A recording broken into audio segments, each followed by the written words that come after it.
That, hello. I was scuffed.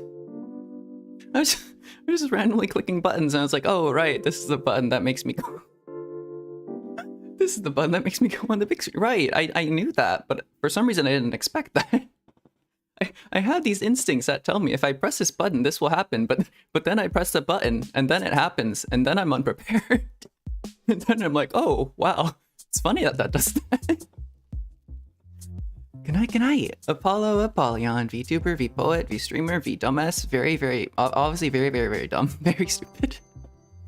What other adonyms? Not adonyms. Adonyms are the opposite of synonyms. Adonyms are like things you're not. I don't want to be listing adonyms here. Right, I said my name. I know what my name is. That's always a plus. I hope you're doing well. And today we will be doing Act 5 of the Fontaine Archon quest, which will be it's been a long time coming. I've been meaning to do it for how long have I been doing? No, I've been meaning to do that's a funny thing. I've been meaning to do like Nervalet's story quest for a while, but it happened like I was planning to do it on the maintenance day because I didn't actually know how time worked, and then that's when I did the started doing the Furina fan art, yada yada. But I want to do the Nervalet story quest before this, because I feel like it might have like some important lore or something. But at the end of the day, I do just really need to go to the Act 5 because spoilers are everywhere, and I am someone who is very bad at staying away from spoilers. So the sooner I do it, the less spoiled I will be, and the better I'll be able to have emotions. Yes, not best girl still. That is a lie. That is factually wrong. Hello, Hanamaru. How are you doing? That is factually incorrect. You are wrong. What was I saying?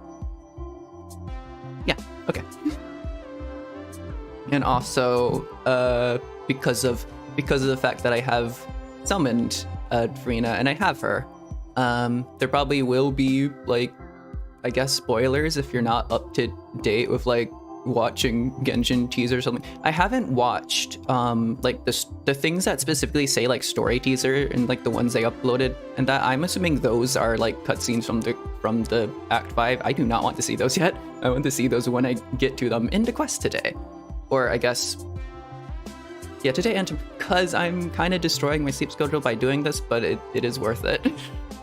It is absolutely worth doing because it's just something I need to do. Okay. And also, I wanted to start to stream off because I've realized I call myself a V poet, and I've been going on about like poetry every so often, but I've just, I haven't done, I think, a spoken word poetry or poem in like 6 months. I don't even know how long it's been, but, and I kind of did this not yesterday, 2 days ago, when I was doing... The heck was I doing? What did I do? Oh, I did the summoning...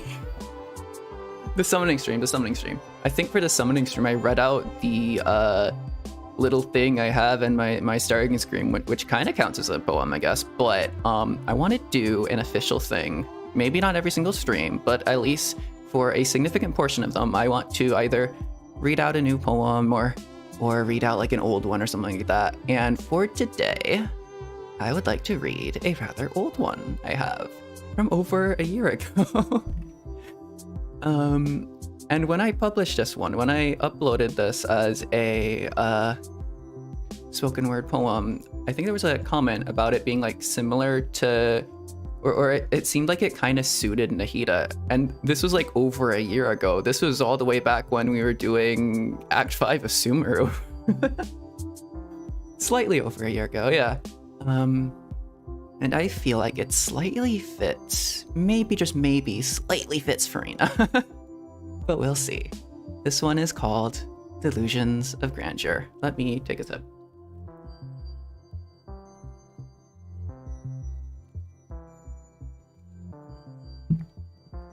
Okay. I don't think I've ever read one of these out like live because I'm always terrified of messing it up or having it be scuffed, but like it's kind of the point in it. Kind of the point of a live stream in it. I want to mess up. I want to fumble over my words and be embarrassed. What's the fun in being perfect, you know? All right.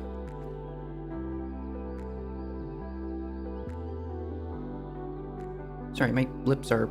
I probably shouldn't mention I'm biting them, but yes. Alright. There lives a painter in an abandoned shack down the road.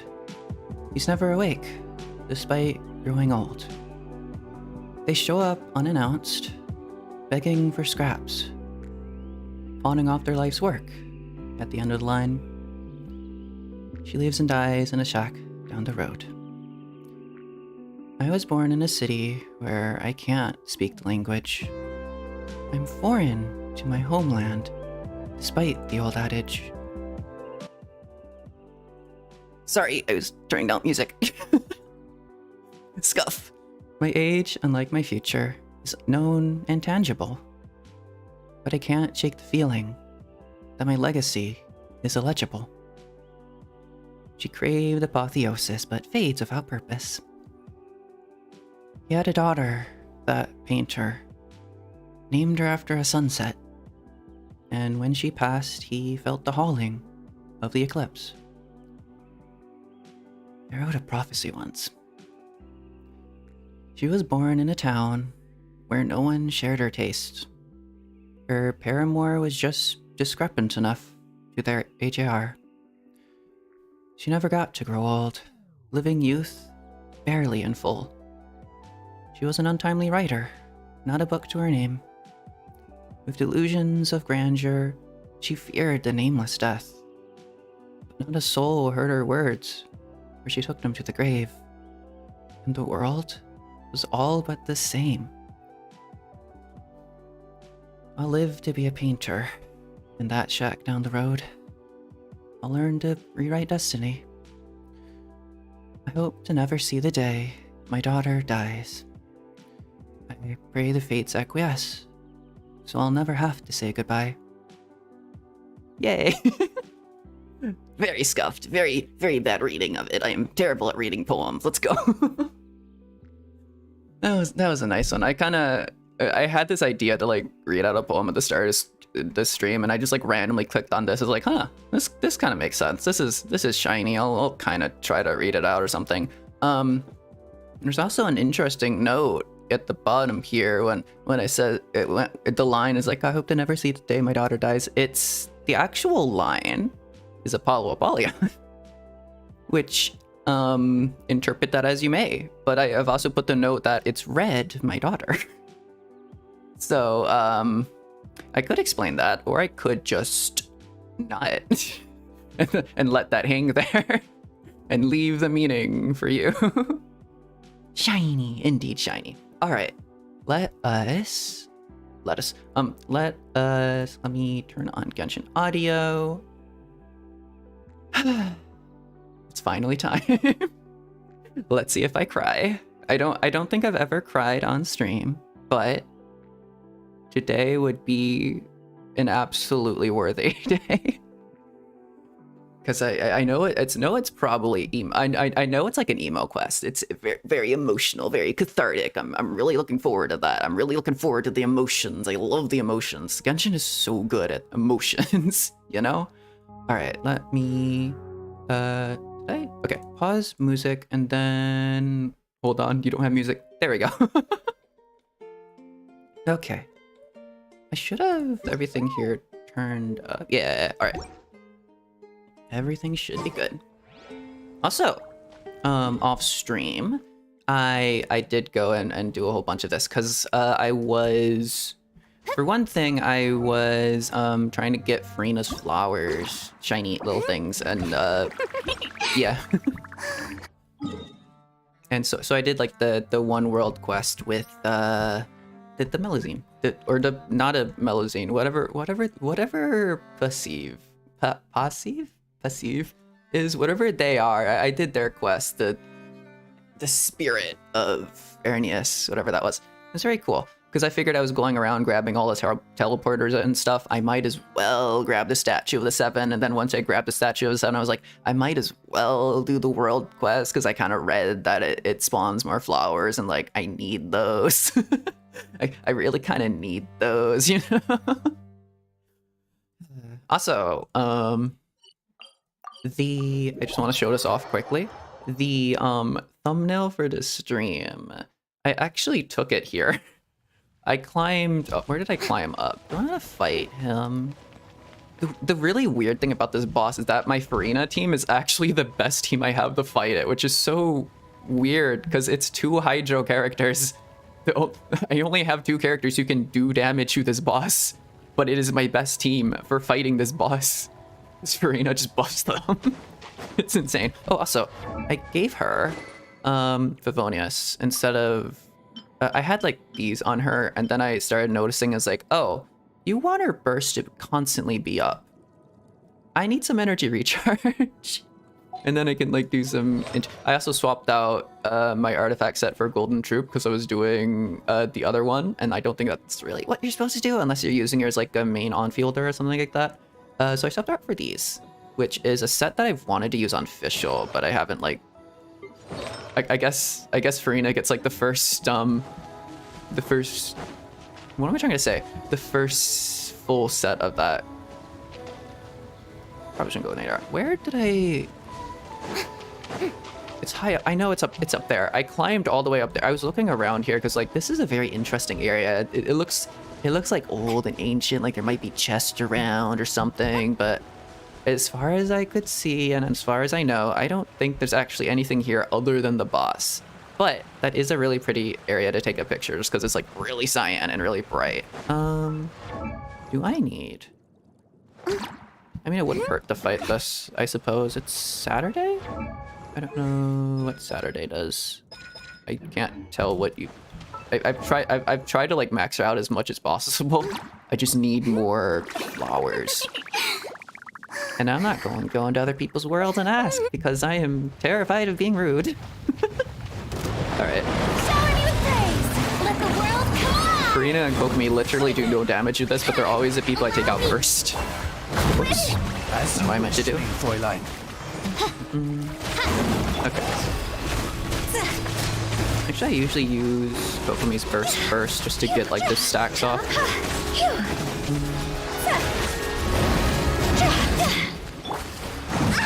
Hiya.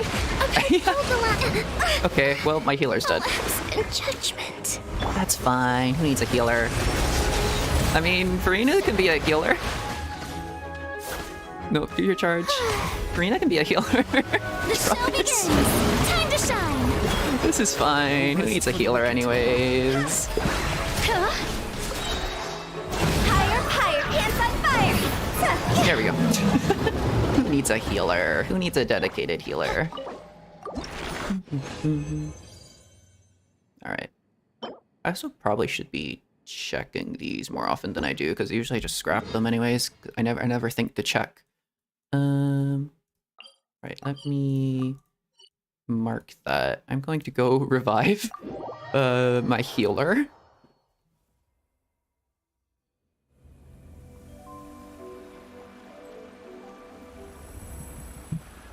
I've noticed a lot of the, not a lot of them, but like very, very specific enemies. I've fought like one or two local legends in like this area, and they hit like a truck. They one-hit most of my characters. I'm really lucky that on this team I have like 3 characters who kind of prioritize health, and then there's Fischl who gets one hit. Hold up. Also, I did level up the statue to 7 a little bit. I have been doing just a little bit of exploration off stream, since I suppose that's important, since I suppose that in 16 days I do want to gather up as much of these as possible. I don't even have enough for a 10 pole. That's kind of sad. I did gather up a few standards. I think that's just from the battle pass though. Alright. What did I want to do? I don't remember if I wanted to specifically do anything before starting this, because... Hold on, what time is it? It is almost midnight. Yeah, we can go like a few hours into the Archon quest, and if it isn't ended by then I do need to do like a single daily or something just to grab my commissions. But if we do get the... I don't think we're going to be able to finish this before like 4 AM. I do intend to like stream the entirety of it. I don't intend to stop just because I get like tired or anything, but it might be a really long stream. All right, let's go for that. I think I just did the resin just so it like didn't overcap. I did use a transient resin I made. I don't know if I made that on stream, or not made, but I collected. Yes, I'm being responsible. I'm farming for Furina. I'm actually using my resin for once. And I don't even have any condensed. I should absolutely do that thing.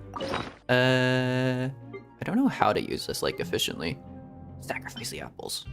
All the apples. Apples are evil. By royal decree. Strike a How convenient is that? It doesn't seem to charge too much quicker. Just whack it. Hit it till it's done. Aggression. Yay. None of that is useful. Wait, I got equity at least. I think I was meaning to level up Charlotte, but I forgot. Oh, I need to fight that thing. We could maybe fight that thing later. I have like a lot of... Uh-oh. I need more of those. Yikes. Yeah, she'll be fun. Also, I'm basically Charlotte because I have, I'm Charlotte if she followed, like, Furina around, like, 24/7. Which she wishes she could do, I guess. Because I have taken so many pictures of her.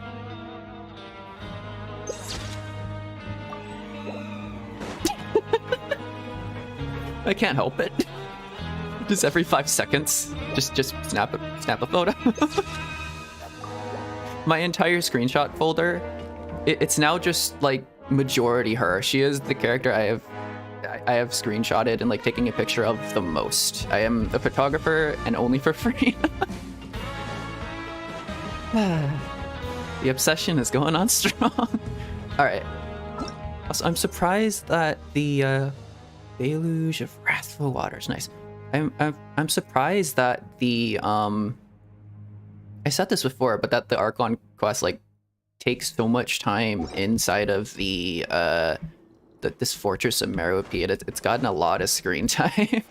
A rather surprising amount of screen time for what is kind of like a small offshoot area of Fontaine, you know?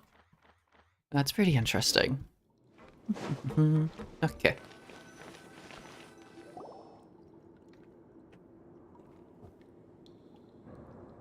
Your sentence here is almost finished. How much time has that been?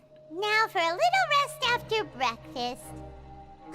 This is the life. I thought we were in for like 30 years or something. I thought we would finish the entire storyline of Teva and then come back here. It's like, oh, are we done with the sentence yet? We killed Celestia. What now? Wait a sec. Isn't something important supposed to happen today? Oh, today's our big day! We're supposed to leave the Fortress of Meropide! Come on, we've got to go complete the release procedures now! Yay! Let's just ignore the fact we've been outside for a while now. Masquerade of the Guilty. Oh, I am so...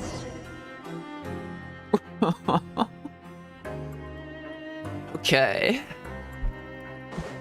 And also I was thinking,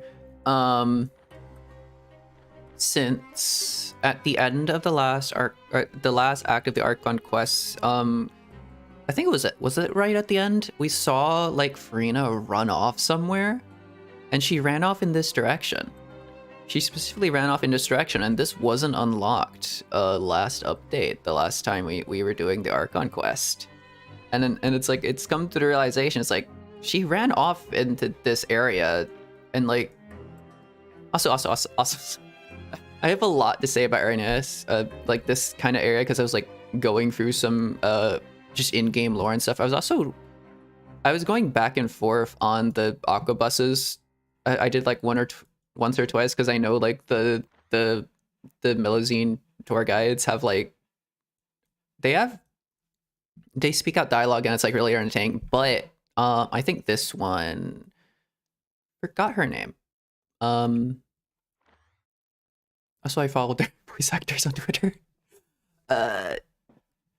Their voice lines change the more like the more times you take the route, and I find that interesting. So when I like go through that a few times just like on my own, I'm probably not gonna do it on stream, but that's just a thing I'm doing like in my own personal pastime. What was I saying? Yeah, but Furina ran off this way towards the end of like the Archon quest, or this way-ish, and then because I think we were standing here, something like that, and Nuvalet noticed that, and it's like slightly like, huh, what's happening? And I think she might have been in the outfit we had. I'm not sure. I don't remember. But she definitely ran off that way to do something. She's doing something over here.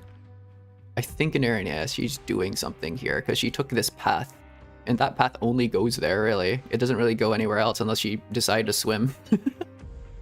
So she is 100% in this area doing something. Wonder if it's important that I kind of like fixed up the area. I did the quest and I made everything like a little bit less hectic and like Urania. I kind of fixed the Weeping Willow a little bit. It's looking healthier. Its roots aren't corrupted anymore. I wonder if that's gonna like come into play at all, or just gonna completely ignore it and not notice it at all. So I'm going to keep rambling just a little bit more about this. Pixiv, I'm gonna keep pronouncing her name like that. I don't know. Pixiv? I think that was her name. Said something about a visitor, a blue thing, good blue thing. They come over and they taste the water, and they can tell that the Weeping Willow Lake and stuff like that is bad, and yada yada. And it was like there's some like weird corruption thing underneath the Arrhenius and stuff like that. That was Nervalet, surely. Tasting the water and able to tell like things were odd. It's like Nervalet just wandering around tasting water, talks to the random Melozine, maybe not a Melozine, who doesn't even know what a Melozine is, and just like guides her along. That's a very Nervalet thing to do. He would just like wander off, I'm sure. I'm pretty sure the visitor she was talking about was probably Nervalet. Okay, let's continue. It's nice to see what he gets up to. Also, when I was listening to like the tour guide over again, something I didn't like realize was the Melozines were stuck in here. They didn't really interact with humanity at all for like years and years. They kind of just like chilled in this place. But then Nervalet found them and then integrated them with like humanity and society and stuff like that. And Nervalet is the reason that like the Melozines are even like all over Fontaine and like working and doing jobs and stuff like that. Nervalet is to thank for that, which I suppose would probably show up in his story quest. I'm going to assume is like a major part of that. It's like he's the reason that the Melozines are around and like not just stuck in a single cave just minding their own business in the Marussia village. They're the reason they're out and about. That's pretty cool. All right, receptionist? Where? Down here. Lady Furina has come personally to inspect the prison. Okay. Let me go. I'm finally free. I'm no longer an inmate. Please, sign here. This document will be effective immediately upon signing, and you two may exit the Fortress of Meripede via the regular channels. The regular channels? How have we been leaving before? Teleporting out? Do they not know about those? It's been so long since we've been to the surface. Let's hurry up and... Who are you gonna notice? What, where are you pausing there? Who are you gonna notice? Oh? Uh-oh. That doesn't seem good. What's happening? Are you okay? I'm fine, thanks. But I wonder what that tremor was just now. Let's go ask the Duke. So, there's so much like I kind of like randomly discovered just from wandering around and talking to NPCs. I think this was just yesterday even. Was talking to an NPC, was talking about like honorary titles in Fontaine and stuff, and that like Duke is the highest honorary citizen title you can receive. And I'm not sure if that meant that like you're not a citizen of Fontaine initially and then you'd like get given these titles, or you're already a citizen but you become like honorary, like you're honored. I'm not quite sure where they're going with that exactly, and I didn't really think too much because Code Geass a terrible example to make, but like Code Geass had the system where like if you weren't a Britannian, you could become an honorary Britannian through like, I don't know, loyalty to the cause or something, and then really high, something like that. Terrible example to make because they are super extremely discriminatory. And I don't think Fontaine necessarily is. I don't think Fontaine even slightly compares to the horrors of the Britannian Empire. Alright.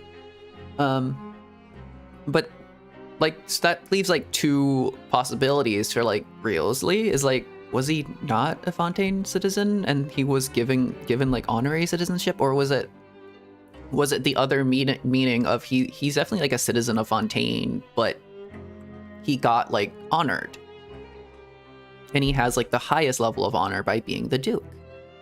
Because I thought that was like a title he gave himself, but I think that was a title he was rewarded. That's interesting. like you become like king of a place. It's like, I'm gonna call myself a duke. I fashion myself a ruler. I could see something like that happening, but I guess he was like honored of it. So that's interesting. A new life's beginning. An exit card issued by the Fortress of Meropide. It's just a piece of paper, but it has been given a name. Most hardening. Alright, go to the office.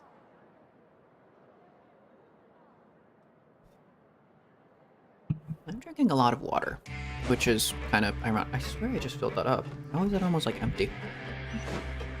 Oh, we're going to go see Riosley. Nice. One last cup of tea with them, and then we will leave your humble abode, your resort of, trying to be a poet, but I miserably failed. I'm just trying to be poetic. Oh no. Your oh Your Grace? your paradise of well, I wouldn't call it criminality because you're kind of you do good thing here. So your refuge? No. What do I call? What is a nice place to call the Fortress of Meropide? Your sanctuary of sin. No. I mean, actually, Sanctuary of Sin wouldn't be the least apt name. It might be kind of offensive, but it's kind of there. Sanctuary. I'm not going to call it the Sanctuary of Suristana, though. Ah, good to see you. That's reserved. Is there something you wish to see me about? Yes, we're leaving. Come with me. Yeah, what was with that earthquake just now? Oh, right. Ah, that. The tremor didn't originate from the seafloor. Huh? In fact, it seems it came from the surface. Okay. Are we being attacked? Over the years of serving as the warden here, I have developed a sense for distinguishing between what occurs on the surface and what occurs underwater. Besides, the seal that Monsieur Neuvillette set in place won't fail so easily. Okay. Are you not concerned about what's happening on the surface? So the fortress is okay? If you recall our last incident, if there really were a problem, there would be crowds of inmates in a panic right now. True. Huh, you've got a point. Okay, seems we need to get back up to the surface and ask about what happened. Hello, Suman. How you doing? Or would you prefer if I called you Magi? I'm terrible at pronunciation, sorry. By the way, do you know what day it is today? I don't know what day it is today. I believe today is this month's pipe cleaning day. Oh, the same day Tartaglia escaped. Wait, seriously? Actually, today is the day we say goodbye. Oh, we're playing that game, I see. Ah, yes. Have you completed your release papers? Yep. It's you two. Are you leaving now? That's right! Today is our last day in prison! But now that Paimon says that, it doesn't feel like we were confined here. It's actually been pretty nice! It's kind of just been a second home. A lot of people have helped us out. I need to explore... Ooh. I went through and explored a lot of the part of Araneus that got unlocked. I'm sorry. I went and cleared like a lot of the Araneus that I unlocked, but I haven't like explored the Fortress of Meropide at all. I know there's like probably stuff to and like chests and stuff to open here, so I probably really should do that. I should also explore the rest of Fontaine. There's also a lot of Sumeru stuff to do. There's a lot to explore. I have a lot of things to do. A lot of people have helped us out. Oh yeah, Paimon feels fond of this place now! It's not the worst place in the world. Quite... It's... Yeah, it's quite nice, honestly. Since we know, like, the big secret behind, like, the hidden rules and stuff, it's not actually all that hostile of an environment, which is odd. Then be sure to come back and visit. I'll miss you. If you've signed the release papers, then you're free to go. The guards will escort you out. Okay. You're not going to see us off? I knew you'd ask. All right, sure. Let's go. Although maybe it's not too hostile, doesn't seem like too hostile of a place just because we're really powerful and no one would really do anything with us and we're not really concerned with too much. Well, you actually agreed. No worries, you must be busy. Paimon was just joking. Ah, so you do have a polite side, I see. After being down here for so long, I imagine you must feel like you're lacking companionship. Shall I come along too? Well, it's alright. It's not like we'll never visit again. Yeah, don't worry, we'll come back to see you. Paimon really likes the cafeteria here. The chefs sure do know how to make good grub. Oh no, don't talk like I do. I just said that. I just said that about like the food I had a second ago.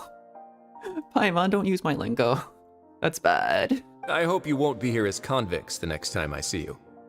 I don't want to be like Paimon.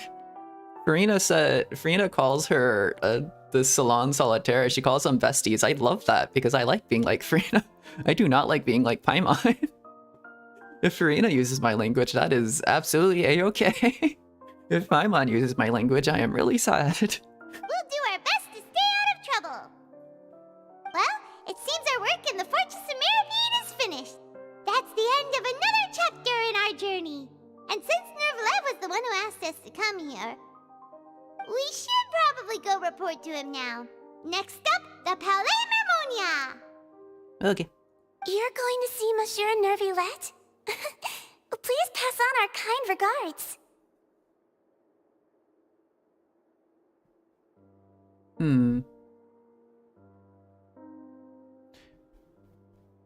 Hold on, I'm thinking.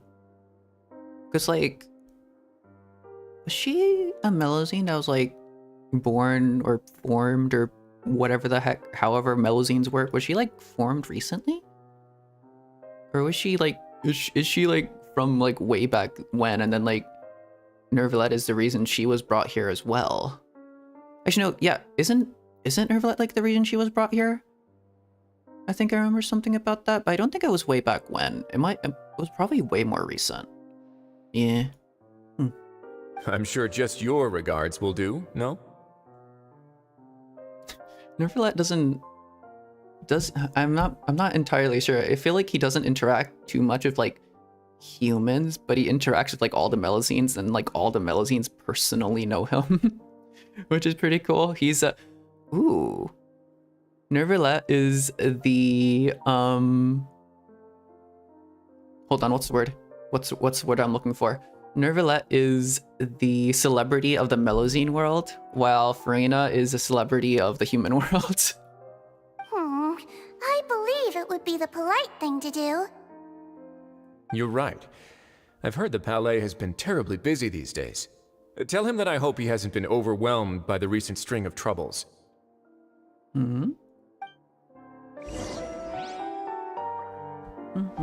What are they doing? What are you talking about? If you're concerned about things at the Palais, why don't you take some time to go up and check things out? I believe you should still have some vacation time to spend. Thank you for being so understanding. It means a lot. It's been some time since I've gone to the surface. I must say that I've started to miss it a little. Then go. I'm confused. You didn't deny the... Huh? Okay then. I guess she's gonna go on a little vacation. I was kind of assuming like they would just like give a reason for like not going, but she was like, oh, I'm not against the idea. All right then, I'll see you there. Oh, teleport out, I guess. Okay. There's also whatever this world quest is that was all the way over in like 4.0 that I need to do. There's a world quest like in this region that I kind of half started but didn't actually start, that I 100% need to do. I think it's either this one or that one I know is connected to like the tower that unlocked. There's some story there, I think, that is like all interconnected in like a web. There's a whole web of stories to go through. There's also whatever happened in the the Fontaine Research Institute, which I do. I don't know if I want to explore that on my own or like on a stream or something, like I kind of was doing with like not LNS, with Arrhenius. Why did I I was gonna teleport out. I just kind of entirely blinked out there. All right.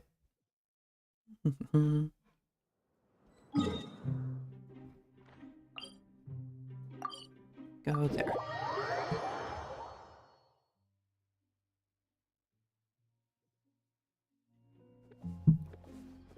I also finally unlocked all the Melodramatic. It was mildly entertaining, just like wandering around Fontaine as Furina, just like walking on water and just kind of like because she's so short. It's really fun. Just like go walk up to people and she puts on a look that's like, do you have games on your phone? It's the silliest, just most fun, stupid thing. I feel like it is 100% her energy, and I love that. It's, I mean, every short character kind of like does the look. I've done it before with Futao as well. It's really fun with Futao when she's like just looking up at NPCs and like giving a, do you have games on your phone? Look. She did that a lot during the one event, I remember. Alright. But that is so in character for Furina. I could 100% see her doing that. It's really cute. Alright. In we go.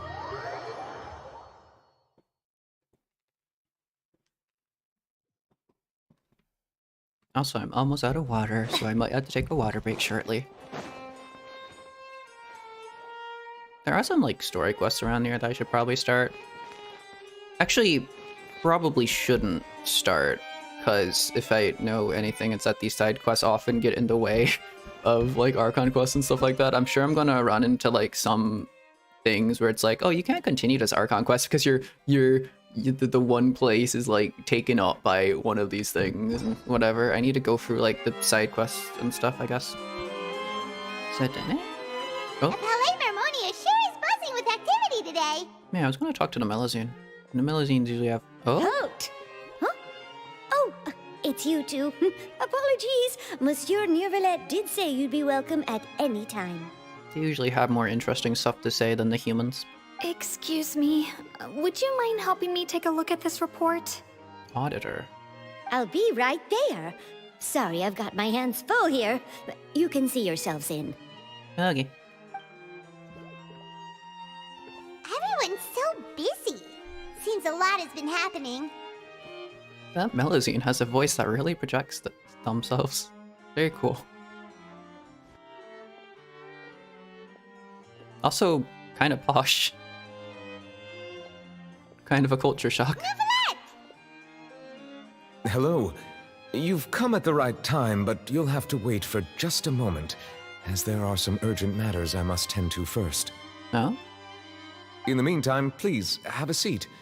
If you'd like to have something to drink, let the Melusine outside know. Yes, give me your finest water, please. The one that tastes the best to you will probably taste pretty off to me, so give me the one that tastes second best to you, because I don't want to drink whatever you're into. I'm sorry. That's all right. We just ate. Very well, then. Let's take a break over there while we wait for him to finish his work. And drink some Fanta. Just stare at him intently. Just waiting. All right. That should wrap things up for now. Are you done with your work? Yes, sorry to keep you waiting. Today should be the day you were released from the Fortress of Meripede, and it appears that you've managed to complete all the release paperwork. I didn't do shit. I just let the game do it. That's right, and we came here to see you right away. I was gonna say I couldn't write an essay to save my life, but I most definitely could. I just don't want to. You invite me to never let everything that happened since the primary science as well your dream regarding child. A massive whale. Hmm. Do you have any idea what that might be? The broken gnosis. Maybe. That was like my big theory a few days ago on it. Was that a few days ago? That doesn't feel like a few days ago. It feels a lot longer than a few days ago when I did the last act of the Archon quest, but I know it was like just a few days ago. It was really recent. Judging from your description, that cannot have occurred in any ordinary waters, but rather something like the primordial sea. Yep. Of course Tartaglia would be in the primordial sea. He's drawn to it for some reason. But also, I was thinking that the primordial sea was the abyss. But I don't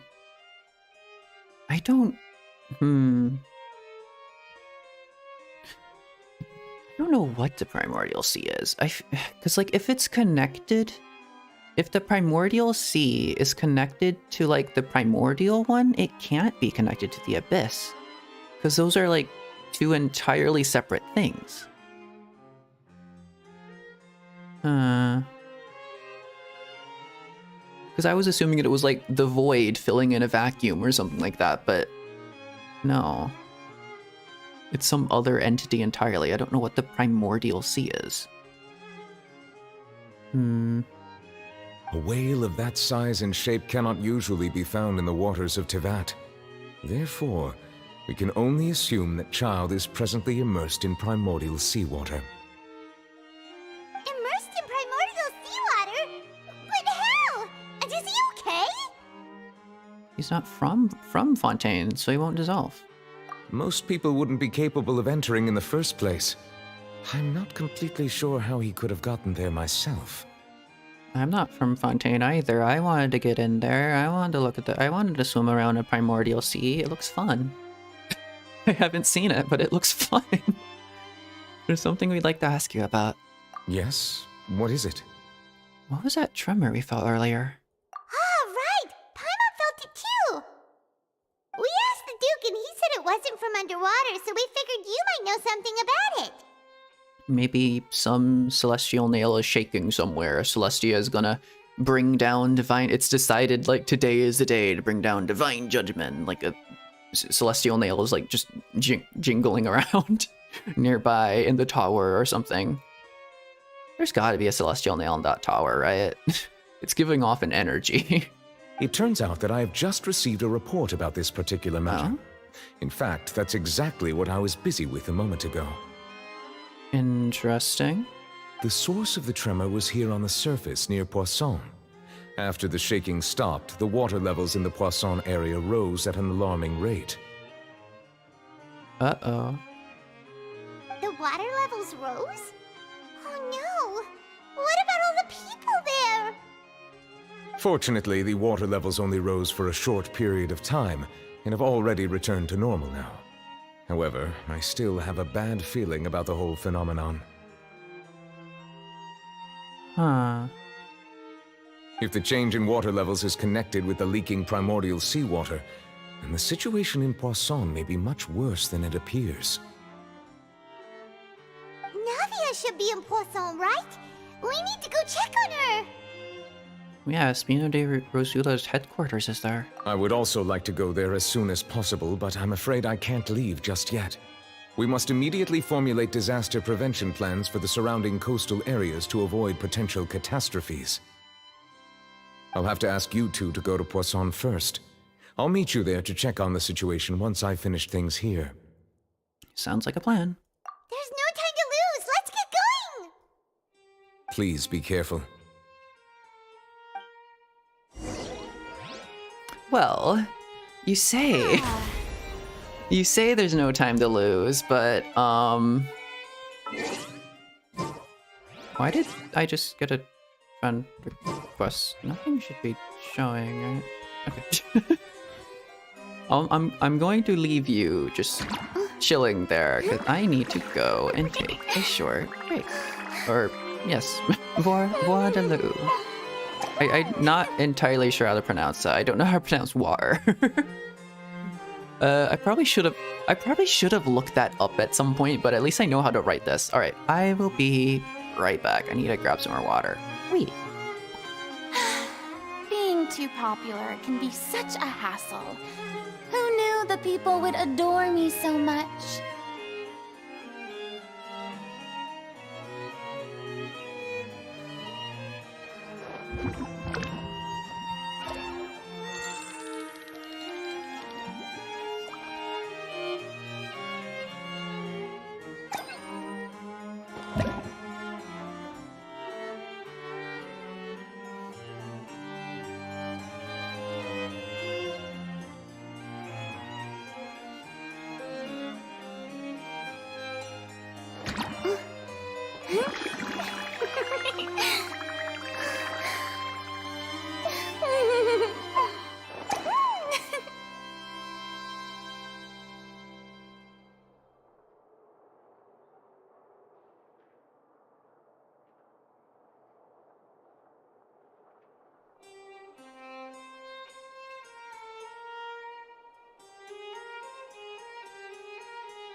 Boring! Isn't there anything else more interesting to do?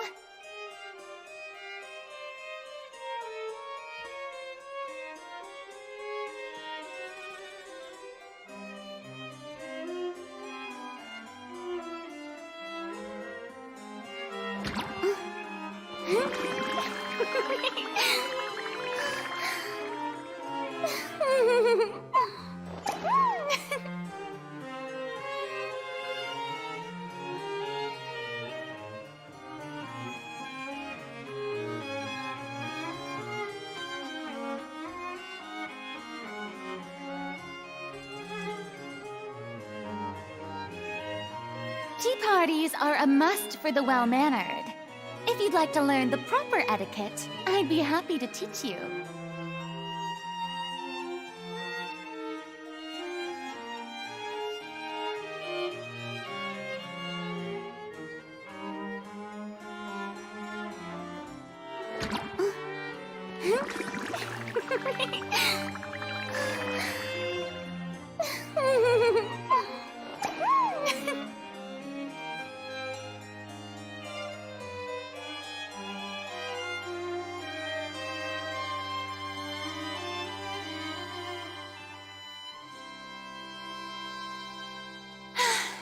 Being too popular can be such a hassle. Who knew the people would adore me so much? Wow, I'm alive, but I'm going to... I should have done this before, but I'm going to spontaneously just prepare a shitpost. I'm going to change up my the little thing I do when I go to grab water. Hold on, because I prepared something. I keep putting this at the end of my YouTube shorts. I feel like it's a really bad idea to do that, but I just wanted to use this because it's so stupid. It's the dumbest thing in existence. Okay, hold on.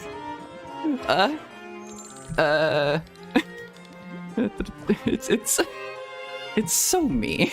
It's so Furina. All right. Water shitpost. Make source visible. Don't do that yet. Okay. Let me try to grab this. Where is it? I have two versions. Boring. Okay, that might be a bit big. Isn't there anything else more interesting Unload to image. do? We're not showing. Sure. Okay. Boom. So dumb. Okay, I need to make sure I'm only grabbing this image and nothing else. Because if I grab anything else, that'll be odd. Nope. Keep it in. But. And then grow. And then. Tea parties Excellent. are a must for the well-mannered. Excellent. And If then you'd like to I learn the can proper move etiquette, I'd be this. happy to teach you. And I'm gonna change what it says. Hold on. Here be hydrating. There we go. What can I change? I need to change something. It looks odd. Can I give it a background? I should give it a background. I'll give it a background. Background will be this. It'll be kind of excellent. Quality shitpost. Let's go. I can give it an outline. Ooh, pretty. I'm gonna outline it in red because it'll look really stupid. And the outline size, let's make it 20. Oh my god. This is so dumb. What the heck? That was chat log mode. Okay. Yeah, let's not do that. Let's not do an outline. I feel like an outline would be bad.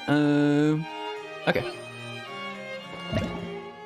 Yeah, okay. And then we can stick these two in a group. I should not be doing this right now. How do I group these? Is there not a way to group these? Or no? I'm just messing around with OBS at this point. Okay, add group. I'll call the group for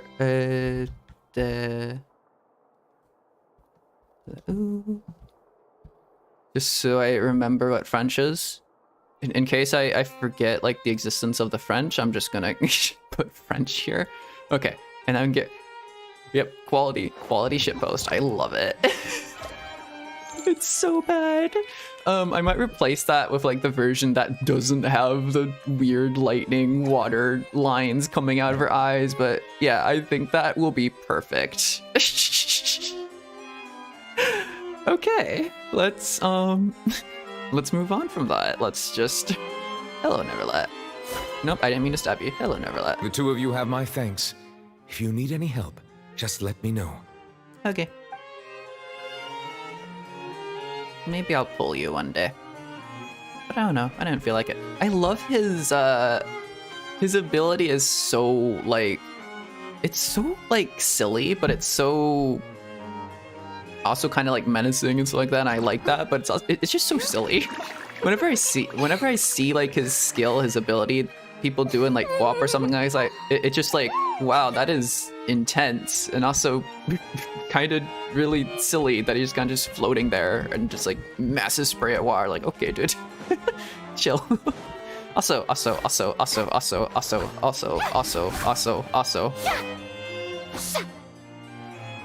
Curly is left-handed.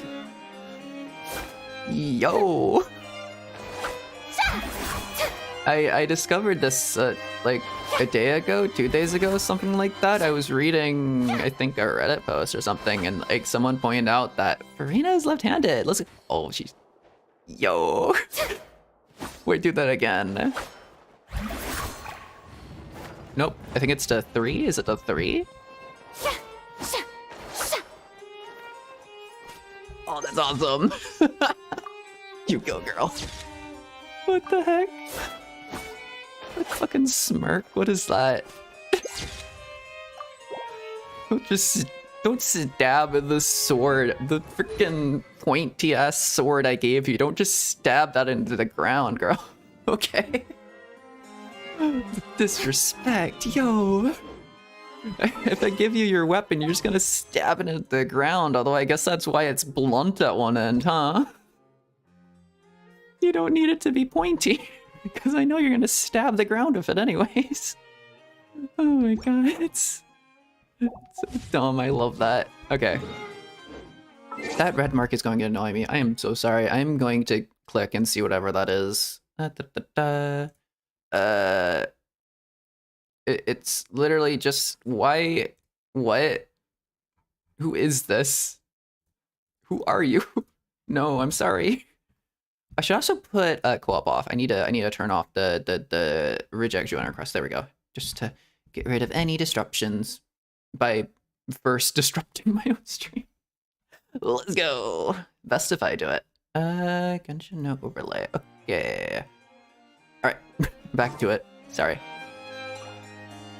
I keep being distracted by, like, Furina herself.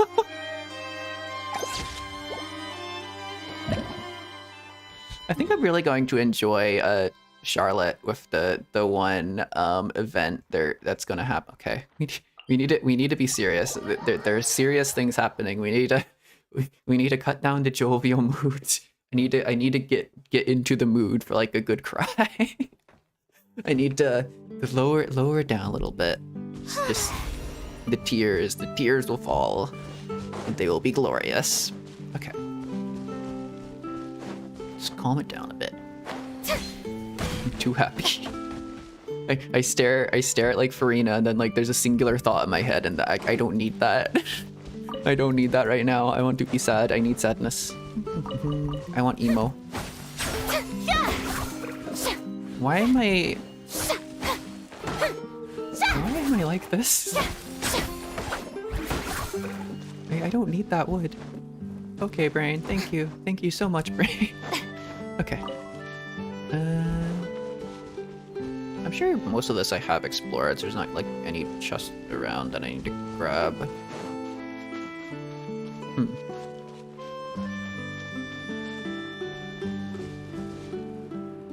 makes sense that would be so close to here, huh?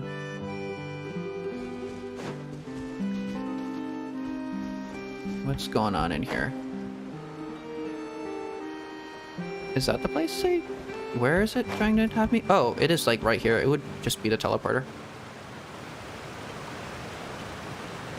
Oh no. What happened here? Oh? There was a scene we saw in the 4.2 trailer. I was trying to mention this before. I've watched the trailers and stuff like that, and like the character teasers and like Furina's her like demo and her story teaser and stuff like that, yada yada.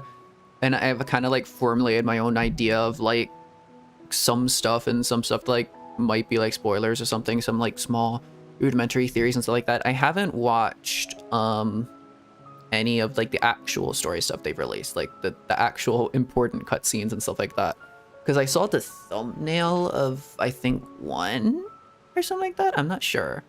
I think officially it released by like the Genshin channel or something like that. I obviously didn't click on that. They've done that for some of like the Sumeru stuff as well, like a few days after they were out, and I didn't click on those for obvious reasons until after I finished a quest. Yeah. All right. So most of this should be completely and utterly new to me, which is kind of the point. All the buildings here seem to be in a pretty rough shape now. Huh. There's nobody around. Were they all dissolved? No, let's not assume the worst yet. I mean, they probably tried to evacuate, right? Nadia should be around here, right? We need to make sure she's still... Jaime means we need to check on her.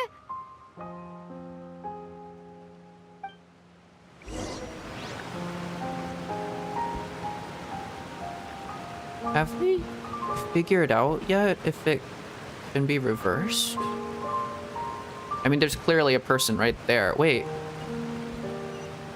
Oh, that's where we have to go. Huh.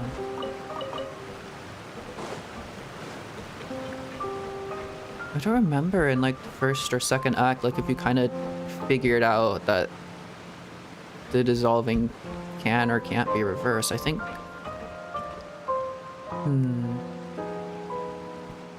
It's like if you dissolve in the water, you would have to bunch that all back up. How would you stay together? I don't... Unless you turn into like a puddle on the ground, it probably wouldn't be reversible, right? We haven't seen a single soul all the way here. Oh, this is getting scary. What will I ever do now? Look, there's someone on the roof over there. Just stay put. We're coming up. Watch your balance. All right, just hurry.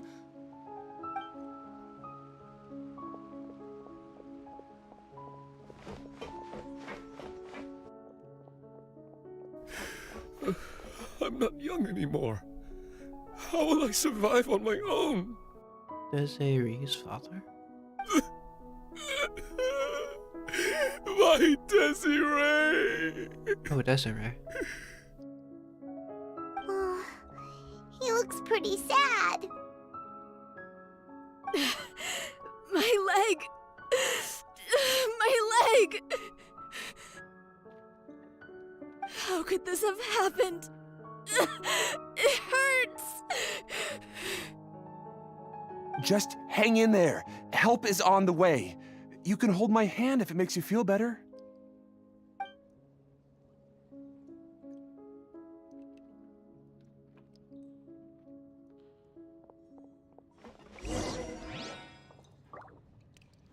Also, I should probably say this now. I do tend to go a little bit silent when I'm kind of just like getting emotional or something, where I'm trying to like soak in a moment a bit.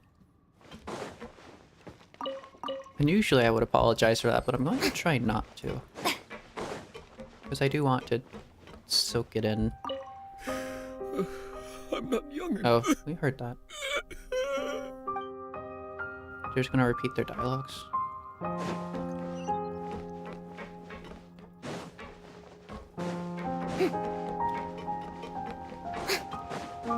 I am also absolutely just distracted by shiny things, but that's fine.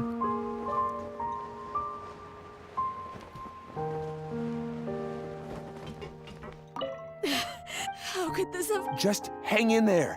Help is on. Nope. Why didn't they give them like new voice lines? They just had like the one in case I guess you've forgotten it? Is that her?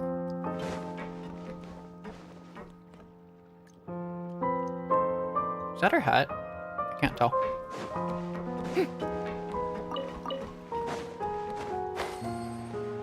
Oh. Oh, it's Navia. She's over there. I glided the traveler aside the walk. Hey, Navia, are you okay?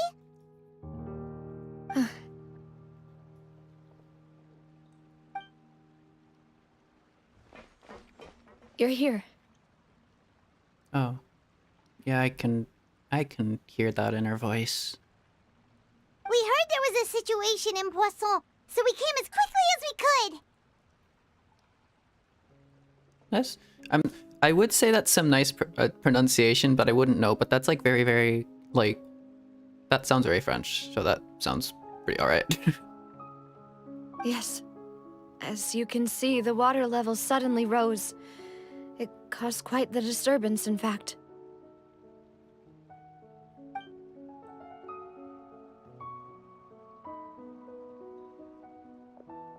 Demoiselle! There was a wounded resident next to a building southeast of here. We've already transported him to safety, but we've run out of medical supplies. Voice actor did a really nice job there. And is probably going to continue doing a really nice job with that. He's wounded? How badly? He fell, so it's probably a broken leg. He's pretty shaken up. When the water level rose, he desperately climbed up to the roof. Once the water receded and he saw the ground, he became terrified and eventually... That's a voice you have when you're kind of a little bit broken, is like, what? He jumped down then. Find the leader of Squad 1 and tell him to take the wounded resident to see a doctor. He should know where to go. Understood. I'll take over his search and rescue mission in the meantime. All right. You'll be in charge. I'm sorry. Where were we? The situation in Poisson? Ah, right. Allow me to explain. A little earlier, we suddenly heard a loud noise. At first, everyone thought that something might have exploded in the waterways. But before we knew it, water started pouring out from everywhere. Everywhere? Also, did they get just like a little bit quieter? Why does it seem quieter? Is that just me? The rushing water seemed a little odd, almost like the unique color of primordial seawater. Some people didn't realize the danger and thought it was just ordinary water, leaking from somewhere. From everywhere, though? Everyone on the street who happened to be close to the water didn't have a chance to escape. As the water levels rose, they suddenly disappeared. They were all dissolved. Those who realized what was happening started to flee in a panic, desperately trying to get to higher ground. Many were injured in the stampede, and some people fell from significant heights. You can still hear it in her voice.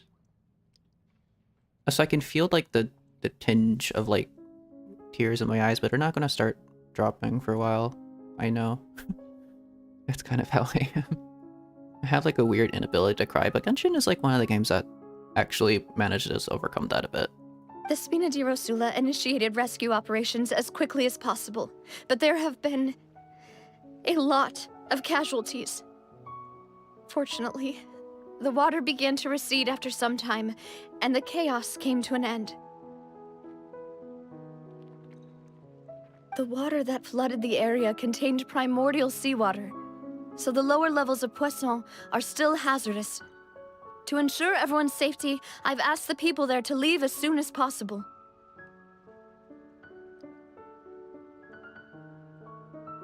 No one knows if this could happen again. All we can do for now is try our best to help evacuate the residents. We still haven't completed the head count, but we'll have some numbers soon. So it doesn't matter that the big whatever thing in the Fortress of Meropide is sealed. It's still happening, and it's happening everywhere, huh?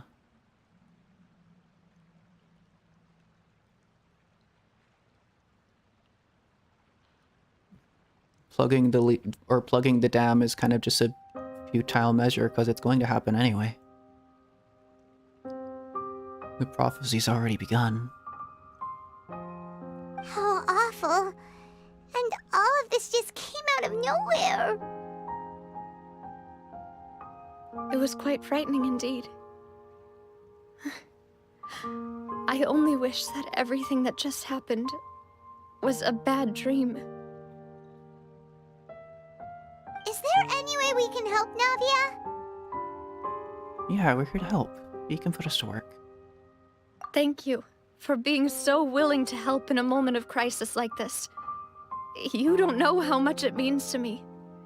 I really can't express how grateful I am. Wait, we're missing some people, aren't we? Don't say that, Navia. That's what friends are for. By the way, where are Melus and Silver?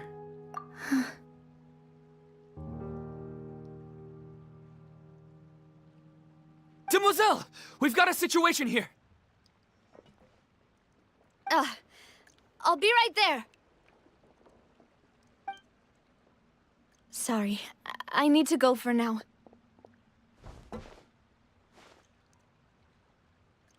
Oh.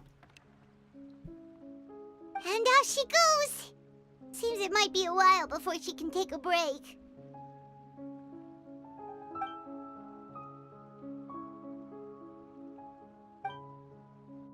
No auction on talking many people organized matters. She isn't clear or reasonable. Her face is marred by a somber expression of The wounded are thought being or something. tended to, and we finished a preliminary head count. More support has just arrived, so I suppose I finally have a moment to focus on my own matters. I wish those, like, little overload... Overload? Do you call them? I'm gonna call them overloads. I don't really care. Overload, yeah, I don't really care to find the proper words for that right now. Those overload things were, like, a little bit slower, just so I could, like, read them. I think I'm quick at reading them. Just, like, reading them aloud, I'm really slow at. It'd be convenient if they're a bit slower. Or maybe to, like, stuck around until you clicked, or something like that. Of course, we should remain ready for anything, and continue doing our best to rescue others. I'll be sure to have everyone at the Spina di Rosula ready to render assistance. Traveler, Paimon, would you two accompany me to my father's grave for a moment? Huh? Right now? I understand. Thank you.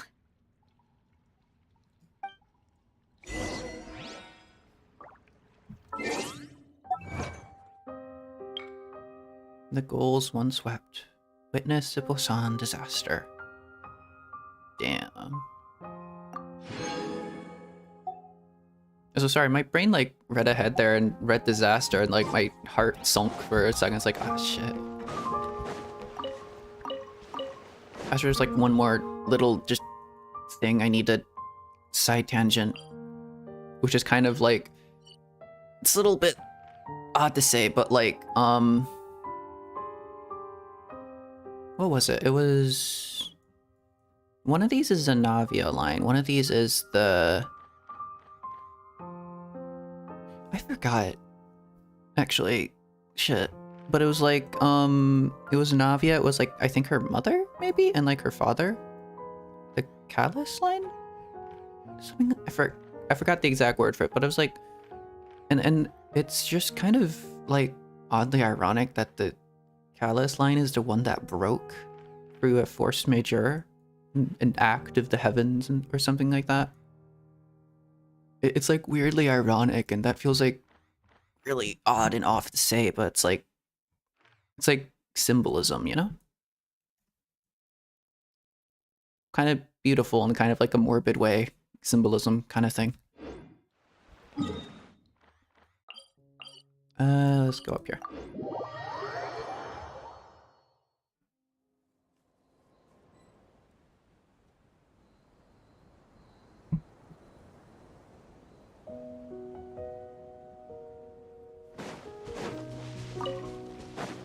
I expected it to be a tiny second more before we got right into like the prophecy starting to actively ramp up in pressure, but I guess it is like Act 5, and they're starting off right with it, starting off right strong with it.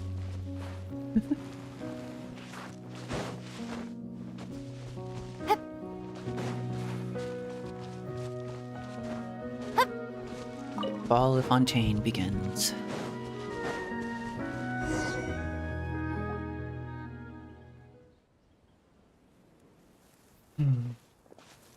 Not a lot of people here, huh? Well, given the time of day and the whole situation in Poisson, Paimon doesn't think there'd be a ton of people here visiting graves. Right. That's how things are now. The living are so exhausted that they've no strength to spare any words for the dead. Your voice is heartbreaking. That's so good. Navia? I'm half like soaking in the emotion and half just like admiring the vocal range and like skill of the voice actors.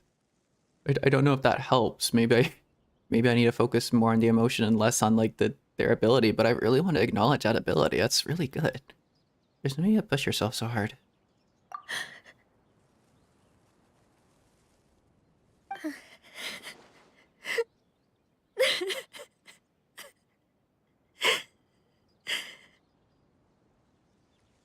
Navia, what's wrong? Sorry. I just... Malus and Silver. They won't ever come back here again.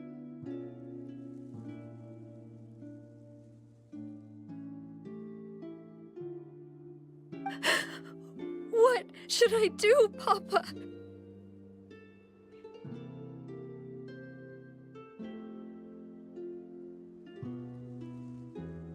Huh? What happened to them? Sorry for your loss. Everyone agreed on the rescue plan, but still, I was the one who initiated it. They were helping evacuate the residents, but they couldn't leave in time.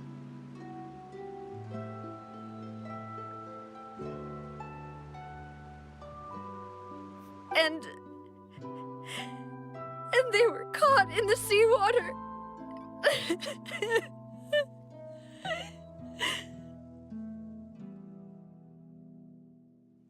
What? It has to be reversible in some way, right?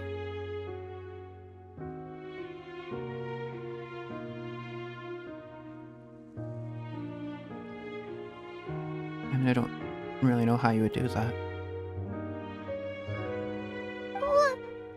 What should we do? I've known them for so long. And I know they weren't afraid. But...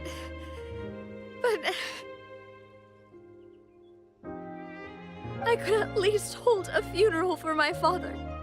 And I know where he rests. But as for Malus and Silver, they're just... gone. I just can't...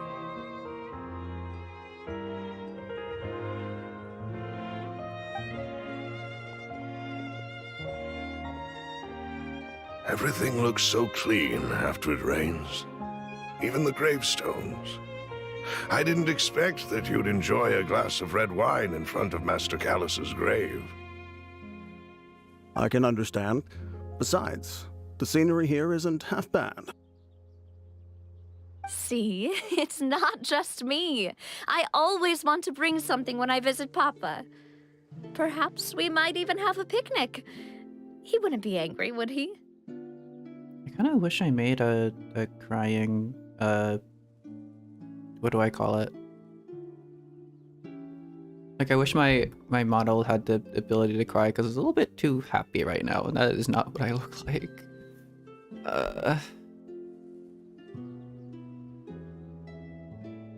My eyes are really teary. That's nice. Ah, how could Master ever be upset with you, demoiselle? Yet the cemetery is the home of those who have passed, is it not? Everyone ends up here sooner or later, no matter who you are.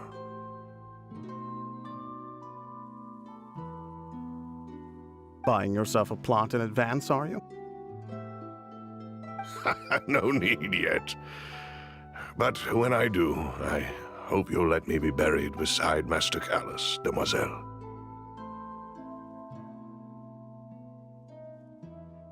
Hey, stop joking around.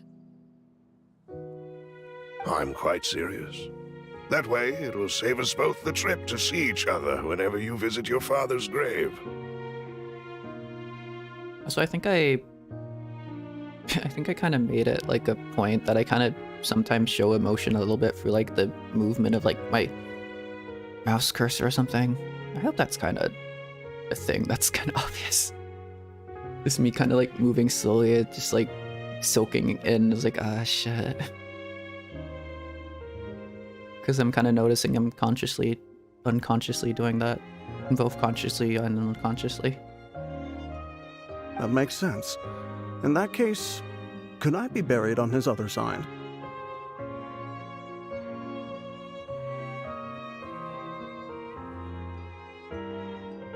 After all, besides you, demoiselle, the two of us could certainly be considered Master's closest companions, no? Personally, I believe we fill those shoes just fine. Why are you bringing this up all of a sudden? Seriously.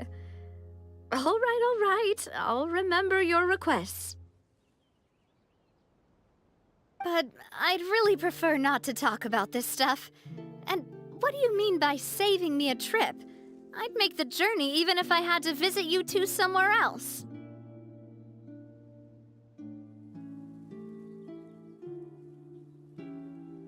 Where will you visit now? I'd promised to let them rest in peace here. But here I am breaking that promise.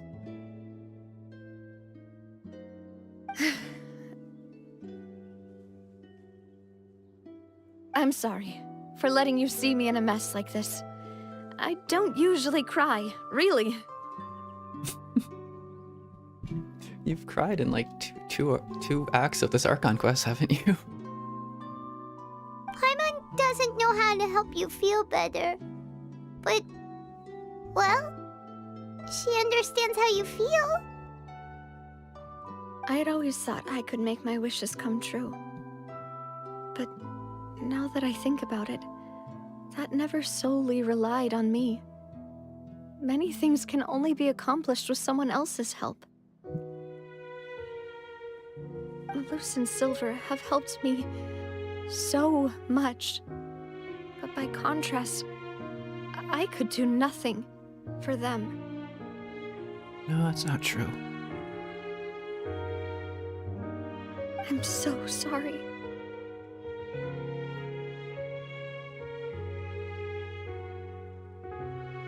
You can spend as much time as you need here, Navia. We'll stay with you. Yeah, we're here for you. Thank you. Right now, you don't know how much that means. By the way, you can have a look at this. It's a list of victims from the incident that took place here. Gods.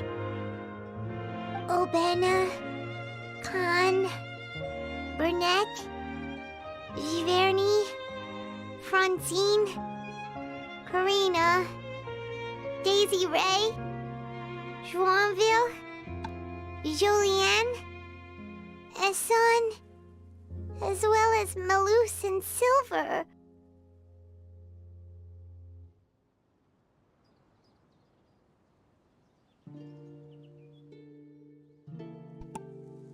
Sorry, I can already tell that I'm going to be an absolute mess at the end of this Archon quest. That is a really good sign. This is going to be like pure catharsis. Sorry, I'm not trying to I'm not trying to sully the depresso espresso emo moment of like happiness about being sad.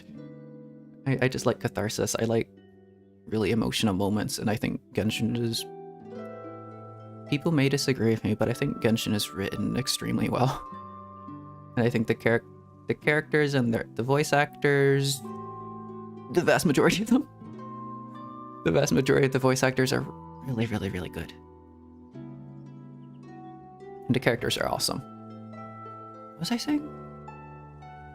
Yeah, and also my throat is probably going to be absolutely wrecked at the end of this, because like tears kind of like run down like the back of my throat, and then that just gets... I'm gonna have like a really sore throat tomorrow, but I'm fine with that.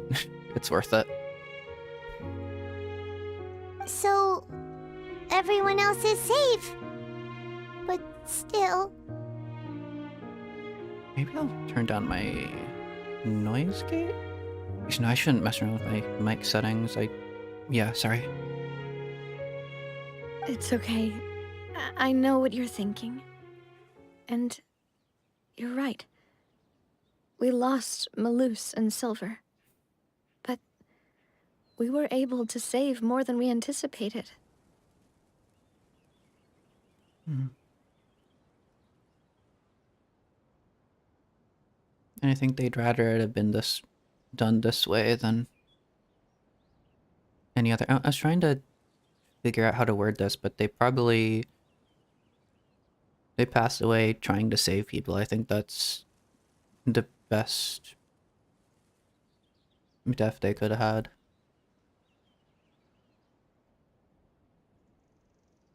The overall outcome indicates that the cost was worth it. No one's sacrifice is truly necessary. Right! Don't think that way, Navia. One person might be saved at the expense of another, sure, but that isn't something we should ever consider a trade. Malus and Silver were not the price for saving anyone. They're heroes! Yeah. For once, Paimon actually says something that makes sense. You're right. Thank you, Paimon. What you said just now was pretty amazing, actually. I'll remember your words. This, like, the scenery, like, the whole background thing of, like, the shining sun and stuff works really well with, like, Navia. It kind of... I don't know if that's on purpose or not. I don't know if, like, the time of day was an active act of, like, the quest or not. Or it might just be, like, coincidence. Oh! Really? Seems you've become more eloquent in the time since we last met. What the hell? The knave? What are you doing here? Is everything going well on your side? What? Wait, what?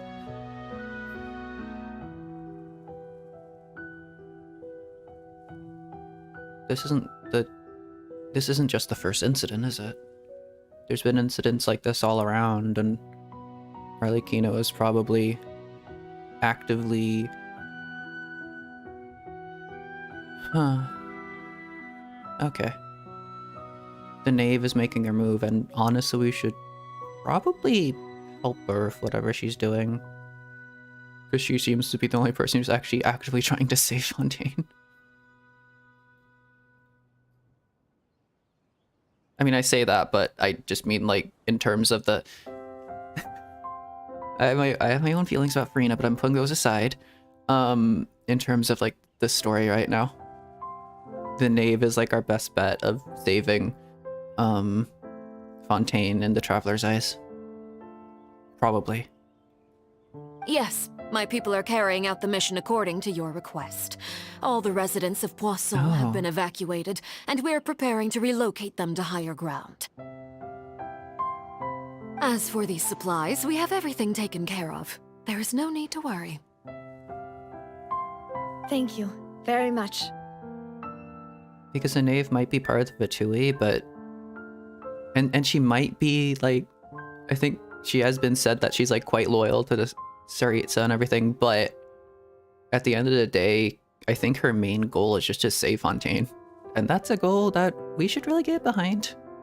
That's a person who I guess we can ally with. I don't really think it matters that they're Vitui. They want to save Fontaine.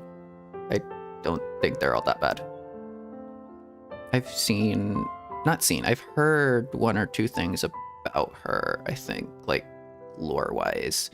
Way back in, well, not way back, but like a week or two ago.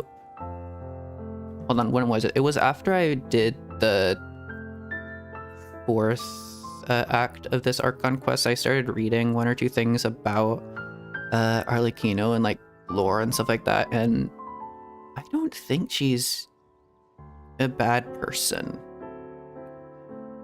She has, like, she's part of Vitui, she does questionable acts, she's a Fatus, that makes sense. She's going to do Vitui things, but her end goal, I think, is aligned with ours. Her end goal is saving Fontaine from, like, the prophecy and all that. I think she's fundamentally a good person. She might just have questionable practices, I think we'll go for. Yeah. Wait, do you two know each other? We just met recently. Right, Miss Navia? Usually, I would call this a coincidental encounter, but that doesn't quite fit this time. Besides, it never even crossed my mind that a Fatui Harbinger would come looking for me. Thanks to the Knave, Spina di Rosula received generous support from the Fatui, which allowed us to complete the rescue and evacuation work so quickly. Mutual aid is essential to fostering positive developments. We were already in the area, in any case, so it was nothing.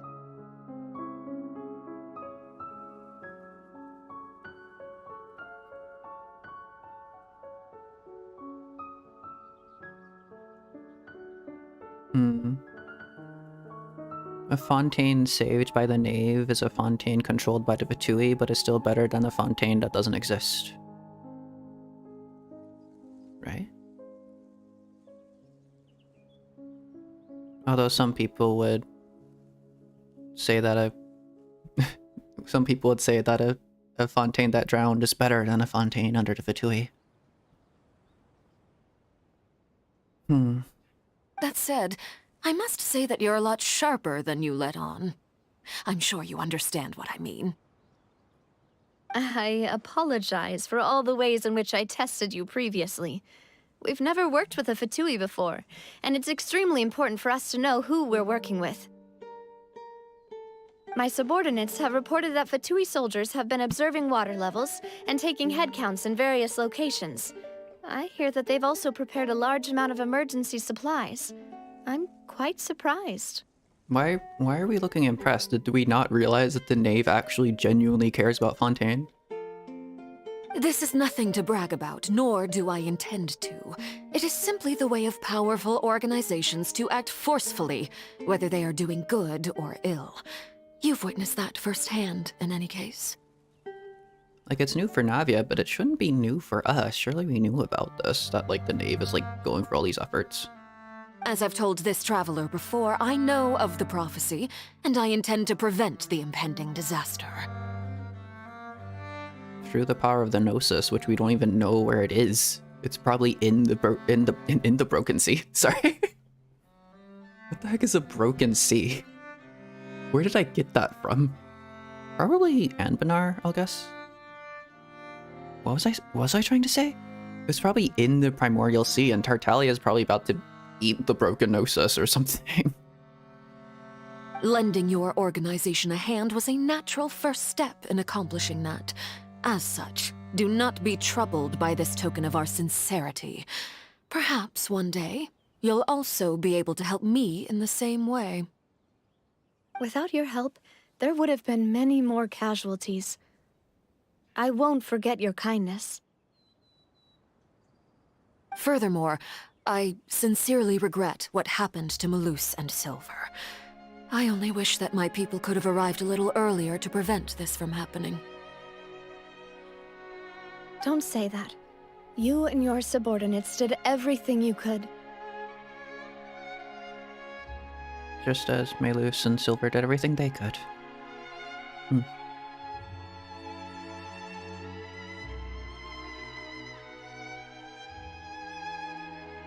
As Paimon said, Malus and Silver didn't choose to sacrifice themselves for any specific person.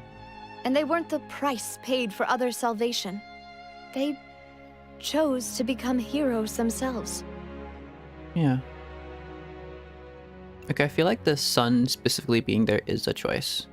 To make like the scene a little bit more like yellow, orange for her. Something like that. Some odd like lighting. I'm sure there's like some sort of meaning for that, like the sun like ever so slightly peeking through. And like, was it? It wouldn't be raining earlier. They would have commented on it. There's some like symbolism they're trying to go for there that I'm kind of a little bit too dumb right now to realize. So I'll just point it out and then just continue on feeling emo. I've never liked hearing people put it that way. It's like trying to relieve pain by saying some noble-sounding words.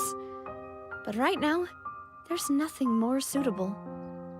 They really did become heroes. Yeah. That's fair. You're right. I'm sorry for your loss, Miss Navia. Water is life to Fontaine's people, and it also spells disaster. It's no wonder that people always say that prophecies represent fate. Fortunately, I've never been one for such opinions. Sorry, wait. Hold on. Sorry, I'm going to self-indulge myself a little bit and, like, open up the poem I just read out at the start of the stream and, like, go through it. Hold on.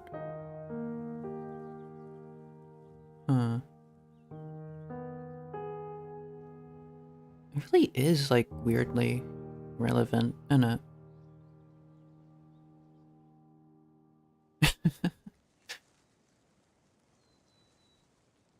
Yeah.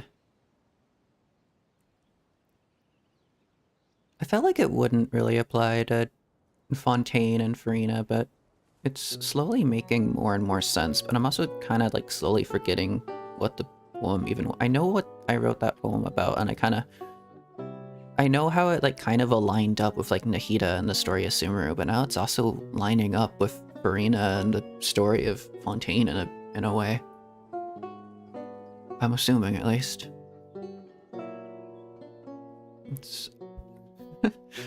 It's odd how...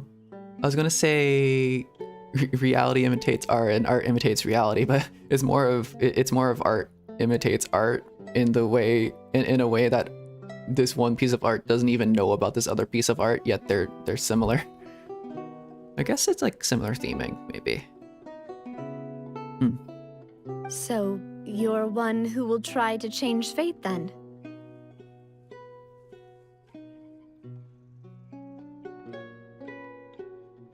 Of course. That is why I'm going to Hotel Bouffe de Thé. I still have some things to take care of, and the children need my attention. Bouffe de Thé. Hold on, I'm trying to figure out... I'm trying to figure out if I know what that means. I don't think I know what poof means, but tete? I'm definitely wrong, but I feel like that's like of being or something. No, probably not. Hotel something of being. No.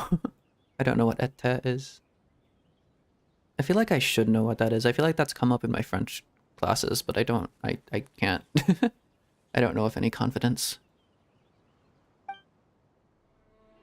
By the way, Traveler, Paimon, one more thing. Yes? Alright, then we'll just... Huh? This isn't right.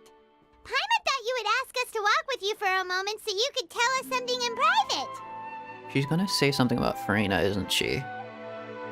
She's actively trying to put the doubt of Furina into the minds of the people. That is a clever and useful conversation technique, which I do like to use when necessary. But there's no need today. It would not hurt to have Miss Navia listening in. It would not hurt to have Miss Navia listening in, because it wouldn't hurt your goal if you had Navia start to doubt the Hydro Archon.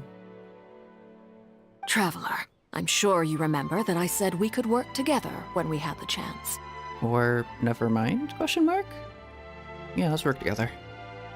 You and I both know that there may be issues with the Primordial Sea. Previously, it was the Fortress of Meripede's sluice gate, and this time it was the water levels in Poisson. These are both signals. So the time for our jolly cooperation has come? Indeed. Allow me to share the latest intel I've received from the House of the Hearth's intelligence network with you. Oh? During some recent investigations, a child claimed to have discovered some ruins near Poisson. The ruins date back to ancient times, and seem to be worth investigating in many ways. Judging by the dating of the ruins, they may be related to the prophecy and the coming crisis. The situation is becoming more urgent, so any pertinent information will prove extremely precious. In what way? How old are these ruins? My people initially came to prepare for ruin exploration. Unexpectedly, this disaster struck. And at present, we're all busy prioritizing the rescue effort. So that's why the Fatui were already in Poisson. I wanted to take the children along, but unfortunately, Linny, Lynette, and Fremine have all been dispatched to higher ground to assist affected residents. I see. Linny told me that outside of the house, the person they trust most is you. Oh, well, that's nice. Which is why I want to give you this task. Are you sure this will be okay? Can you trust an outsider like me?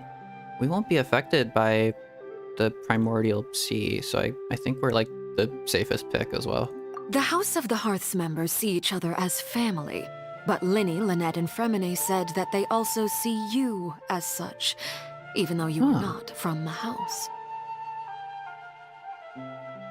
That's really nice. I'm sure you already understand how earnest they consider their friendship with you to be. I wonder if, like, the Traveler considers them that way. Oh! That somehow makes Paimon feel kinda happy. I feel like the Traveler still has, like, a tiny level of distrust towards, like, Linny and Lynette and such, but they're slowly getting over it, kind of. The intel I just shared about the ruins could fetch a high price. But since the children consider you family, it's only natural that I freely share it with you. And you want us to tell you all the information we can find out of it? Got it! So all we gotta do is go to some ruins, right? We can handle that.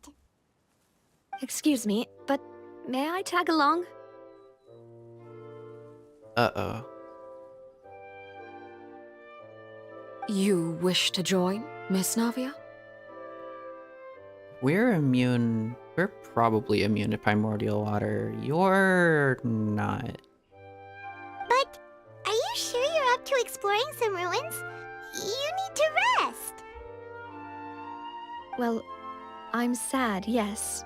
But I can't just go back and plop myself into a chair by the roadside and do nothing. There's no point in being depressed while we still have a disaster on our hands. As my father's successor, I must live up to the hopes he had in me. Besides, I'm also doing this for myself. I need something, a distraction, to keep my mind off Malus and Silver. Yeah. There's really no stopping you because of that. That's understandable. Navia's strong, but she needs company right now. We can be that company if she gets to explore the ruins with us. Since you put it that way, I have no objections. What do you say, traveler? We'll go to the ruins together. All right. The ruins are to the south of Poisson. Here's the map. Okay, the three of us will handle it. Come on, let's pack up and get going. She reminds me of someone. There's some character that like Arlecchino or the Knave is reminding me of. It escapes the tongue, but there's a really specific character, or maybe a character archetype she's kind of reminding me of. I don't know. I mean, I know like the Vitui are character archetypes, but like more than that, I mean, the Harbingers, I mean, more than that. Okay. Meeting is also parting? Okay. Before we do that... Okay, because it's a serious stream, I'm going to, or at least like a serious quest, I'm going to not do the normal, or not like add the image, because I feel like it would make it would be like too silly for a serious quest, so sorry about that. But I will be bringing that back for the future. Okay, I will be right back. So I need, who's a serious character? Who's a character who can be kind of somber? Maybe not. Maybe I'll just do this then. I will be right back. Wee.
I'm alive. Okay. Let me book that. Also, in the spirit of this being like a really serious and somber and like very, very emotionally charged quest, I will be removing my question of the day, or rather question of like the year, since I'm never going to change this because it's just the only fact of nature. I am going to be removing this. It will be returning in obviously returning in like future streams and stuff, but I'm removing that for now. I want the stream to be quite serious because this quest is gonna pack one hell of a punch. I can feel it. They're starting off really strong with a really big hit there, and I really like that. So we're going to try to give the quest the justice it obviously deserves. Yep. Why do I have a... Wait, huh? Why do I have a chest unlocked there? In between doing stuff, I will just be like grabbing, Wait, what? Why is there a painter thing here? What happened here? Why do I have... Oh, when did I get that? Did I do a chest thing? Okay. We should go and collect our... Okay, I think we should actually go and collect our dailies before we do the rest of the quest. Because, like, if Fontaine falls, I can't necessarily do my dailies or anything, you know? It's kind of a But, no? I think it's... Don't you think this puzzle strange? Strange? I don't think it's strange at all. I'm not sure. It's just looking at it makes Paimon's nose tickle. I have so many questions. Who placed these items and why did they place them here? Sometimes the more you think about it, the worse it makes you feel. Some questions don't go away once they pop up in your head. Every time Paimon closes his eyes, they spin around like specters. These puzzles in the wild are actually set up by the Adventurers Guild. The aim is to train the guild's rookie adventurers. Okay, I really do not care. Let me get on to the quest. Uh-huh. Cool story, Paimon. I don't give a shit. So it's a case of rookies training fellow rookies. Okay. Uh-huh. What? Oh, hello. Huh? Who are you? Where'd you pop up from? Salsa? Eh?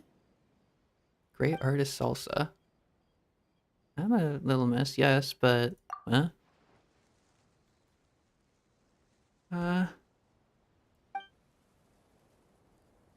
Who the heck are you? Where did you come from?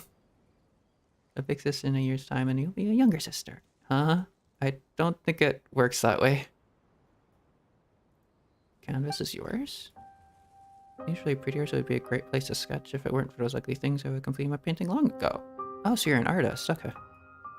I don't remember if I caught that. Miss and Flying Little Miss.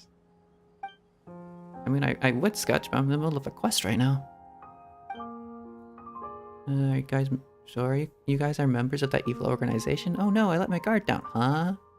Evil organization?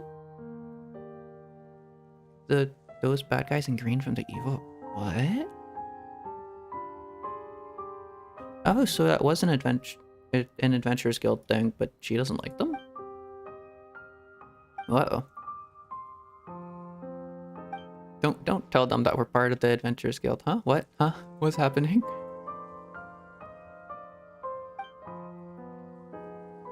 We can't just charge into headquarters of the Adventurers Guild, right? What is happening?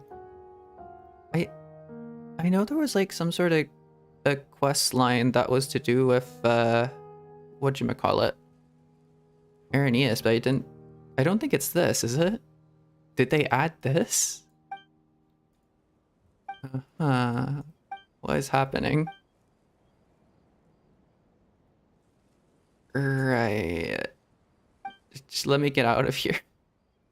Arrangement they fit in the naturally occurring lines. Okay. Right. You have fun with that, Salsa. I'm running off. Can I please run off? Okay, thank you. I will see you later. The hell? What are you? What is this? Is that a... That's not even... Is that just a side quest? What is this? Who is this? Game of the Rich? Wait, what? There's more... Take up resources for other quests and will cause the corresponding quest to be suspended. What? Okay, there's a Fortress of Meropide quest thing? What did I... Who is this? I'm so confused. Did it not unlock a new quest? Who the heck is Salsa? There's no quest here for Salsa. Oh, good stuff, but yeah, just some odd side quests I guess I never unlocked. Okay, we're completely ignoring that. Sorry about that. I just saw a chest and decided to open it. I didn't realize there would be an entire dialogue attached to it.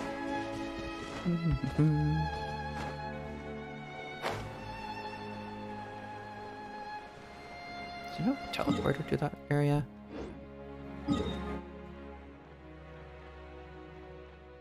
It's an interesting spot. It leads like an inlet that goes into the Mort region. I wonder if the Mort region is going to play a... It probably is. It's like... It's called the Mort region. It's the dead region. It probably is going to... Okay, wait. We were... Okay, sorry. We need to turn in our commissions and stuff like that before we derail the quest too much.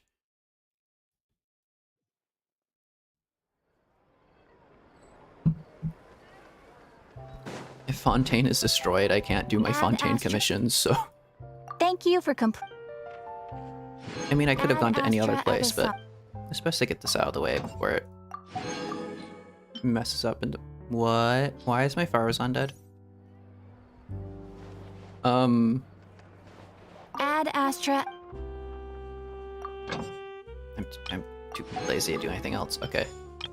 I don't actually know what Farazan was collecting. Do I need any of these? I don't know what I was doing.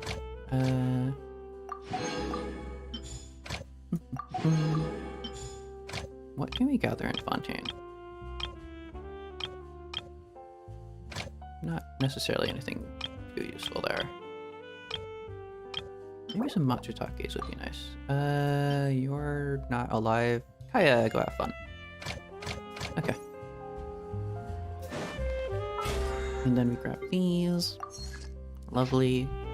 How's our resin situation? I'll just make like one condensed maybe. Or three, might as well go all the way. Boop. Okay. Mild distraction out of why is this? I've already used up that much. I mean, I guess that's good because there's like one day left of the week, but sure. Yeah. Alright, small distraction out of the way. Let's go back to the runs.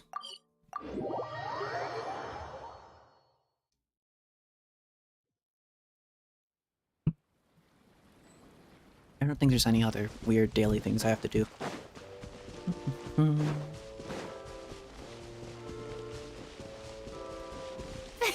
Wait, no, you're already Numa? I don't remember if like the light version is Numa or Osia?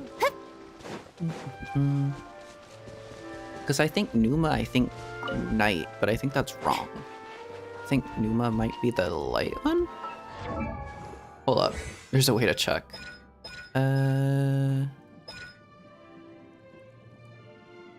Yeah, Osia is the dark one, Numa is the light one. And it doesn't really make sense for Numa to be light to me, but I guess that's what that is. Yep. Because the word Numa to me sounds like night. It sounds like something to do with like shadows and stuff like that. Yep. And Osia, I don't really know what that is.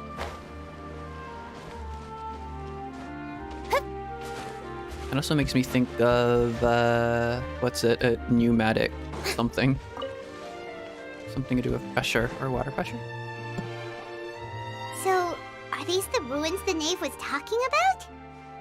Whoa, talk about old. Right on the surface, though? I'm sure like the stuff you find underground is way older. They seem to be pretty ancient, all right. Let's go in and have a look.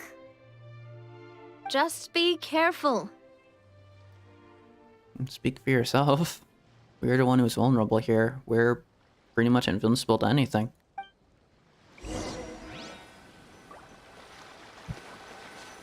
Okay. Place. Wait.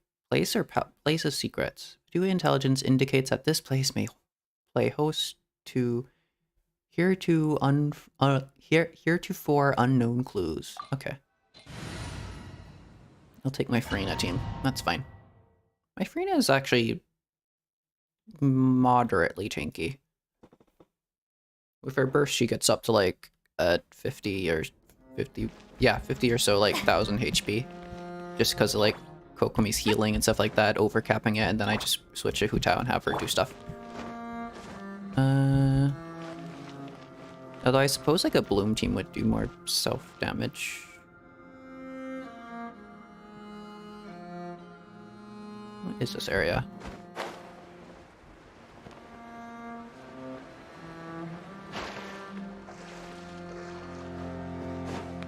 Okay. Doesn't seem all that super ancient, right? I don't know. Oh, those are like destroyed bookshelves and stuff. Oh?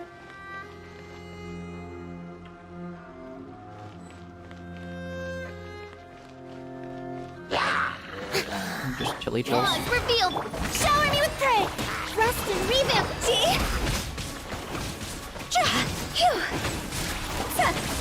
I don't need the burst for this.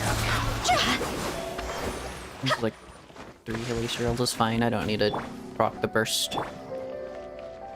I think I literally just hit them a few times. I probably get enough energy to do the burst anyways, but meh. I'm not the best at the rotations, so I'll have to get used to it. There's no like symbols or anything on them, I guess, besides from like that. I can't really figure out what that would mean. Are we gonna fall through something? That looks sus. Whoa. Can I go around? Uh-oh. Watch it! The floor here isn't safe! Hold the line! Strike a pose!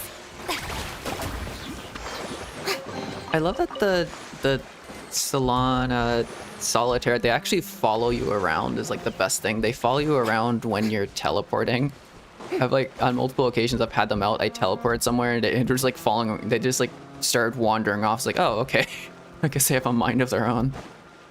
Did I grab the chest?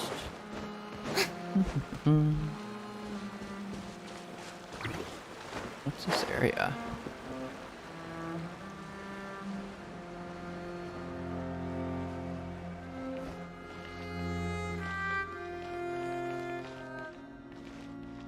It has a kind of music. I don't know if we've heard this music anywhere else, though. Oh? This place has also been contaminated by primordial seawater. Uh-oh. Yeah, that's why I kind of wanted Navia to stay behind, but we can't really argue with her here.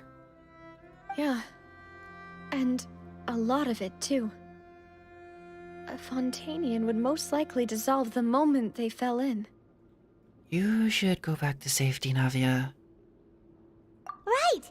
You can't go down if there's primordial seawater.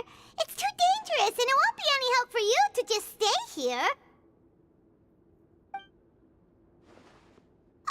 Don't get by my wrong. We're not saying you're useless. It's just that... No, you're right. I can't do anything in this situation. I'll leave this to you. From the look of things here, maybe there's no way back. That complicates things. Maybe the only way left is forward. In that case, do you want to wait for us here? The water levels here are unstable, and there's a chance the water will rise. So staying here wouldn't be safe either. Uh-oh. I'll go together with you. Perhaps we'll find the exit just up ahead. Seems like there isn't any other option. Don't follow right behind me, because my first instinct is to jump right in. For now then, but please be careful. Because I just want to test the traveler's invulnerability. Or, like, inability to, like, die from it. I want to go touch it. Can I go touch it? No, it's a dead end. Let's try climbing over from the side. Can I touch it? I can't touch it. Uh-oh. Can the traveler touch it? If I... Wait, oh, I can't okay, so you can't even slightly touch it. That's odd. You'd think the traveler would be able to swim around at least a little bit in it, maybe. Hmm. But maybe it's because I have, like... Wait, is it because I have... No, it's any character that touches it. Just like, nope, stop it, go away. Fair enough. Wait, Kokomi though. Kokomi just like dives straight in and is like, let's go. Primordial seawater, let's go. Kokomi's in her element.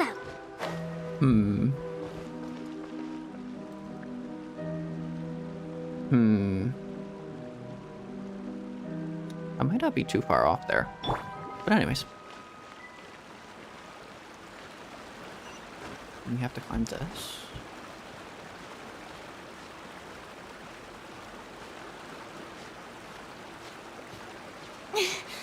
Where did it come from? Is it just rising up from the bottom somewhere? Is there some massive, like...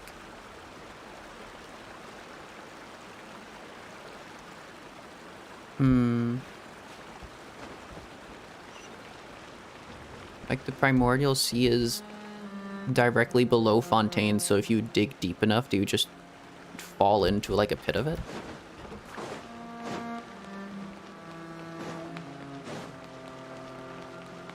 Something like the chasm?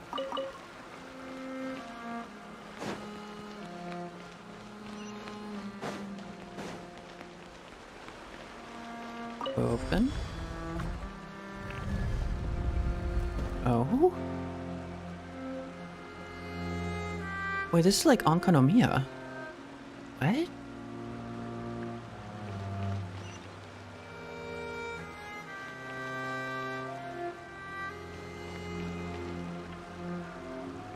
The hell is this?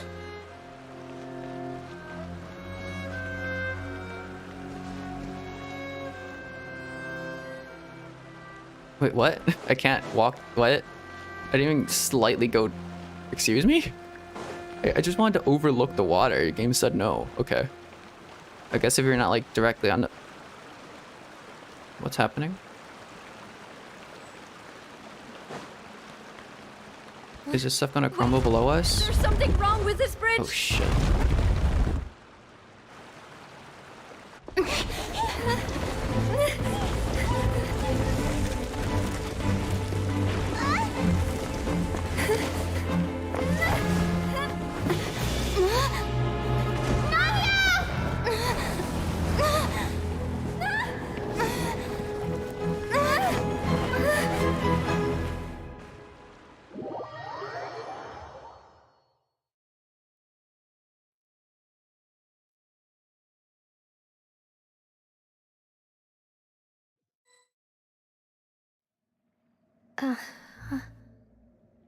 What?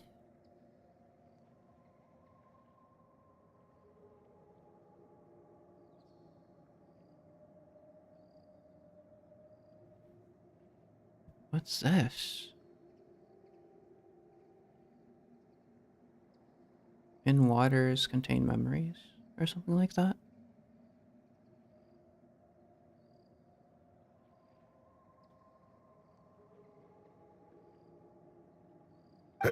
Demoiselle. Wait, what? Huh? Demoiselle, what are you doing here by yourself? Would you be standing here till dark if I hadn't come to get you? Maybe she just wants some time to herself, Maloose. Oh, was I sleeping? It's like similar to ley lines or something. All the memories like coalesce and water and swirl or emotions. And, It's also like that one ocean. Oh, that one like big oceanid thing that formed from during the missing persons case thing. That was like a conglomerate of everyone mixed together. And since they were all mixed together, I guess they could kind of like talk to each other. That's kind of what's happening here. Yes, it would appear so. I must be tired. That's quite possible. However, you were the one that suggested we go out for a walk. Oh, right. I nearly forgot. It must have slipped my mind when I dozed off. I haven't had a nap today yet. Have I? This is a familiar feeling, yet something's a little strange. Is something the matter, demoiselle? Oh, no. No, I'm fine. I was just trying to recall why we came out for a walk. Do you remember Mr. Giverny? He'd requested our help before with foreign merchants who had a debt dispute with him, and we'd resolved the matter not long ago. We were headed to see how things were going with him at the moment. Ah, right. Yes. I remember now. Oh, Miss Navia. Ah, Mr. Malus, and Mr. Silver, too. It's good to see all of you. How have you been? I've been great. Thanks to your help, those bothersome merchants finally realized that I wasn't the one they were looking for. Why, I wasn't even the guarantor for that person. Was he in Fontaine? Was he like on the list of names? They were knocking at my door day and night. Even my neighbor Obina was getting fed up with them. Sometimes force is required to calm someone down and get them to listen to what you have to say. That's right. Oh, by the way, Burnett, what was it that you wanted to give to Miss Navia again? Oh, yes. One moment, I have it right here. Miss Navia, these are some flower seeds that I prepared. Please take them. They're a very good variety, and they'll become very big and beautiful once they bloom. That makes me think of the Furina voice line in the teapot. She said something like that. I don't know what we would have done without your help, so this is a little token of our appreciation. I hope you won't refuse. Ah, did you cultivate them yourself? Thank you so much. I'll certainly take them. Malus, we do still have some empty flower pots at home, right? Why, we can have as many pots as you'd like, demoiselle. Perfect. In that case, we'll swap out some of the decorative plants for some of Mrs. Burnett's flowers. Very well. Wait. Something seems to be off here. Excuse me, madam. If I'm not mistaken, your name is Burnett, correct? She was on the list, wasn't she? That's right. Is something wrong? No, it's nothing. This is the first time we've ever met, but your name seemed familiar to me. I must have heard it when I was discussing things with your husband previously. I've heard this name before. Sometime recently, I'm sure of it. And why are there so few people around here? Where did everyone go? Are they all like... No, they wouldn't be in the fountain, because if like all the primordial seawater concentrated in the fountain, then the fountain would be contaminated. Although... Wait... Actually, that's odd, because the people who did get dissolved, and was that just their memories though then?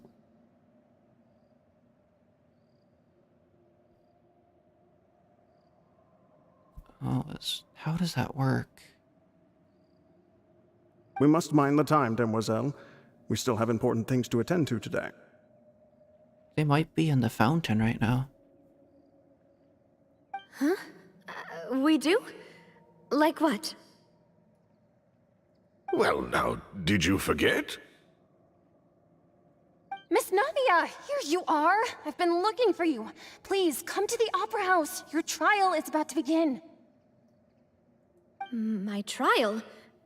Wait, why would I need to go to the Opera House? Yes, she's right, demoiselle. It's just about time now, so we should get going. It's all just a mixture of, like, memories and emotions and stuff. Oh? All right then.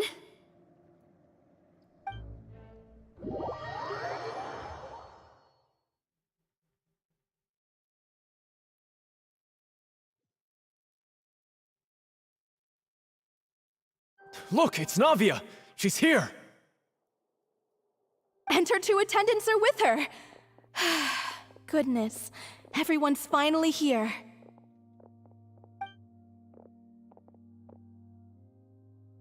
There sure are a lot of people here to see the trial.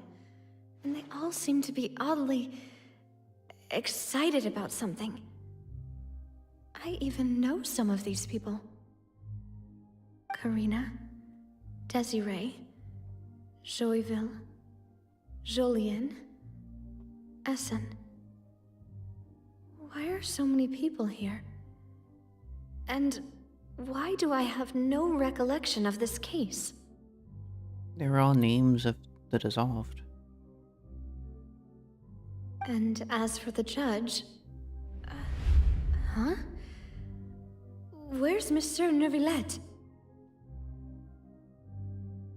Please sit in the defendant's seat. Don't worry, Silver and I shall accompany you. All right. But are you sure you can stand behind me? Typically, it wouldn't be allowed, but today is an exception. Hey, what kind of place do they think this is? Come on, do they have any idea what they're doing? Seriously. What is even happening? Enough with the whispering! Could someone please tell me where Monsieur Neuvillette is? And why I'm standing trial? My dear Miss Navia, have you not yet realized what you've done? In that case, allow me to explain. As all here know, you are Master Callus's successor, the head of the Spina di Rosula, someone held in high regard by every soul in Poisson.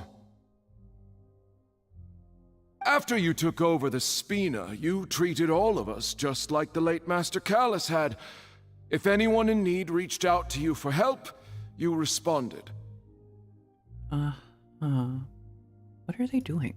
Not only you, but your butler, your subordinates, nearly everyone in the Spina di Rosula fought for the well-being of those in Poisson. Is this some sort of, like, reverse trial? What is happening? Wait a moment. Aren't you just proving that I'm a good person? Yes, correct. Wait, what? Absolutely right. And that is why you stand accused. You have helped so many people get through so many difficulties. You are one with us. We are inseparable. We are one big family, all of us who are from Poisson, inextricably linked. And with you being so important, we couldn't possibly do without you. What?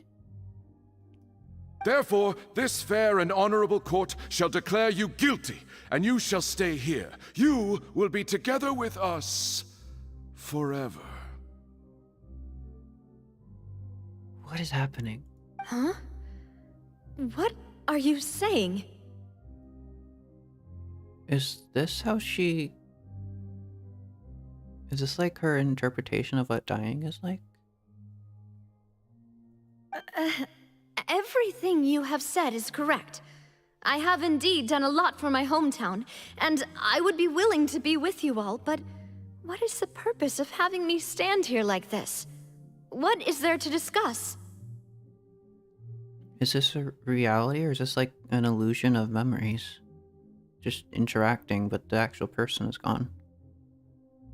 Ah, well, if that's what you think, then I have no further comments. How wonderful, Miss Navia!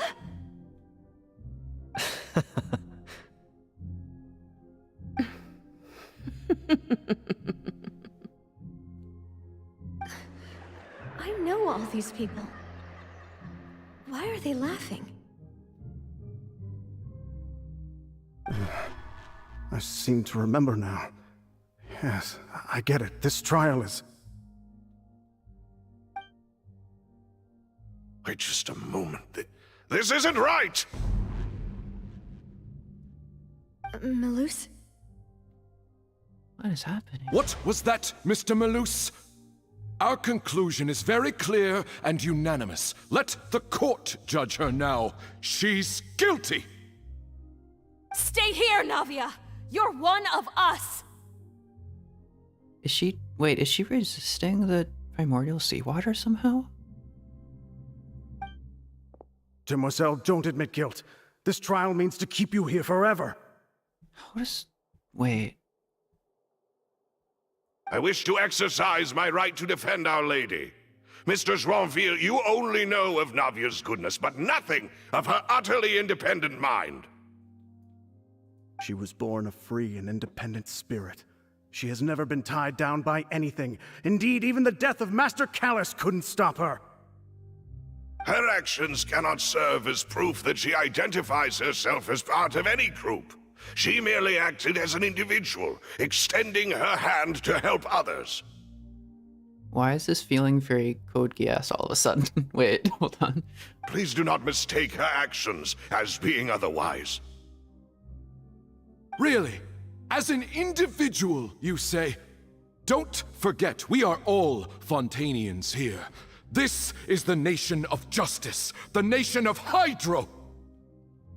Even if Miss Navia only voluntarily rendered her assistance, that doesn't change the fact that her beautiful soul must return to everyone. Water accepts all, blends with all. It will surely accept her kindness. Everything is measured here in the nation of Hydro, and in the end, everyone shall meld together. Thus, when a unanimous opinion emerges, that opinion represents justice. Why are you called Joyenville, and who the hell are you? Now I speak for everyone. Our opinion is consistent. Navia should stay. We and Navia are one. And you would call this justice? Preposterous. You are merely jealous that Demoiselle still has a chance to exist as an individual. What if they realize that we haven't quite realized? Have you forgotten how much you all once longed to become individuals, to become independent? Do you mean to defy our justice? It's oddly terrifying. If your justice is flawed, then why should we acknowledge it? As you said, we can also have our own justice. Silver and I shall defend Demoiselle. And that is how we will enforce justice. Ugh, my head... It hurts. Demoiselle. They, like, subsuming her? What is happening? Silver, it hurts. My head is spinning. All I can see is stars swirling in front of me. I remember now. Everything that seemed odd from the very beginning.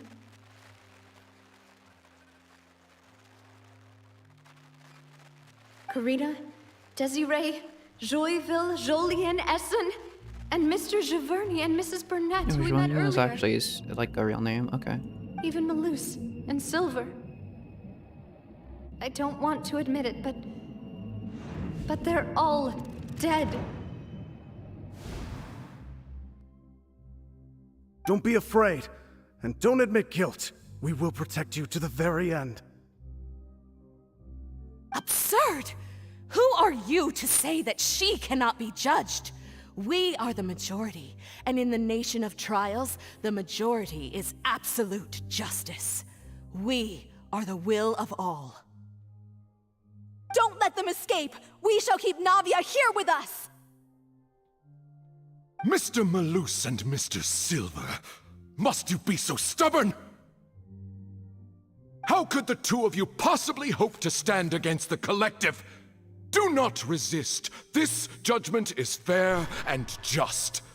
Navia belongs to us. Oceanid. They just flash as an Oceanid for a second. Wait. After all that happened, she should not be left alone in Poisson. Oh, there we go.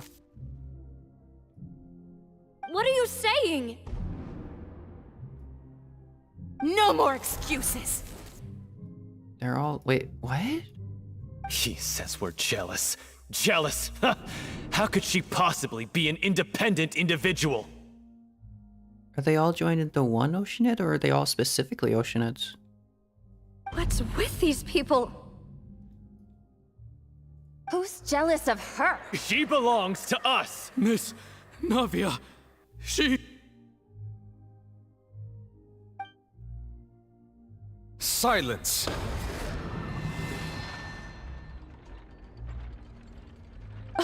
That's...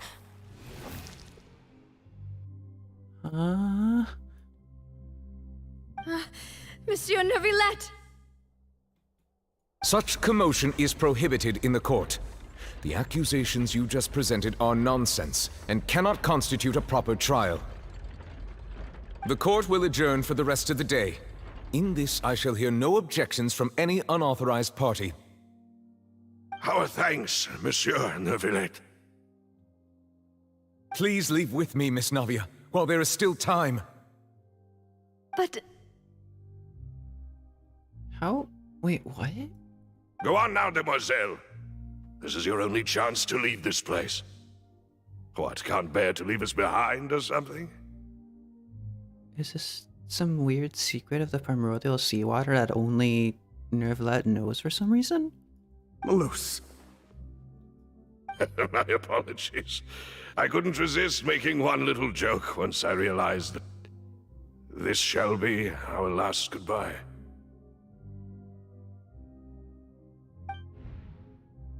Malus. Silver. Quickly, you must come now! Were they being turned into Oceanids, or were they always Oceanids? What's happening? Goodbye, demoiselle. Oh. Because there was a theory that the people of, like, Fontaine were, like, Oceanids, or, what's it? Like, in the Valerian Mirage and stuff like that, they're like, all Oceanids, or they're all, what's the word? Hold on. Like, like, the whole idea was, like, maybe Furina is, like, I think I mentioned this idea, like, in the first act of the Archon quest itself, like, but, like, Furina is, like, an Oceanid, and, like, everyone is, like, branched off of her or something, and then, like, they all dissolve just because, they dissolve into the primordial seawater because they are water, they're made out of water or something like that, but, like, that wouldn't really work because in, like, the event we just had, like, the poetry event, it takes them a lot of energy to take human form. So they wouldn't be able to do that for, like, their entire life, you know?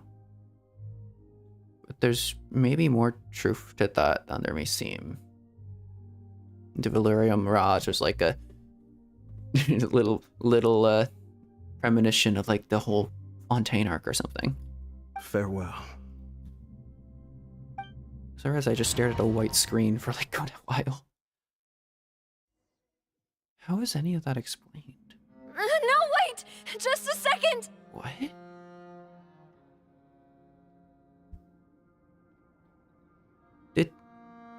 Did she resist it, or did we... What? Navia? You're awake. Good. Wait, you... What?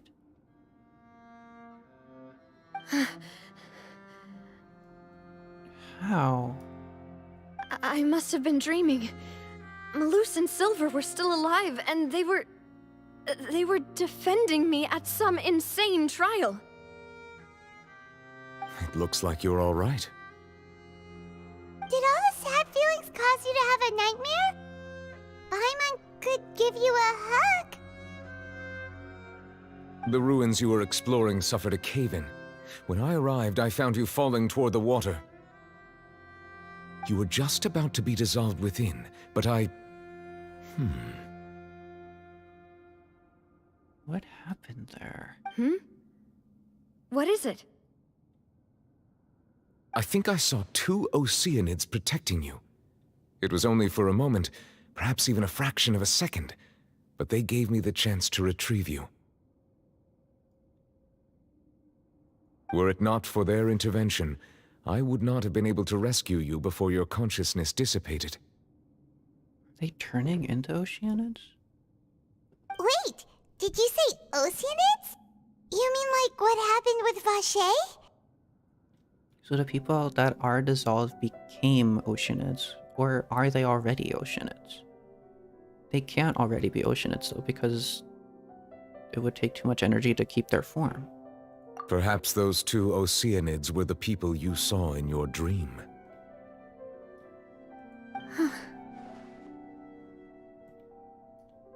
I always told them that they didn't have to protect me. To think that they'd keep doing so even after death.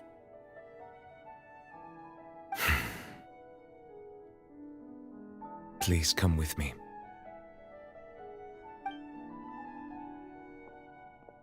How did you actually do anything, or was that some manifestation of like her mind? Oh, I am quite all right. Perhaps there's something we could chat about? Why do you look so stiff all of a sudden? Oh, Paimon knows. You're the type who feels awkward when there's nothing to talk about, right? I merely thought that we should give Navia some time to herself. Oh, I see. There's like... All you did was really just like grab her or something? So that was all like a manifestation of her mind trying to process what was happening? Or... There's definitely something like... Not... like real but not real going on there. Some secret of the primordial water. Huh? Why didn't you just say so then? Don't you think it's even more awkward to call us over like this and then have nothing to talk about? I suppose so.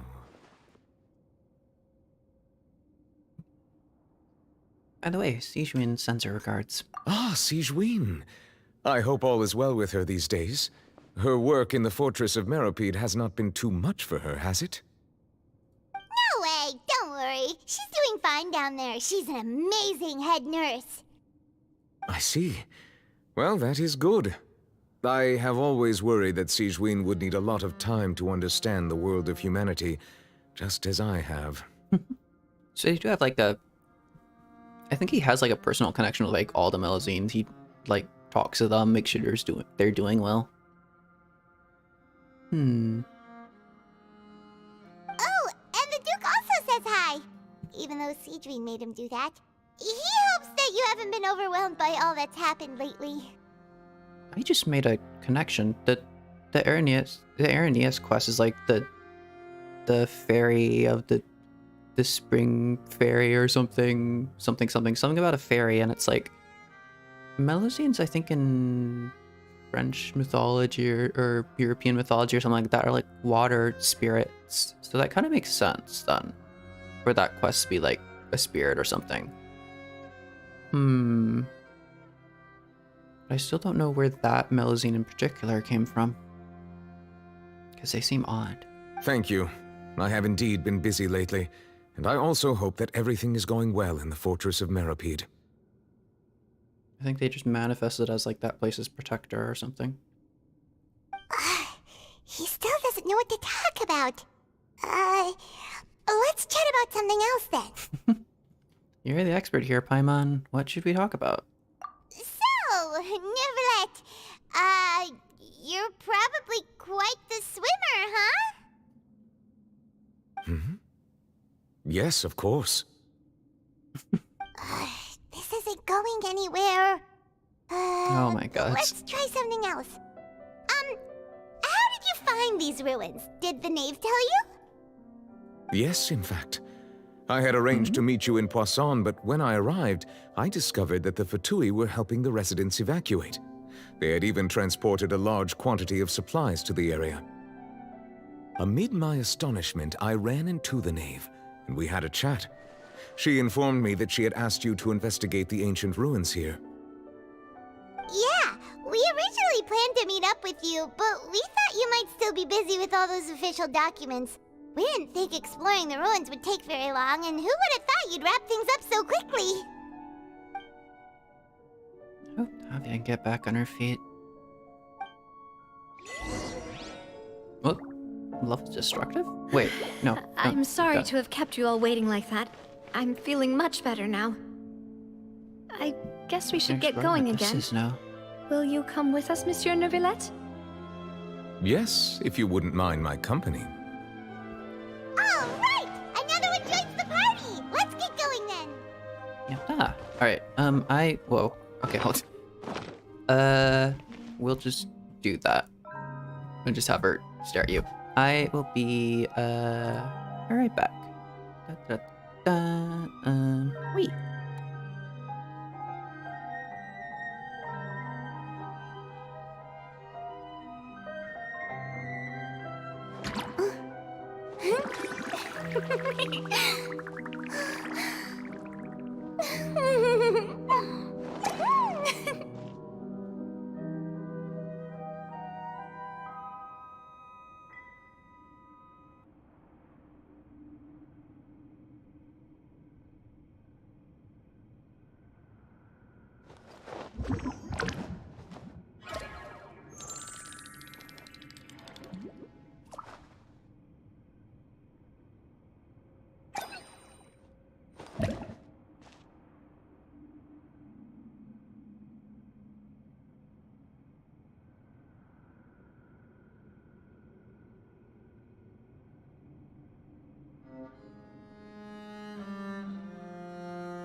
Tea parties are a must for the well-mannered.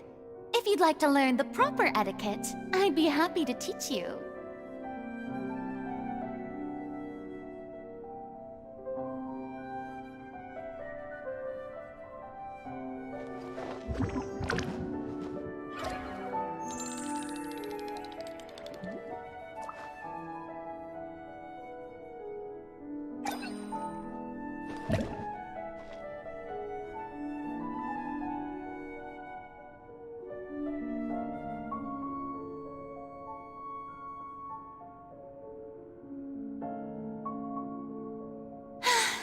Being too popular can be such a hassle. Who knew the people would adore me so much?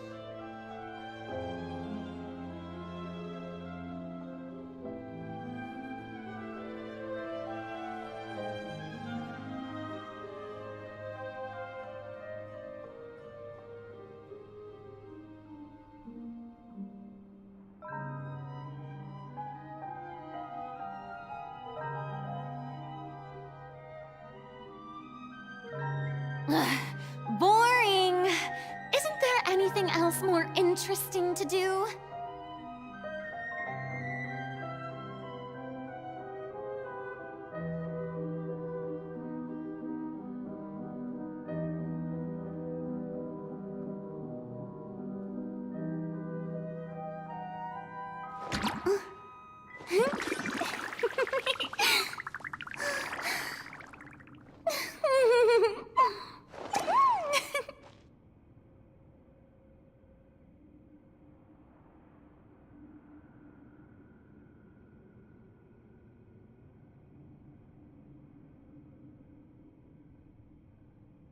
Tea parties are a must for the well-mannered.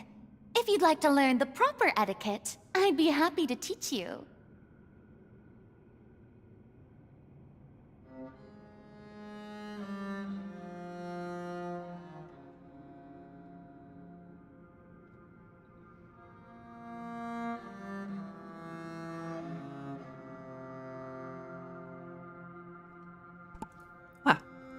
Okay, let me... what? No, let me poke that. Anyways. I kind of want to go around, but I feel like they'll kick me out. What is this place? Are those like aqueducts? They seem kind of similar to aqueducts. Also, I've realized that the what are they called? These things, they're kind of similar to aqueducts. But instead of transporting water, they transport people.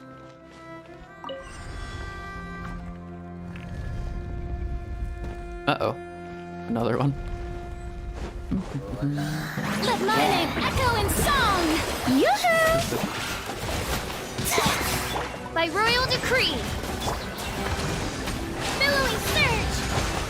Well, Hutat won't get any use here. Dada Kundala.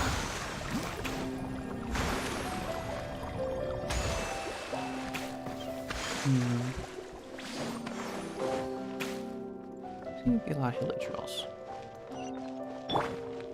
Oh, we go up here now. What is with... Why is it widening the view?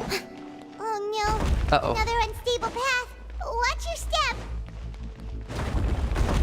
Again. That's why it's widening.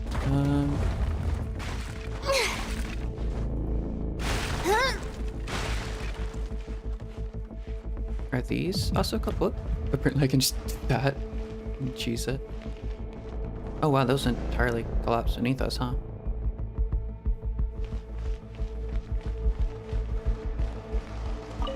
Is there going to be a hill trail behind every single one of these? Apparently... Oh. Whoa. Wait. The whole place is collapsing? Watch out! There are rocks falling over here! Ow, ow, ow.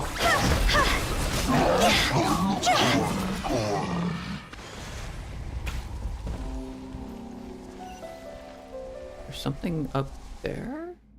Yep, we're gonna have to just keep sprinting.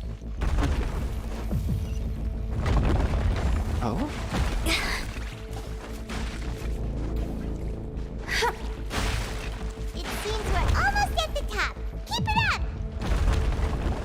Uh-oh.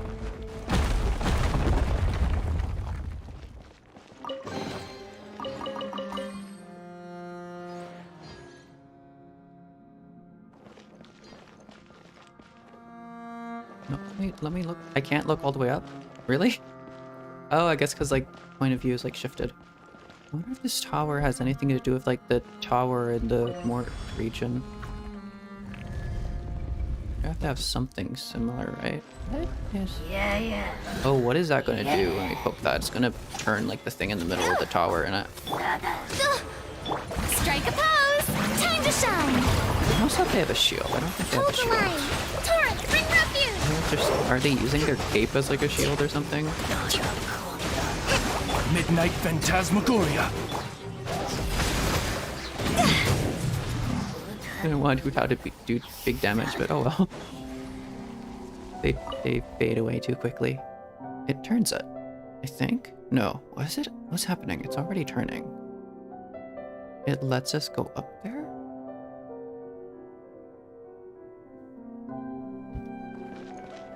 Hmm.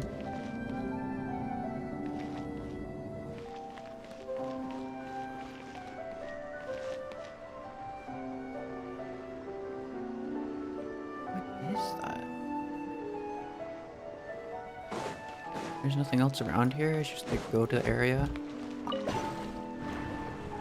Yeah, I guess we are going there for some reason. What is that? What energy is that trying to absorb?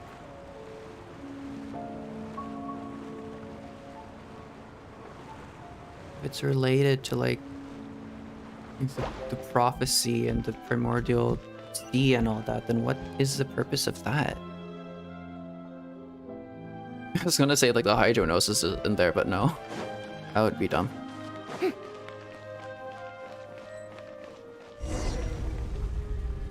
Meeting is also parting.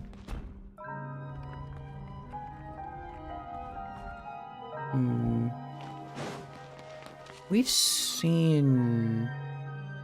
Wait, this feels familiar. These kind of statues feel familiar for some reason. I don't remember where we've seen that kind of architecture before. Looks like we've reached the end. This is the place. There should not be any other hidden spaces in the vicinity. Really? The path sure had some twists and turns, but it turns out that this place isn't actually that big. There seems to be something on the wall.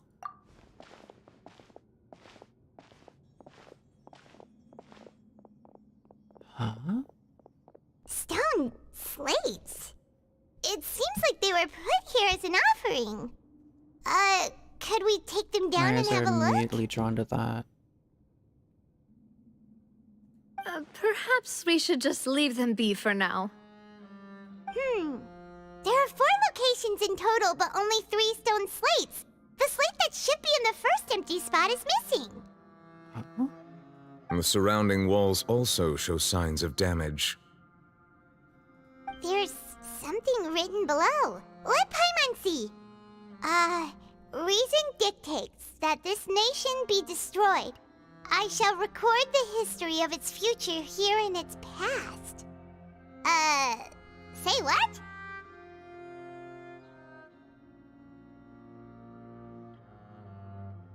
My first thought was like Istroth or something, but I don't think so. It feels like someone left these slates and these words here for a purpose. But does he mean that Fontaine should be destroyed? That would fit the circumstances dictated by the prophecy, yes. Indeed, the slate's contents correspond to it. Take the second slate, for example. There's a person kneeling here. She seems so dedicated. And there's a whole bunch of other people behind her doing the same. She's facing this... Celestia? What is this? Some kind of island in the sky? Surely that's Celestia, but they're...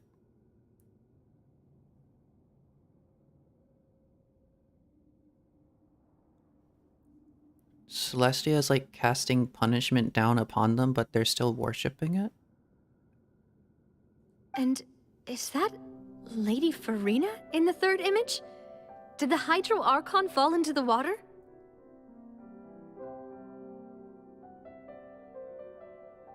Huh?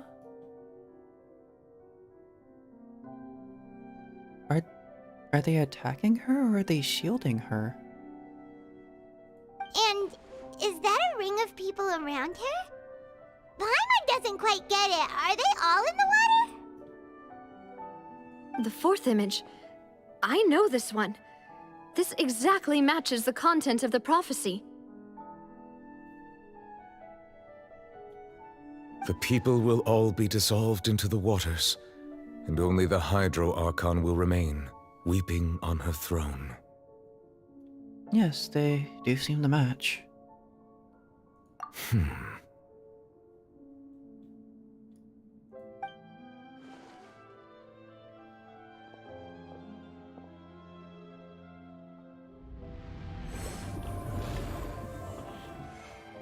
What did you just... Huh? More information should be hidden in these slates, but I fear I cannot easily uncover it. Most likely due to us missing the first slate. What did you just do? I am very sorry. Are they like written with the power of Hydro or something? Don't blame yourself, Monsieur Neuvillette. Deciphering ancient stone slates isn't one of your duties. Ooh, Paimon's getting the chills just looking at these slates. This says that it's the history of the future, right? That means the prophecy's sure to come true. But then they go back into the past? Something's going on with time. I really hope it doesn't mean that. Still, Paimon feels like these images are kind of weird when you look at them together. What if they're reversed? Huh.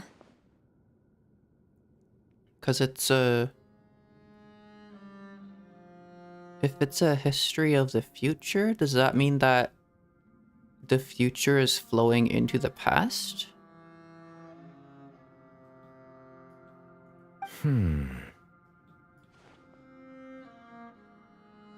I get what you mean, Paimon. The issue is the order of the third and fourth images, right? That's right! If the images are in chronological order, shouldn't the fourth, the waters drowning Fontaine, come before the third, where the Hydro Archon herself falls into the water? Hmm?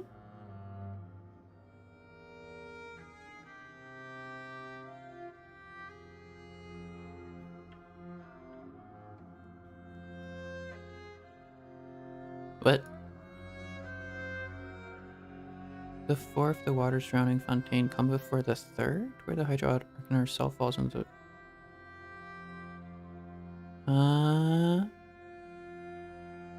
Before the third. And... Wait. And yet the order is reversed here.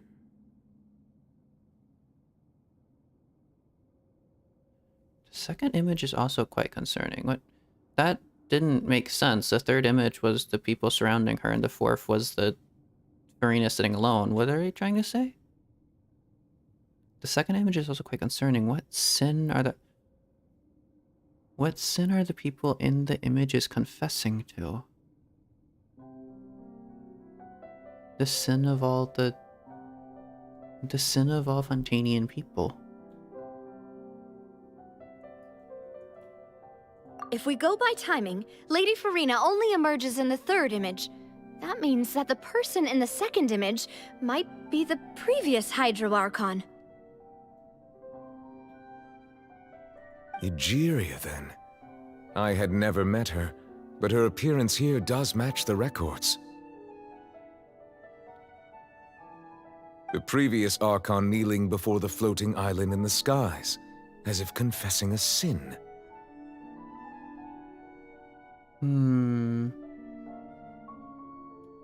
Did she herself commit that sin? And if not, why would she be in such a posture? The Fontainian... Did the sin of all Fontainian peoples is hers? Also, I'm still wondering why these ancient stone slates are here at all. Judging from their contents, could this place be the origin of the prophecy? Does that mean that someone, or some people, once saw these slates? But who would have created these slates and left these words here? That means that the first missing slate is important. It seems that any further clues will have to come from Furina. In that case, there's no time to lose. There's nothing else to be gained here, so let's head back first. But where would the first slate We be? better get somewhere safe for now. Couldn't we just, like, try to find that, surely?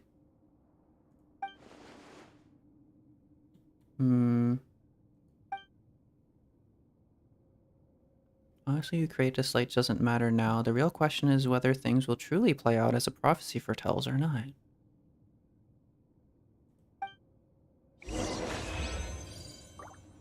Can I read them or no? Just exists there. And this, like, just completely... We can't even slightly figure out what this is. Okay. Why were they confused about the order of these?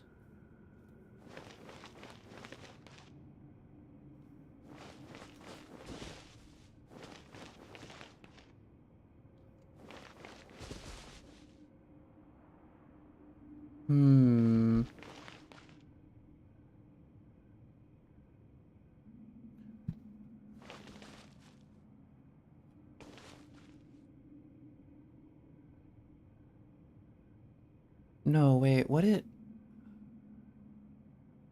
The people are in the water. Furina's drowning in it. Actually, yeah. Wait.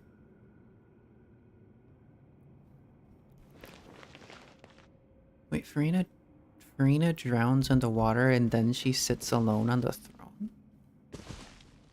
There is something odd there.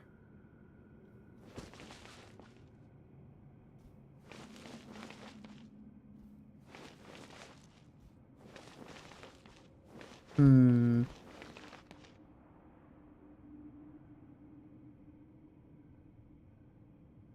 don't think there's anything we can really glean out of that. Okay.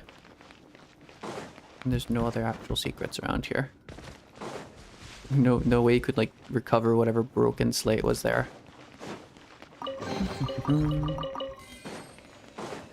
Okay, let go. But what was that point of that spitting thing on the building, then? What was the point of that weird tower? Let's split up here. I'm going to check on what's happening with the Spina. You know how it is. There's some things you just need to be there for yourself. You still have energy for that, Navia? Paimon's already beat! You got half dissolved and you're more energetic than Paimon. Just head back to the Fleuve Cendre and have a rest then. Thanks for keeping me company all this time. I'll depart as well. Thanks for your hard work today. Rest well, everyone. Traveler, I will go talk to Furina tomorrow morning to ask about the stone slates. You think she might know about them? I'm sure that you're concerned about this matter as well. If you have time, drop by my office. I will share the results of our discussion with you. Alright, see you tomorrow. Are you really gonna talk to her about this directly? Will that be a problem? Paimon's getting a little scared now that it's come to this. She has long been harboring secrets and will not give them up easily, which makes it all the more my duty to ensure that she understands the present situation. Alright, we'll leave it in your hands then. You're probably the best person to talk to her anyway. I will be carefully considering my words tonight. Traveler, Paimon, our safe house at the Fleuve Cendre is always open to you as ever, so please don't think you're an imposition. All right, I'll be on my way then.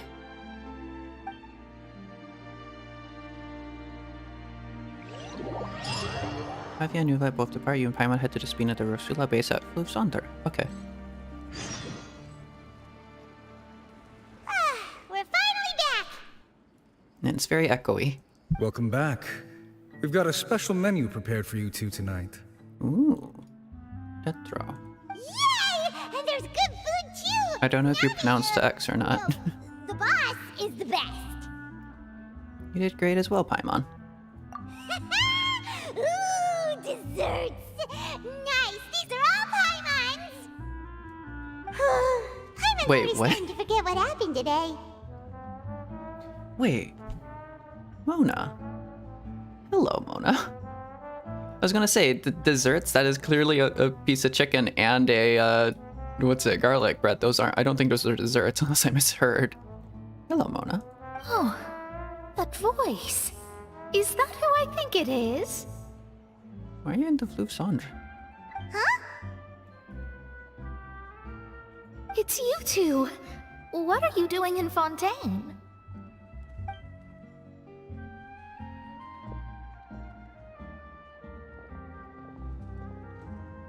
Mona? Are you... Hey, Mona, are you able to divine about the future of Fontaine itself? Lady Magistus, did the stars not tell you that we might meet here?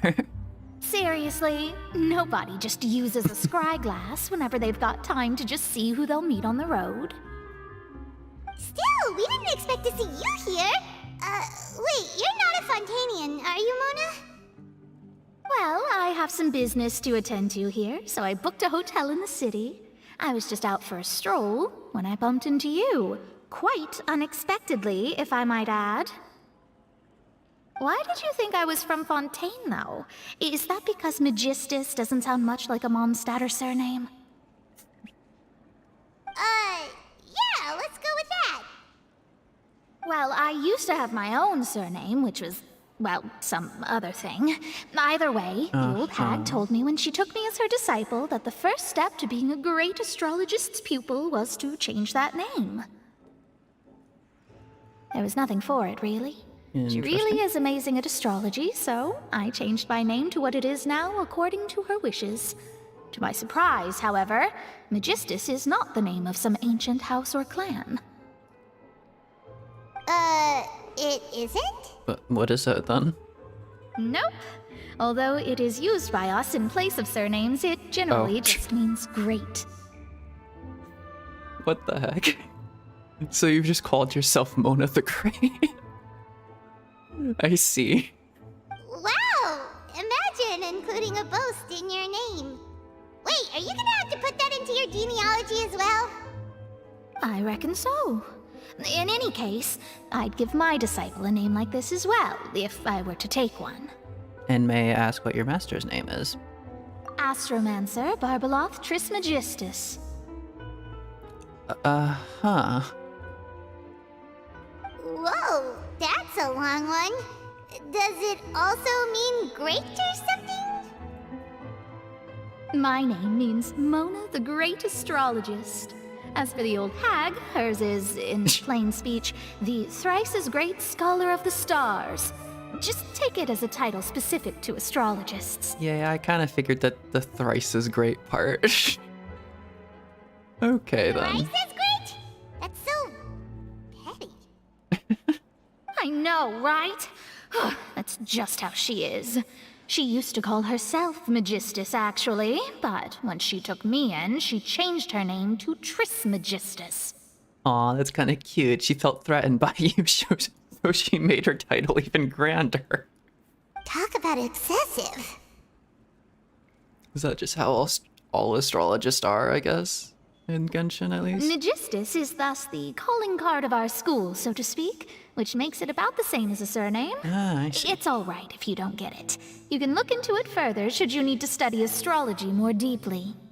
How about triple strength traveler or a triple appetite Paimon? Terrible! But anyway, you're not Fontainian, are you, Mona? You're from Mondstadt, right? Well, I was born in Mondstadt, yes. My parents migrated to Dorman Port, and I traveled with the old hag for a while, after which I settled down in Mondstadt City. I see. So you're fine. You'll just have like a nice swim around while Fontaine just falls below you. Fontaine just like crumbles to dust and like the seawaters rise and Mona's just like swimming around like, what is happening? She's like just skimming across the surface running. Oh, that's a good thing then. At least we know you won't be dissolved by Fontaine's waters. Speaking of that, I'm sure you're aware that a bunch of things have happened here in Fontaine, right? I know you're not a local, but I'd avoid getting too close to any water that looks strange all the same. There's something ominous about it. Well, the water, I mean. Did you come to Fontaine because of the prophecy, Mona? That was the main reason, yes. Just a while back, the Steambird invited me to take part in a panel and speak about the circulation of the prophecy as an astrologist. The invitation was sent quite early on. I don't think anyone expected Fontaine to be in this much trouble. What do you make of that prophecy, Mona? Just tell us what you think as an astrologist. Your word would go a long way to make things more certain and less scary. I don't think you're gonna get the answer you're looking for, Paimon. What I can tell you is that I'm an astrologist, and that this prophecy concerns the fate of Fontaine, even that of all Tevat. Ascertaining this is akin to reading the fortune of the whole world. I'm afraid that this is not something that just anyone can do. If I could do it, you would no longer call me an astrologist, but a visionary. I see. But on the flip side, the prophecy is so huge and powerful that it must surely come from a powerful visionary. Its contents involve the fate of the world. Disregarding it would be a mistake. A visionary? Sounds really powerful and all, but does such a person really exist? Of course. The old hag could do it. And I'd bet there are others amongst those Hexenzirkel colleagues of hers who could do something similar. I was about to mention something about the Hexenzirkel, but okay. Yeah. I need to ascertain the accuracy of the prophecy. Let me get in touch with your master. I feel like that would be a bit rude. I need to ascertain the accuracy of the prophecy. Although, are we already just gonna say that? Are you sure? Okay, fair enough. The traveler's just going straight for it. All right. I'll help you. It isn't often that I see you with such a serious look on your face. I'll tell you once I hear back from her. So we're gonna come into direct contact with like a person of the Hexenzirkel now. Okay. Thanks, Mona. You're amazing as always. Oh, well, this is something only I can do after all. So yes, your praises are quite welcome. I forgot how it worked, but like one of them... I remember from the one event in Mondstadt, I'm really foggy about it though, but like one of them chronologues or is like able to something about that. They're like able to keep track of the past, one of them keeps track of the future, one of them is like the present, something like that. I'm not entirely sure. There's something happening there. That's the greatest of astrologists for you! Of all the people we know, you know the star's the best! Indeed, indeed. That's the spirit. Oh, sorry.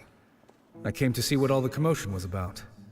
If there's anything you need, do not hesitate to inform the Spina di Rosula. Oh, whoops. Guess we were getting a little too carried away there. Well, I'll go tend to my own business now. If I receive any news, I'll be sure to come find you two again. It's interesting that she shows up during the Archon quest and not as like a separate event or something. And there she goes, quick as rushing water. And here we are with the Spina guy giving us suspicious looks. Not the character you would really expect to show up during the whole... Well, I mean, kind of would expect them to show up during like the prophecy and stuff like that, but kind of a person you would more expect to show up during an event or something. Well, we were making a ruckus. Try to keep it down next time, Paimon. If Paimon hadn't spoken for you, it'd be you getting all the weird looks. Huh. The things Paimon does for you. Alright. Thanks, Paimon. The Traveler does have a voice, you know, though. It would do you well to speak a little bit less. That's more like it. After the conversation, you decide to get a good night's sleep to replenish your energy. Good morning. To be honest, Paimon's still feeling kind of sleepy. But it's time to get up, Traveler. We agreed to go see Neuvillette, so let's pack it up and get going. That was an odd animation. What the heck was that?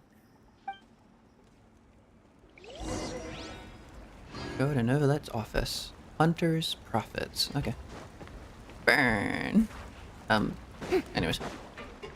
Toggle. What am I doing? Go here.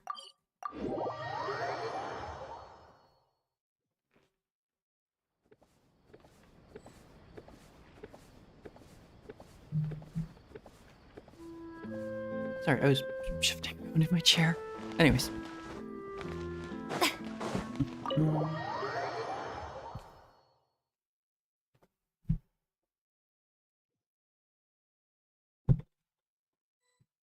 That's a lot of dust. Oops.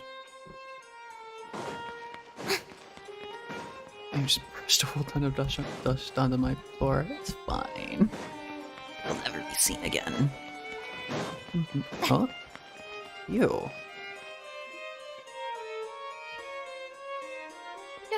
You're here!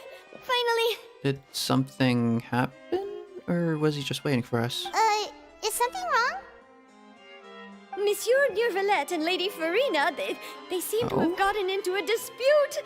Please go see for yourself. Oh no. Neuvillette did say he was going to consider his words, but that didn't seem to go too well. Uh-oh.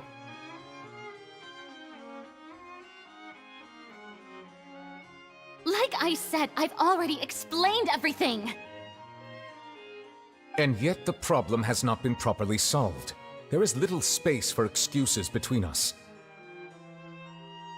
It is not my intention to offend you, but please, tell me where you stand. You are the Hydro Archon Focalor, are you not? Look at this. This is a list of the victims from the recent Poisson incident.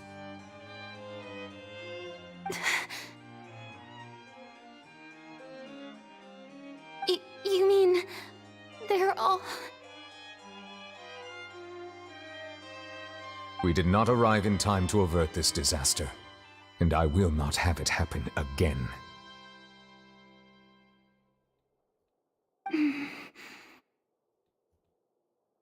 I will say this once more.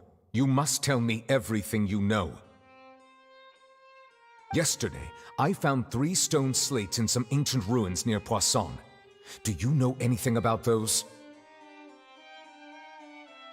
And so he said he was going to choose his words carefully, but he's kind of going on the attack, which is kind of valid, I guess, for the situation. Seriously? You're questioning me like this is a court case now. I don't know anything about that. But you found them in some ancient ruins, you say? That's correct, which is why I came to ask you some questions. There should have been 4 slates, but one of them was missing. The other 3 featured different images that seemed to correlate to the prophecy. The prophecy? The second of these slates depicts the previous Hydro Archon Egeria kneeling before a floating island in the sky, as if confessing something.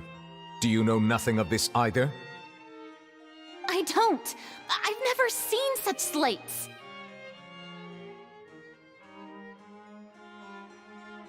I'll ask you again. Do you really have no information regarding the previous Archon?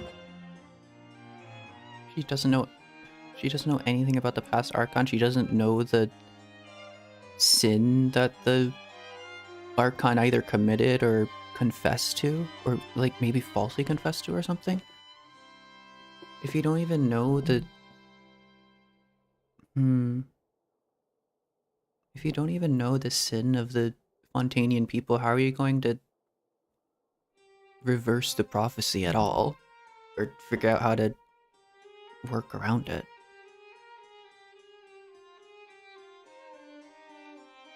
My deciphering of the slates indicates that the Hydro Archon Egeria once had to confess to, or apologize for, a certain sin. If anyone would know about it, it should be you. All gods don't have the same secrets, you know. She was herself and I'm me. Is it really so strange that I know nothing? I understand your concerns, but I'm sorry. I just don't have anything to tell you.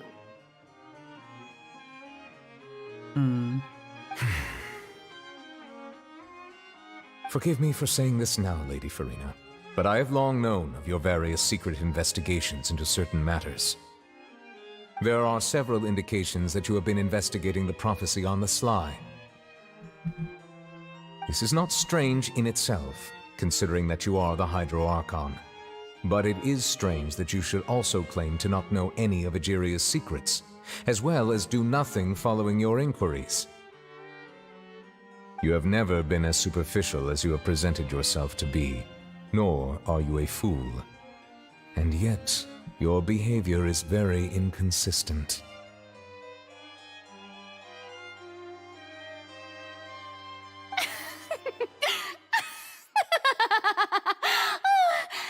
You've been watching me all this time, have you? I didn't think you were that type. I think she put the act back up. You... Well, since you know about my secret investigations, then you should know I'm actually working to take care of it. The false layer of confidence is back up again. Okay. There's no point questioning or suspecting me. You're the Eudix, but you're still my subordinate. You should be following my lead.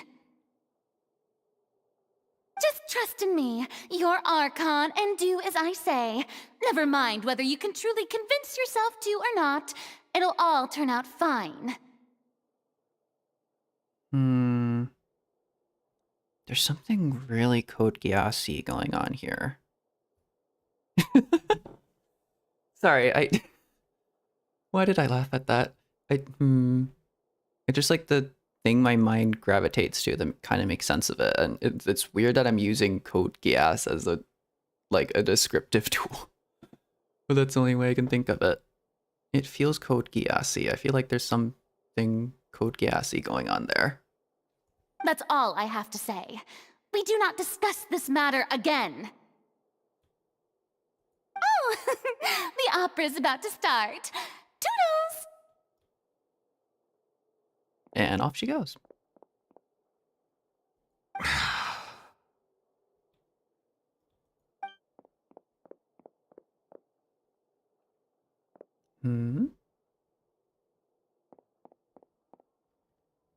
Did Furina not notice us standing by the door? Wonder what's up with her.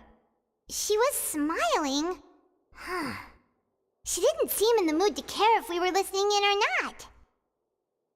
She threw on the mask and the act. She seems deeply troubled. She seems to be deliberately hiding something.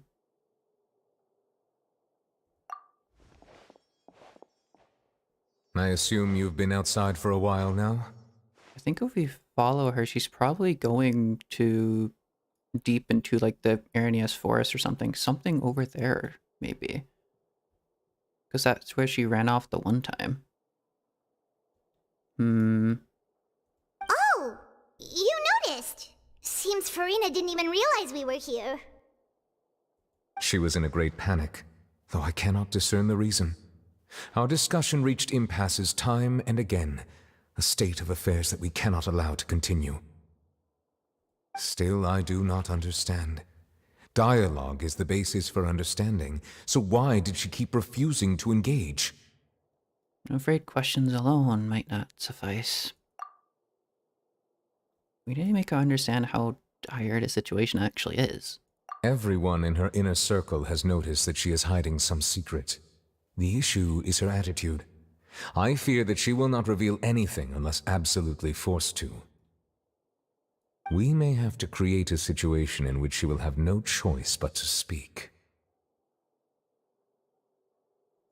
Oh? Like what?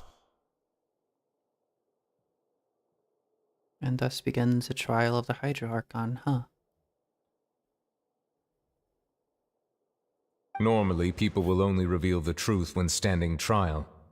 Perhaps we must have the Hydro Archon experience just such a scenario. But Furina's seen so many trials, and she's really good at dodging questions. How do we make sure that she won't just slip away at the first chance she gets? Do you want us to be the one to sentence her? Or accuse her? We will need to consider this thoroughly, join forces with various parties, and then do what we can.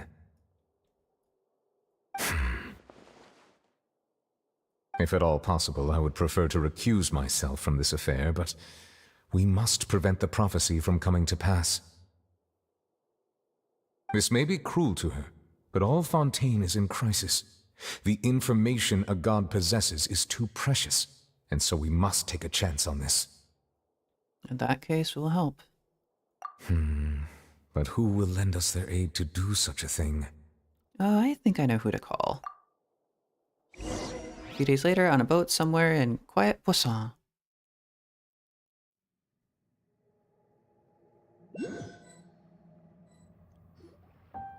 Well, that's everyone, huh? We're on a boat? What are we doing? What's happening? Speaking of which, it was pretty smart of you to think of hiding here. Poisson was just involved in a disaster, so it's presently devoid of people. That naturally makes it the best choice. And here you are drinking tea like it's the most natural thing in the world, huh? That's what families should do. Sit and enjoy a leisurely time together. It's nice to enjoy tea here, you know? Care for a cup? Lend me your ears, everyone. Or perhaps one of you might like to start us off. How about you, friend? They're friends? They're besties? Me? No, I don't think I can. Don't single out the quiet kid. Come on, the little shy boy. Let him have his moment of silence. Then, Or rather, how about his you, good permanent sir? silence. He just sits there and stares. Oh? I fear that I will cause the mood on this boat to become as somber as it is in court. Well then, I guess we're lucky we've got a local like me to organize things. Wonderful, the spotlight at last. I guess I'll be facilitating things from here. I would have thought we'd try to grab the nave, but I guess we're trying to go to the nave through the hearth. That makes sense. That was a little long-winded, don't you think? How many people did we gather up? Oh, you might be right. Anyway, to cut to the chase, our friend here, the Traveler, has brought us together to discuss something. As for what that is, well, let's start by saying that we'll be pooling our efforts together to create a series of traps. Oh, how intriguing. Well, it's just an expression, really. One that I just learned from Chlorand, and used on the spot. So, let's invite her to explain in detail. A round of applause, please. Huh? Didn't you say that you would be facilitating this? Oh, come now. Your work doesn't involve much public speaking, right? This is a good chance to practice. You might even pick up some fancy oratory tricks to impress your boss with in the future. A little head tilt, the heck. I see. And what does my boss say? He is glad that you consider him your boss. Do go on.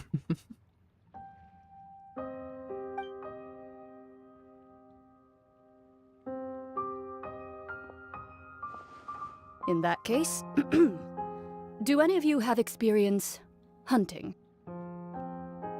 Not that I recall. Are we going to try to track Furina down? Question mark? Fremine and I once used a wooden stick in a basket to catch wild rabbits when we were younger. I see. Lynette's, oh, right.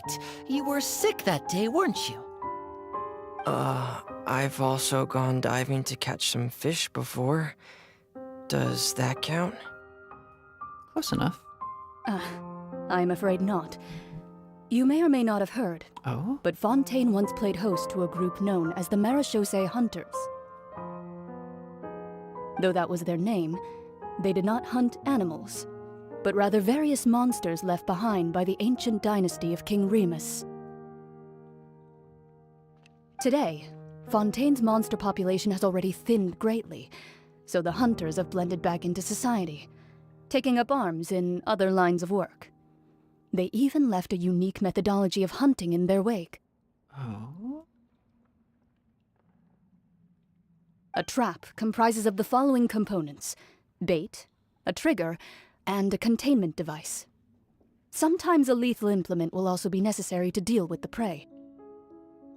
So, if we were to build a trap together, right now, what would you choose to build it with? For me, I would prefer something basket-shaped. Pigeons and rabbits will see the bait and naturally enter the snare. Our line of work requires a deft hand, and we're some of the best in the industry, so you can count on our techniques. You used some of those techniques while moving the people of Poisson, didn't you? My subordinates mentioned that you even performed some magic for the bawling children. Oh. Yes, and I even managed to gather some intelligence in the meantime. I'm quite the multitasker if I do say so myself. Of course. I'm afraid I can't claim that as my strong suit. I prefer more stable methods, like placing bait in the water and waiting for the fish to come within reach. That's the kind of method I would count on. Calm and steady. Exactly the kind of person who would catch loads of fish. And I can be their assistant. With discretion, I'm sure. I'd probably use some sort of mechanical animal.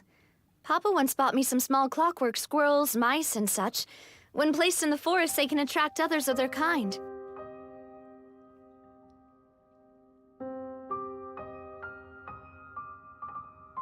Interesting. I remember that you liked those too, didn't you? What are we trying to go for here? I did. And that would be a good way to go about it. If they're realistic enough, animals of the same kind will follow them all the way to the trap. Is this some sort of, like, weird analogy exercise? What about you, Monsieur Neuvillette? I fear I do not have any related experience. That makes sense.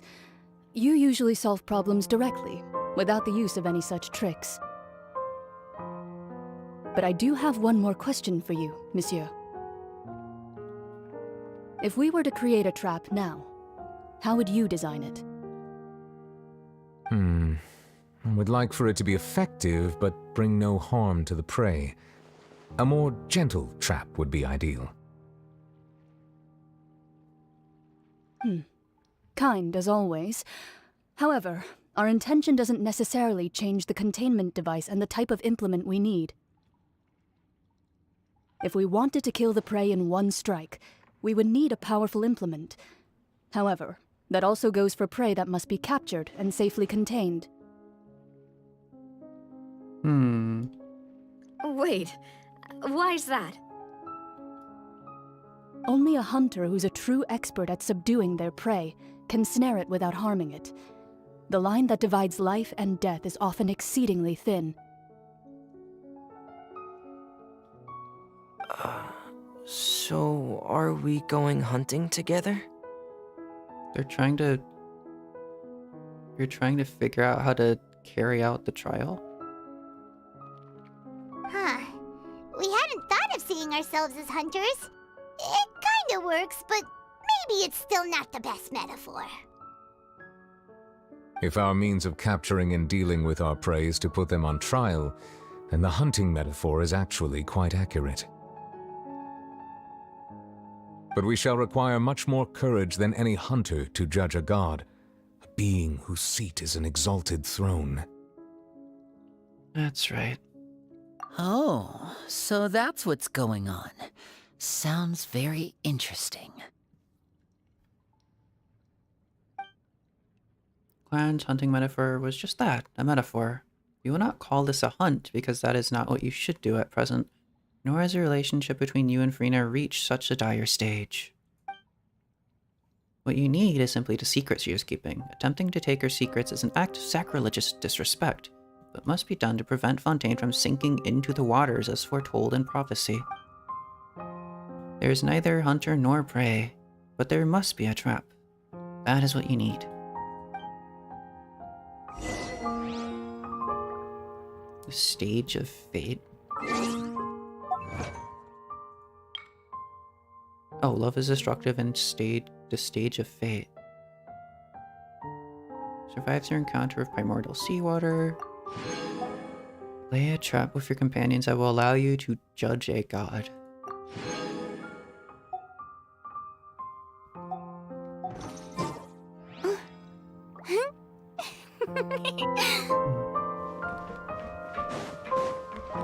Spina de Rosola base over in the Court of Fontaine? Okay. What is here? There's a... Is there a...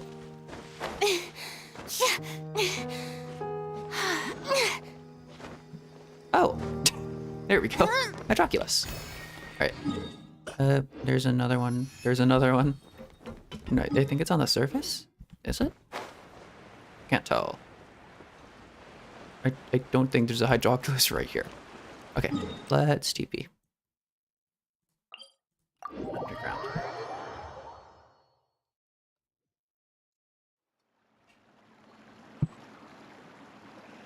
I don't know why my mouth gets so dry. It's kind of concerning.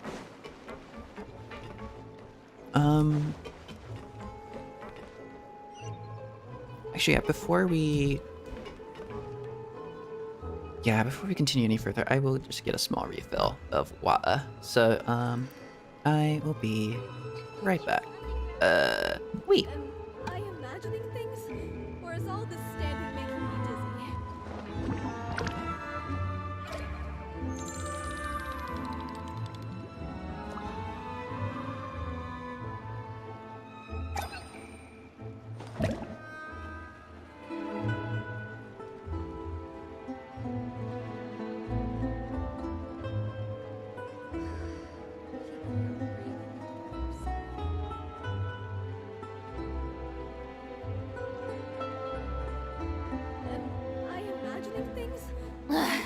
Boring! Isn't there anything else more interesting to do?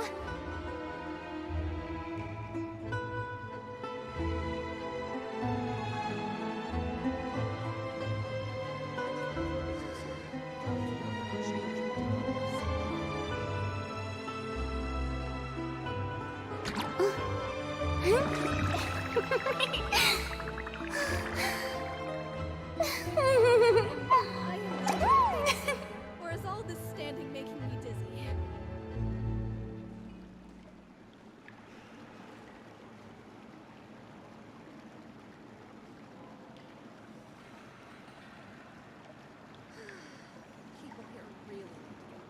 Adventuring underground is way more fun than I thought.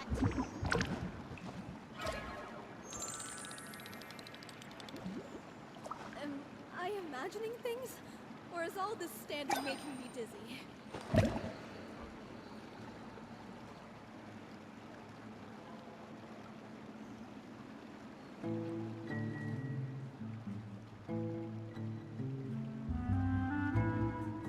Tea parties are a must for the well-mannered. If you'd like to learn the proper etiquette, I'd be happy to teach you. Am I imagining things? Or is all this standing making me dizzy?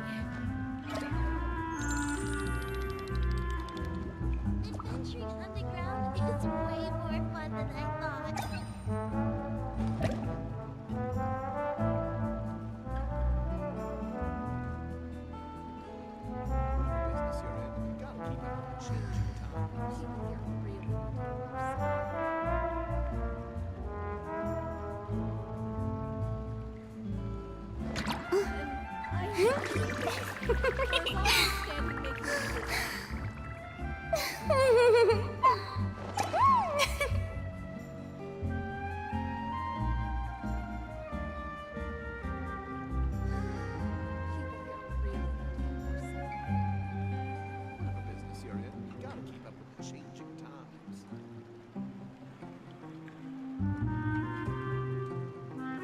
Am I imagining things?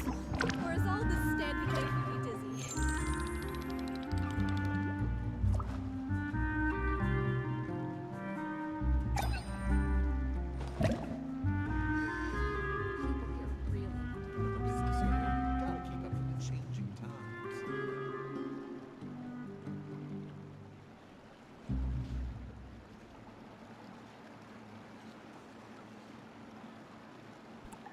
Wow.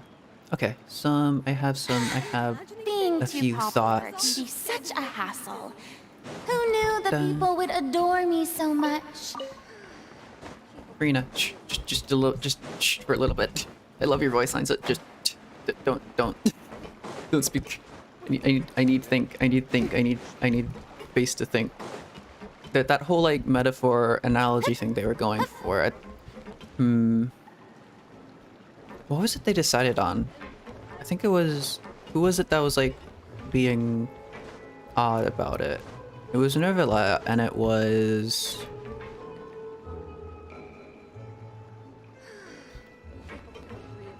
Hold on. Who was the one that was saying something about like a killing blow and a single hit? Was it Clarand? It was like Clarand and Nervilla, and they had like this. They were saying about how the difference between like, yeah, the difference between a hunter that can kill their prey in a single strike and also capture their prey in a single strike, there isn't actually a difference. They're just the same thing. They need like the exact same level of skill or something like that, and so they kind of need to use the exact same, not but they're similar. And that's the trial, that's and that's what they're kind of trying to do with the trial, because if you sentence her, if you do a trial and you make the ultimate punishment sentencing them to death, then because of like the immense pressure, they will spill everything, all the information to. Why is that glowing? Oh, cause burst. Hold on, thought. What is brain doing?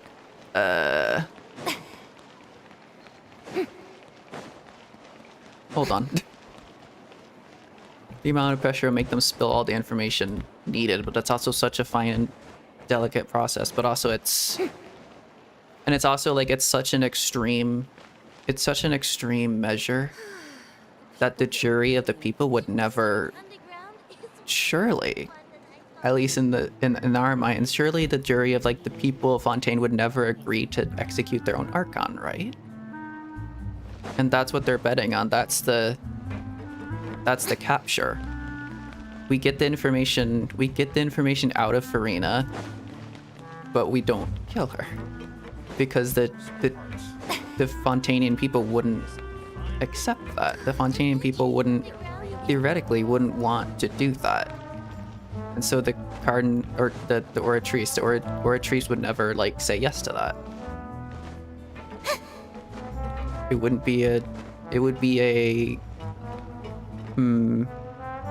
eventually turn into like an innocent verdict, but we'd get all the information we wanted out of it.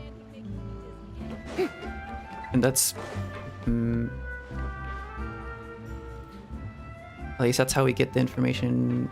That's how we capture the prey without physically harming them. But Probably gonna cause some mental scars. I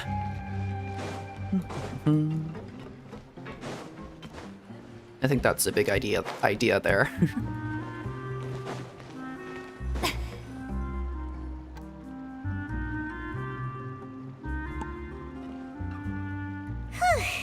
It's been a tough few days, hasn't it? So much has been happening. Those meetings sure did make me hungry. Paimon didn't think the meetings would go on for so long, but everyone seemed pretty fired up, huh?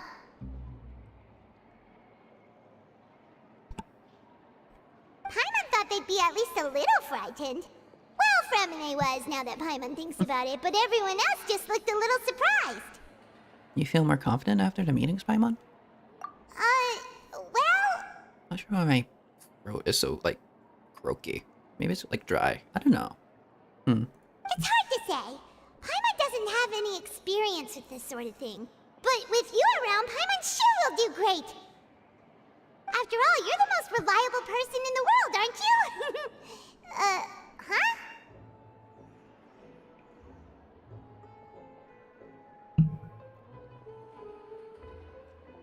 Is something wrong?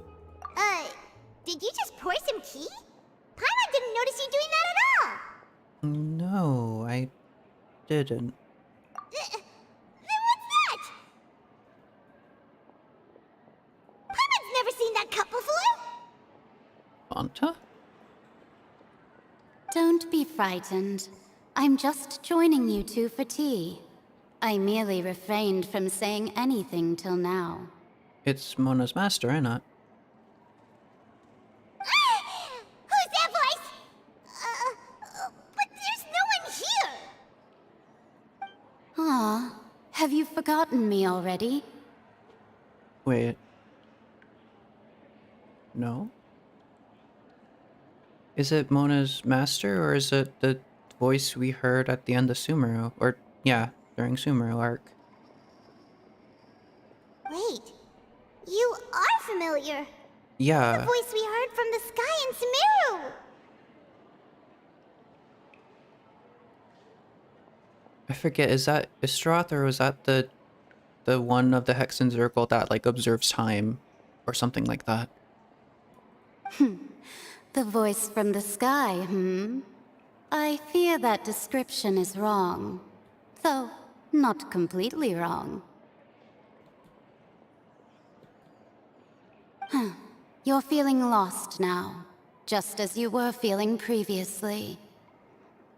I sensed that confusion and thus came to you. Guiding people is an irresistible hobby of mine, after all. Istroth? Who are you, and what do you want with us? Consider me a passerby, just accepting a commission from my friend's disciple on a whim. You're part of the... Wait... What? You're part of the Hexen Circle?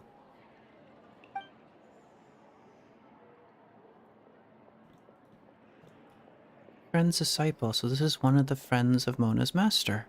The enigmatic N of the Hexen Circle. Tell me to ask you, will Fontaine's prophecy come true? The prophecy. Yes, what has been prophesized will be fulfilled. You may view such things as the history of the future. And that's what you transcribe. That's you. You're the... You observe the future, don't you? Or something like that? That's like your part of the Hexen Circle.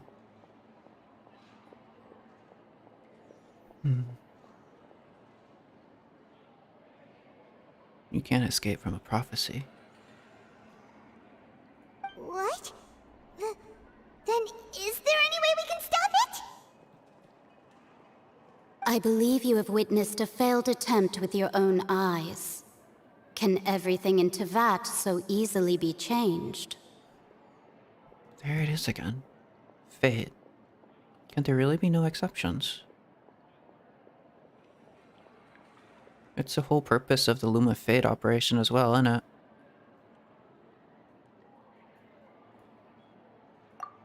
Ah, so you've caught on. Just as prophecies are usually only the future as seen from the perspectives of the gods, could things be happening in hidden corners where the gods' gaze does not fall? Are the things that you shall see different from the fate that the gods perceive?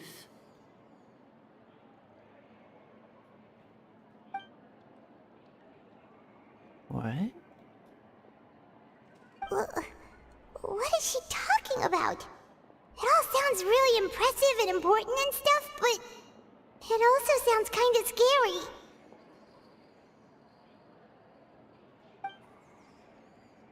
The tea in a teacup is just about gone as well. I believe that you understand, right? Some things are insignificant, but others you must reach out to change. Ultimately, fate shall serve as your only guide, no matter what will happen in Tevat's future. All you need to do is to play your part. What? This was good tea, by the way. Thank you for your hospitality. Well, that'll be all for today. How'd you do that? Did you just, like, manifest a portal in that teacup and just drink it? The voice. It's gone. How does that work? Mage N. Is this the clue you're leaving for us?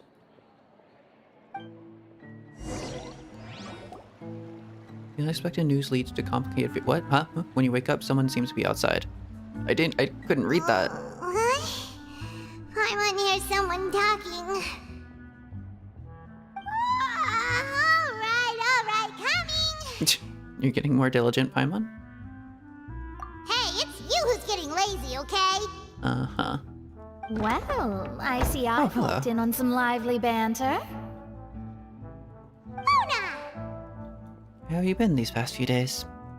Fine, just fine. I went to take part in that Steambird panel. It turned out to be more interesting than I expected.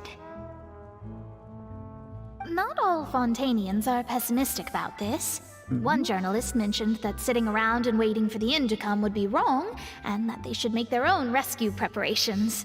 I agreed, so we had a brief chat with her. Did she have pink hair by any chance? Why, yes! It was Charlotte. You remember her, right? That daredevil journalist. Wait, did we... Was Mona in an event with Charlotte? I don't remember Mona being there. I'm in full support of her view. Prophecies are very important, but how can people allow their lives to be commandeered by just a few words? That's right! Paimon's glad to hear something sensible for once. Ah, yes. About what we had discussed before. I did try, but I'm afraid I couldn't reach the old hag. I'll try again tonight, but I wouldn't get your hopes up. Actually, someone already came over. Huh? You tell Mona about your mysterious guest. Goodness gracious. Are you serious? I believe she came to pass a message to us. She said that even the god's gaze has blind spots. Pretty bold if you ask Paimon. Most people would believe the gods to be all-knowing, right? The Hexen Circle members are certainly anything but ordinary. As for the mage named N, the old hag has mentioned her a few times. She said that N's sense of direction is incredible, and that she loves guiding those who are lost. No, that's her. Okay. Yeah, the Hexen Circle kind of confuses me. I need to watch that, like, one cutscene again, maybe. But I've never met her, and if she were still alive, she'd be... Well, suffice it to say that the hag's at least a few hundred now, and N's been around for longer than that. Whoa, the Hexen Circle sounds like a scary group. But they must really stay in shape to live so long. Their abilities alone are pretty terrifying. If she came to see you personally, then the problem you're facing must truly be of great importance. Well, it's not like Paimon could understand anything she said. Yes, she was quite cryptic, but I suspect she means that there is still a way to turn things around. She didn't say when or what that would be, though, so... Prophecy will come true, but there are blind spots?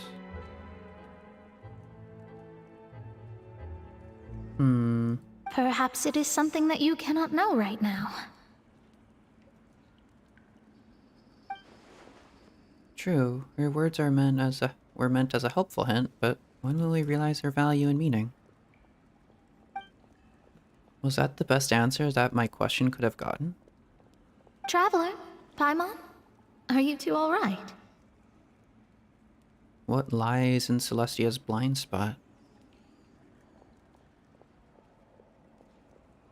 Okay, that reminds me of something that I don't actually want to mention, but... I mean, Celestia's blind spot would maybe be, like, directly underneath it?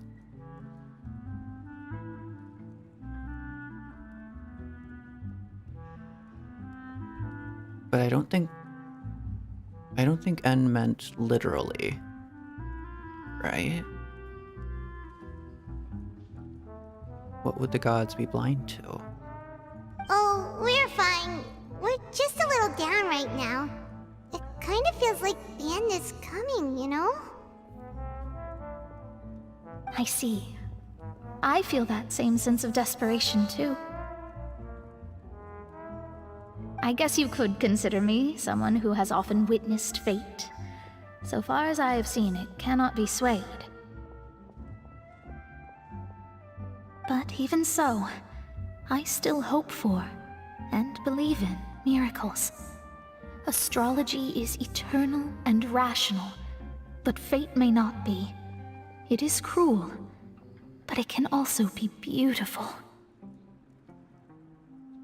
Perhaps that's what En was trying to tell you.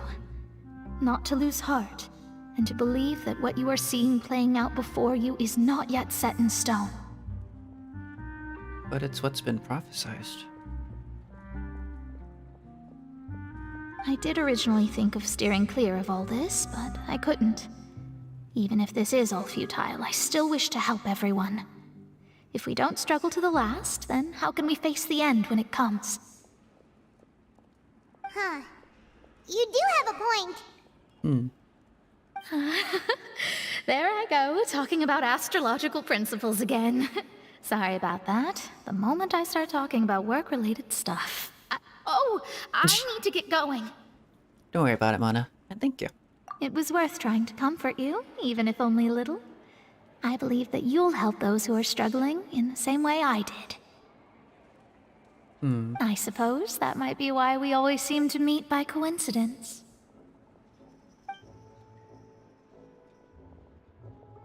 Paimon feels kind of moved by what Mona said, but also kind of sad too.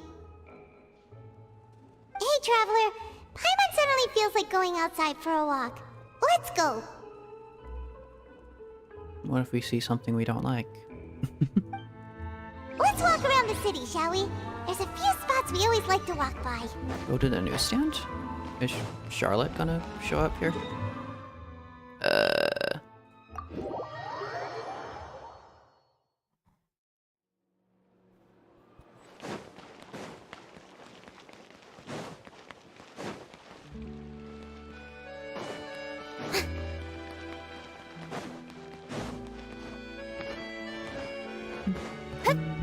Probably gonna find Charlotte, right?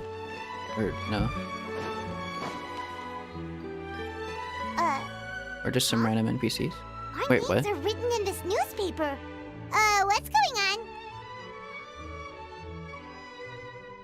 Because we're to be the prosecutors in the trial? Let Paimon see!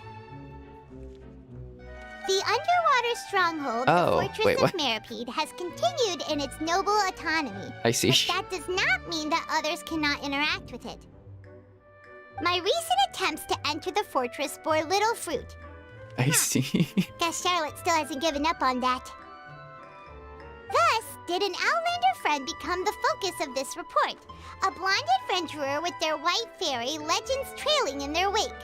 It is said that this mysterious traveler once visited the underwater fortress.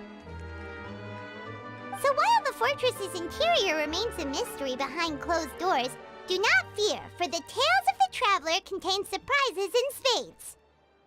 Journalist Charlotte's biggest scoop yet, the Traveler's Trail, World Oh Walk. my god. Huh. Charlotte took so many awesome photos of us and we never even noticed her. She hasn't been able to get a hold of anything at the fortress, so since we're easier to find, she's using us as the subject matter instead? That sure seems to be the case. Ugh, seriously? Well, fine. Those headlines and photos do look cool, so Paimon will forgive her this time.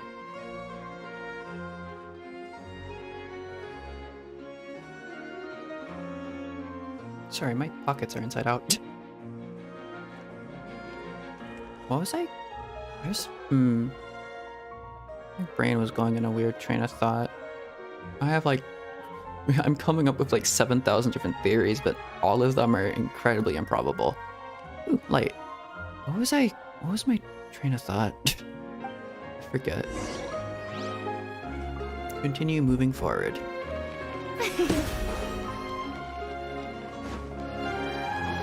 There's something in here. There's a shiny thing I forgot. Wink. Onwards. What was here? A theater? No, a food place?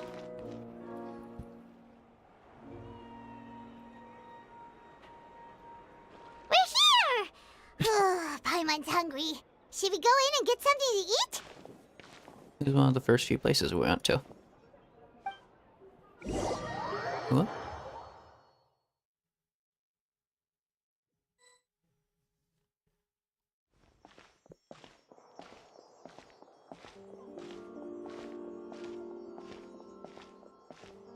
Hey, quick! Look! That's the limited edition, only 16 slices a day cake! Oh my god. It hasn't sold out for the day. Hasn't already sold out for the day. So delicious the last time we tried it! Despite the tense situation we were in, let's give it another go. Paimon's sure it'll be great! It's Spy X Family all over again. We can't let anyone get ahead of us. One slice of Oh. cake, please. No, it's them. Someone showed up after all! Oh, wait, you're the one from the Palais Mermonia. Oh, are you here to buy cake too? It seems Monsieur Nervalette was right. You really can eat. Huh? Wait, did he really say something like that? That's right. Even he has his own preferences when it comes to food. As for me, I love the cake and coffee here. Do you come here often? Usually every day. Every day? Don't melazines have like odd tastes or something? I don't know. It's part of my daily schedule, apart from work. I shall have my cake and coffee. Then what if someone told you one day that this place would be closing soon, and you wouldn't get to eat cake here anymore? What would you think? But why would it close? Well, Paimon doesn't know either, but maybe the waters will rise tomorrow. You know, like in the prophecy. It's kind of weird to see Paimon like that. Oh, the prophecy. To be honest, I haven't paid much attention to that. No. Still, even if there'd be no more cake tomorrow, that wouldn't keep me from having some today. No. It's the same for eating in general. You might not be able to eat tomorrow, but if you can do so today, then you should carry on. That's what people call living, you know. Uh-huh. That's a nice life philosophy. Huh. Don't be sad. Excuse me, could I have 2 more slices of cake to go? These 2 slices are for you. Sijuin said that this kind of expression you're making is what humans call being sad. Oh, you know Sijuin? I sure do. She was born before me, and she sometimes comes to the surface to teach us things about humans. She said that humans are creatures that are saddened easily, yes, and you can only lift their spirits by feeding them delicious food. So please try the cakes here. Okay, from a Melusine point of view, I guess that makes sense. I've got something else to do, so I'll be going now. You two try to stay in a good mood after eating, all right? Bye.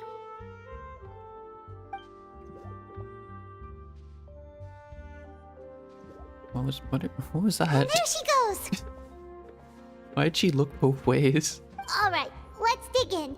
Paimon's sure this cake will be delicious.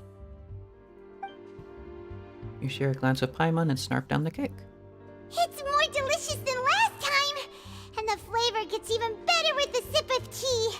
It sure would be nice if we could come again tomorrow. Sure would be nice if we could always eat delicious food here.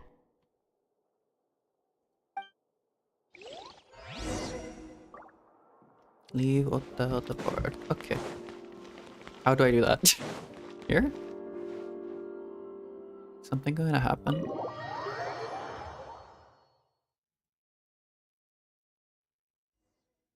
Oh, we're near the Steambird office. Let's go look for Charlotte and have a chat. Why did you say it like that? Why was that so, like, weirdly aggressive? Oh, and she's standing right there. Yoink. That potato was required. Wow! If it isn't the Traveler and Paimon! Oh, have you seen the article I wrote about you? Yes, you're taking advantage of us. I approve. Ha! You've got some nerve! You just used us to make some quick mora! Can we negotiate a profit split? Oh, you needn't worry about that. Don't know I what heard that that was. you were in Poisson some time back, so I sent you a letter to discuss just that. It appears you didn't receive it, though. It's all right, though. I've set aside the amount intended for you. I've even set the table with some food. Ooh. Really? Oh, you're the best! Didn't we just eat, though? You're almost a little too easy to win over, Paimon. If I were a journalist with ulterior motives, you'd be in trouble now, you know. Oh, Paimon knows you're not like that. Still, what brings you here all of a sudden? Were you looking for me? When Mona mentioned you, we thought of coming to see you at work. I see. It seems you've already bumped into Mona here in Fontaine. So she mentioned me? What did she say? She said that you're a real daredevil of a journalist. Nice. In which case, can this daredevil journalist dare to request an exclusive interview with the legendary Traveler and Paimon? Huh? So your article in the paper today doesn't count? Oh, of course it doesn't. That was more like live photography. What I'd like to do is dive deeper and ask you to talk about the things you've seen and experienced. You seriously want to interview me? Yeah, are we even qualified enough? Why not? If I say you're worth an interview, then you're worth it. But not right now, of course. I'll need a few days to prepare. Okay.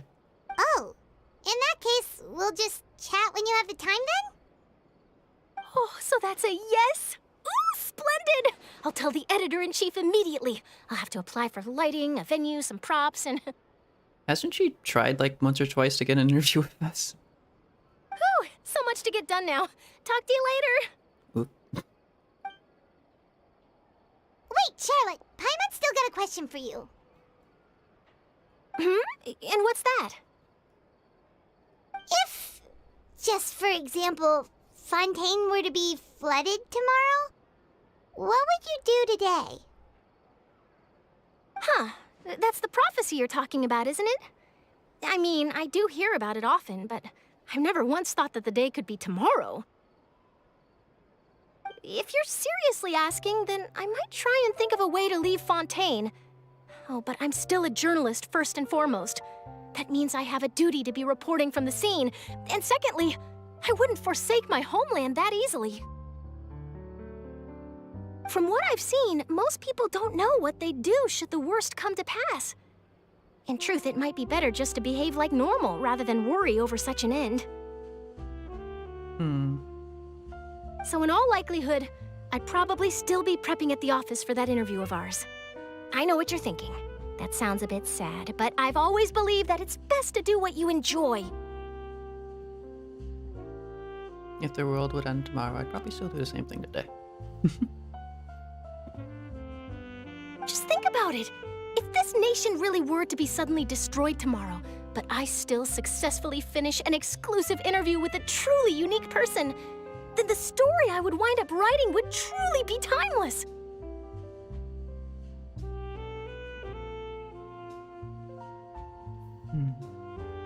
And then do you know what I'd do? Well, I'd write that story, send it for printing, and use messenger pigeons to get copies out to the various nations as soon as possible. I'm not a dreamer, nor am I a workaholic, but I do love my job, and I'd be proud of leaving such an article behind. I guess you could say that I was born to be a journalist. But anyway, that's my answer. And on that note, I'll get back to my preparations. It is kind of like a philosophical kind of question. It's like, what would you do if the world would end tomorrow? What would you do today if you knew that? That's so nice. All of a sudden, Paimon actually kinda envies her.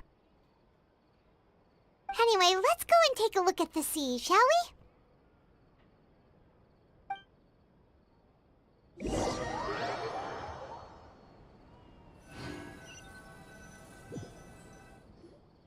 The sea breeze and scenery can be a pretty soothing combo, huh?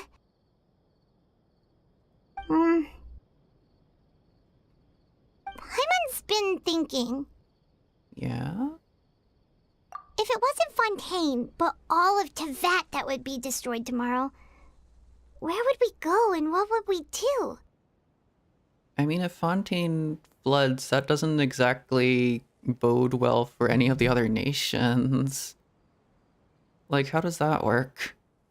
I've been wondering about that. I think it's like kind of obvious that if the entire nation of Fontaine floods under like a million tons of like seawater, and all the water rises and stuff like that, it would flood everywhere else as well. It might not like dissolve the people, but it would destroy things. It would be really destructive. It would affect the entire continent.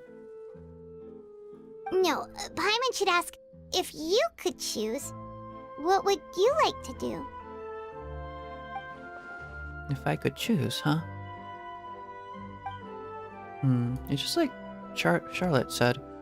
Suddenly trying to consider what to do is pointless. We've always been moving to the next destination, so we haven't spent much time thinking about these kinds of things. We didn't have to either, with us always being on the road and whatnot. Until that moment comes, I think I'll just keep journeying on. You mean, still traveling? Yes. Cherishing every single moment that I have to look upon this world. Huh. Wait, isn't that what we've always been doing? Banner goes back and forth between the two of you as time slips by. As night falls, you return to your accommodations and end this busy day. The world's gonna end tomorrow, isn't it? Oh no. Oh, never mind. The next few days are just as calm. Charlotte comes to find you and conducts the interview in the Spina di Rosula's safe house at the Fleuve Cendre. Navia, having finished her business in Poisson, even drops by to take a photo of the two of you. All goes well.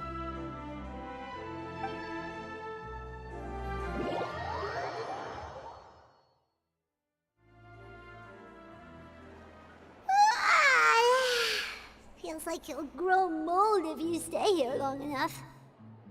But it's still better than the Fortress of Meropide, that's for sure. It's not only damp there, but salty too. I think we're in the calm before the storm right now. Ah, so the two of you are still here. Wonderful. We're kind of slowly being lulled into like a false sense of security. Oh, you're from the Palais Mermonia, aren't you? Yes, I'm Isadora. Monsieur Nervillat sent me to look for you two before. I heard that afterward you went to the fortress of Meropide. So are you under the impression that we might be wanted criminals? Not at all. I'm well aware that you're friends of his. Actually, I'm here to pass along a message from him. Let's hear it. Did something happen? Yes, inside the Opera House. The Maréchaussée Phantom has declared the incident a small-scale riot. What? A riot? Well, that said, I don't personally think it was that serious. Lady Furina was watching a performance at the Opera House, and while she was resting during an intermission, some other audience members suddenly started harassing her, loudly accusing her of doing nothing about the prophecy crisis. And before she could respond, others started to join in. The crowd continued to grow, and protests against the Hydro Archon started to break out. So people have started to put the blame on Furina. Guess they finally found an outlet for the pressure they've been under due to the prophecy. I agree. People will naturally rely on gods, as is customary. But the moment people feel threatened, gods are also the first to be blamed. So what happened after that? Is Furina okay? Seeing that the situation was spiraling out of control and that further argument was pointless, she claimed that she'd gotten tired of this and left in a hurry. The Maréchaussée Phantom had their hands full maintaining order and did not catch where Lady Furina had gone. Only when things had stabilized did we realize that she had gone missing. She's completely run off then. So, you mean she's still missing? That's right. The Maréchaussée has dispatched many people to search for her, but we don't have any leads yet. That said, I don't think there's much to worry about. She is a god after all. Even if she were to fall into the hands of rioters, what could ordinary people do to her? I understand the situation. Good. Monsieur Nervillat sent me to tell you about the situation, but he didn't say anything else. Don't worry, this is more than enough to go on. Thanks for keeping us informed. Ah, is that so? Well, all right then. In that case, you two take care. I'll be heading back to the Palais now. What is the smug? What are they doing? Sounds like we should hurry over to Poisson then. You sure caught on quickly. If we know Furina, she won't try to fix things in this situation. Instead, she'll look for a place to wait out the heat. And as we also know, she may be loud and dramatic, but she doesn't have a heart of stone. When Nervillat was talking to her in the Palais Mermonia, and she heard about Poisson, she couldn't hide her sadness and remorse. So you think she's going there? It would be hard for her to ignore being accused by the public today. Paimon thinks Furina's probably taken the opportunity to slip away to Poisson and try to relieve the sense of guilt that she's feeling. Huh. Well, what do you think? Paimon knows the answer, of course, but Paimon can do the analysis to back it up too. Cool, huh? I see becoming a detective's done you some good. Looks like those detective novels have had an effect on you. In that case, there's not a moment to lose. Poisson, here we come! Let's see if your hypothesis is true. Find Furina and Poisson. I wonder what that whole thing was about at the end of like the fourth the fourth act where she actively ran off that way. I swear she must have like ran off and done something in there, but maybe I'm wrong.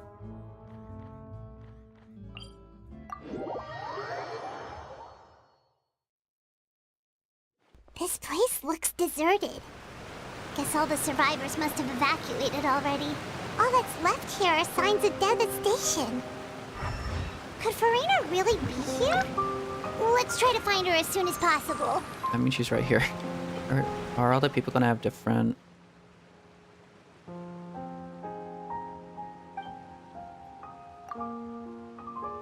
Found you something flooding recently. It's a total mess. No one knows what's gonna happen. Perhaps you also know the prophecy. Are you evacuating? No help is near range. Okay. I wonder if... Ooh, wait. Actually, no. That if we have like one singular Archon quest, yeah. I don't know why I got confused about that. Okay. I wonder. Because if I had any like side quest in... If I had any side quests in Poisson, it would probably force me to do those before we start this quest, but I'm wondering what would have happened. Apocalypse?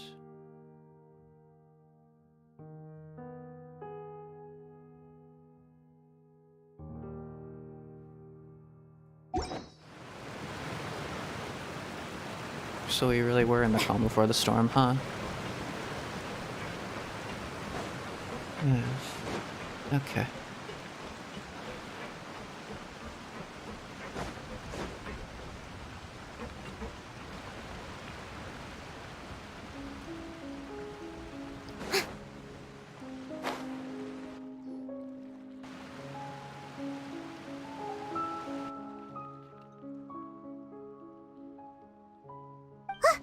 That's Furina, right over there. She really is here all on her own. Stay quiet for now. I don't think that really did much. Should I just give up? This is all meaningless. What was meant to happen did happen after all. Everyone's dead.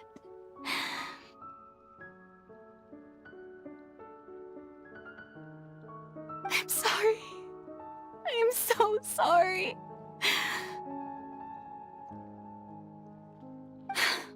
Give up, Furina. There's no point in holding out.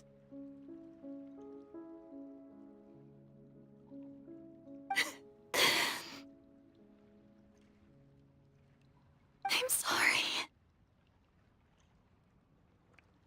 But what can I even do other than to repeat meaningless apologies over and over?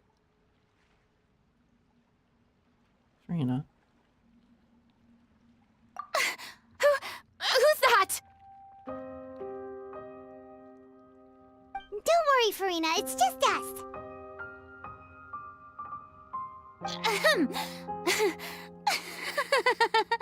So it is you, blonde traveler from another land. Why, I almost thought you were someone from that mob of my ignorant subjects. Come to kneel and beg for my forgiveness.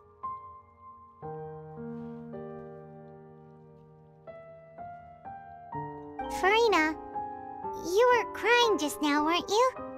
The tear stains on your face are obvious.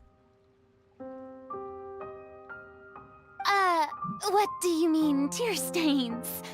Oh, I remember. The show at the Opera House earlier this morning was so moving.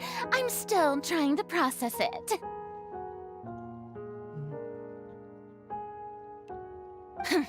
Who did that uncivilized rabble think they were? Disturbing my enjoyment of the arts! It's very official. They even dare to tout their Archon! I must teach them a lesson. I can just imagine their twisted and frustrated faces once they realize that I'm nowhere to be found. That's very official. To put the mask up, or they take the act back up immediately once people figure out you have emotions. Oh, and I'm sure Nouvellette and those people from the Marche Sauce Phantom are freaking out right next to them, too. Stop trying to act tough, Furina. You're actually beyond devastated right now, aren't you? Of course not! Hey, there she is! The Hydro Archon's over there! Quick, after her! Uh-oh. Furina, those people seem to be after you. They are? They're just some rabid fans who want to cut the line because they haven't been able to meet me in person, aren't they? That's against the rules. I can't let them get their way.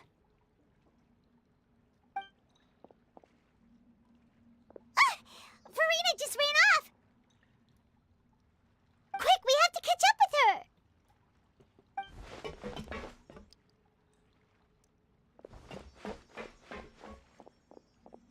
They're moving so slowly.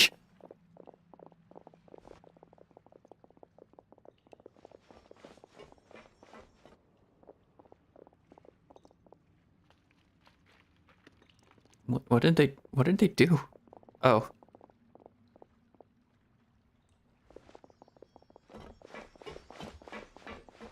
This should be the place, right? Hey, Furina!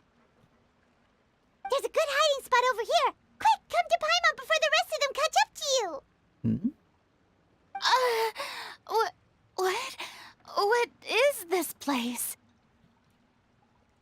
Hurry, they're almost here! Fine. I suppose haste is warranted. Lead the way.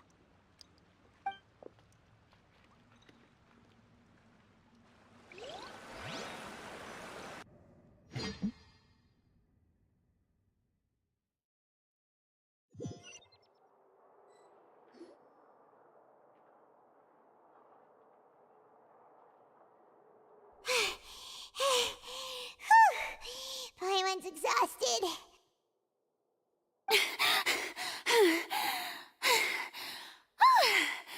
I'm so tired. I totally thought they had caught me. No, I mean, I merely gave in to the sheer enthusiasm they displayed.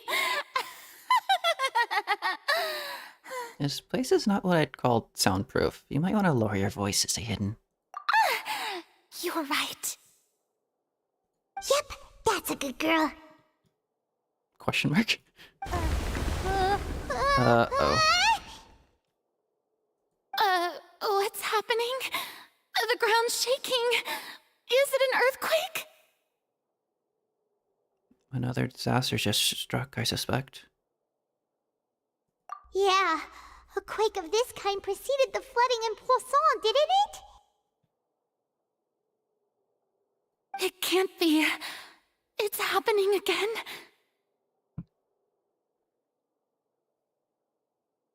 Well, there's no need to worry too much about that.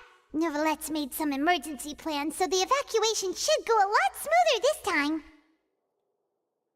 Yeah, I hope you're right. But the people of Poisson, they've already...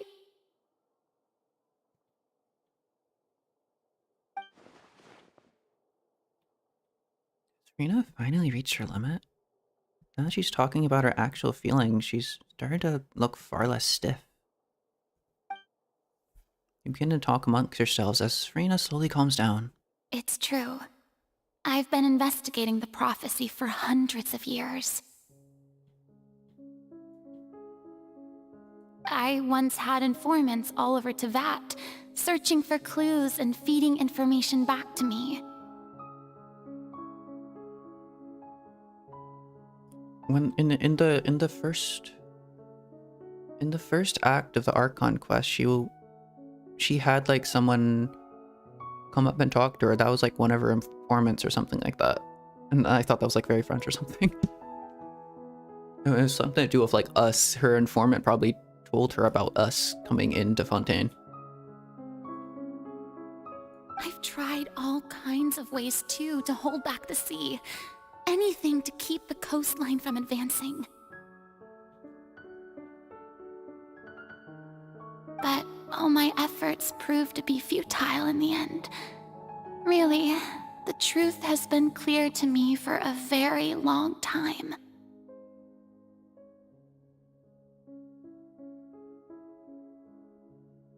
And your decision was the same as ours. But the only problem with that is that you're the Archon.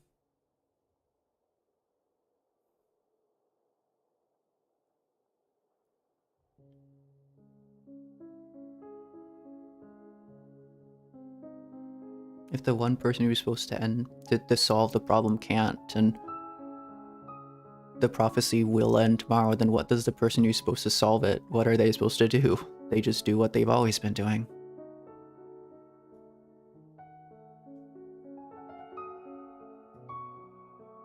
We cannot make an enemy of the divine.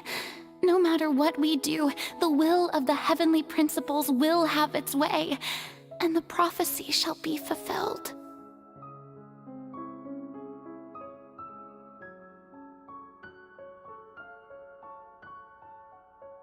But even then, you still haven't given up, right?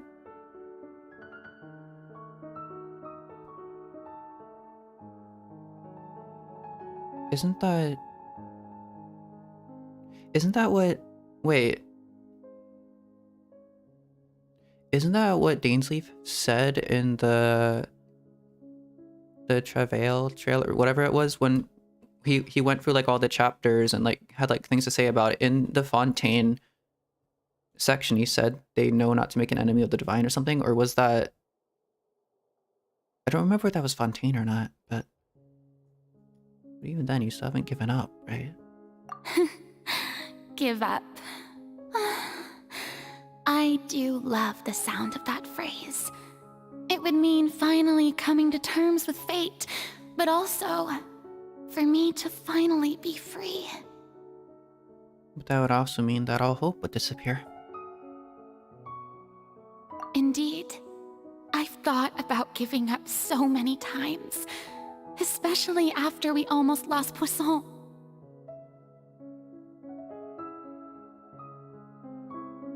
Fate is really unreasonable, isn't it? It has no heart and obeys no rules. The prophecy has only just started to come true, and so many people have already lost their lives. But just now, it all became clear to me. I still don't have the right to come to terms with fate on behalf of everyone else.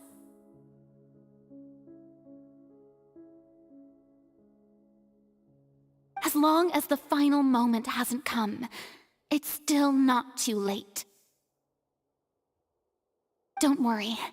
I will keep hope alive for everyone until the very end.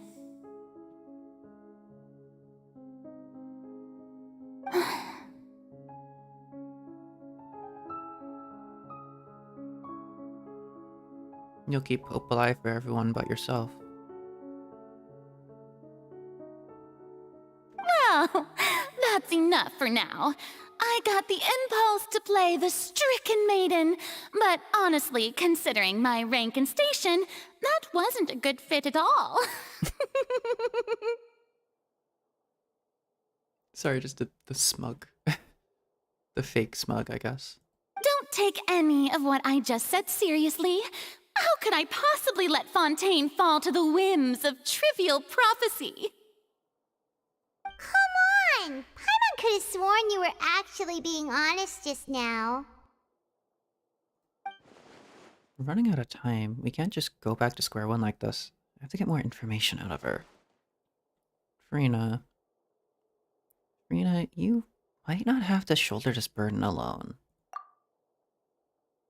Although I don't know what you might be keeping from everyone, your people are more than willing to share your burden with you.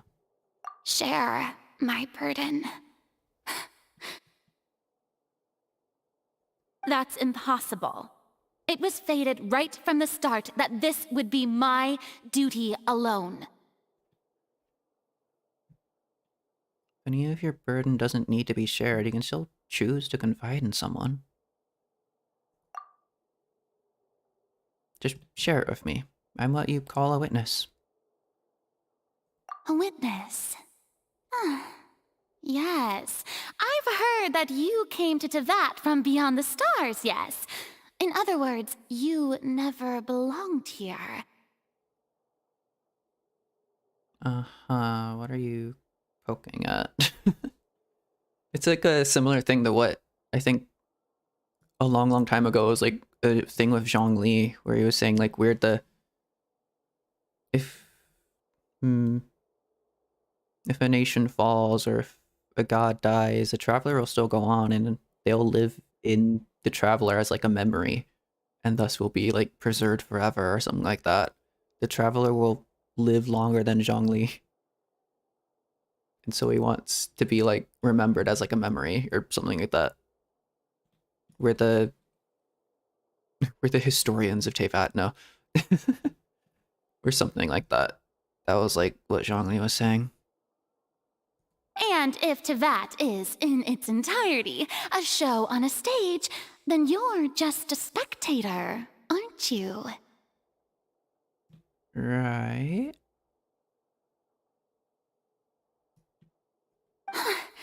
If that's the case... There's no time left. Please, Furina, just spit it out.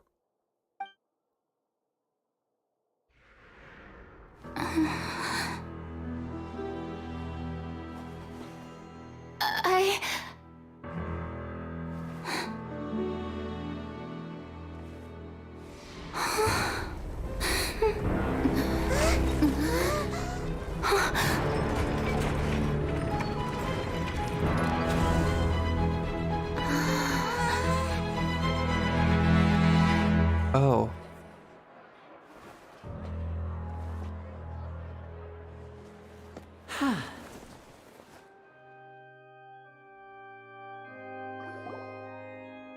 Ladies and gentlemen, this concludes my opening performance.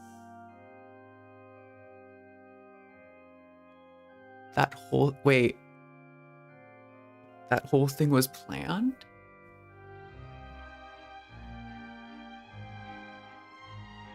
I thought that was...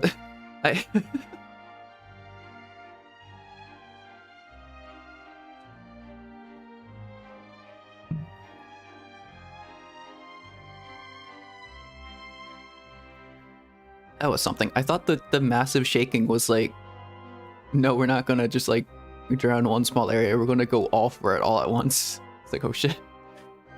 Okay.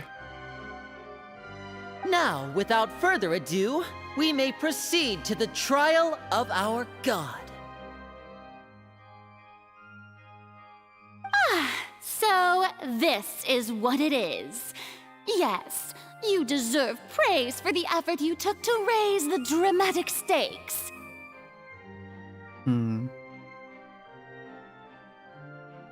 She almost revealed whatever it was she was about to reveal to us.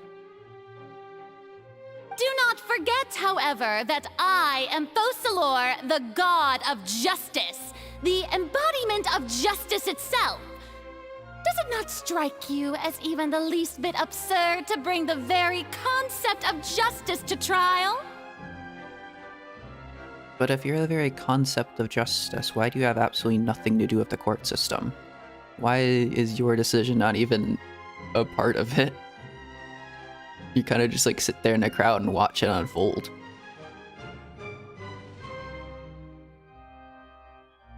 The embodiment of justice itself in Fontaine is the oratories, is Nervalet.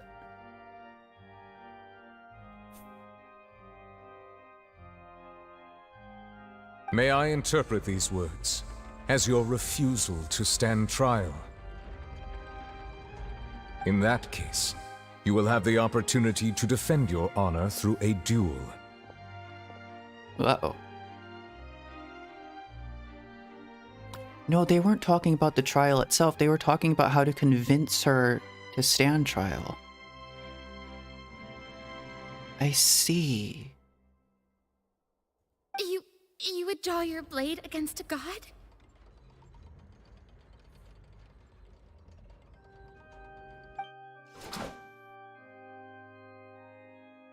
I see.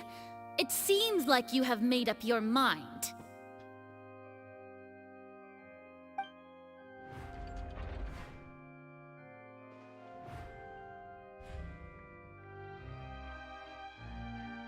Everyone can't believe it. She just surrendered. That was easy enough.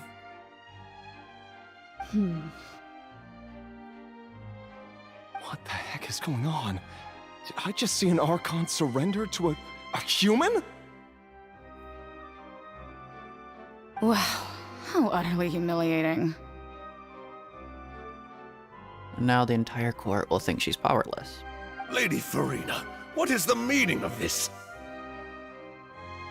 Unless she can spin it around and just be like, oh, I just want to give a good show. I just want to cause entertainment. It would seem that there has been a misunderstanding. To be clear, the raising of both hands is not always an indication of surrender. Right. Looking for excuses again, huh? I raised my hands just now to indicate my acceptance of the trial. No duel shall be necessary. I will admit that I've been running away for a long time.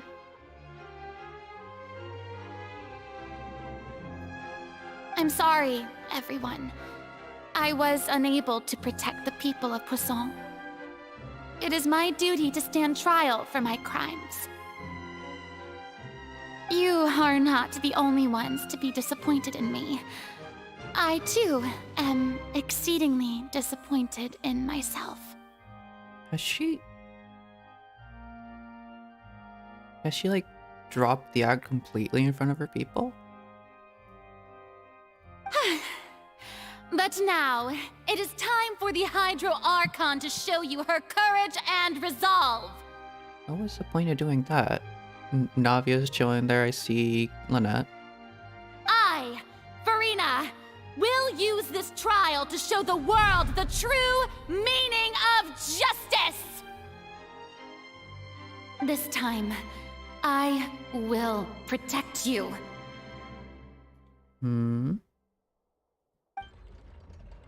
Applaud and rejoice! One of the most outrageous and fantastical arcs known to the opera epiclese is now unfolding before your eyes. Mark my words, this shall be one of the most exhilarating and brilliant shows ever to grace the stage of Fontaine! The trial of the Hydro Archon, Focalor, will now begin! Woohoo!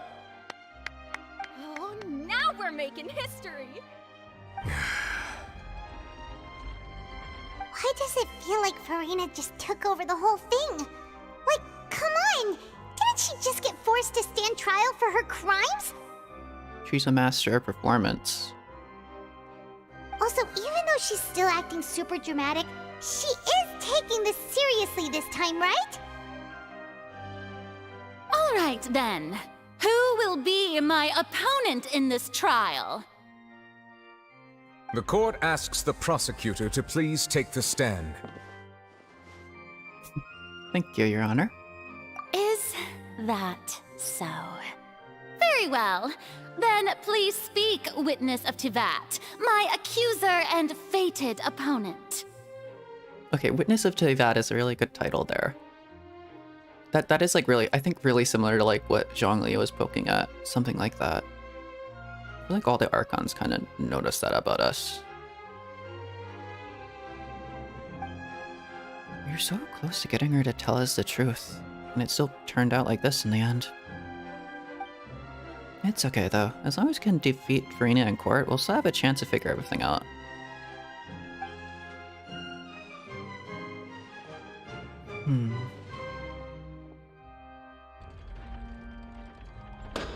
What was that? Also, please allow me to ask, as a final question before the trial begins. Just how much work did you do to force me onto this stage? Well, we did do a lot of prep after the meeting that day. I can go over the tasks assigned to the Spina di Rosula, since they were rather straightforward and easy. They're all here.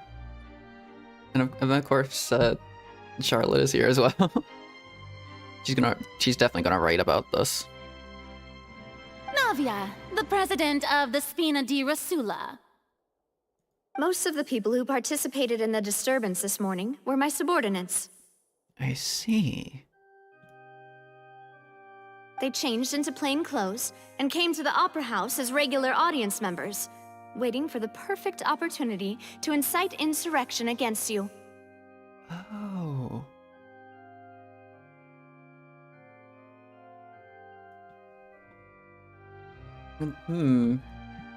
Wait. How did they do the part where Lenny knew they were gonna hide in that one thing? Because Paimon acted like she was being so smart there, but was that planned from the start?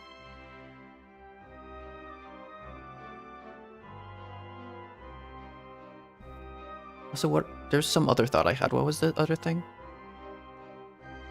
Forgot what the other thing was.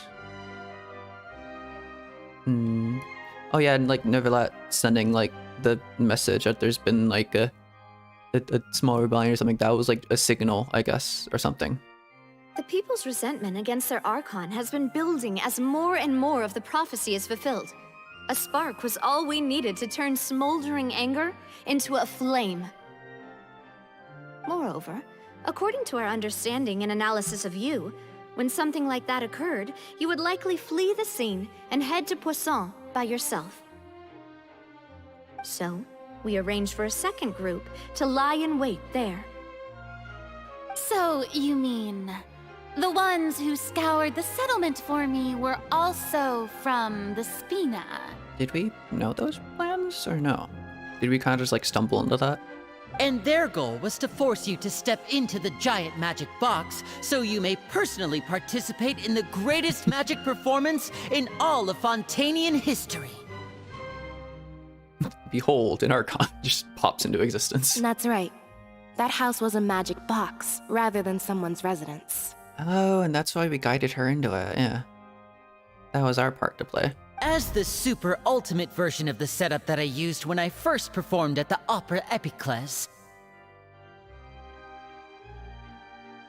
the volume of the box was increased by a whole order of magnitude, and the distance it traversed was the entire gap between Poisson and Aranias. Its cargo, of course. Oh my god. Wait, how did you do that? Did you dig a tunnel? Was an Archon instead of a human. My thanks, Furina. Without your help, we could never have pulled off such an extraordinary performance. You're welcome?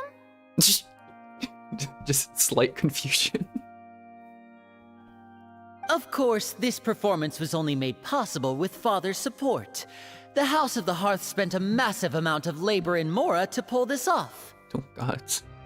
Oh, wait. What? What's happening there? What is that? What are they doing? Just like chilling with a hammer. Okay. We had to select a location, construct the giant magic box, dig a tunnel, and open up a path through the water. It was a lot of work for all of us. I wonder if we'd be able to, like, see it. So, in other words, the earthquake that we felt within the giant magic box was just a normal tremor from the transportation of the whole house? That's right. It wasn't a sign of another disaster to come. Sorry about that. We deceived you back there. Then, I can guess Nervilette and Cloran's parts. You gathered a crowd, prepared a stage, and made sure that the champion duelist would be immediately ready for a fight. Also that as soon as I appeared on the stage, the trial may commence without a hitch. Am I right? Yes, that is correct.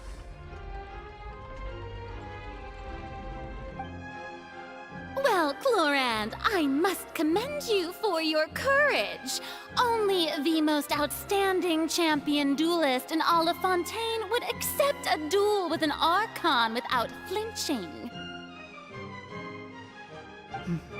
Thank you. As for you, Traveler, I suppose your role was to keep me distracted with conversation once you found me in Poisson.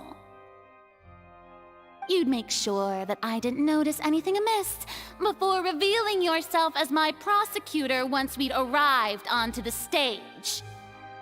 No, you guessed wrong. Oh? My mission was to give you one last chance. Oh shit. We hoped that you'd share your secret with us before the magic box arrived onto the stage. Is that so? Then I suppose I must have missed my final chance.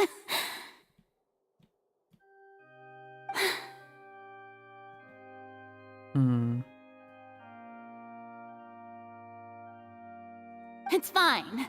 It matters not. What's done is done.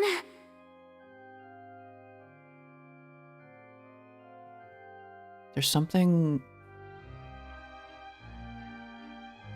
she only could have told us as an outsider of Tevat, as a spectator, as she was putting it. Because we don't have a part to play, we're a spectator. We watch, we're not important to whatever unfolds. But to anyone who's of Tevat, because we're a descender. But to anyone who's of Tevat,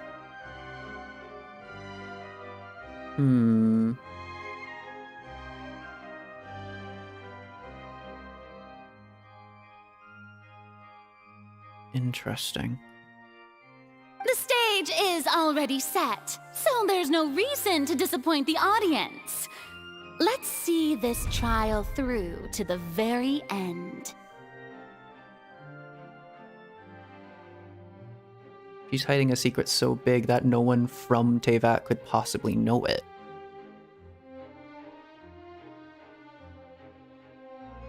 A secret she might only allow to people who are descenders and outside of Tevat. People who are free from the heavenly principles. Although, are we free from the heavenly principles? Because, like, it's the heavenly principles itself that, like, struck us down and tried to keep us in the Tevat.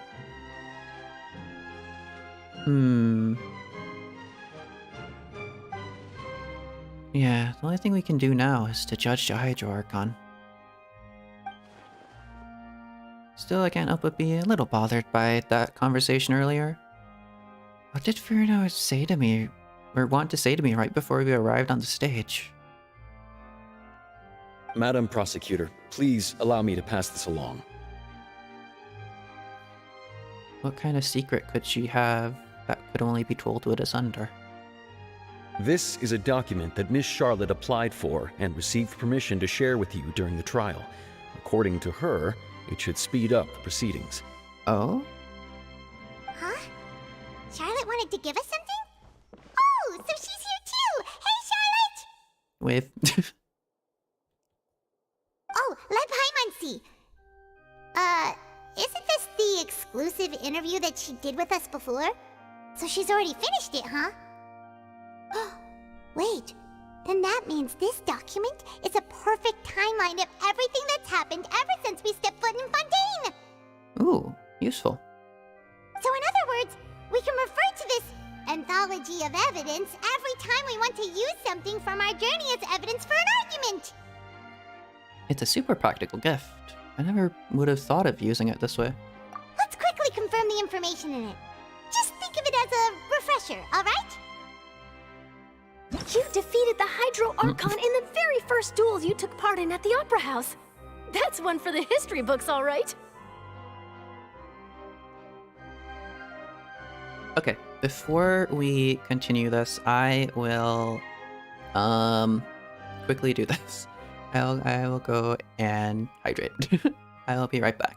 Wait, I do this so frequently, it's honestly low-key concerning. But I will be right back. Wait.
Wee. Okay.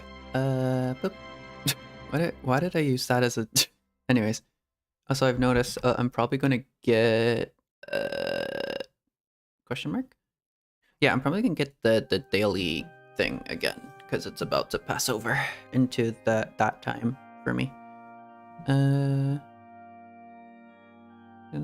Identities as agents of the House of the Hearth were revealed. Became Lenny's attorney. I didn't think that you'd wind up getting to the bottom of the case I'd been following all this time. I guess you could also see this as a happy coincidence. Fontaine's gonna be dissolved by water from the primordial sea. Over the years, Vache kidnapped and dissolved many young girls for his experiments to try and find a way to bring back his wife, who had been dissolved.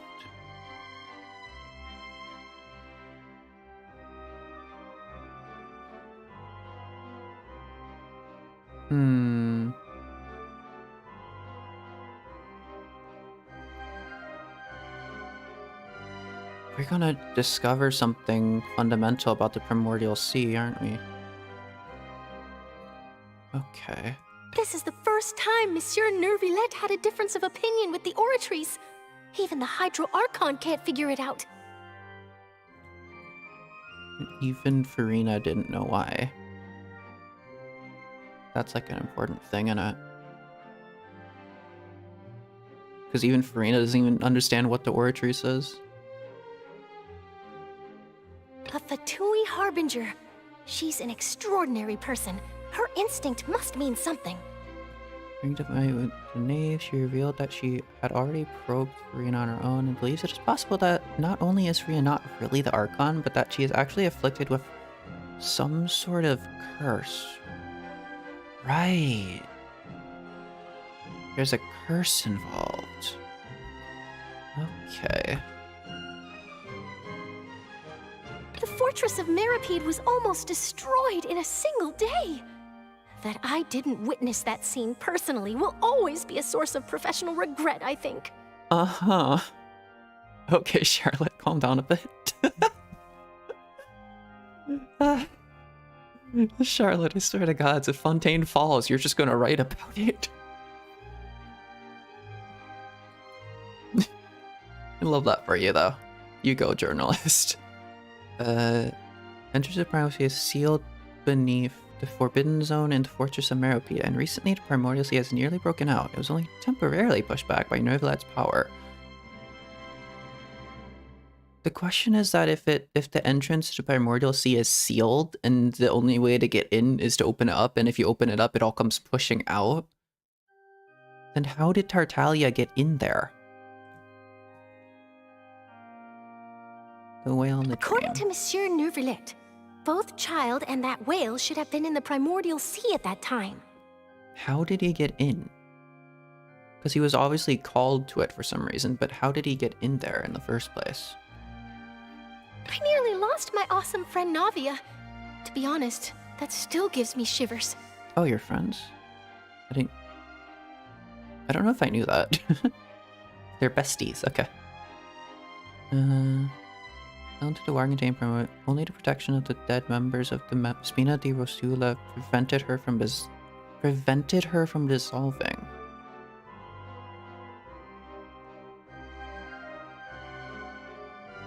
Does that imply that there's some level of sentience that still exists in like the primordial seawater and stuff like that? Because that is what we got with the truth behind the serial disappearances case. But the fact that they can like actively resist dissolution.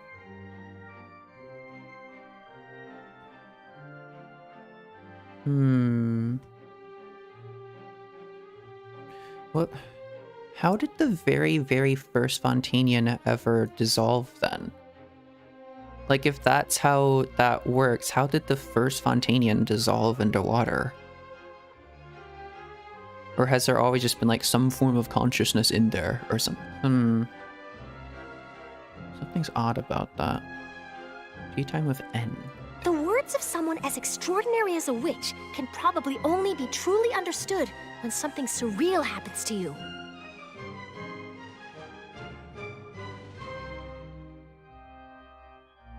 Connecting to your consciousnesses. Will certainly happen, but you needn't give up all hope. Okay. Let's begin the trial. Oh, get my dailies, right? Okay. Why were we there? The prosecution and the defense are both in position. The trial shall now begin. I don't think we were supposed to see that. Oh my god, I don't think we were supposed to be right next to Furina there. Yes, a case of the trial against two Furinas, yes. Mine and theirs. Oh, come on, Nervylette. There's no need to repeat all the unimportant legalese. How are you gonna try to get out of this one? Just fast forward to the part where the prosecution lays out my offenses. As the defendant and the lead actress of this performance, I still haven't even been informed of my supposed guilt in all of this.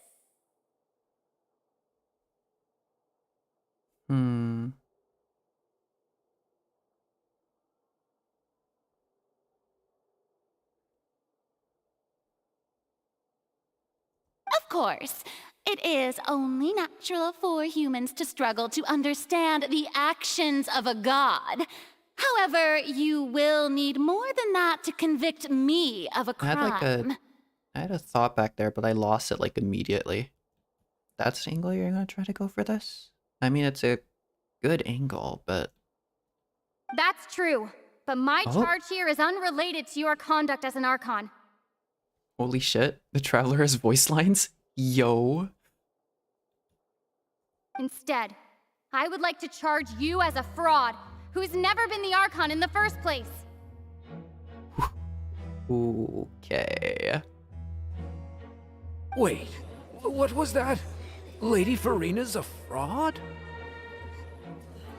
Hey, I came here thinking that we were going to try the Hydro Archon for forsaking her duty, but did I hear that right? She's not our Archon at all? We're going right out strong with that, yeah. Charge accepted. Lady Furina, do you plead guilty to the charge? Well, she's rattled, but she has to put on a face for it, doesn't she? Lady Furina. I plead not guilty. How can I be guilty? The charade must go on. But she got slightly rattled by that. There is no way that I, Focalor, otherwise known as Furina de Fontaine, a member of the Seven and the Regina of all waters, kindreds, peoples, and laws of Fontaine, could be anything other than your true Archon. Yeah. Even though Lady Furina can be rather eccentric, isn't it going too far to doubt her very identity? Yeah, I've never questioned her identity either. Sure, Lady Furina can be super irresponsible, but what grounds does that prosecutor have to make such a huge claim?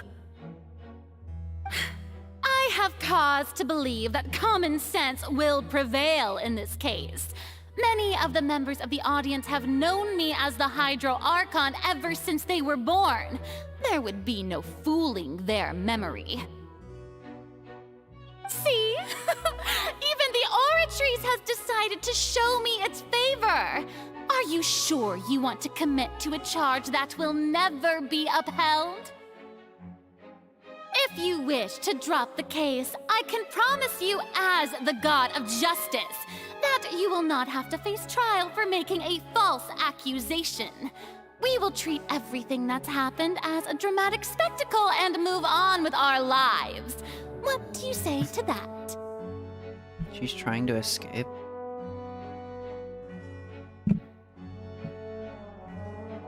Or maybe she wants us to think that she's trying to escape? Huh.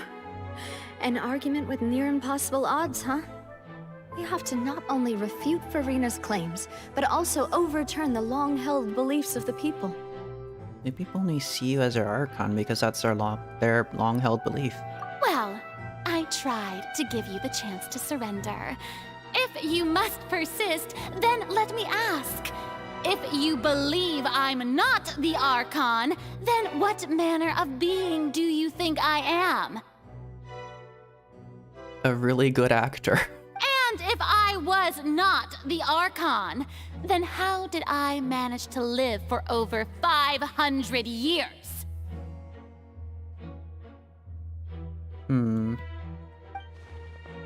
Gotta think carefully. What do we know to be special about Furina exactly? Who's the most whoop?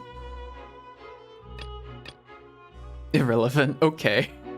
All of this is irrelevant. Curse. Oh, she's cursed with immortality? You may be a member of another long-lived race, which would allow you to naturally possess an extended lifespan. And second of all, even if that wasn't the case, there could be other ways to extend your life. Cursed with eternal life? Such as a curse. Who gave you that idea? Was it the knave? You'd sink so low as to use a harbinger's words against me. Doesn't matter who gave us the information. What matters is the veracity of its claim. Or of the claim, yes. A curse? I once thought it possible that the aura of an Archon might naturally resemble a type of curse. But in light of this claim, perhaps what I sensed was not your divinity, but a curse after all. Oh? I'm new here. Hello.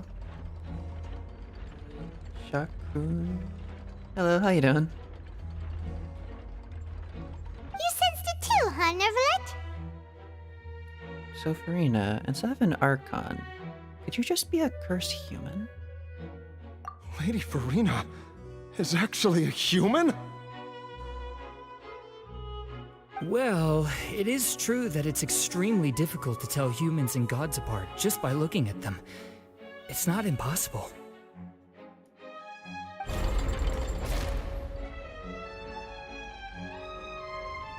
Well, don't start celebrating too early now. Even if I have been carrying a curse like you said, how does that prove that I am merely a human being? I mean, you could be like an Oceanid. Or, I don't know.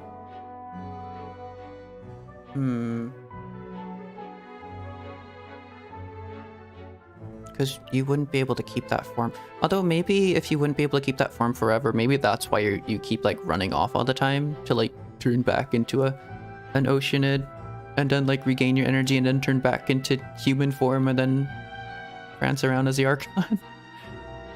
Besides, everyone knows that the main difference between a human and a god is the possession of authority. Gods can do what humans cannot. That's why they're worshipped as gods. For centuries, manifestations of my authority have served the nation of Fontaine. One need only to turn their eyes towards the Oratrice Mécanique d'Analyse Cardinal in this very opera house, or consider the indemnitium that is used in every aspect of life.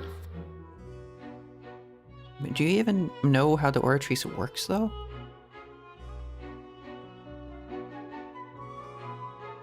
And again, the mention of indemnitium.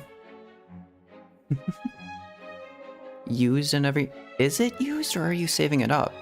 I don't remember if it was actually used in anything. I don't think they use indemnitium as like a power source. They're trying to figure out how to... They were kind of trying to figure out how to do that, but they're still using mostly Osea and Numa stuff, aren't they? Or no? Actually, I don't remember. Or maybe the Osea and Numa thing is like an experiment, because it's like really destructive. Maybe they are using indemnitium. I'm not sure. But I'm still thinking very like Code Geass. They want to amass like the largest possible amount of indemnitium possible. Did I just say possible twice? Okay. Wait, that one trial proved the opposite. Furina actually has no control over the Oratrice at all. And she doesn't even know what it is. No one in Fontaine knows what the Oratrice is. Child's conviction. You tried to reference the Oratrice. But weren't you as confused as all the rest of us when the Oratrice declared Child to be guilty without any proof? Otherwise, you should have come up with a good explanation for that by now. Didn't I make myself clear at the time? The decisions of the gods are naturally difficult for humans to comprehend. There is no need to provide an explanation.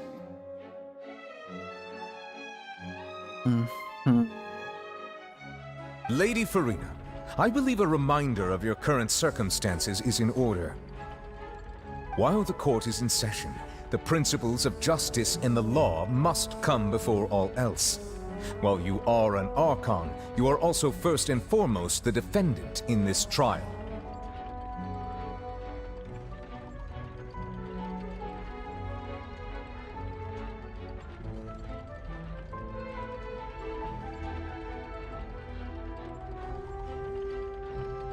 Sorry, I choked on water.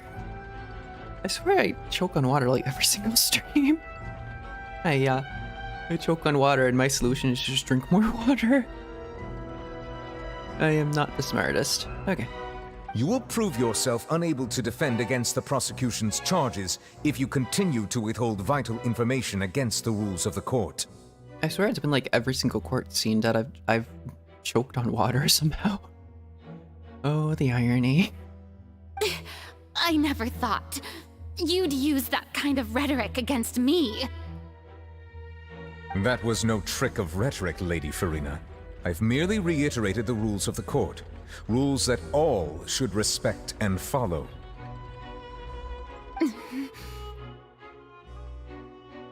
So, you neither knew why Child was declared guilty, nor did you understand the structure and operations of the Oratrice.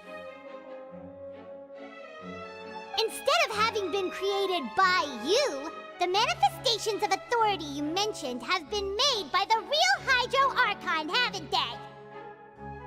The real Hydro Archon? Well, now you're really losing me. It is true that I did not know why the Oratrice gave out a guilty verdict that day. Okay. But the Oratrice handed out that verdict unilaterally, and it has been operating independently ever since it was first created. You can't argue that just because a divine creation is flawed, that the god behind it must also be no god at all. Are you claiming that the Oratrice is flawed?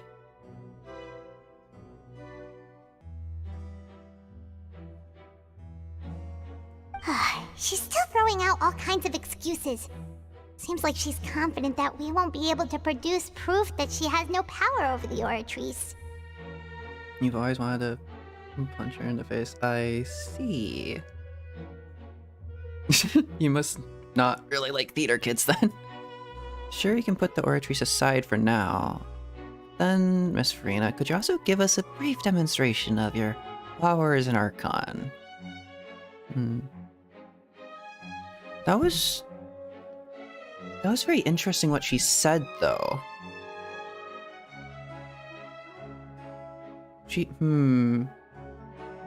That's very interesting because it feels like she kind of like slipped a little bit there. Because like the whole point of like the trials and stuff like that, and the whole point of like, it seemed like the modus operandi of like Fontaine was to drum up support for the Oratrice and stuff like that, and like the system, the sanctity of justice or something like that, and that like the Oratrice is the be all end all of everything. But she just said something about the Oratrice being, what was it? About it being like flawed, a flawed divine object or something like that. That's like not exactly a good thing to say if you're trying to get people to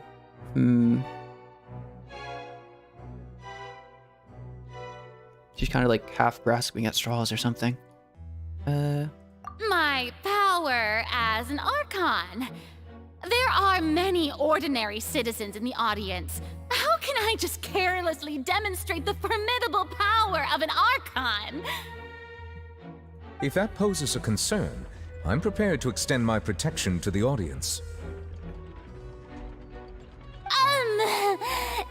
You don't need to go that far. Uh-oh.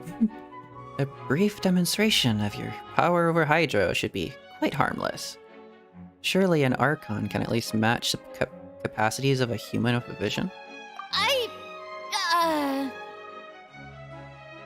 Aren't you the Hydro Archon? Or is it that you can't even wield the power of Hydro, much less the authority of a god? Indemnitium! Yes! It's all because of Indemnitium!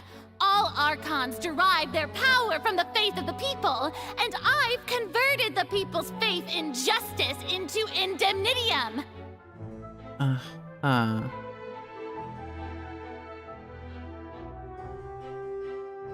Yeah, that's an odd thing for you to like say something bad about the Oratrice when it's like the one thing like the people of Fontaine believe in is to be like the ultimate justice or something like that, when your main goal I think is to collect indemnitium in it.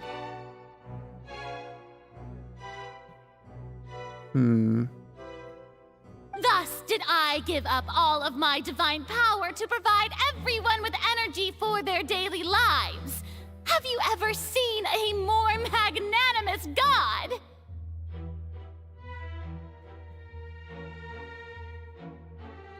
Isn't that a huge stretch? Yeah, no matter how generous an Archon can be, how could they give up all their power?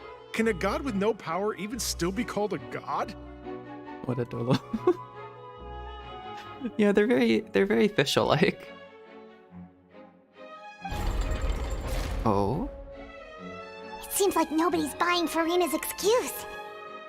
We're winning in an absolute landslide. Hey, come now, everyone. Please don't stare at me as if I was a liar. I'm still the same Furina you knew, right? The one that you loved. Shouldn't you want to believe in me? Please? You've got to believe me. Yeah, she's completely breaking. Her composure is gone. If what the prosecutor said is true, she really has committed a grave offense. Did she deceive all of us? And all of our parents and grandparents too? And then all of our ancestors? Ever since they were born? Enough! That's enough. Tell me then, if I'm not the real Hydro Archon, then who is? If you have no evidence of another Hydro Archon's existence, nor can you find anyone who can back up their claim to be such, then what grounds have you to say that I'm not actually the real deal? Tell her to go and... What? Okay then. Wow, she came up with yet another argument. How can we refute her now? Seems like she really doesn't want to give The up. real Hydro Arc? I don't know. I feel like the gnosis is like broken and the We can't prove that she isn't an Archon. We can try to prove that she is just a human, and if she's only human... Oh, I see. You just didn't complete the sentence. Fair enough.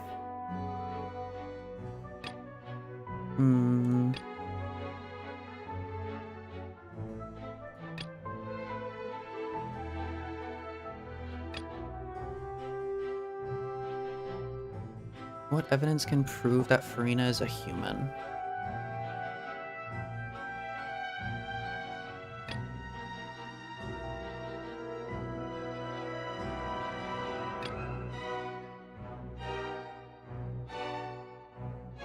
The fact that she...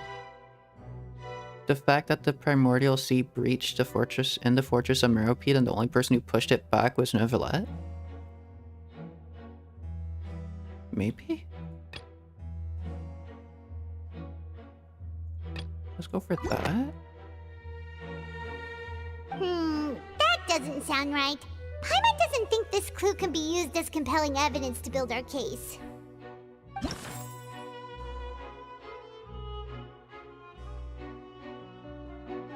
There's a house of the Herf, yeah. Okay. Fontainians can be dissolved from water from the primordial sea. Are you suggesting that we try to dissolve her in primordial water? Now you're falling into the seawater. Past one, maybe?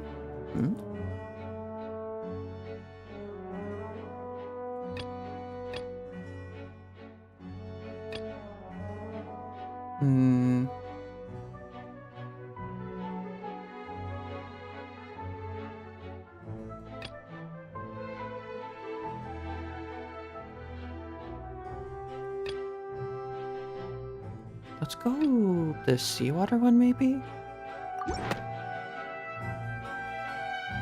It has been established that all Fontainians can dissolve in water from the primordial sea. And that means... Last.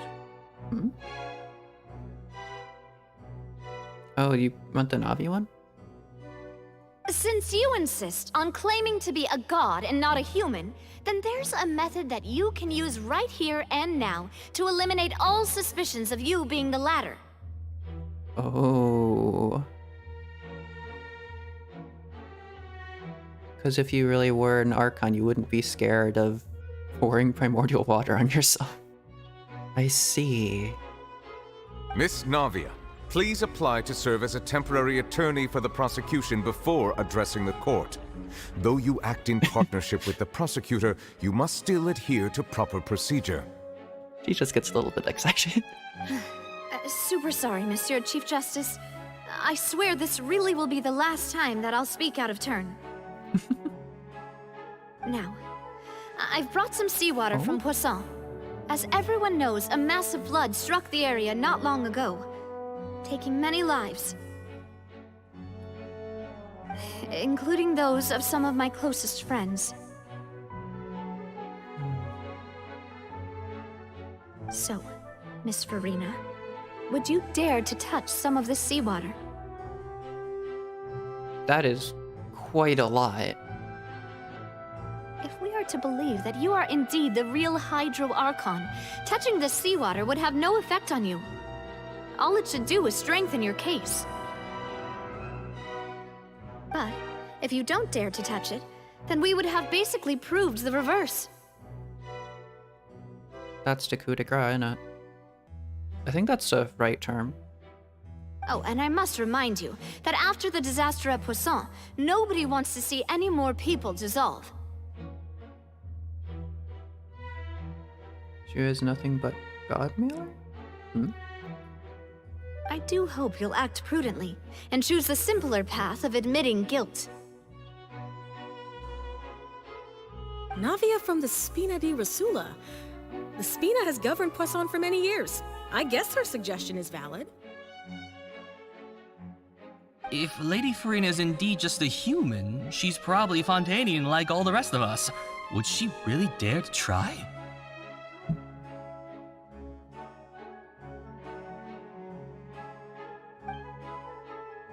Furina de Fontaine is probably from Fontaine.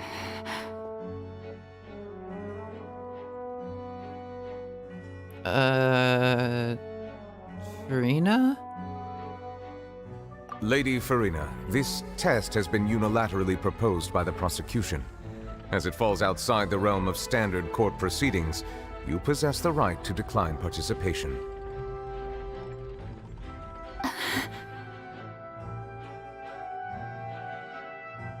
Well, of course he had to tell her that. But refusing to participate is basically the same as a confession of guilt. She's just staring at the water without saying a single word. It really does seem like she's quite terrified of it. That could only mean... What's going on? Is she really planning to... What is she trying to do? What we thought she would...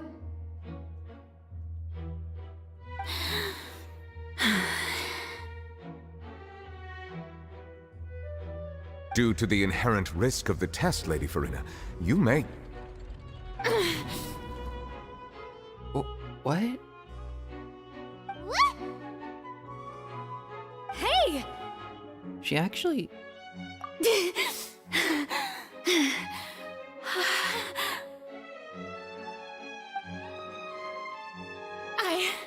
I'm fine! Look at me, everyone! My hand is still here! I haven't been dissolved! Will you believe me now?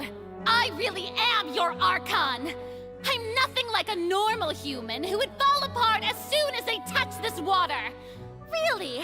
Was this not the most obvious thing in the world? You resisted it. Or you have a curse of immortality. This is where we bring up the Navia thing, innit? Miss Siegewien? If you are present, Miss Siegewien, please come forward and attend to the defendant. Siegewien? Don't be nervous. It'll just take a few seconds. Let me see. Did Nervalet plan for that? That should be enough. Navia didn't think she was actually going to go through with that, but Nervalet had a plan for that just in case? Or the water. Please announce the results of your evaluation to the court, Miss Siegewien. Although why would they present fake water? As everyone doubtlessly saw, Miss Furina was displaying symptoms of hyperventilation and flushed skin. These indicate that... They...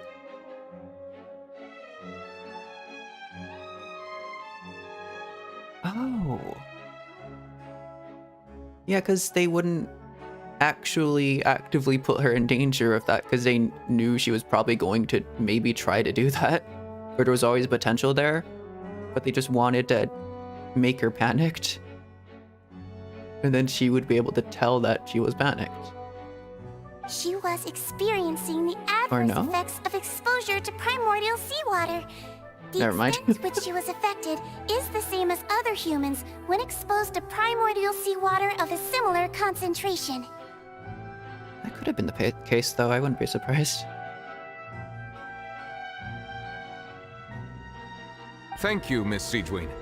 Lady Furina, you may return to the defendant's stand. Oh, wait. What did she just say? I didn't get dissolved! Shouldn't that be enough to prove my innocence? Well, considering your tendency to run from your problems, we did originally prepare a direct sample of the seawater around Poisson.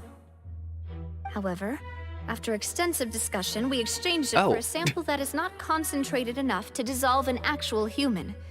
After all, on the off chance that something entirely unexpected might occur. I see.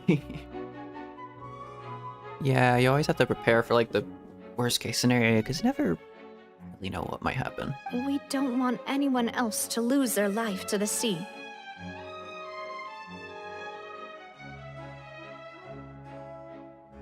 What were you going to do if it was actually concentrated?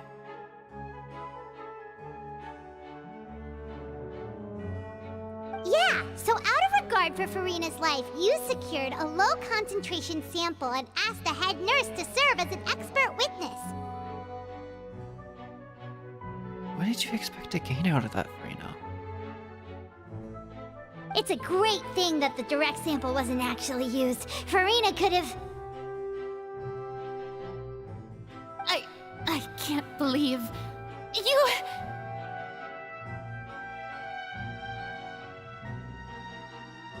What were you thinking?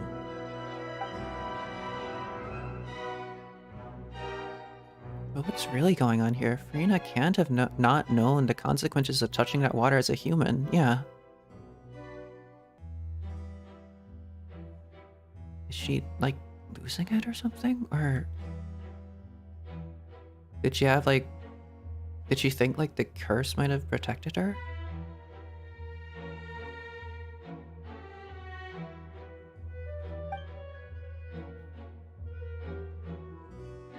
This is too unlike how she usually acts, unless... It's actually more important for her to keep up to her facade than to save her own life?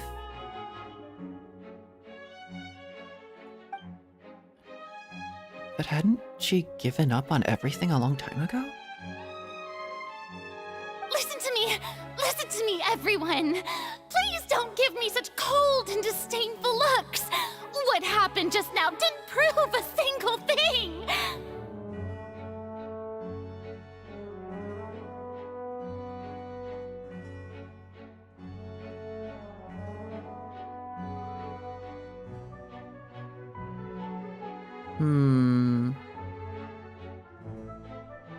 Think about it!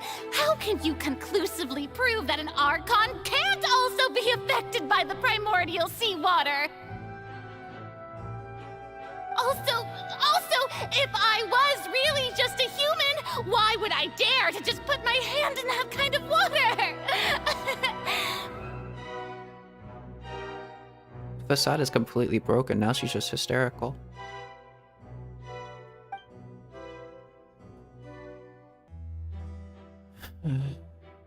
Please, everyone, anyone, just listen to me!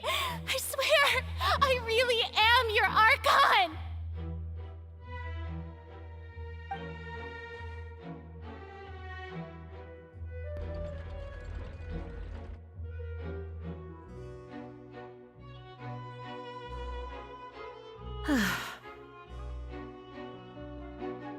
I don't think anything she says at this point will sway anyone. The odds are just too stacked against her now.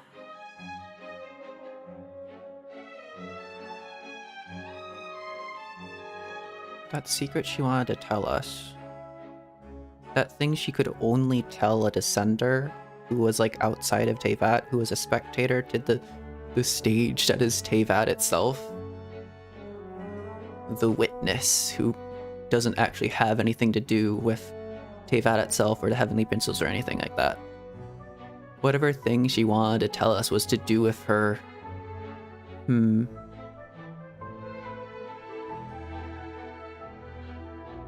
Something to do with her charade as the Archon itself was important to that. It was like something she could only tell us. With all the things that have been said, Paimon doesn't think there's any way left for Furina to win. The act is important, but she can drop the act if it's not someone of Teyvat. Because the act is important for the people of Teyvat, but not necessary for people who are Descenders.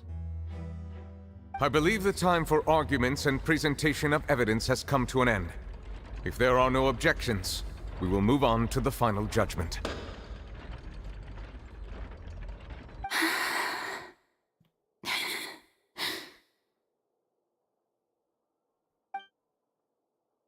I don't think anything she says at this point will sway her. She's too stacked against her now.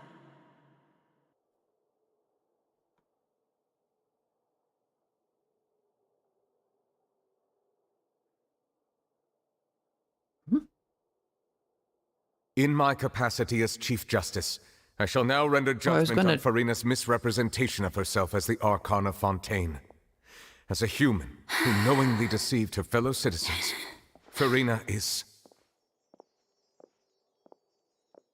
guilty.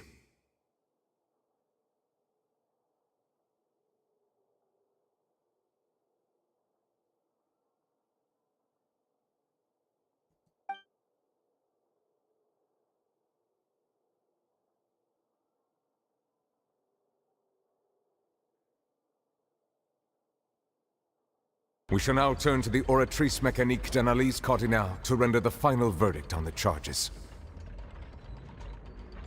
Shattered her reality.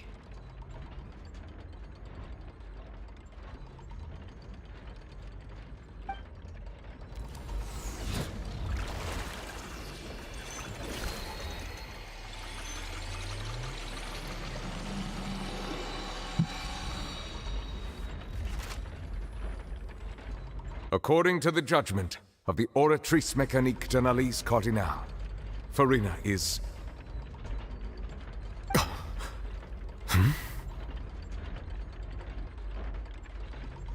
Well, what's wrong? What's the Oratrice's verdict? It can't be. Did the Oratrice just declare Furina to be innocent? No. The Oratrice also displays a guilty verdict. Isn't that correct then? However, the exact wording of the verdict is thus. The Hydro Archon, guilty. Hmm?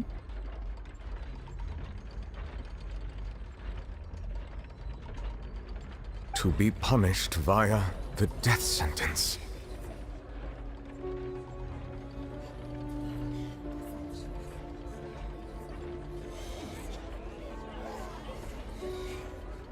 You can hear like the crowd like building up and like commotion. You can hear. I think you can also hear her crying.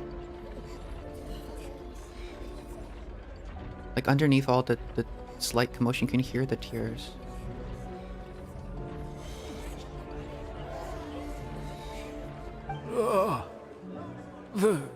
The death sentence? Something that has never been used in Fontaine. That's actually one of the available sentences? I've always thought that it was just a myth. Always been available but never used. The one and only time the death sentence has been handed out at the court, and it's been given to the very person we've worshipped as the god of justice? What an unexpected twist. Furina's been sentenced to death by the Oratrice? We just wanted to use the trial to show her the seriousness of things so she'd tell us the truth. How did things escalate this quickly? This outcome is indeed quite strange. According to Fontaine's current definitions of justice, as well as its recommendations for criminal sentences. I mean, I've noticed something on the basis of definitions, but I'm not going to mention it. Is this sentence really appropriate for the crimes that have been committed? Yeah! Even Vache wasn't sentenced to death by the Yeah, Oratrice. that. You know, the real evil mastermind behind the serial disappearances case. What's more strange is, instead of Furina, the Oratrice rendered judgment on the Hydro Archon. Indeed. Not only is Furina's sentence overly excessive, the very point of our trial today was also to prove that Furina has never been the Hydro Archon in the first place. But now, the Oratrice seems to have deliberately invoked the title of the Hydro Archon. What does this mean?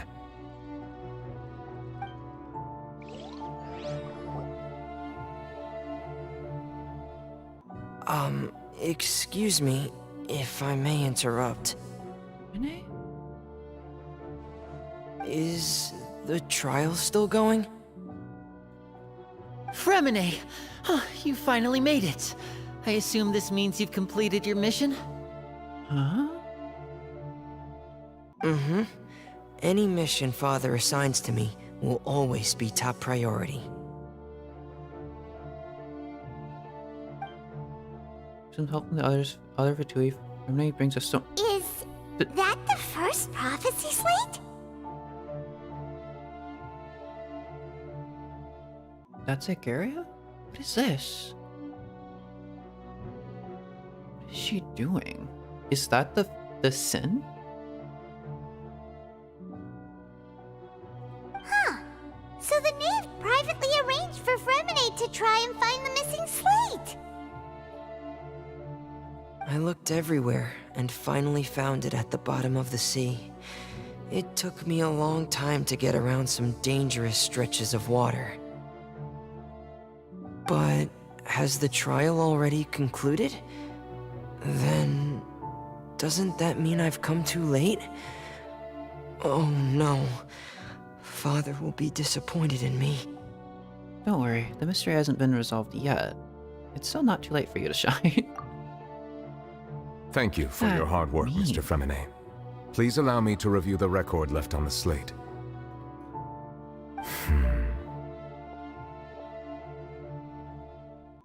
Traveler, I believe that you have already seen the other existing slates, and would like you to come here and confirm their contents.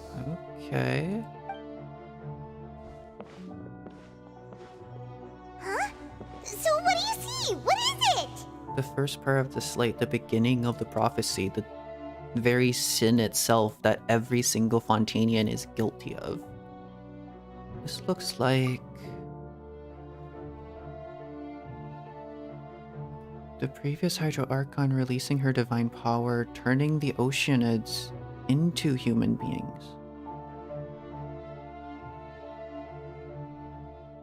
Wait, what? I believe I've now made sense of the Hydro Archon's crime. It has to do with Fontaine's lost history.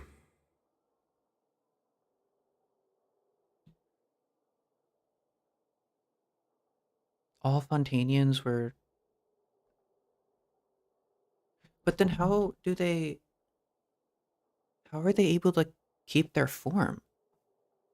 Because of the power that the previous Hydro Archon gave them? The previous Hydro Archon gave them the power to permanently keep their form? Huh? Isn't the Hydro Archon just guilty of deceiving her people? Oh, wait, no, that's Furina, and we've already proven that she's not the Hydro Archon. The original Hydro Archon. So when you say Hydro Archon, do you mean the real Hydro Archon we've been kinda talking about? In truth, everything that you've encountered in Fontaine up until this point can be traced back to the contents of these stone slates. However, I'm uncertain as to how much sense they currently make to you. An association between the contents of the slates and the events in real life. Okay, let's try to recall the contents of the other 3 stone slates. Paimon will do her best to help you remember. It's really not that complicated.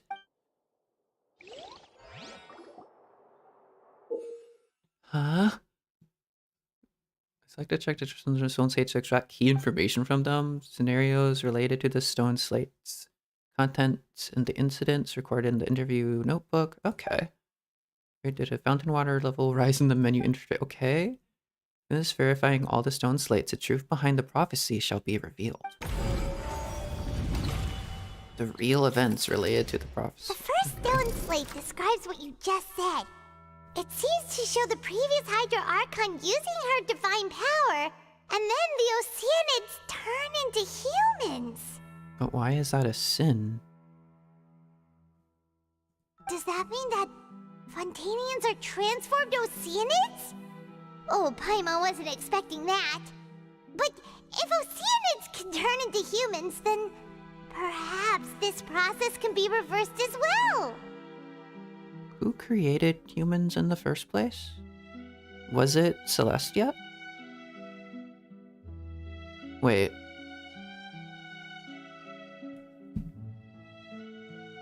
Why would the... Because I'm thinking, because Celestia... I don't know if there were humans before Celestia, but like Celestia came, descended from the heavens or something. There was like some fierce battle or something like that with the bishops or something like that. Or Primordial one was somewhat related to like Celestia and stuff like that. And then like Archon War or something like that, they gave the Archons the right to rule over like swaths of lands and humans. But then was the Hydro Archon creating additional humans out of Oceanids? Or did the Hydro Archon never have any humans in the first place? Were all the original Fontainians like wiped out by some great tragedy or something? And since you can't really be an Archon with no people, the Hydro Archon started turning Oceanids into humans. And that was like viewed as a sin in the eyes of Celestia because she went The stone slate shows Celestia floating in the sky and the Hydro Archon directly and her against people them. worshipping it together. But the heavens still brought judgment down upon them. Because Celestia themselves like made humanity and viewed the Oceanid creations as like, yeah, it had to be like all the original Fontanians were wiped out, and then the first Hydro Archon remade them out of Oceanids, or turned Oceanids into humans and had them be the Fontanians.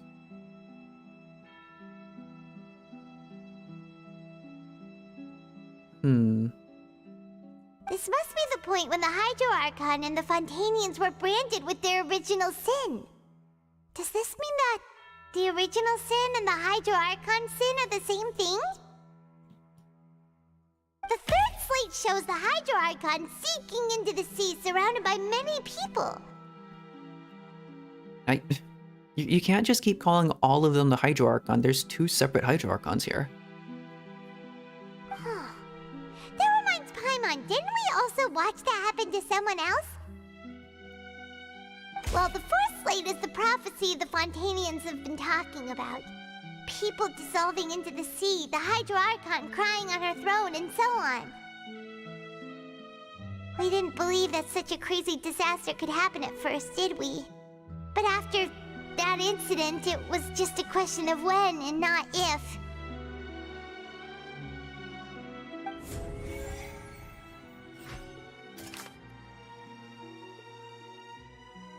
Seems to show the former Hydro Archon using divine power to turn oceans into people.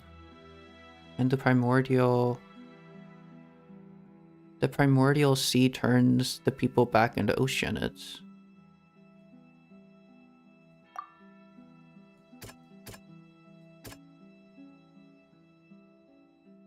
That doesn't No? sound... Wait, what?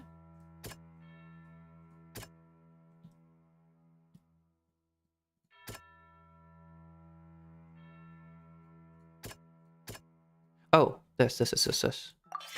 We know from the case of the serial disappearances of young women that Fontanians can be dissolved in primordial seawater. And the first stone slate tells us that long ago, the Hydro Archon used her power to turn Oceanids into humans. This might be the reason that Fontanians can dissolve.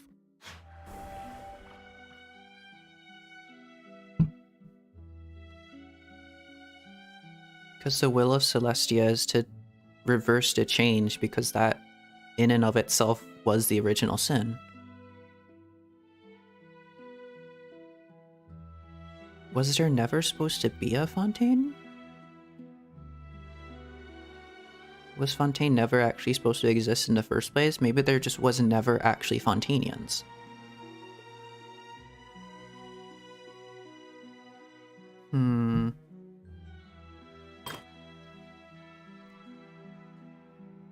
The heavens still brought judgment down upon them. Believed child to be innocent, Orchis judged him as guilty one, even if Furina didn't know why. Entrance to Primordial Sea and Neuvillette.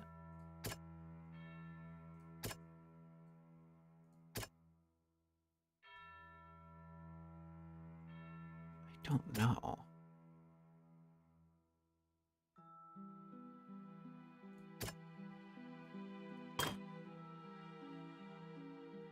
Hydro Archon sinking into the sea, surrounded by many people. That sounds like Navia? It's not as simple as falling into the sea. When Navia fell into the sea, her consciousness was subjected to judgment. The stone slates show the people gathered around the Hydro Archon in the sea. Could that be alluding to the same thing?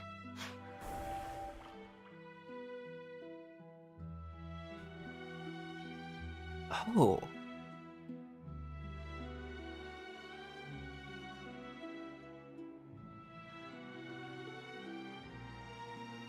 Oh. Because the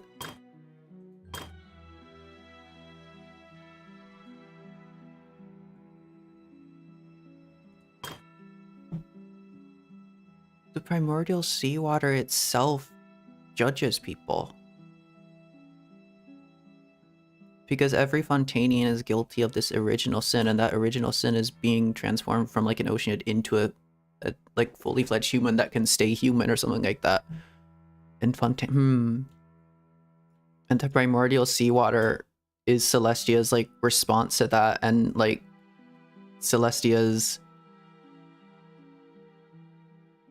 what's it? How they whatever did. The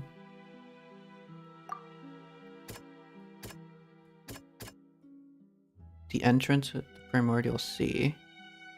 That doesn't No, okay.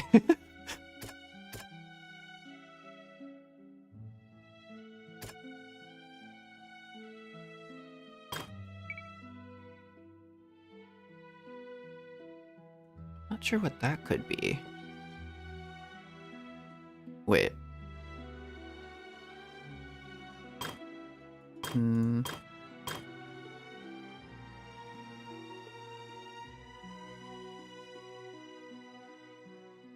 Heaven still brought judgment down upon them. I don't think child's conviction is important there, is it?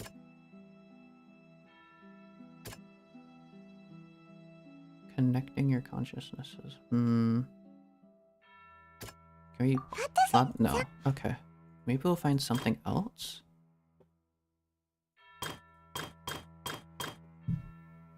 Shows seen as basically down that describing the prophecy circling throughout Fontaine. Fontaines will eventually be dissolved into the sea, and the Hydro Archon will sit alone on her throne and weep. Isn't that what's happening right now? Or no? Wait. That doesn't... No.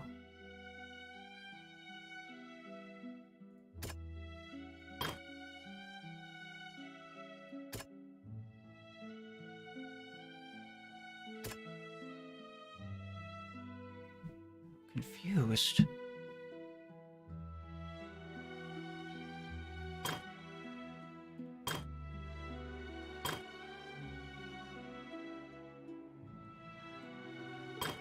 Are we missing something?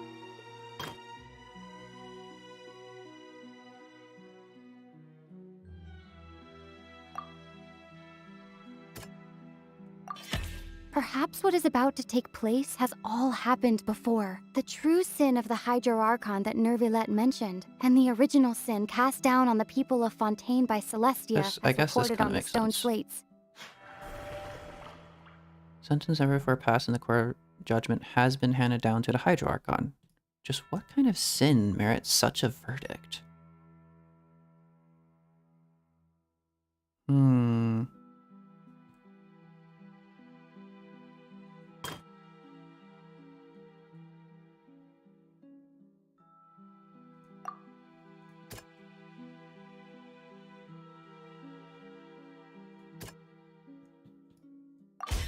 The prophecy from the stone slates found its way into society, but not many people believed it at first. The fortress of Meropide was nearly flooded with primordial seawater, which we know can cause Fontainians to dissolve.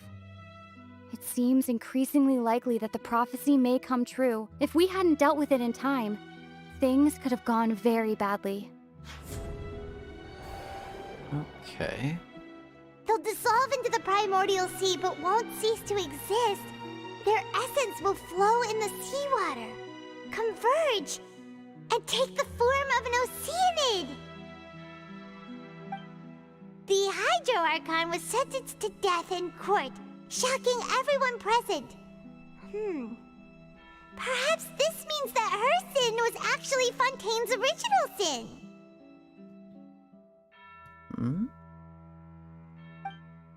Navia fell into the water inside those ruins, and she nearly dissolved. She was surrounded by the people of Poisson in a court within her consciousness, and was forced to take part in a trial meant to make her stay. I'm confused. Where are we going with this? The eruption of the primordial sea at the fortress of Meropide was the surest sign that the prophecy was about to come to pass no matter what. The prophecy's contents can all be verified by recent events. If we combine what we know together, loads of truths should come to light.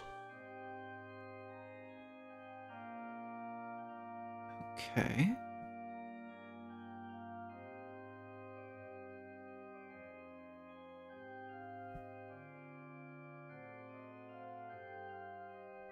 I'm so confused about that one though.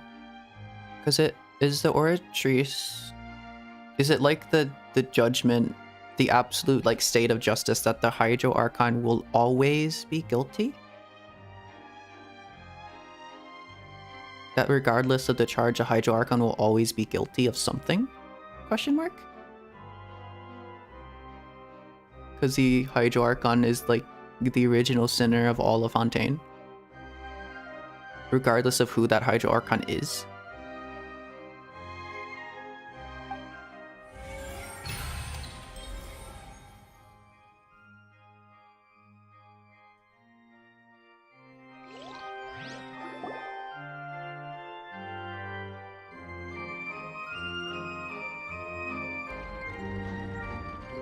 Huh?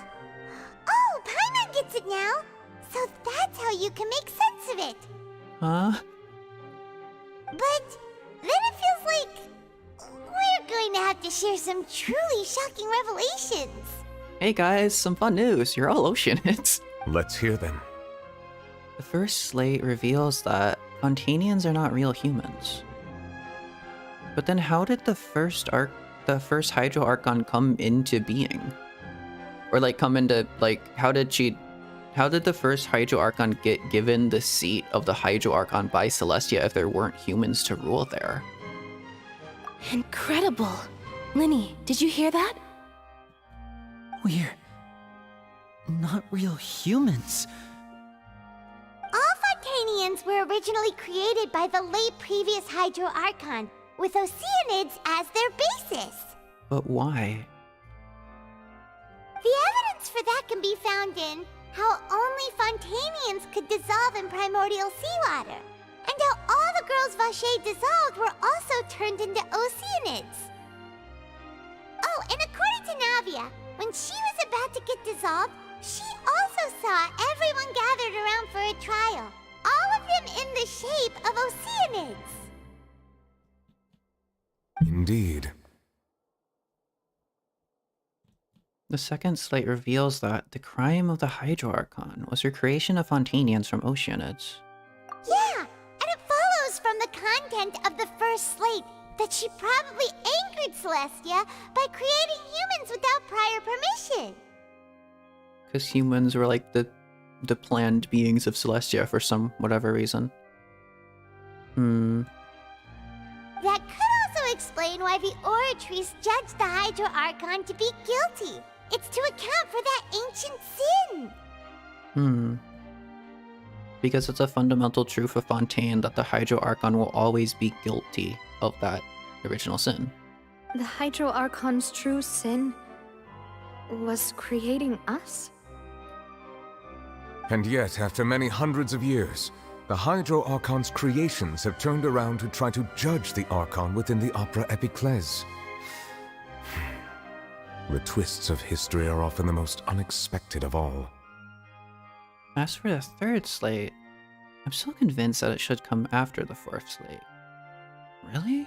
Yeah, isn't the image here just like when Navia fell into the sea? So wouldn't it be trying to show the image of the Hydro Archon also falling into the sea once the prophecy has been fulfilled in the fourth slate? The fourth slate depicts the fulfillment of the prophecy as it's already widely known. In the end, the people will all be dissolved into the waters, and only the Hydro Archon will remain weeping on her throne. Only then will the sins of the people of Fontaine be washed away. Did Paimon get all that right? Not. You've made some keen deductions. I must say, given how much you still don't know, it is impressive that you've already managed to connect so many pieces of the truth.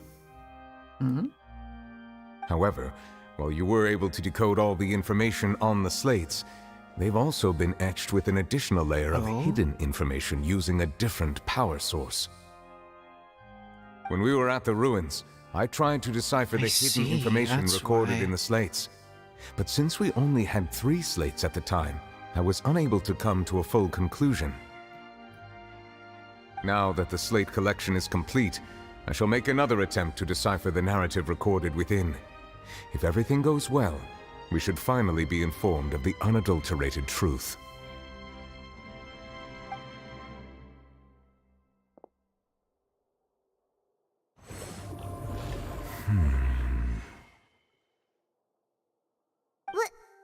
Well?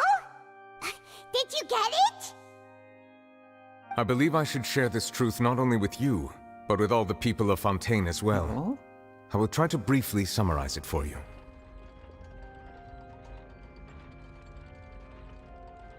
Your hypotheses regarding the origin of Fontainians and the sin of the Hydro Archon were both correct. Okay. In the Fontaine of old, the previous Hydro Archon sensed the yearning of her Oceanid familiars for life on land.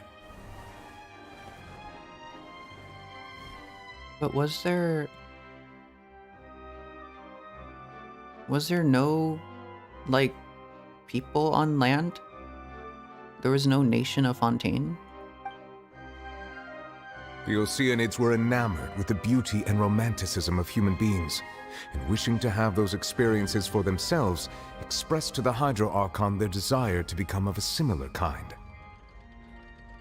However, even though water as an element is intricately linked with the power of life, the Hydro Archon, as one of the seven, did not possess the authority to create a new form of human life. Wait, can you be one of the seven if you don't reign over humans, but you reign over Oceanids? Because otherwise, how would that happen? I thought if you were one of the seven Archons, your authority was like over humans, right? You're in control of some elements, and you're also in control of like humans in some form. So what happened with the Hydro Archon? Or did Celeste just decide like, oh, there's enough of like these Oceanids, sure, you can like reign over them or whatever? Not one to give in, she eventually found a way to create permanent humanoid bodies for her familiars by appropriating the power of this planet's primordial sea.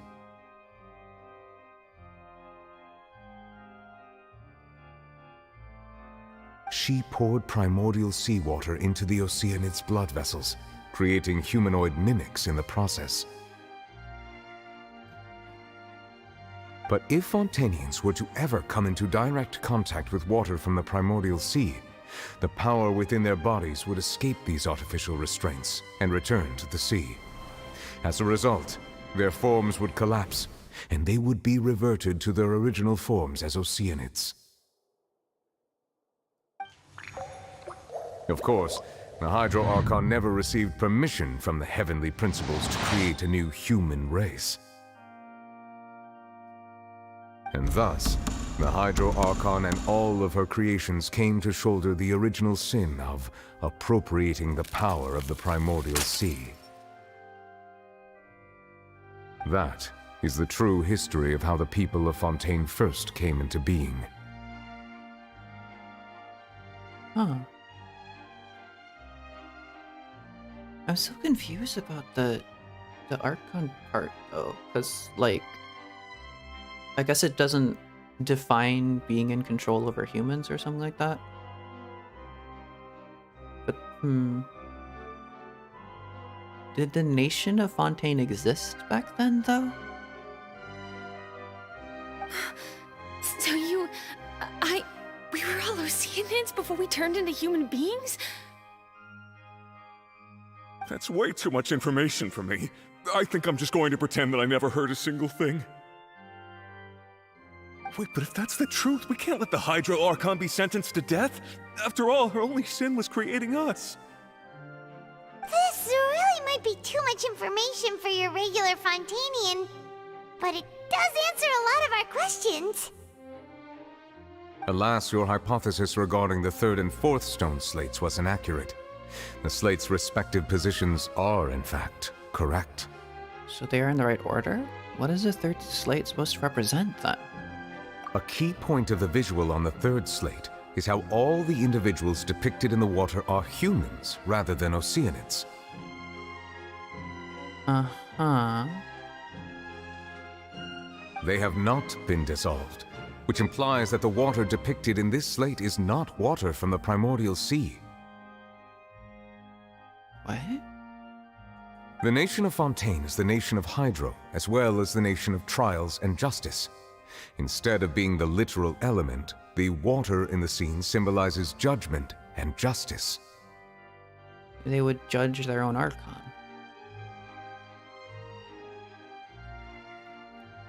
You may also recall Navia's experience.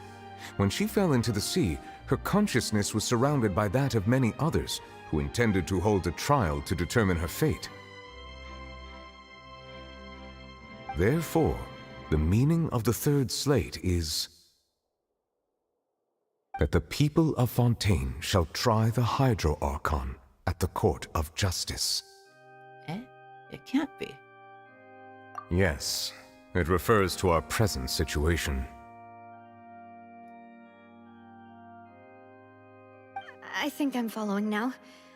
So, what you're saying is, even though we decided to put on this trial to avoid fulfilling the prophecy, in truth, everything we've done has happened exactly as the prophecy foretold. So now, it seems, we're the ones making sure it comes true. What should we do? I don't know. It feels like there's no way out of this. Huh. No matter what, the prophecy will be fulfilled. Is this what it feels like to be a prisoner of fate? If that's the case, does that mean the scene in the fourth slate will also be fulfilled soon? Traveler, I would like to point out another small fallacy in your deductions. About the fourth slate, you probably thought that the eruption of primordial seawater beneath the fortress of Meripede served as the surest sign that the prophecy was about to come to pass, yes? However, I believe that rather than being a sure sign, that eruption could in fact only be a small warning of something far worse to come. As for the root cause of the catastrophe, I believe you've already encountered it once before. I have? Wait, could it be...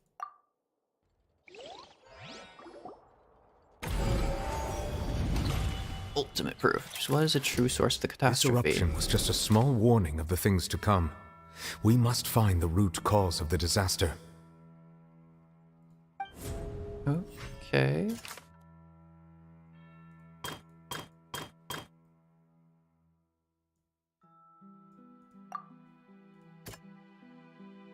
That doesn't sound quite No? right. Okay. Let's think about this some more. Damn, I really thought. The whale, yeah, the whale and the dream. They're connected. Same It was diff. both dream and reality. If we're talking about a true culprit, that could only be that thing inside the In 6 primordial hours, sea, yeah. right? I meant to do a long stream for this. Hey, Hanamaru, how you doing? I just wanted to get this out of the way so I wouldn't have any spoilers. Because I keep seeing, like, spoilers popping up on all the social media I go through. So this is a priority. The truth, the original sin, the trial, and the root cause of the disaster.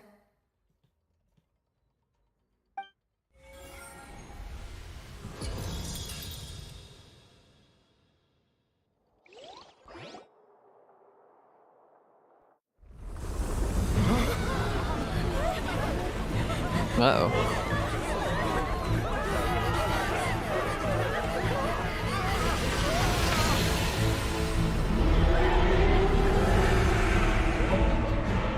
Well, shit.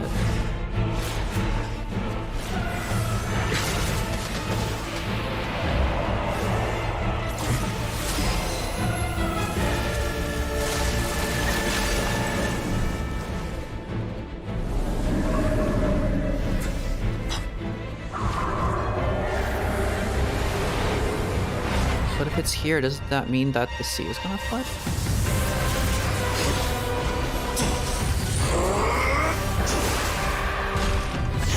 Wait.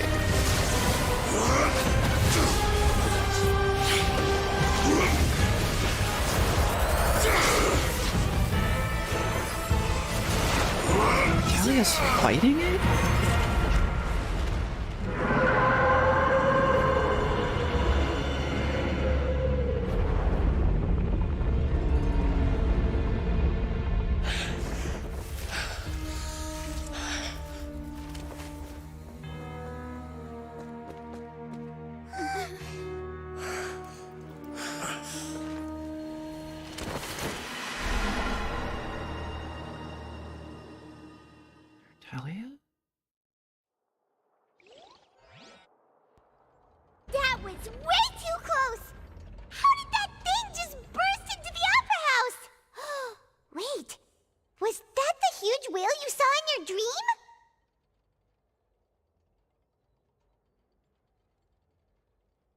Tartaglia wasn't someone to join it. Tartaglia was someone to fight it. Because he's always been craving the bigger thing to fight.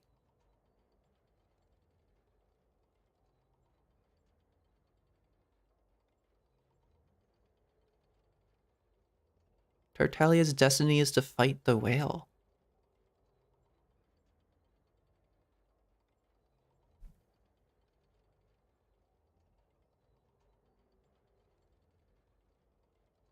Huh.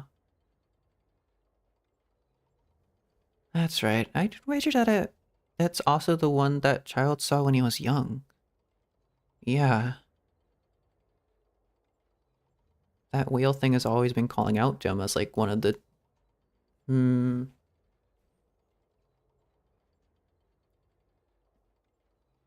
He may not have realized it, but that entire time he was like building up his strength by fighting like and being like addicted to fighting the strongest thing and the next strongest thing and the strongest possible thing was all to build up to fighting that whale. That's his entire life's purpose. The ultimate fight. So we've met it at last. I understand very well why it has chosen to make an appearance here. That whale does not belong to Tevat. It is a monster that has traversed the stars, weeping all the while. It has been greedily consuming the energy from the planet's primordial sea, using it to grow. That is the main cause for the rising sea levels. And once it has finished consuming all of the energy contained within the sea, its next step will be... You said that when the Hydro Archon first created Fontainians out of Oceanids, she filled their blood vessels with primordial seawater. Oh, I see, so they're food. The Fontainians are food for the whale. Precisely. That whale finds the blood of Fontainians nigh impossible to resist. Well, that's extremely morbid. Therefore, when it left the primordial sea, it decided to make its next stop a packed opera house full of food.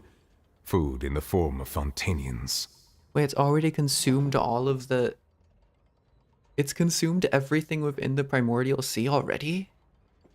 So that means there's no more primordial sea? Wait, what?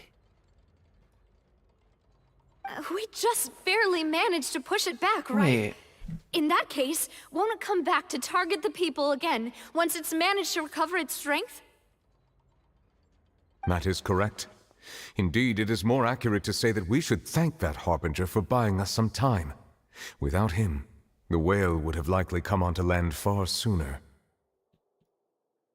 From the way he looked, he must have been fighting the creature for quite a long time. Or the delusion has worn him down. That battle maniac. We've always known that he had a special connection with that whale, but we definitely didn't expect it to help us out like this. Yeah, I thought he would have sided with the whale. I didn't really realize what was going on there. If I was even like mind controlled or something, but no, he's still kind of the same person he always is. He just wants to fight the biggest thing he can see. Anyway, now that we know that this whale is the actual cause of the disaster recorded in the prophecy, all we need to do to stop the prophecy would be to find a way to beat it up, right? It is too late. What do you mean? It had already absorbed too much of the primordial sea's energy before we could notice it. At this point, it has become practically integrated with the sea itself. What? Even if the entirety of Tevat were to be destroyed, it could still survive and swim off towards some other world. That's not something I will accept. We've already done everything we can, and we even found the true culprit. We've come so far. You can't just tell me that the last hurdle is some impossible foe. That's just not fair. Indeed, that's not how a grand performance should end. I'll fight it to the end, no matter what. So the prophecy will be fulfilled no matter what, huh? Oh, thinky. Dot dot dot. The prophecy. Yes, what has been prophesized will Wait. be fulfilled. You may view such things as the history of the future.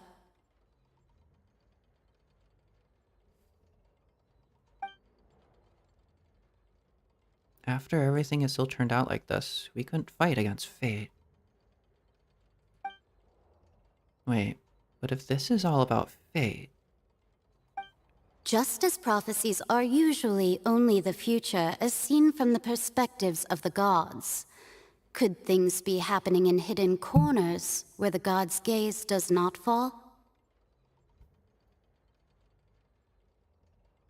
Sorry, I am really quickly going to throw this up and I'll be right back. It's just as long as I don't click the question progress, I will be right back. E.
Wow. Okay, I realized it was kind of a dumb idea. Just leave you completely in silence. Sorry about that. Okay. But before I click any further, I'll continue to leave you in silence. I have just a thing I wanted to say. Hold on. They mentioned Furina being like struck in with like a curse. And that makes me think like a curse of longevity, a curse of immortality. That makes me think of like Conria and stuff like that, and like all the places that Celestia is like cursed and stuff like that. But Furina isn't a Conrian. Cause she's I don't want to say definitely, but Furina's probably a Fontainian. And thus like an Oceanid, and thus like able to dissolve and stuff, but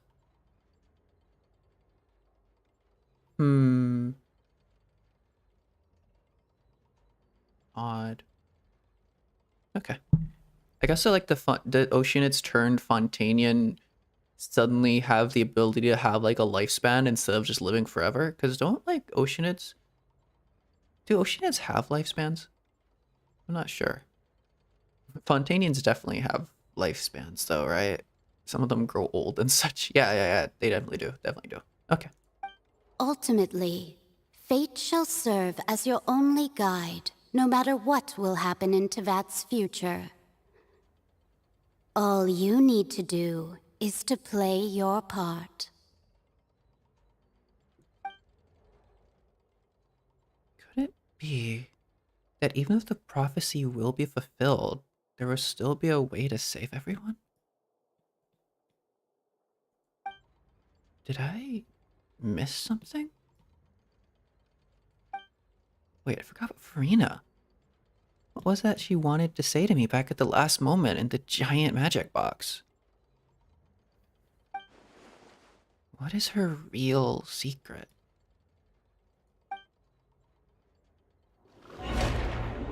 Oh?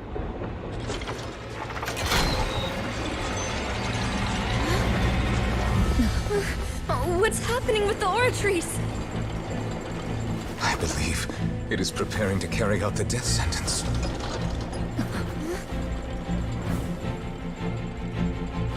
Furina!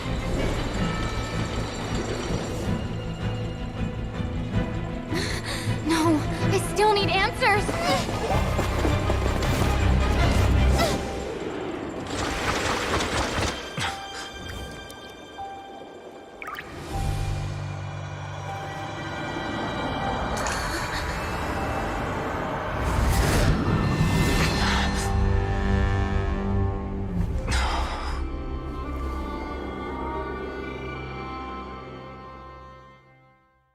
Because Furina isn't the Hydro Archon.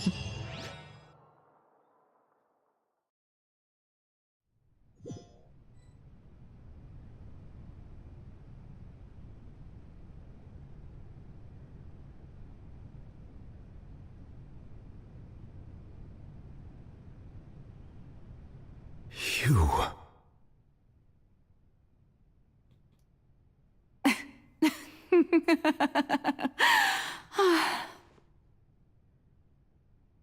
Furina. Sorry. That shocked expression on your face is just too amusing. I couldn't help myself. You are not Furina. Who are you? Ah, the sweet sound of bewilderment. Marvelous. A sure sign that my attempt to deceive everyone was a resounding success. But to answer your question, I am Focalor. You know, the god.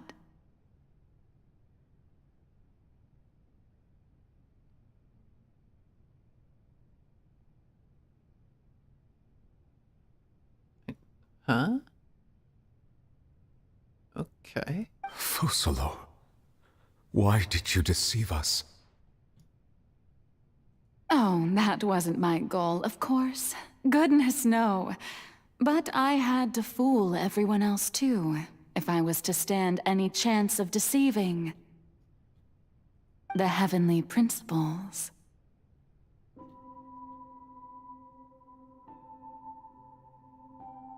Deceiving the heavenly principles? It's all because of that pernicious prophecy. Dreadful, wasn't it? Everyone doomed to dissolve. Fontaine condemned to be flooded. One was not amused. In fact, one was positively bemused when that problem was thrust upon me by my dearest predecessor. That's the former Hydro Archon Egeria for the uninitiated. It hardly gets more disastrous than a preordained national catastrophe, now does it?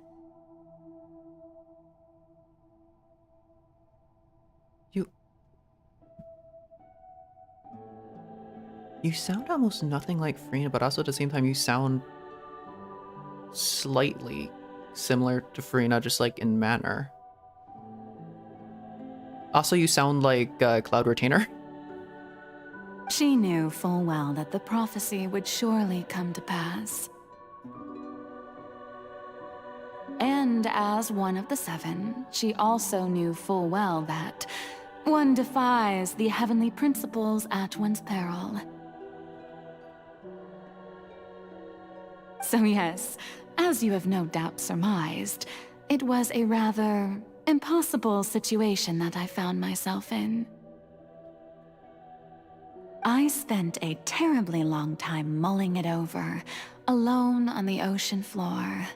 And I was almost growing barnacles by the time I finally realized there was only one possible solution to this confounding conundrum. I had to outwit the heavenly principles, allow the prophecy to be fulfilled, ostensibly at least, while saving everyone at the same time. I mean, you kind of failed at saving everyone. Some people dissolved in Poisson. I'm a genius, I know. I can only assume that's why Egeria chose me as her successor. Although, looking back now, it was hardly the inheritance one dreams of. Between the task of saving the nation, the quotidian duties of the Hydro Archon, and not to mention the original sin of creating a new race of humans, I dare say she left me quite a colossal mess to clean up. But one can only play the hand one is dealt. I did not choose this, any more than I chose to be one of her Oceanid familiars. So you were also once one of the Oceanids, transformed into a human by Egeria's hand. Yes, I was. I always dreamed of becoming human. And I still do, even now. In my eyes, to be human is to be part of the greatest opera ever known.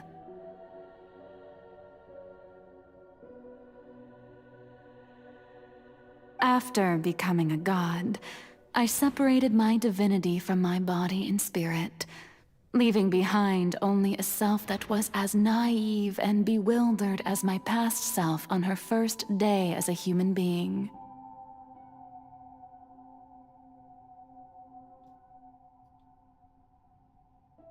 The me you see before you now is that divinity, and the human counterpart I left behind, I named Furina. She could feel joy, sorrow, and everything in between. She could be as vain and conceited, or as meek and vulnerable as she wished. Her strengths were of a kind only a human could possess, as were her shortcomings. But in my eyes, Furina's humanity was what made her perfect. She was perfectly human in every way, the person I always wanted to be. Furina is your dream. Anyway, so then I cursed her. Oh my god. Okay. You said that so casually. All part of the plan, of course. The plan to deceive the heavenly principles. You cursed her to live forever. Do you still remember the final scene of the prophecy? The Hydra Archon alone, weeping on her throne. Well, she's already crying up there. In order that the prophecy might appear fulfilled, I invited Furina to be an actress, to play the part of the Hydro Archon in the prophecy. Under the curse I placed on her, so long as I, Focalor's divinity, continued to exist, she could not die. But nor was she free to live her life in the pursuit of happiness. Oh.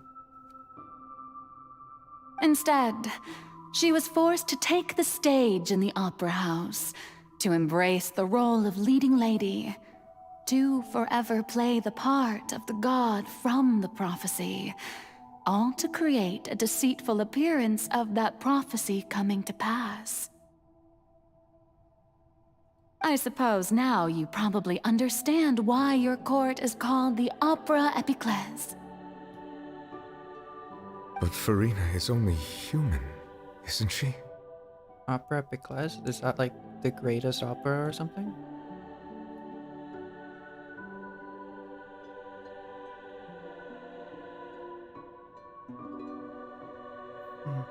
Even though she has had a long life, her mind is no stronger than that of any other ordinary human being. I cannot begin to fathom what she has had to endure. It must have been torture for her. It has indeed. And although she is, in a sense, me in human form, I most definitely owe her an apology for it. It's been 500 years.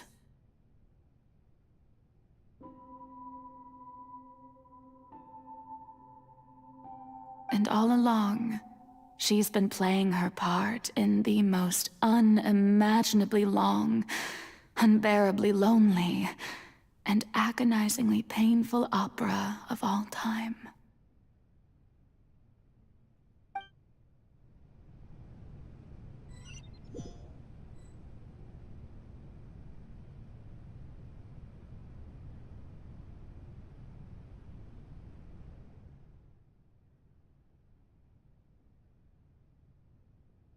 I came in the contact of Furina's tears? If I remember correctly, tears often contain a being's strongest emotions. Yeah, I have some tears right now.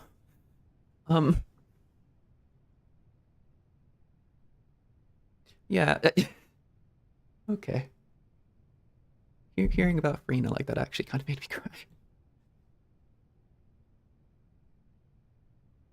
That got me. Technically Focalor speaking, but it wasn't Focalor that made me cry, it was Furina. Sufficiently strong hydrosensitivity, I can form an emotional connection. Just like I did with that oceanid at the Fountain of Lucine. Wait, could this be Furina's inner world?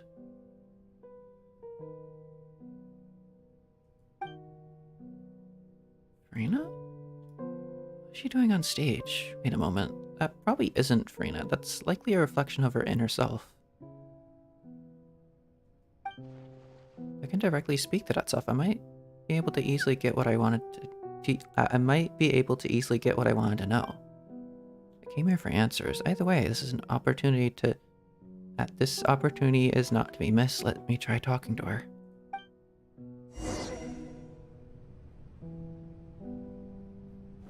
Talk to Furina, but she's right here.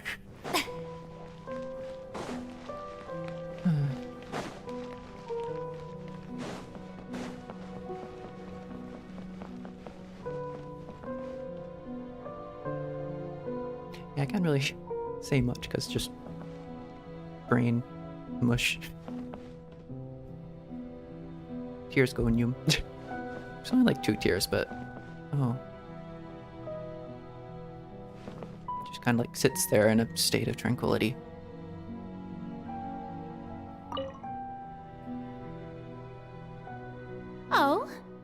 permitted you to come onto the stage.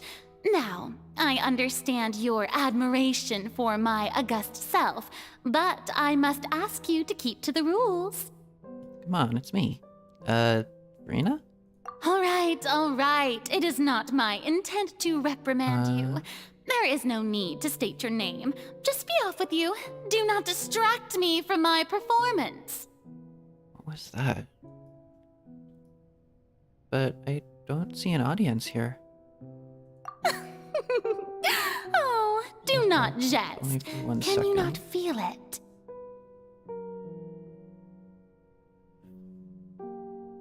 I am Focalor. The eyes of countless Fontainians are upon me. I must, at all times, display the utmost elegance and nobility.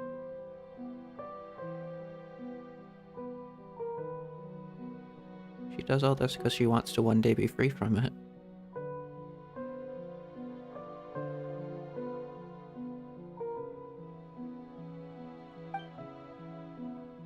It's off, there's no getting through to her, even her heart of heart. She's still playing the role of the Hydro Archon.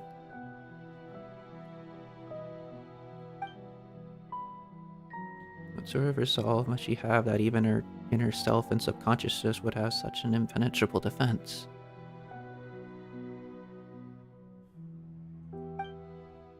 I have to find a way.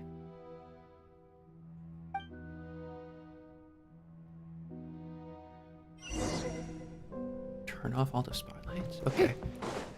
The Opera of Noir, sure, and Blanchard. Okay. Dear audience, the performance is experiencing a technical difficulty, but worry not. The guards shall resolve it soon enough. The cry without echo. Shadows. Go, Seth!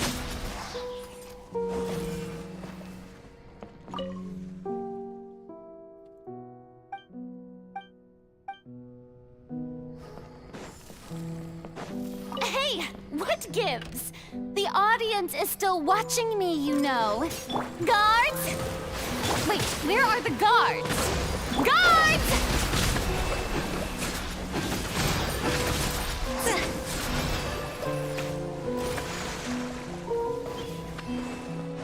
All of a sudden, it's just feeling very near automata-y. Huh?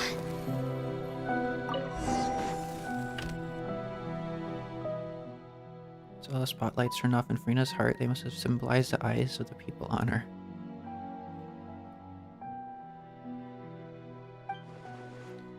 Speaking of which, I think I just received some sort of signal. Was that her true voice? A ticket? When did that end up here?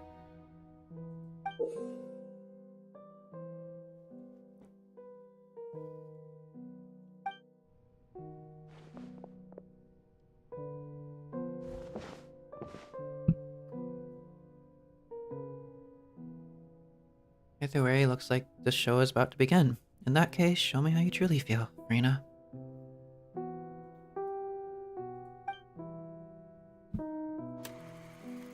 Before a mirror, Furina.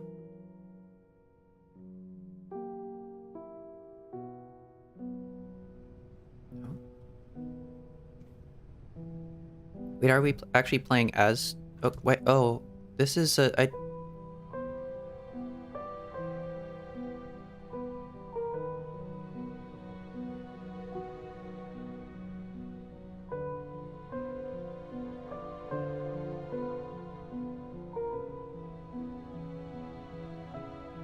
This is the...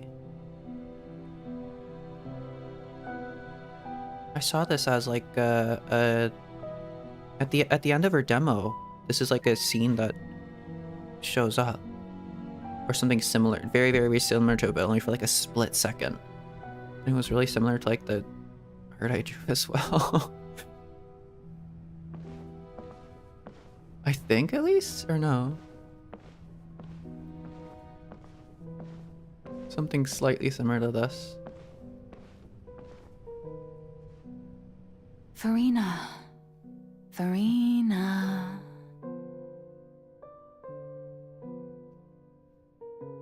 Huh? Who's that? Who's calling me? Where are you?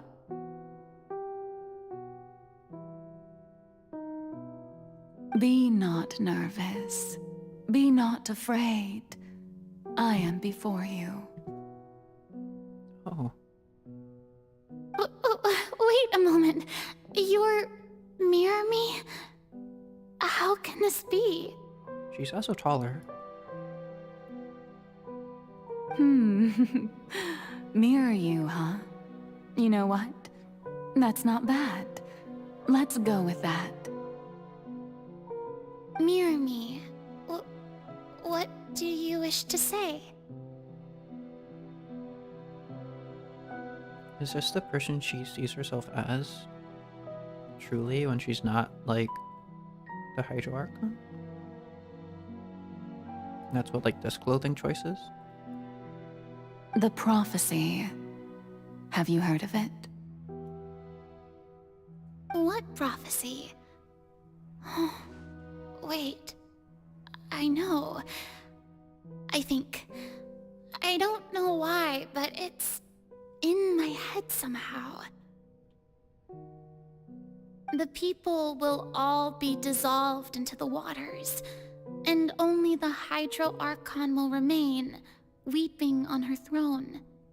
Only then will the sins of the people of Fontaine be washed away. Oh, very good. You know it well.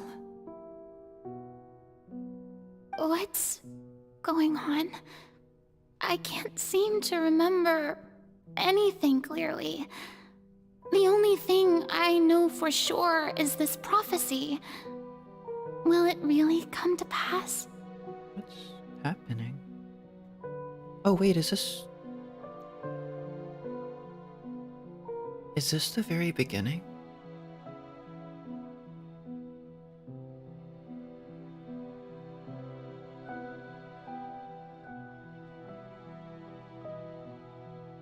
This was when Furina was like first, not created, but first like separated, I guess? Yes, it will. And that is why I've come to you. Disaster will come to Fontaine sooner or later. Things will develop just as the prophecy declared. There is no escaping it. But doesn't that mean everyone will die?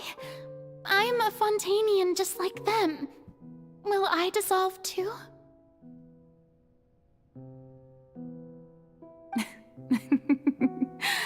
Oh, don't worry. Magical meetings exist in this world precisely to give people a chance to turn things around. It is the reason why you met me today. I will tell you how to save everyone, but you may have to suffer somewhat.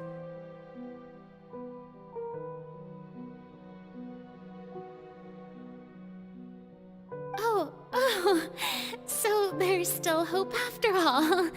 Goodness, you frightened me. You spoke so much and with so much certainty. As for the suffering, well, I will admit that the first thing that came to mind was, why do I have to be the one to suffer? But if the prophecy will come true, I'll also die anyway, right? So if I've already met you as my magical meeting in this world, if there were scales, with all the people of Fontaine on one side and my pain on the other, is it not obvious where the scales should tilt?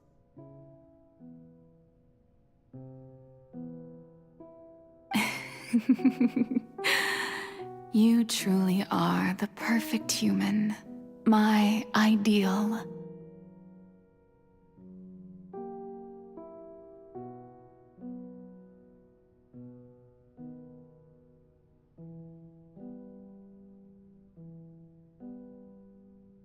Her act of the Hydro Archon was trying to imitate this person you saw in the mirror.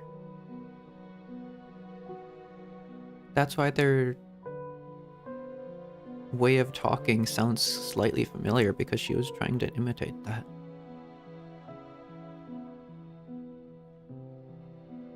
I suppose this would also be the justice that belongs to you. Huh? Don't worry, it's nothing. Listen well. Fontaine has just lost its Hydro Archon. I need you to play a role, that of the new Archon. Play as a god? That's right. You must begin a never-ending masquerade. You must never let anyone suspect your identity. Masquerade of the guilty. If you can keep it up, then I shall have my way of defying this prophecy. But should your identity be revealed, then all hope will be lost. But how will I do this? A human assuming the role of a god without being exposed. Don't worry. What you must do is not to turn yourself into a real god. You simply need to play the role of a god as humans imagine them to be. Being a human yourself, I'm sure you already know what such an entity would be like. Remember, your true challenge will not be pursuing divinity, but contending against humanity.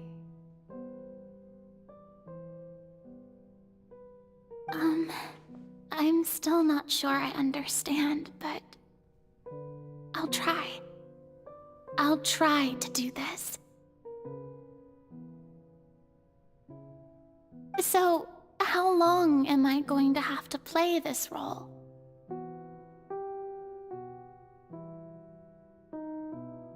To accomplish this mission, you will have to stay on the stage for many, many years. You will endure and not grow old until your task ends. But I promise you, all will eventually end in a magnificent and dramatic trial, and everyone will be saved. A trial, huh? How exciting. I'll be looking forward to it. So different. She first started out.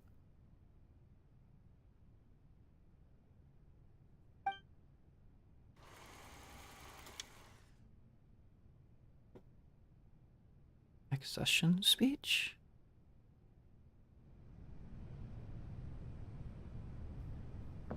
Traveler's supposed to be sitting there, but the traveler is nowhere to be seen. Are we witnessing this from like her? How is this working?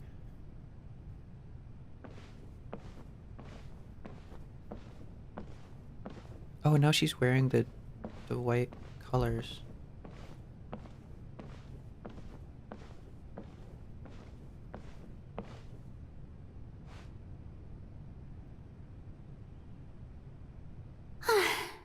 The Maison Cardinalise has announced my accession, but this is my first time facing the people. Accession?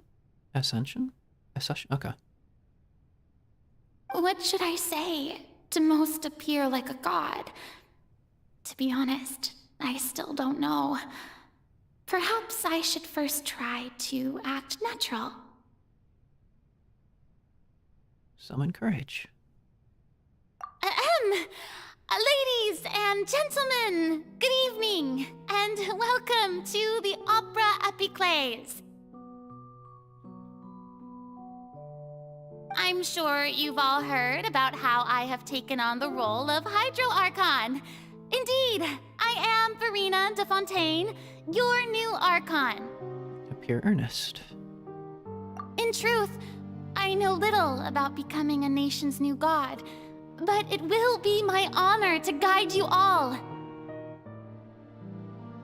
As the god Focalor, the god of justice, I shall do all within my power to lead you into an age of fairness and justice. Close politely. Once again, thank you all for coming. If you should have any questions or suggestions, please send them to the Maison Cardinalise. The future of Fontaine will require us to work together, after all. This should do it. I thought I might stammer, but thankfully, I was able to convey my thoughts just fine. Okay, and next. That's the new Hydro Archon.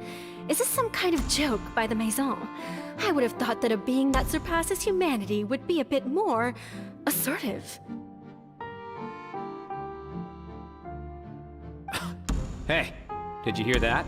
She even told us to send her suggestions there at the end. Shouldn't gods be all-powerful? She's being so modest. What's the difference between her and an ordinary person, then? If you ask me, perhaps the succession didn't actually happen. She might just be a Maison back puppet. Wait, what's going on? Why is everyone suspecting me of being a fake? Oh, this is bad. If I get exposed here, there'll be no saving the people from the prophecy.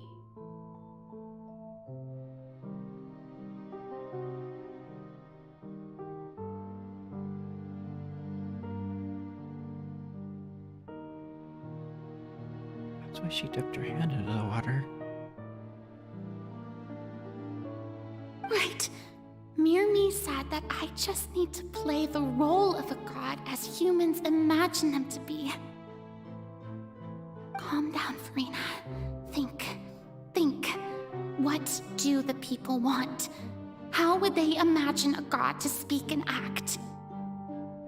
With arrogance. Assertive, with a strong sense of presence. One who can dispel all doubt. That is the character I'm fated to play.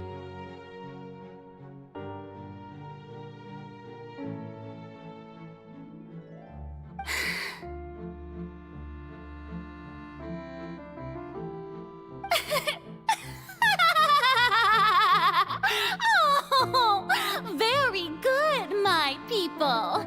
Only ones such as you are deserving of my rule. Now, I was wondering, if some weak puppet were to one day come onto the stage and claim ownership of this opera house, would the children of Fontaine follow them? And that's how that began.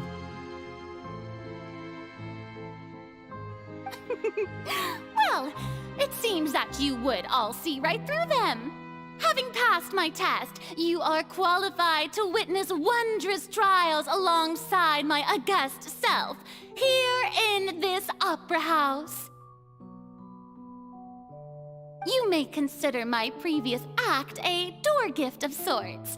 I thought it was a debut that suited the atmosphere. Now then, let us be reintroduced. Ah, so that was just a performance. How could I have forgotten that we were inside an opera house? Her personality. It's quite shocking, to be honest, but I suppose it's a better look than before. Such a fascinating and bold deity. How wonderful! Our future may yet be bright after all. It seems I've turned them around. Best follow this flow and restart my accession speech. Summon courage resolutely with conviction. Dear people, whether you acknowledge me or not, whether you trust me or nay, I say to you, keep faith in your ardor for justice.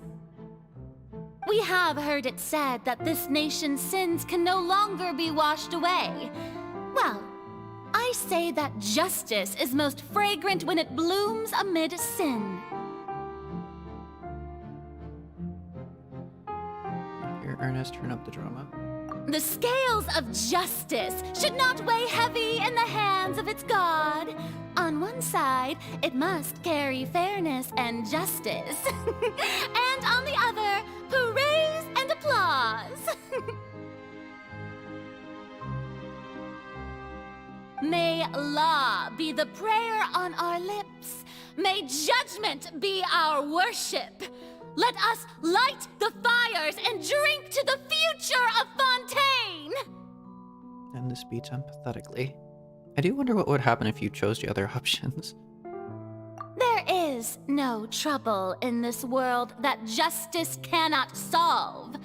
All that is needed is for you, my people, to believe in it, heart and soul. So long as I, the Archon Focalor, stand within the Opera Epiclese, so long as I stand before the Oratrice, I shall even judge the gods of this world! That's why she says that.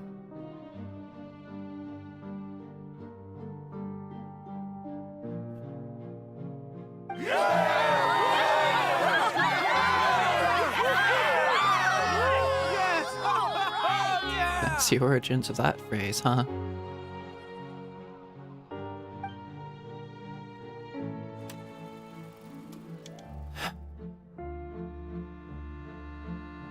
Opera House Furina.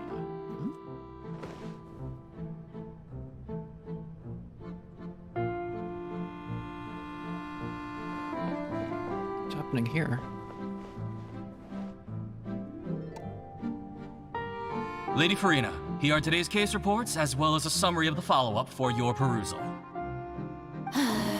Come now, was I not just at the Opera House in person?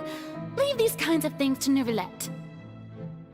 Besides, none of these trials were the one that I'm looking forward to the most. If I may be so impertinent, what kind of trial are you truly looking forward to? A magnificent, dramatic, and wondrous trial. A trial to end all things. How could you hope to understand? That's true. I fear I lack the ability to grasp your divine thought, Lady Archon. Every so often the cracks slip. Or yeah. Every so often a little bit of that slips through the cracks. Why is there bubbles? What is that? What? Why is this thing floating? No need for fright! And do not take what I said before too seriously. Go now. Do your duties. The trial I await. It will come one day.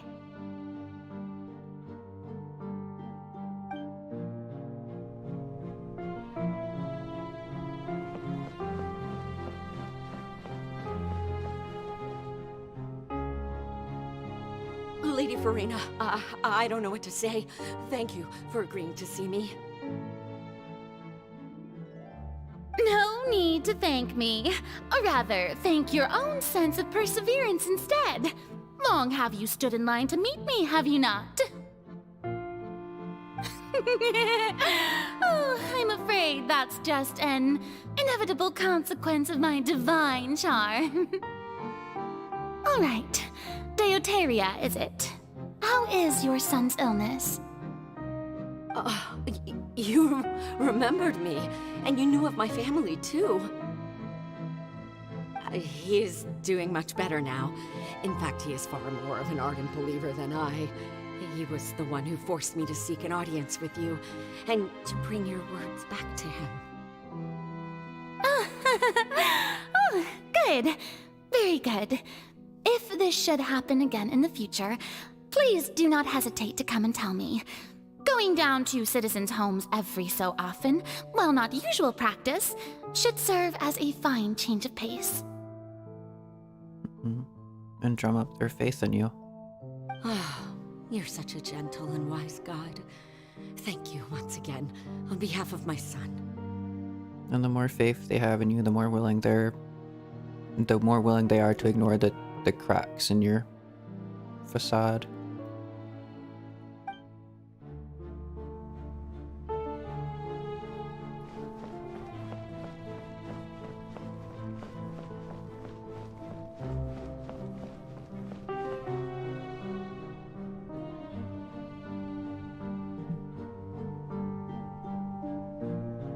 Lady Furina, here are the latest hydrological reports. As for the specific parameters you asked to take note of, I'm afraid things still don't look good. I see. It's as I thought then. As your god, I did already expect this, but I wanted to see how far your human wisdom would allow you to analyze it. All manner of signs indicate that the prophecy will still come to pass. Forget it. That's not something you need to worry about right now. Well, as I understand it, the Fontaine Research Institute is also trying to find a way to counter the rising water levels. Really? Have they found anything? I'm afraid that they haven't found any effective solution thus far. Oh, is that so? Well, no wonder. This issue has reached the realm of the gods, after all. Still, their spirit is praiseworthy. Random side note, what was the Fontaine Research Institute even doing? I think they were messing around with gravity over there.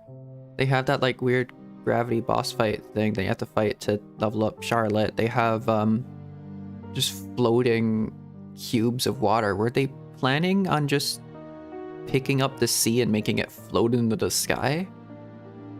What was the point of that exactly?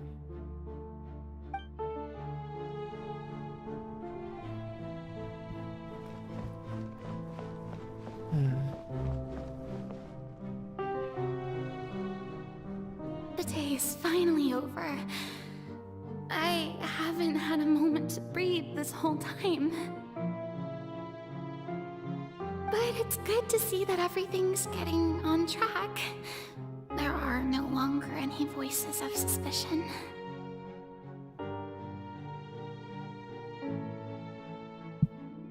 Maybe this is fine. I just need to keep going, and everyone will be saved. All right, Furina, don't think too hard about this. You need rest. Tomorrow's a new day. I literally just stopped crying and now it's happening again. I'm not complaining though.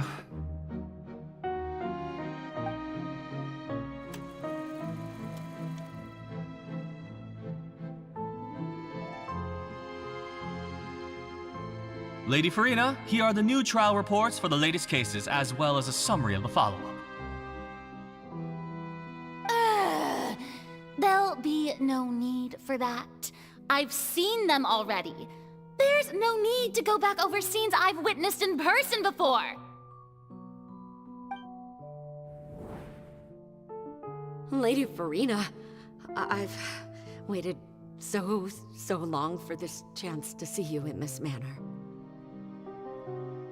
Indeed, my dear, loyal citizen. This joyous moment is an honor for us both.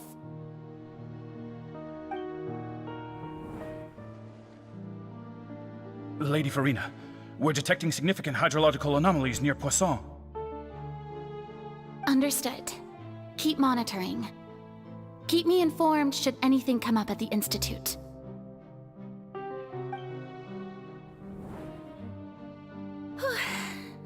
I don't think I let anything slip today. I must show the people that there is nothing to worry about. just don't know when these days will end. I feel utterly exhausted. Best to rest early today, too.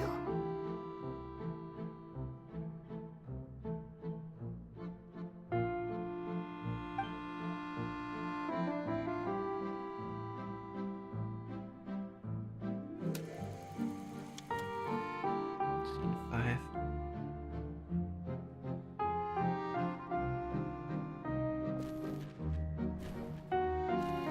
Repeat after repeat.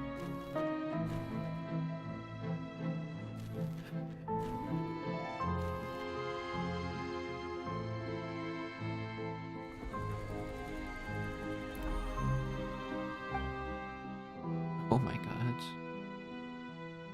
These aren't scenes, these are Lady days. Furina, it's like a dream being able to speak with you up close like this. Those aren't scenes, those are days, and that number right there, if you calculate it out, is day 500 or no, day like 500 years. That probably calculates out too. I've heard that the first member of our family who was honored to receive an audience with you was Madame Dioteria, almost 20 generations ago.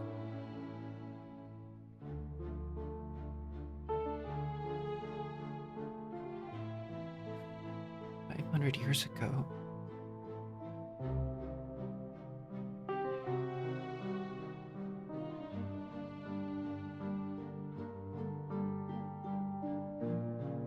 She was already exhausted on like days 3 and 4.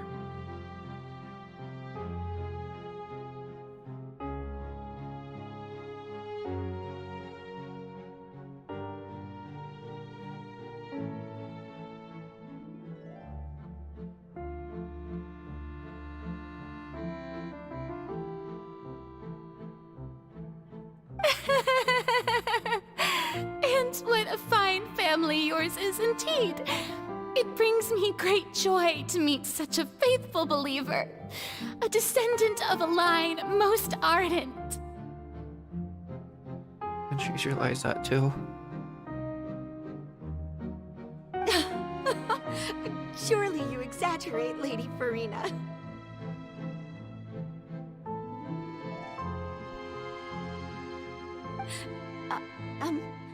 My lady?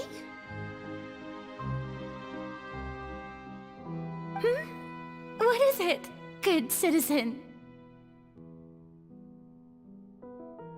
Oh, are you crying?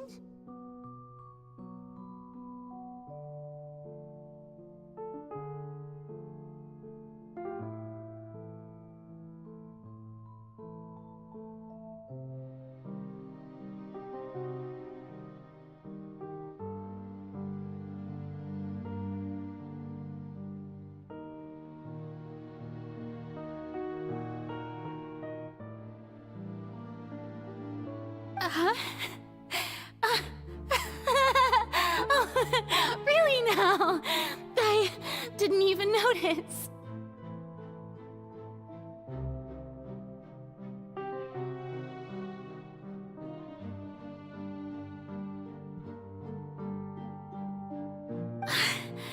This must be the overflow of hydro from my person. Well, can't quite help being the god whose dominion is the waters, can I?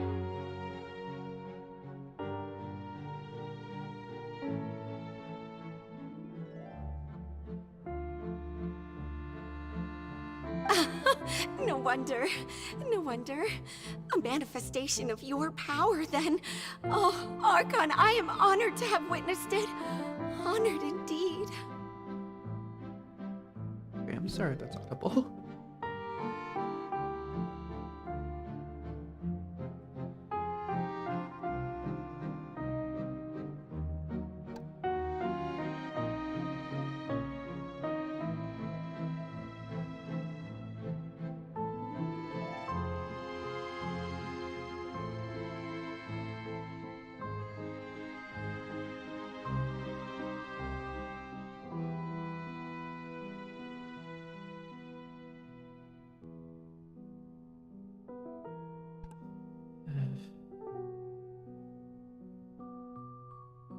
Okay.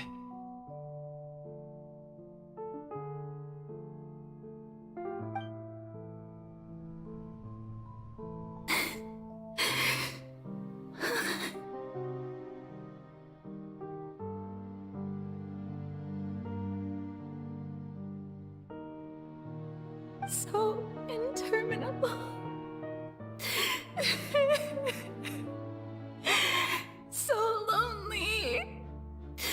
Just how much longer? It's a voice you could hear in the fountain.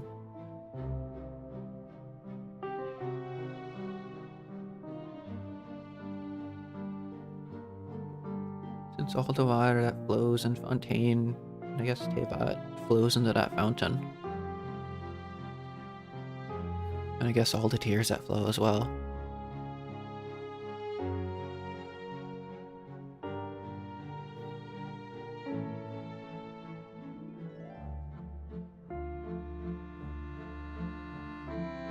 Hundreds of years must have passed by now. Perhaps the show must go on for hundreds more.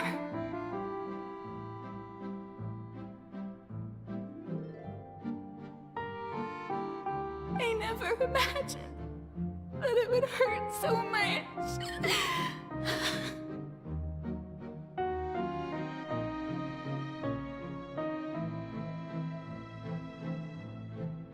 Have I reached my limit? No. Perhaps I reached it long ago. Today I didn't even notice my own tears.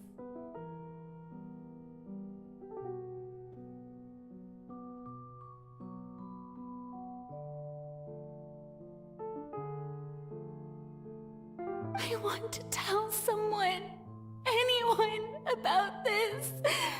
But would that not destroy all I've done so far?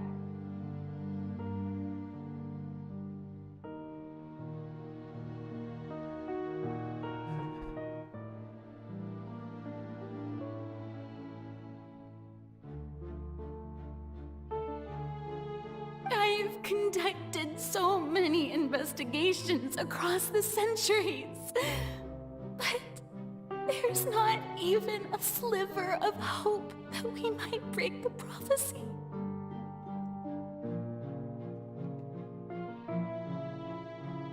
All I can do is keep heart. I must maintain this act. It is the only way to save Fontaine. Please, mirror me. You have to succeed.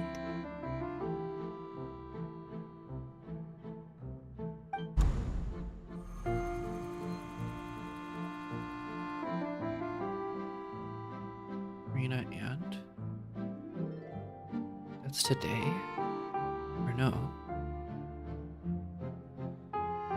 Furina, you don't have to shoulder this burden alone.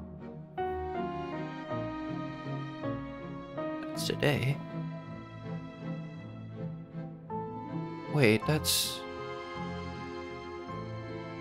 Although I don't know what you might be keeping from everyone, your people are more than willing to share your burden with you.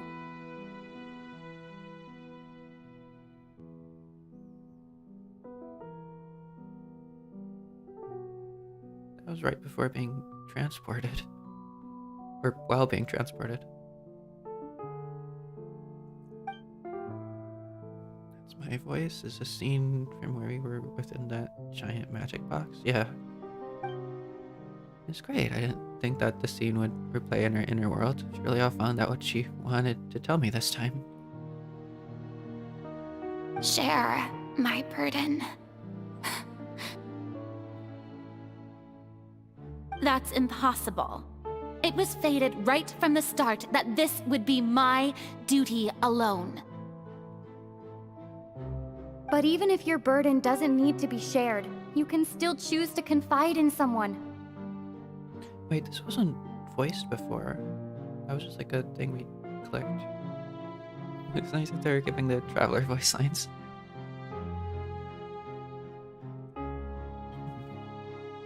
Just share it with me. I'm what you'd call a witness. A witness? Yes, I've heard that you came to Tevat from beyond the stars, yes. In other words, you never belonged here. And if Tevat is, in its entirety, a show on a stage, then you're just a spectator, aren't you?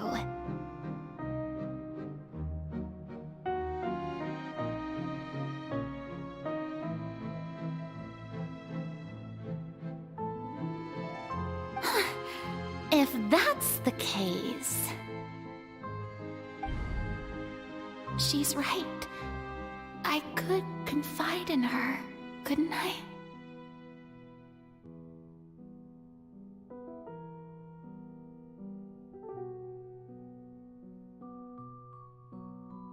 But if things don't play out as expected, the people of Fontaine will be the ones to pay the price.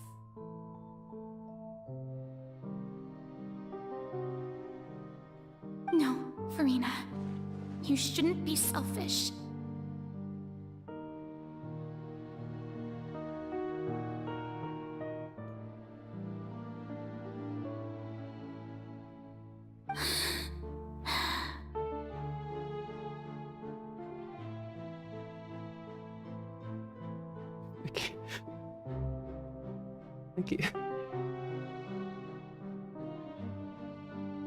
I keep like stopping crying, and then I just hear a line like that and just shit.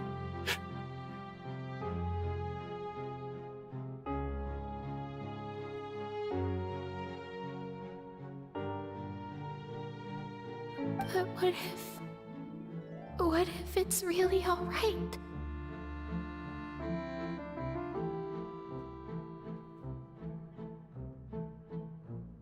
Furina, you've worked so hard for so long.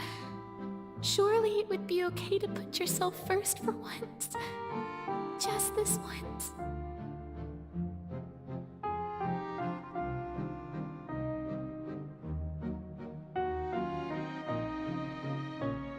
Is it such an outrageous thing to do anyway? To find someone in whom you can confide your frustrations and sorrows? Surely it could not hurt.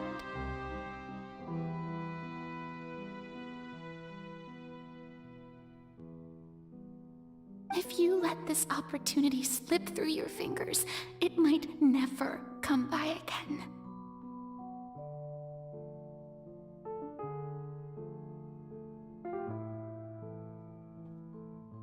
Think about it long and hard.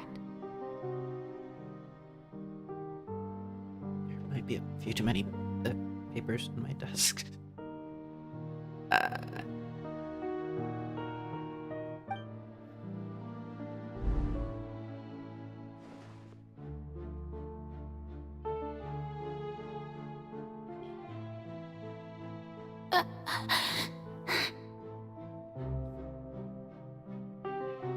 No, I have nothing to say. I am Furina, the Archon of Fontaine. Everything will surely get better. All you need to do, dear spectator, is to witness my performance until the curtains fall.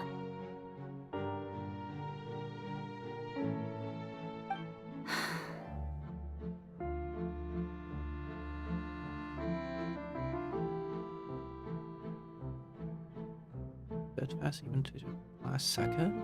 Was that really what she was gonna say?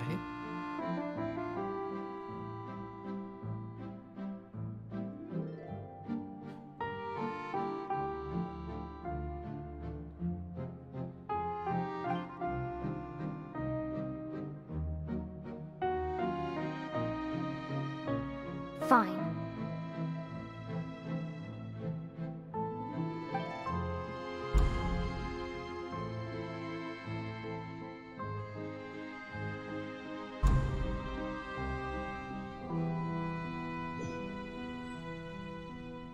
So even Furina doesn't know the truth? You've never once let her in on the full plan?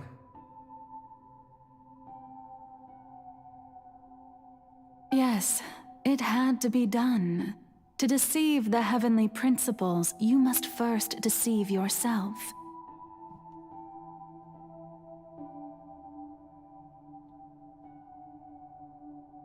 She did very well. If she had let her resolve falter even once in these 5 centuries, Fontaine would have been doomed to the most tragic fate.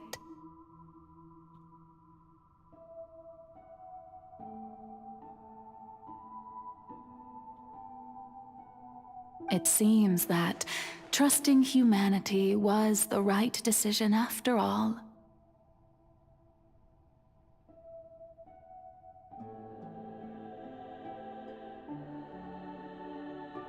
I believe that I understand how your deception works, but that is only half the truth, is it not?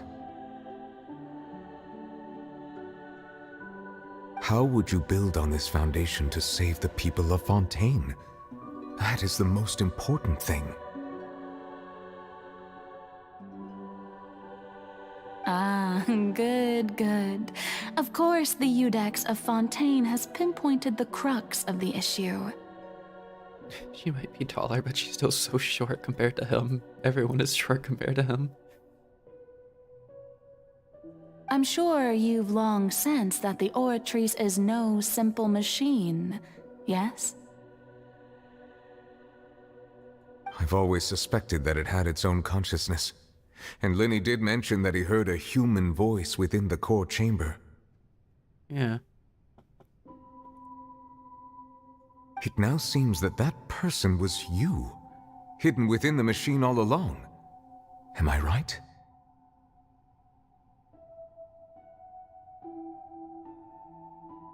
She's the...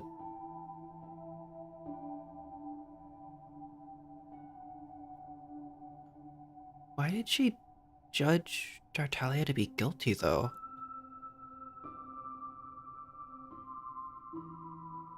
Just to send him off to get to, like, the closest place where he could fight the whale? Or... Because that's the initial reason I thought he would have been connected with the whale. Because he had... I don't know. And then I became one with the Oratrice, taking Fontaine's gnosis with me. Yes, it would seem so, wouldn't it? Alas, your understanding of this device still lacks sufficient depth.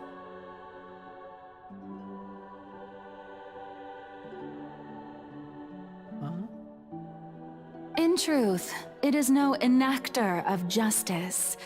It is, in fact, a device created to kill the god of justice.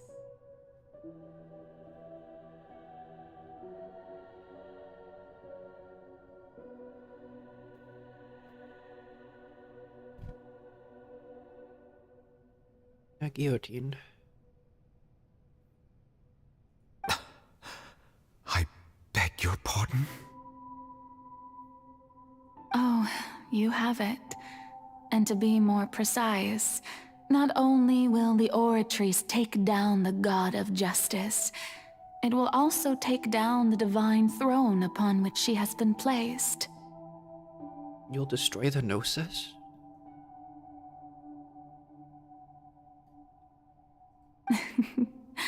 I mean, did you think I would be the sort to enjoy peaceful repose while Furina suffered?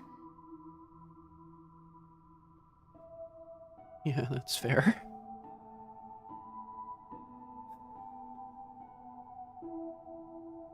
My work over these last 500 years has been to constantly accumulate indemnitium within the Oratrice.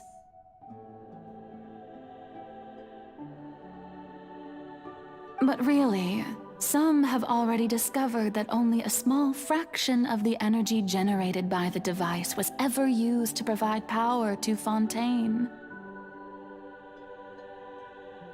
So you were gathering that up. The vast majority has been, had to be, accumulated to enact this death sentence. It was all a part of your plan, then? Both the trial and the sentence?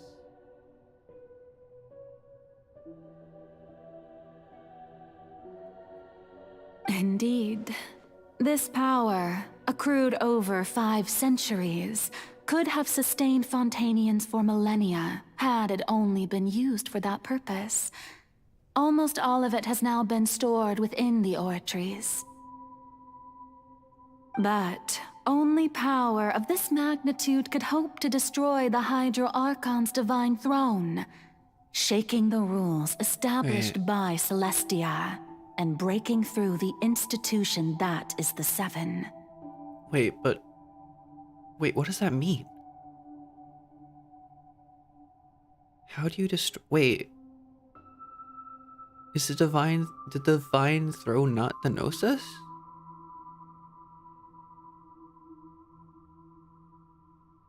Or wait, what's happening? How do you destroy the divine throne? What is the divine throne? So the Oratrice's call for death was for neither Furina nor Focalor, but for the Hydro Archon. The status of the Hydro Archon? The destruction of that divine throne.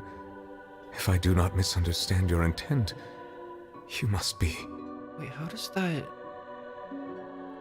Returning what's rightfully yours to you, of course. In other words, this was all done to return the authority of the Hydro Archon to the Hydro Dragon of this planet. But...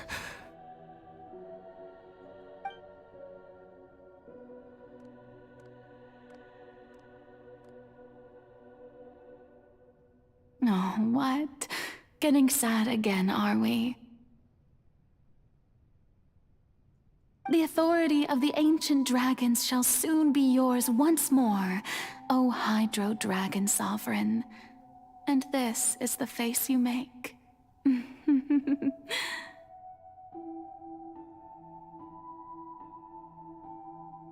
How do you destroy the divine seed of power? Isn't that just the same as dying? Or is it something entirely separate? How do you do that?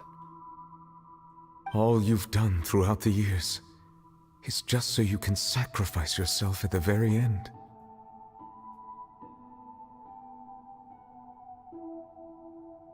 I've never quite seen it that way, you know. Even now, I'm quite pleased at how well my deception worked.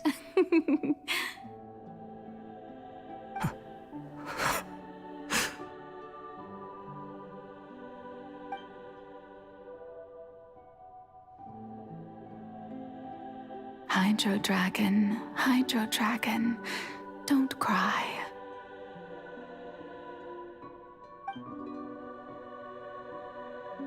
I must say, had it been within my rights, I would have loved to judge the heavenly principles themselves. Were they not guilty of essentially the same crime?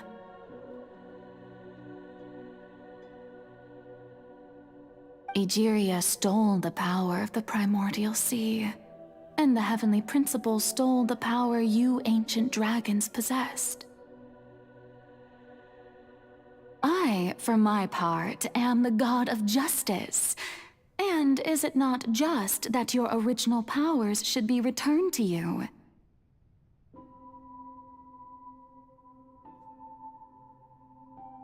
Speaking of justice, I have always believed that justice lies in the process of pursuing human existence itself. So, if the theft of the primordial sea's might was Fontaine's original sin,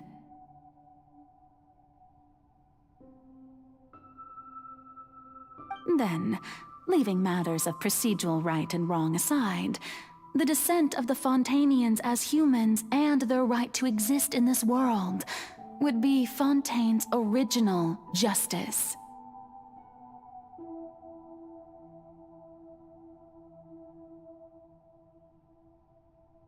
In other words, existence was Egeria's justice, and to me, justice is the continuation of that existence. Defying the prophecy and ensuring that Fontaine's people shall live on, that should be the justice enthroned over all others. At this point, we, whether it be myself or all other Fontainians, have shouldered the burden of this sin for far too long. Iudex Nervillet, the highest judge in our land, when you regain your full power as an elemental sovereign, what verdict shall you pass upon us?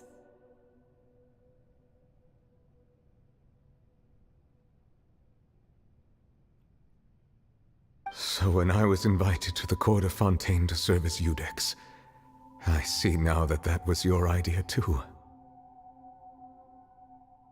At last, I now understand the true purpose behind this position. In the beginning, I was uninterested in human existence. But these 5 centuries of living alongside them have gradually brought about mutual understanding between us. And I have even attempted to feel as they feel. You are a devious one, Focalor. Things being as they are, surely you know that I could never declare them to be guilty.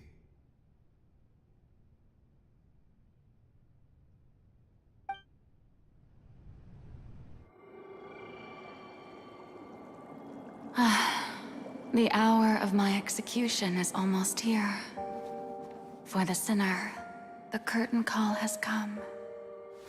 I know I may not sound it, but faced with death, I find myself a little afraid. Perhaps this is one thing both gods and humans have in common.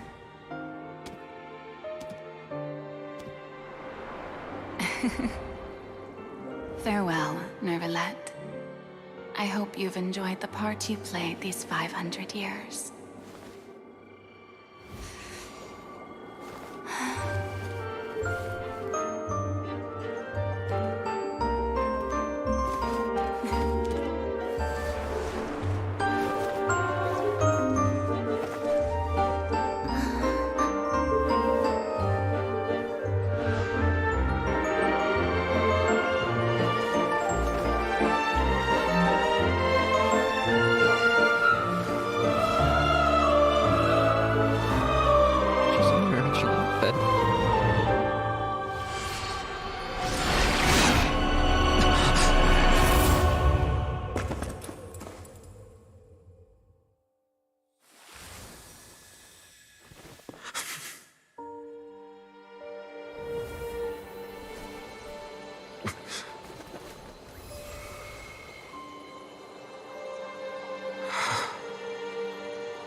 Major Archon has been destroyed.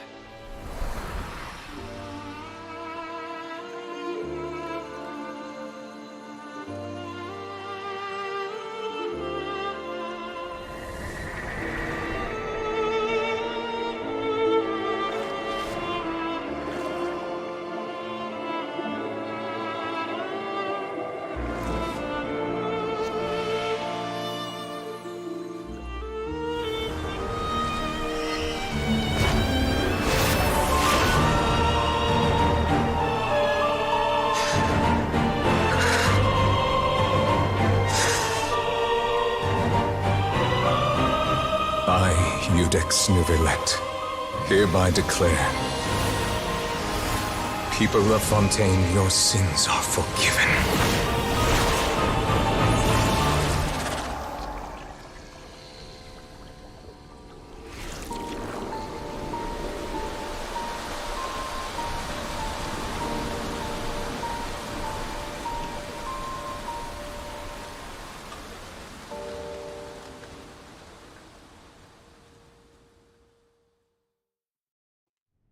I create. This is so unofficial. Okay.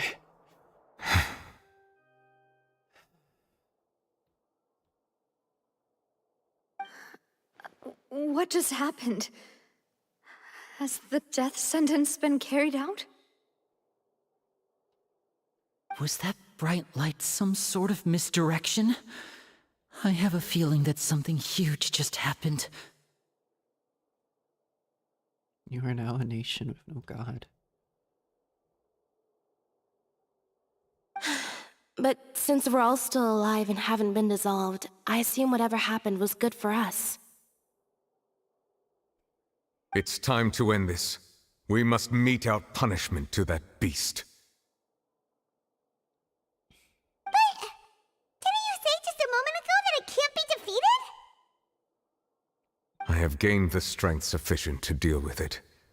Through certain means, I now have the ability to separate the power of the primordial sea from that creature. We should seize the opportunity to pursue our quarry.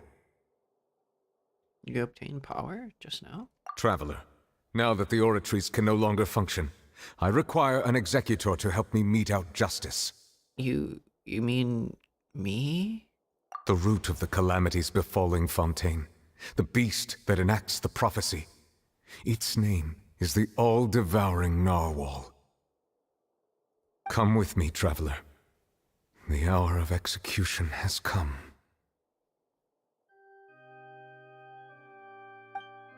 Is Furina alright, though?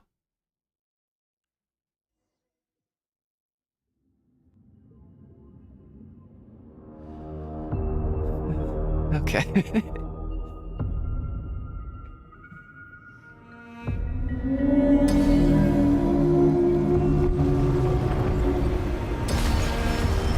going to execute it? But how are we going to do that? It's huge! I have already done my best to separate the power of the primordial sea from the wave. Considering the size of the beast, I cannot reach the power Was I supposed to attack source. it there? Unless we can find a way to attack it from within. She'll Oh no. share a part of the ancient dragon's power with you. It's very pretty, I was gonna say. That the way that like the water moves beneath you, it's like sand. Alright, that was one hell of a scene. It's time for one hell of a boss fight. I can feel its sorrow turning into hostility. Shower with praise! Get the fins out. Summon thee! Get out the dusties. Hold the line! What did you do here? Oh? Destroyed this, okay. Wait, I don't even have... Cannot resist its instinct to devour. I was supposed to use Numa or Osea, I just set it on fire, okay. Whoa.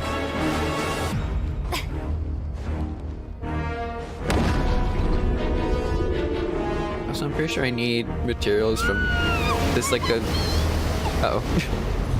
This is like the weekly boss, and this is like... These are materials I need to triple crown, you know? Looking thingy over there! Very scary! Permanence of the deep! Whoa. That music. I have granted my protection. Do not fear. Seize the moment. Destroyed and dropped its attacks. From within. Wait. Does Furina's besties actually... Oh. Does Furina's besties imply Numa or Osea?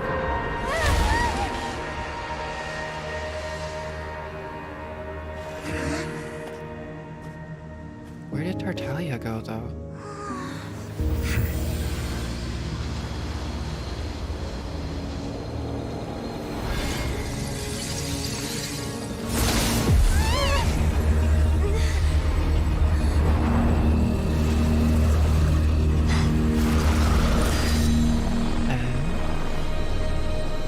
Wait.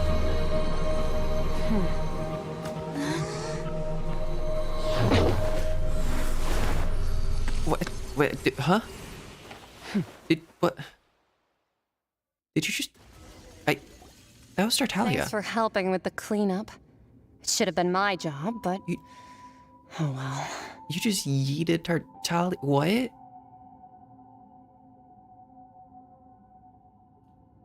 It was just supposed to be a short private training session for me.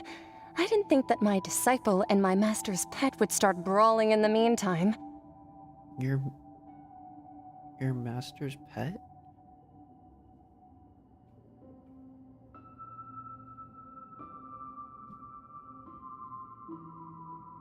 And your disciple, so you're... Oh, actually, I had a feeling that it would happen at some point, but they bumped into one another earlier than I thought. What a blunder. I suppose I'll have to swing my sword 3 million times as penance. You're very honkai.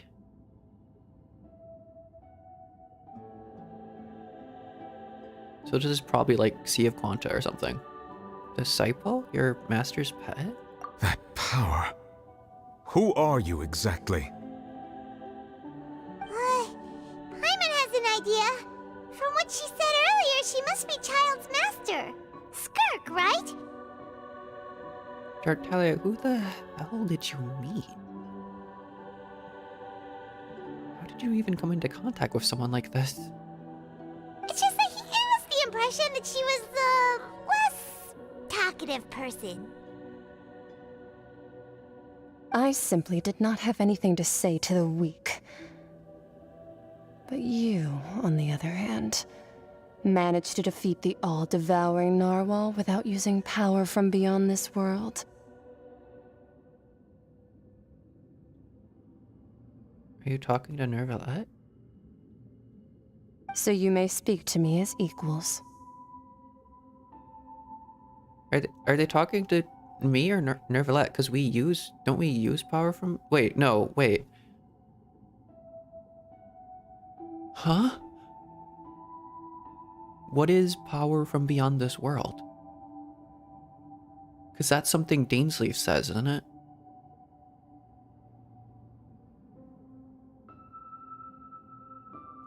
What sort of person would take the all-devouring narwhal as a I pet? have to agree.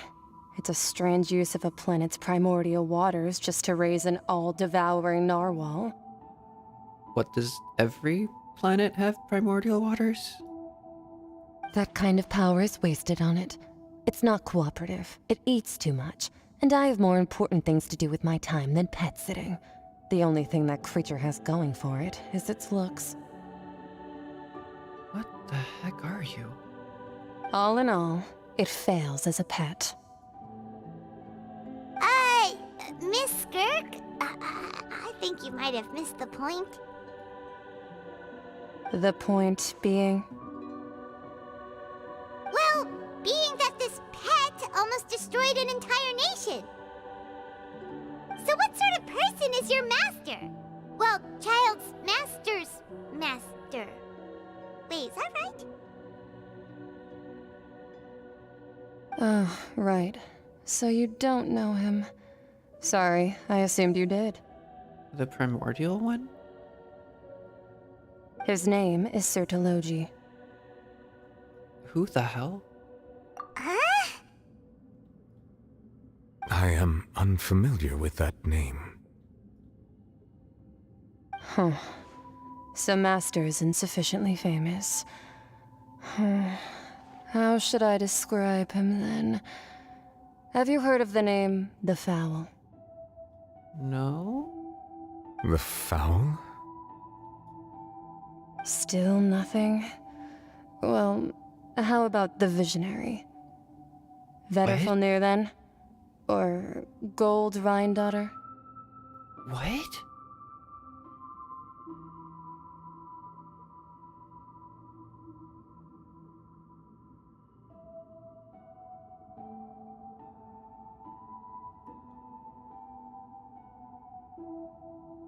Ooh, that one we've heard. Rhine-daughter's part of the Hexen Circle. She's Albedo's mom, right?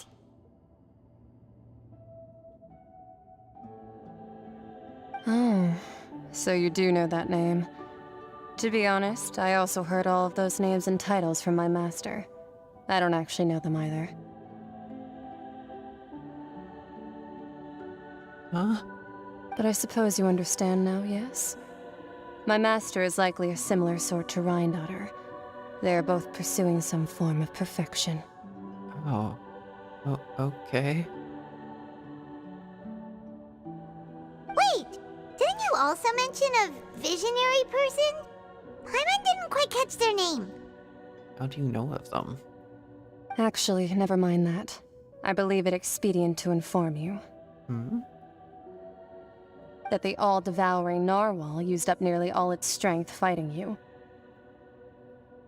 Such roiling hydro energies will prove difficult for the planet's deep seas to digest. As such, the Fontaine back on the surface has most likely been thrown into chaos. In other words, the prophecy that you've been fretting over should now be in full swing. What? What? No, there's little to be surprised about Paimon. It's natural, after all, the prophecy will surely come true. We knew this and accepted it. However... Not to worry. Focalor has already managed to deceive the heavenly principles.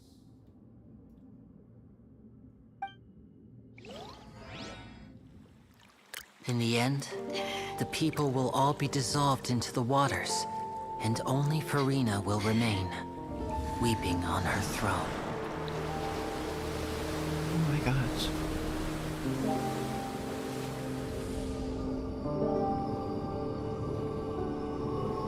Only then will the sins of the people of Fontaine be washed away.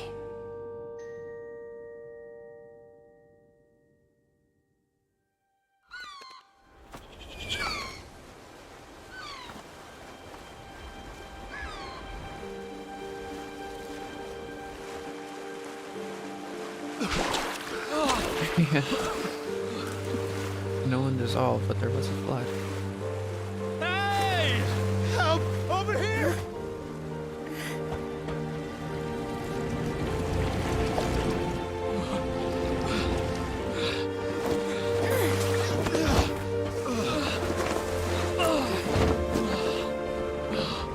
I didn't expect it to actually flood.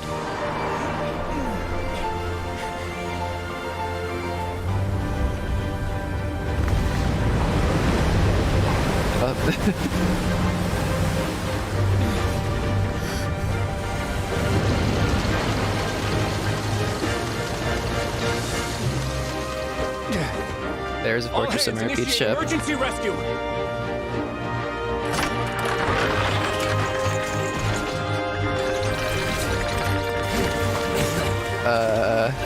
Hurry!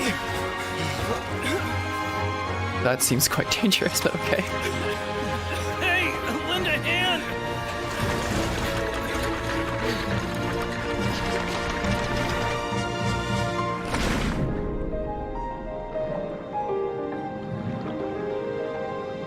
Remedy? Without his helmet? And Luna.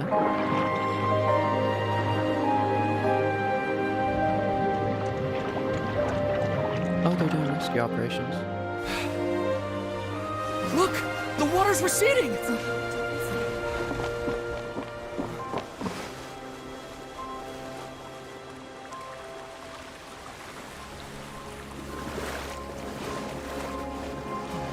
It's a miracle! Water's receding. We didn't dissolve. The prophecy was wrong! The prophecy was wrong!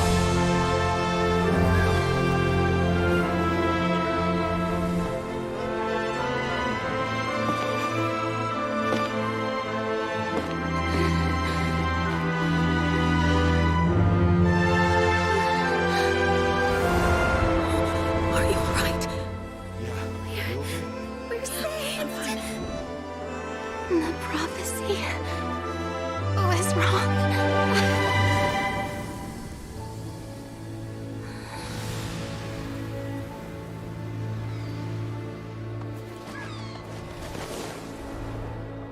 Congratulations, you saved your own people.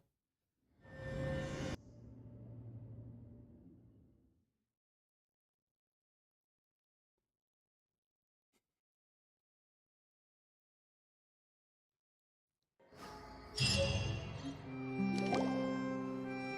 soil renewed. The Sphena di Rasula talks post-disaster rebuilding. I recently visited Poisson to meet with Miss Navia, spokesperson of the Sphena di Rasula, and we spoke about Poisson's present and future. Old soil can still give birth to new bloom, Miss Navia stated. Hope is like seeing a small cookie when you're starving late at night. You just need a little of it. Skyship Winglet, lunar brain of the Fontaine Research Institute. The various disputes that have arisen on account of Mr. Edwin have suddenly become a shield over the Institute, with Jurier turning out to be a once-overlooked hidden gem. People always call the first researcher mad, but few know what to call the second. And should that latter person achieve a miracle, they would find it all the harder to find a word with which to classify him and his team. Wow! Paimon barely recognizes the people in the report. Figured she'd wrote that. That's really Jurier and Navia? Just like sound like standing real there and staring at us. It must have been real big shots from the start. We just didn't meet them in that capacity. What do you think? Pretty enthralling, huh? The Steambird's idea was pretty simple. With the disaster just having passed, we would print a free edition packed to the margins with good news to calm people down. I see. The value for these big scoops lies in their inevitable follow-ups. We'll publish further reports and go into the stories behind those people.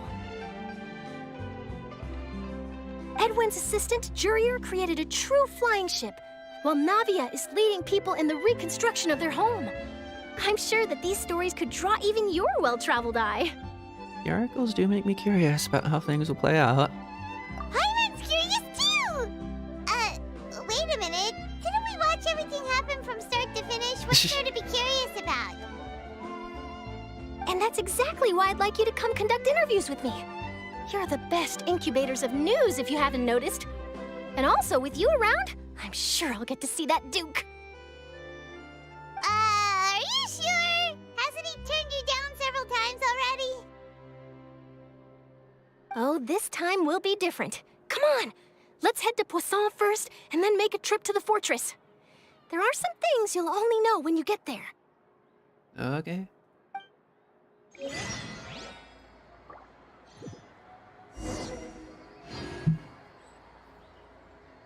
The finale.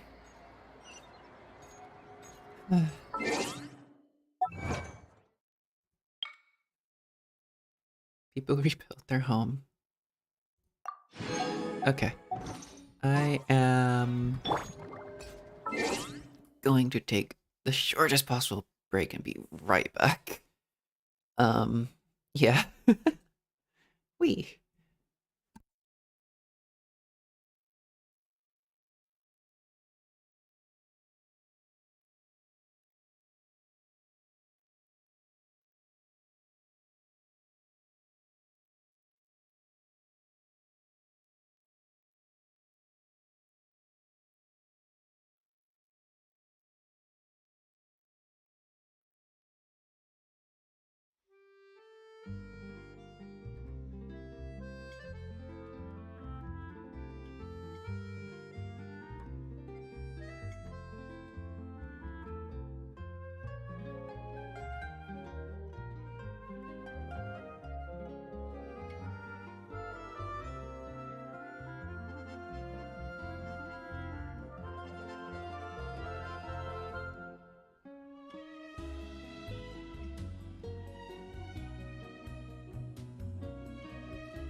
Wow. Okay.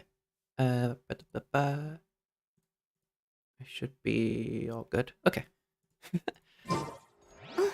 I think my throat is like coated in tears or something.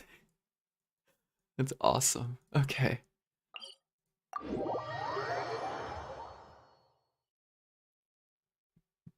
It's such a cathartic quest.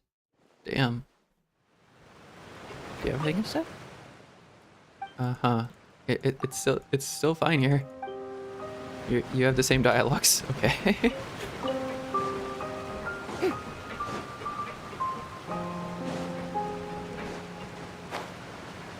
Like a serious risk of like drowning if it gets too high or something. It's just not gonna be dissolved anymore.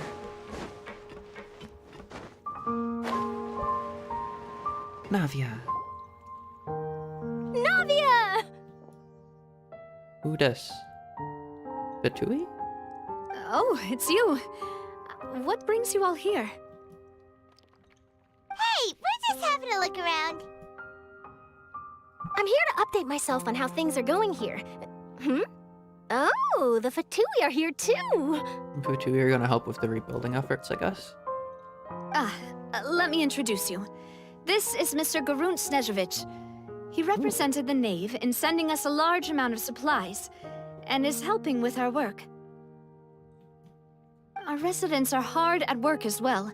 Thanks to everyone, work is progressing nicely. We've lost a lot of people, but we're moving forward.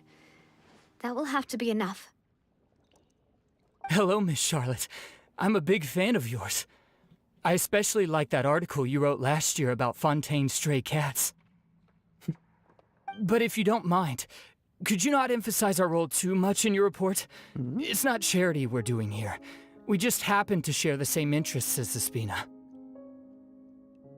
I get where you're coming from. I'll keep it as simple as possible. Or would you be willing to feature as friendly neighbors? That would be fine. Thanks. Oh, you're back too. How are things? We finished laying down the construction materials. It'll be another hour before the workers are able to go over there. The Vitui have like their own brand damage preserve or something there. Something odd. Huh? You're here too, Clorand? Well, her reputation's greatly risen after that whole duel business with Miss Furina. So she's here in Poisson to wait out the heat. All right. She really came here to help me out. There's too much to consider in the reconstruction of Poisson. The Spina has need of more decision-makers. And, well, I do already happen to be connected to Mr. Callis. Oh, wait just a moment. Do you mind me asking a few questions? You know, about how you felt before the duel, about what it was like facing down a god. There's lots of exciting material there, I bet. So much she can write about. Forget it. I'm sure you can find a better theme than that, Miss Charlotte. I see you're the same as always. Couldn't you do me a favor, for Navia's sake? Well, if we're talking about doing things for my sake, you might as well just take a few more photos of me. Or of the Traveler. It's better than wasting time persuading Clorand, at any rate. What is her expression there? Of course I will. I'm not gonna let her off that easy. All right, then everyone who wants to be in the photo, gather up. And smile. Yay.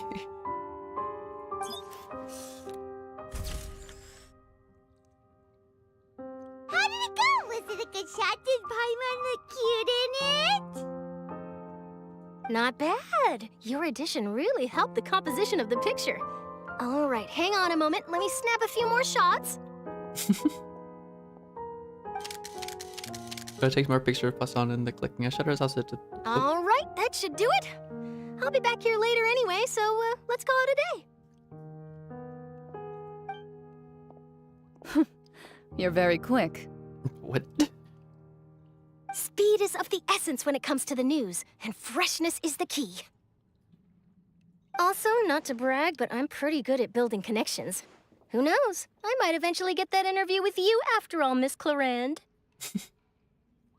I like Charlotte. She's so fun. Wow, you really do have that never say die spirit. I'm impressed. I'll hazard a guess that this is how you got that interview at the Fortress of Meripede. You already knew she was gone? Whoa, you're well informed. Let me make a guess too. I asked Sigewinne, who told Monsieur Nervillette, and he told you, right? That's a very complete information chain. In truth, all Monsieur Nervillette asked me was, when did the fortress become so friendly towards the media? Oh my god.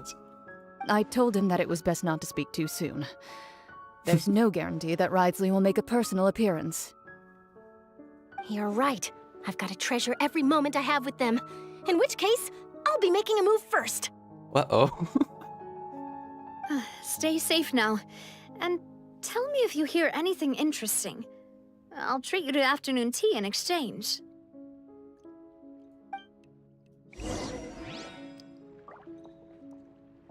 Realize something. Charlotte isn't really... I was gonna say Charlotte was like this character from a game, but she's not. I don't really think she's too much like them, but it's just like the fact that they're journalists and I tend to kind of... I think they're cool. I don't know. I didn't like characters like that. There's Piper from Fallout 4 or something. I like her. She's a fun character. I don't really remember much about her though. I just know that I found her fun as a companion. So I'll probably like Charlotte. You seem curious about the fortress. Of course. That Wriothesley. I still remember going down to the fortress to grill him for information on my father's case. Ooh. Boy, did he take me for a ride. Without telling me anything, of course. But he did invite you to tea, didn't he? 2 large pots of it, in fact. It was good tea, though. Nice. I have to agree. The tea there is very good. Speaking of that, Everyone in like to have Fontaine is some a tea today? aficionado. I mean, you've got time, right? Well, I'd be partial to some shortbread. Wow, it's like we've got a menu or something. Sure. Good. What flavor of biscuits would you like, Mr. Snezhevich? The third wheeler. Me? I'm fine with anything. But I would prefer chocolate, should you have it. All right. Leave it to me. I'll go over the newly arrived supplies with you later, Mr. Snezhevich. We should be able to finish the preparatory work today. That works great for me. Huh. Is it just me, or did you get a new lipstick? Why are you looking at her lips exactly? I did. It was a gift from Sigewinne. Want to give it a try? I think the color would suit you, too. Why are you looking at hers?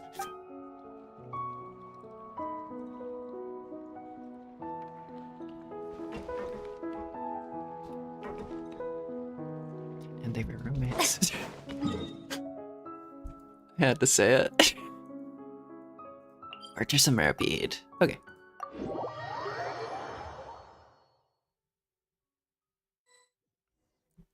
Ooh. Wow, guess we're here again, huh?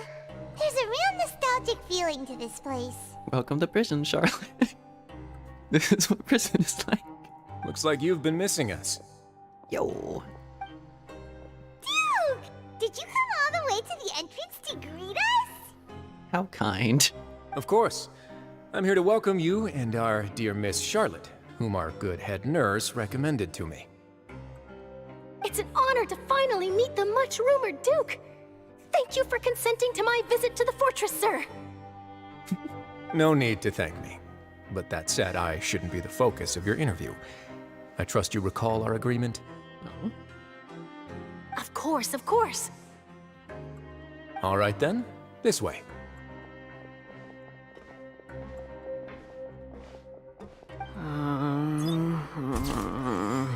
Those two.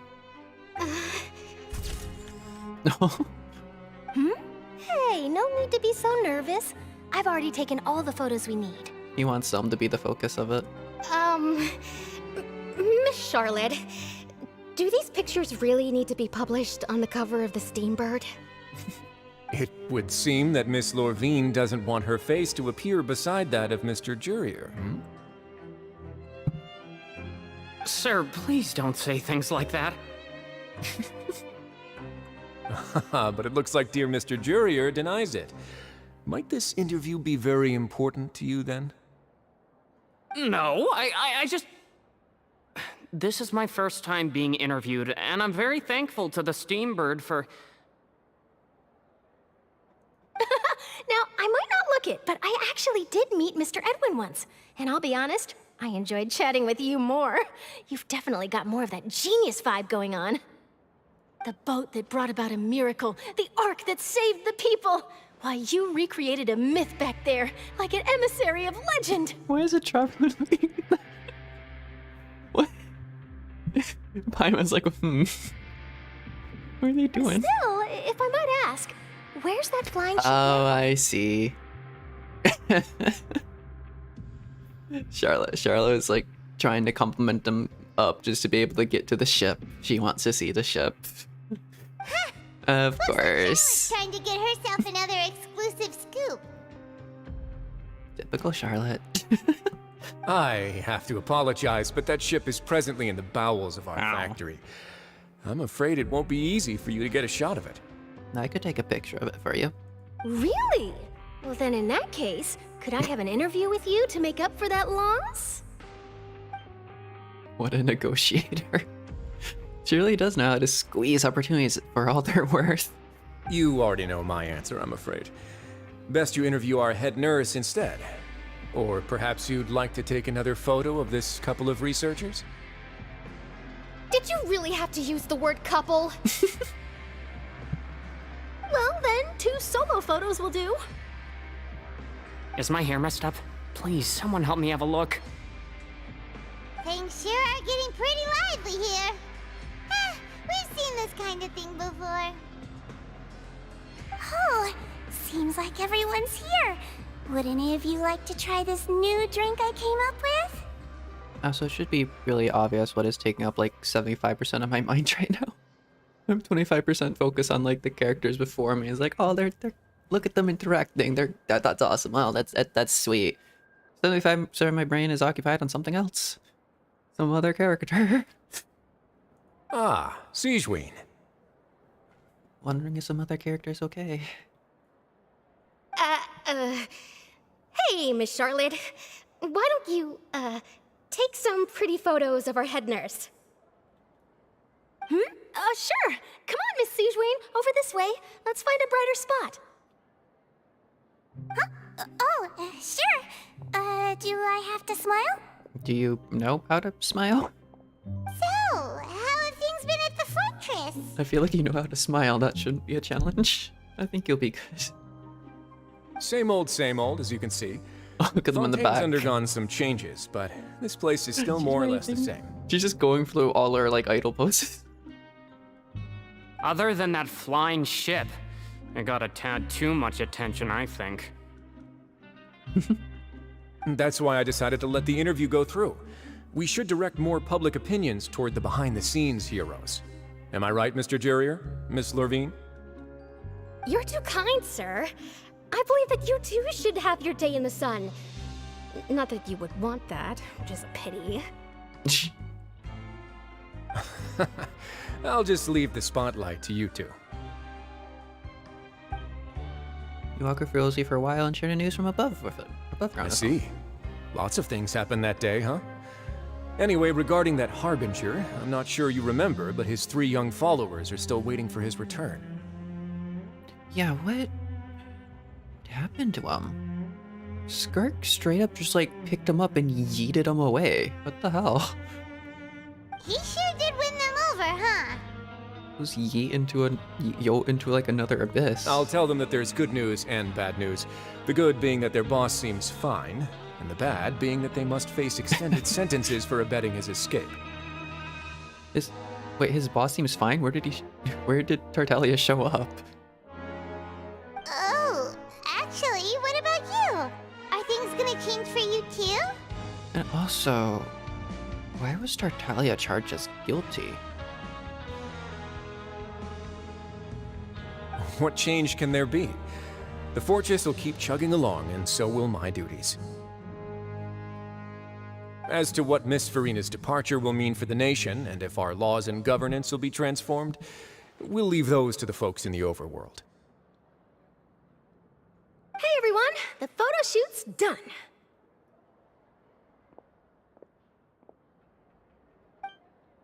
Good. In that case, let's call it a day here. Or maybe...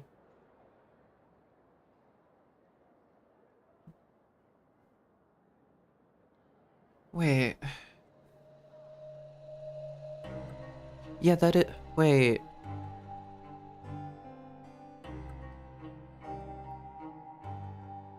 Why was Tartaglia deemed guilty, and why was his vision malfunctioning? What happened to Tartaglia? Thanks for your cooperation. Come on, Traveler, let's go. Till next time, everyone. That's my one big curiosity. And why was he, like, mysteriously drawn towards the whale? Or the narwhal? It kind of makes sense, but also kind of doesn't, because it seems like he was brainwashed. Maybe. Who knows? I might write a story about the underwater factory next time. Until then. All right. Last stop, the docks. Maritime Harbor. What else we chatting about? Oh, you know, I'd love to see you in one of Charlotte's photo shoots one day. Is that really necessary?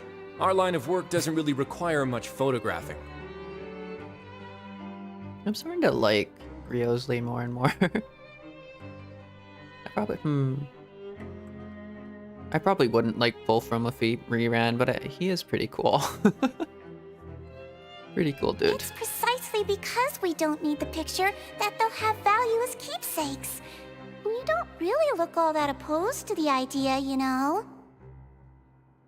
Maybe I'm just happy that I managed to once again avoid the spotlight. I think this interview went well either way. Yes, you successfully kept prying eyes away by using Mr. Jurier and Miss Lorvine as shields. Very good.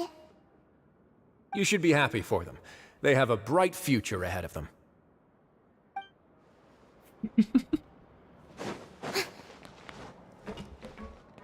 Here are the interview notes.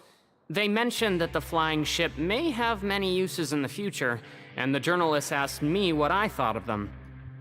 Seriously, how would I know anything about that? Flight is just flight. Whether people want to use a flying ship to broadcast good news or organize weddings is none of my beeswax. A wedding? Huh. What are you doing?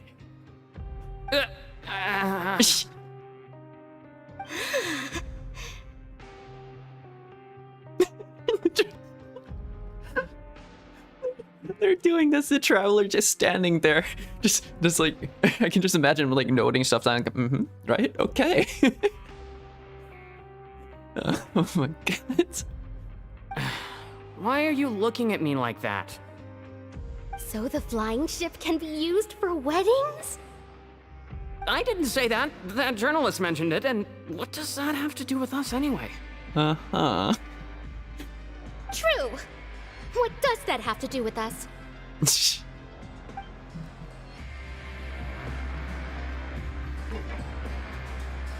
They're weirdly cute. They're an odd couple, but they're interesting. Well, I don't think there's anyone else here. Okay. Row Maritime Harbor. Why here though?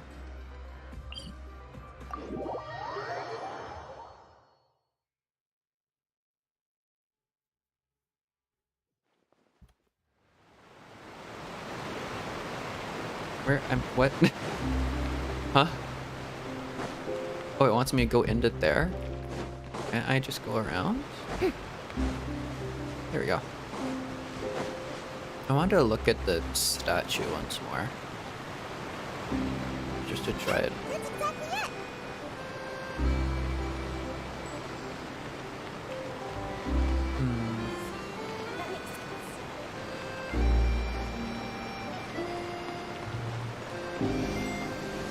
Eh? Oh, it's healing me. I was confused. Okay. What happens? Is that a ship? Are they getting on a ship? Well, I mean, that's obviously a ship, but are people leaving on a ship somewhere?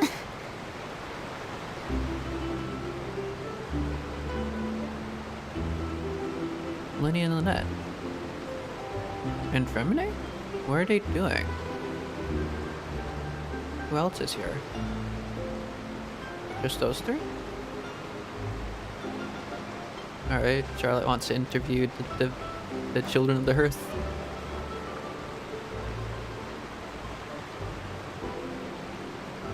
I didn't see them! They really are here! How did you know? It's where he first met them as well. Navia mentioned that she stayed in touch with Linny and the others after working together. Apparently, they've been at the docks distributing these strange pockets the whole time since. Oh? Traveler, Paimon. Ah, and Miss Charlotte, too.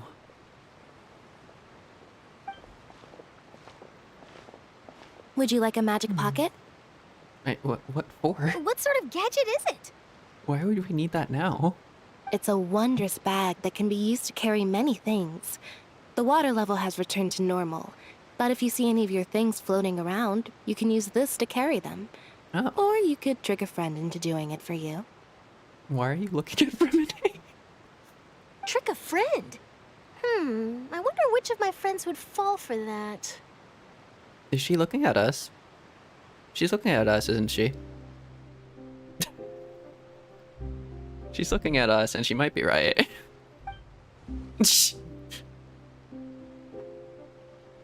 You could just make a friend like Fremine here. Isn't that right, Fremine? Oh my god. Is this what you meant by, I'll help you make some more friends? Oh. To be honest, that sounds pretty sweet. Could I have your contact, please? Sure. Please, write down my address. You just introduced one of the biggest introverts to one of the biggest extroverts. Oh no. He's gonna be so annoyed. You sure are working hard to help Furina socialize. He was the one who proposed doing this. He even wants to assist in our magic shows. Sounds like that would suit him. He's trying to branch out a bit more. Yes, I was planning to first introduce Pear as an assistant, and later Fremine himself. In the future, I think we can leave underwater escape magic to him too. Would that really have as much as a spectacle if he's known for being like a really good underwater diver, you know? Gotta be a little bit of risk in it. Not too much risk, but like a little bit of risk, a little bit of, you know? That said, would anyone want to see a diver escape underwater? That's what I'm saying. It seems like just the kind of thing they would do every day. You need someone who doesn't seem like they're used to water. You need a smoke and mirrors, you gotta deceive a bit.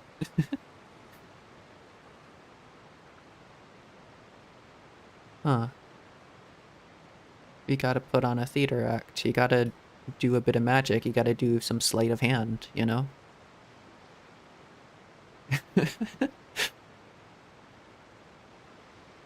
You've gotta mess with people's expectations, or... Yeah. I'm just... That just made... Like, okay. It's obviously what I'm thinking of. Oh, it'll work out. Every journey begins with the first step. He'll become a part of our show eventually. Lynette, could you come over? Miss Charlotte says she wants to take a picture of us. Got it. My, that Charlotte is rather perceptive. She got rid of everyone the moment she realized I had something to say to you. Oh. So, how have things been, Traveler? I'm doing alright. Father says that you did a great deal during the latest events. She's very grateful for your contributions to Fontaine. That's alright. We were more than happy to help. So, what's she doing now? Oh, I guess you haven't heard. Well... Spill it, magic boy.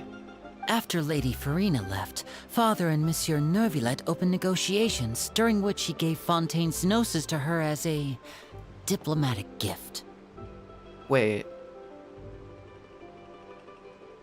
Wait.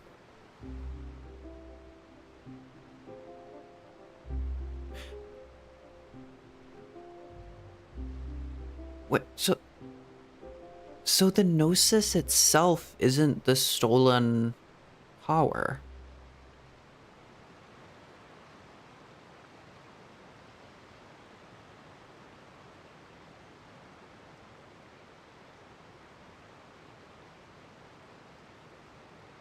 Unless he wouldn't relinquish his own power, right? The gnosis isn't the stolen power from the Dragon Sovereigns. It's just a symbol from Celestia? What does the gnosis do?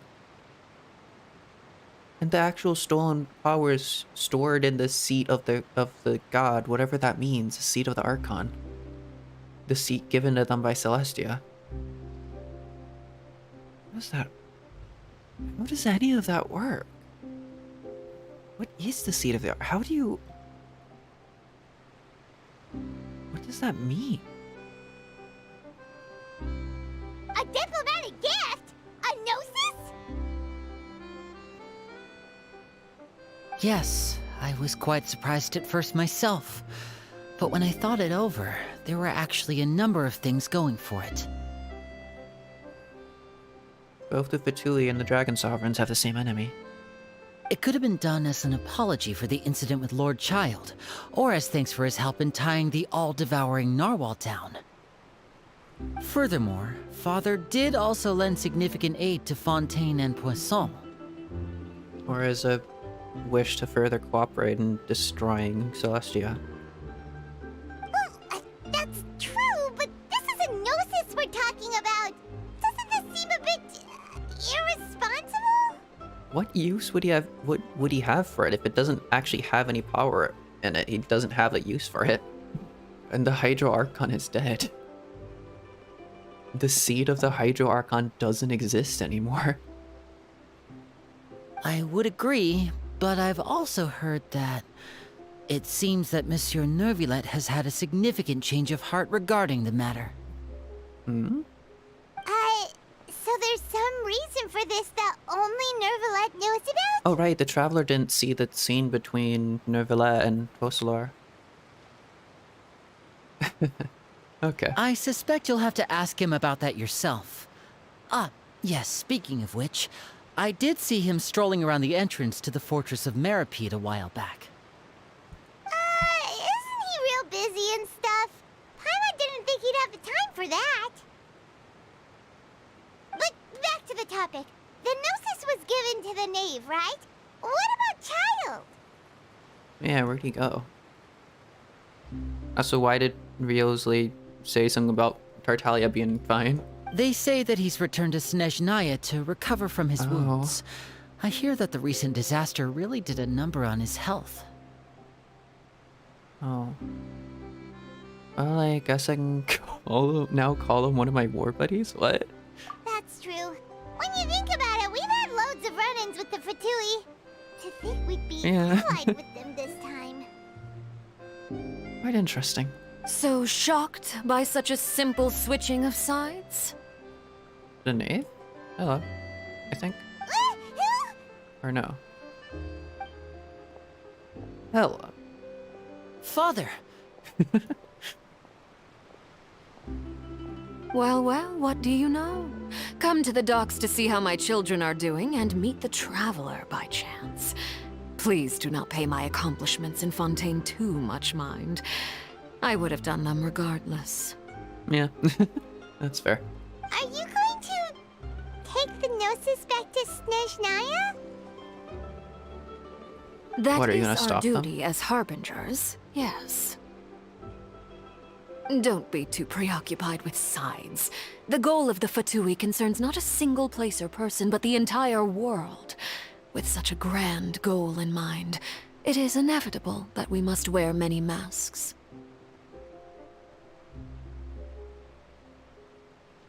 Interesting that you mentioned that after the events of this Archon quest. Okay then. Switching my masks is something I've always done. Will you keep to your position? Well, that depends on many things. No one truly knows what the future holds. What good is honesty if you can't rely on it forever? As for you, I very much look forward to our next collaboration. Good things cannot be achieved alone, and you've proved yourselves to be great partners. Actually, I just remembered something. Please help us deliver this. A vision? Oh. His vision. All right. I'll remember to return it. Thank you for keeping it safe for him this entire time. Why did it malfunction, though?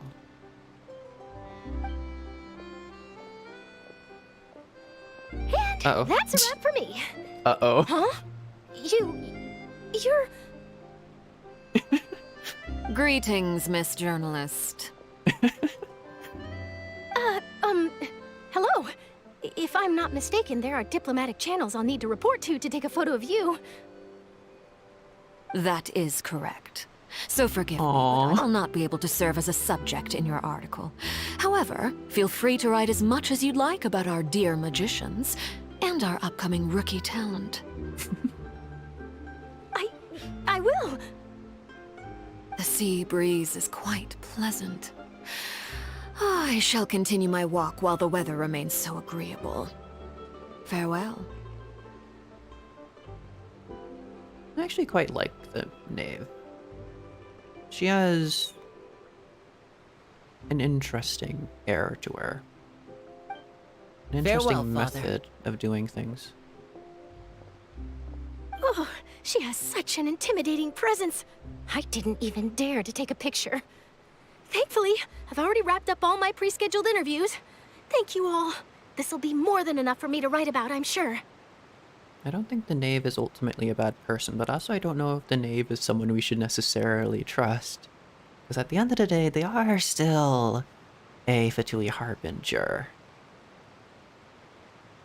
And we all know how Ildatore turned out. Don't be too nervous. Why don't you take a magic pocket before you go? Here, Traveler, Paimon, you take one too. To move things about? That's right. Funny. True. I was giving out magic pockets when we first met too. Sorry, I read ahead. What do you know? I'm doing the exact same thing right now. So many things have happened, but the pockets are still the pockets. Some things never change. I guess this must be life. We will all follow our own paths, and serendipity will lead you to your fated friends. All right then. We'll be handing out pockets in some other districts later, so we'll get going now. Have a good day, you two. Well, guess we send Charlotte off. Shall we go see how Neverlette's doing? As long as he's not so busy that he doesn't have time to chat anyway. Where the hell is Furina? Oh, probably in the opera. Okay.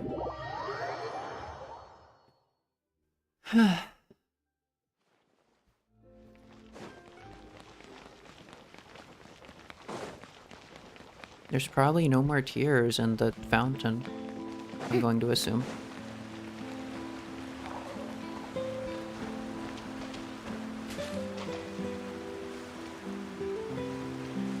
Yeah, I don't hear anything.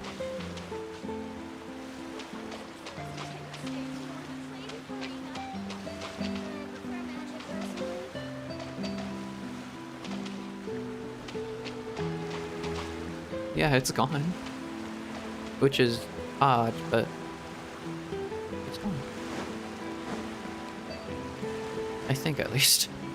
I didn't hear anything, but maybe I wasn't paying enough. Oh.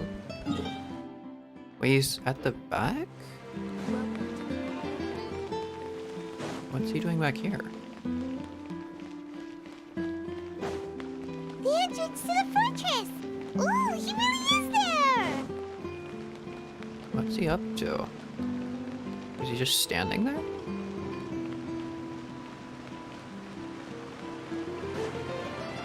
Hello.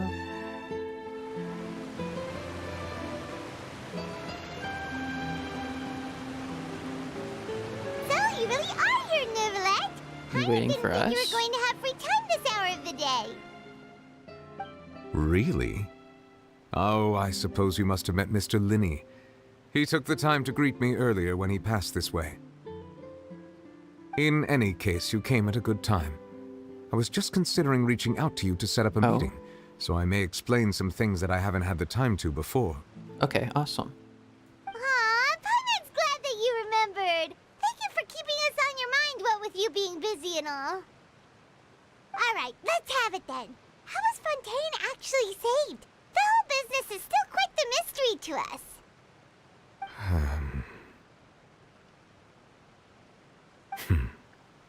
It is strange how words can often leave a bitter taste in the mouth when it finally comes time to say them out loud. The seat of the Hydro Archon has been destroyed. There are no longer 7 Archons. Besides, just telling the truth between what he saw that day, or concerning what he saw that day. So I just see the headline use Furina's and his performance the same Fontaine. Whoa. So that's what happened? I only saw Furina's part myself. Focalor destroyed the divine throne of the Hydro Archon and restored your power to you, transforming you into a fully fledged elemental dragon sovereign. But Paimon still doesn't quite get what you did to save the Fontainians from dissolving. For me, the authority of the ancient dragons refers to absolute control over the hydro element. Fontainians were incomplete humans born of Egeria's use of the power of the primordial sea, with constitutions similar to that of mimics. So you completed them? But so long as those primordial energies remain within them, I could use the ancient dragon's authority to grant them true blood, after the fashion in which life was first brought into being on this planet.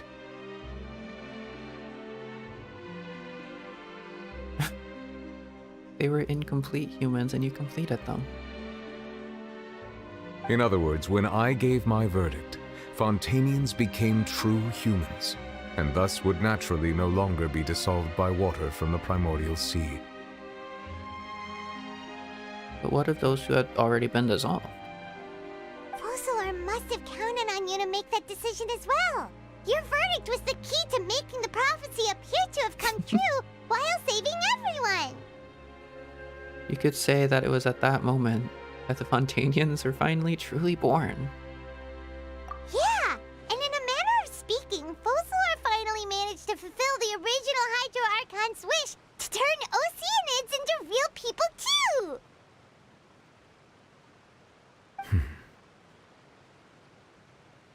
It seems from your expressions that you still have more things you wish to ask.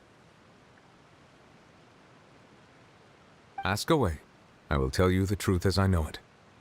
About the initial verdict that was passed on Child. I have investigated his case along many avenues, and I have learned that he once fell into an unknown chasm when he was young. There, by chance, he awakened the all-devouring narwhal. He awakened it.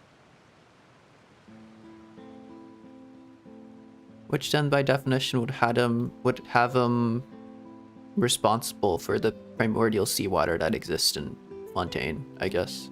But whether it be by sentiment or reason, that should not have been enough to consider him the root cause of the disaster. At most, he would have had tangential liability.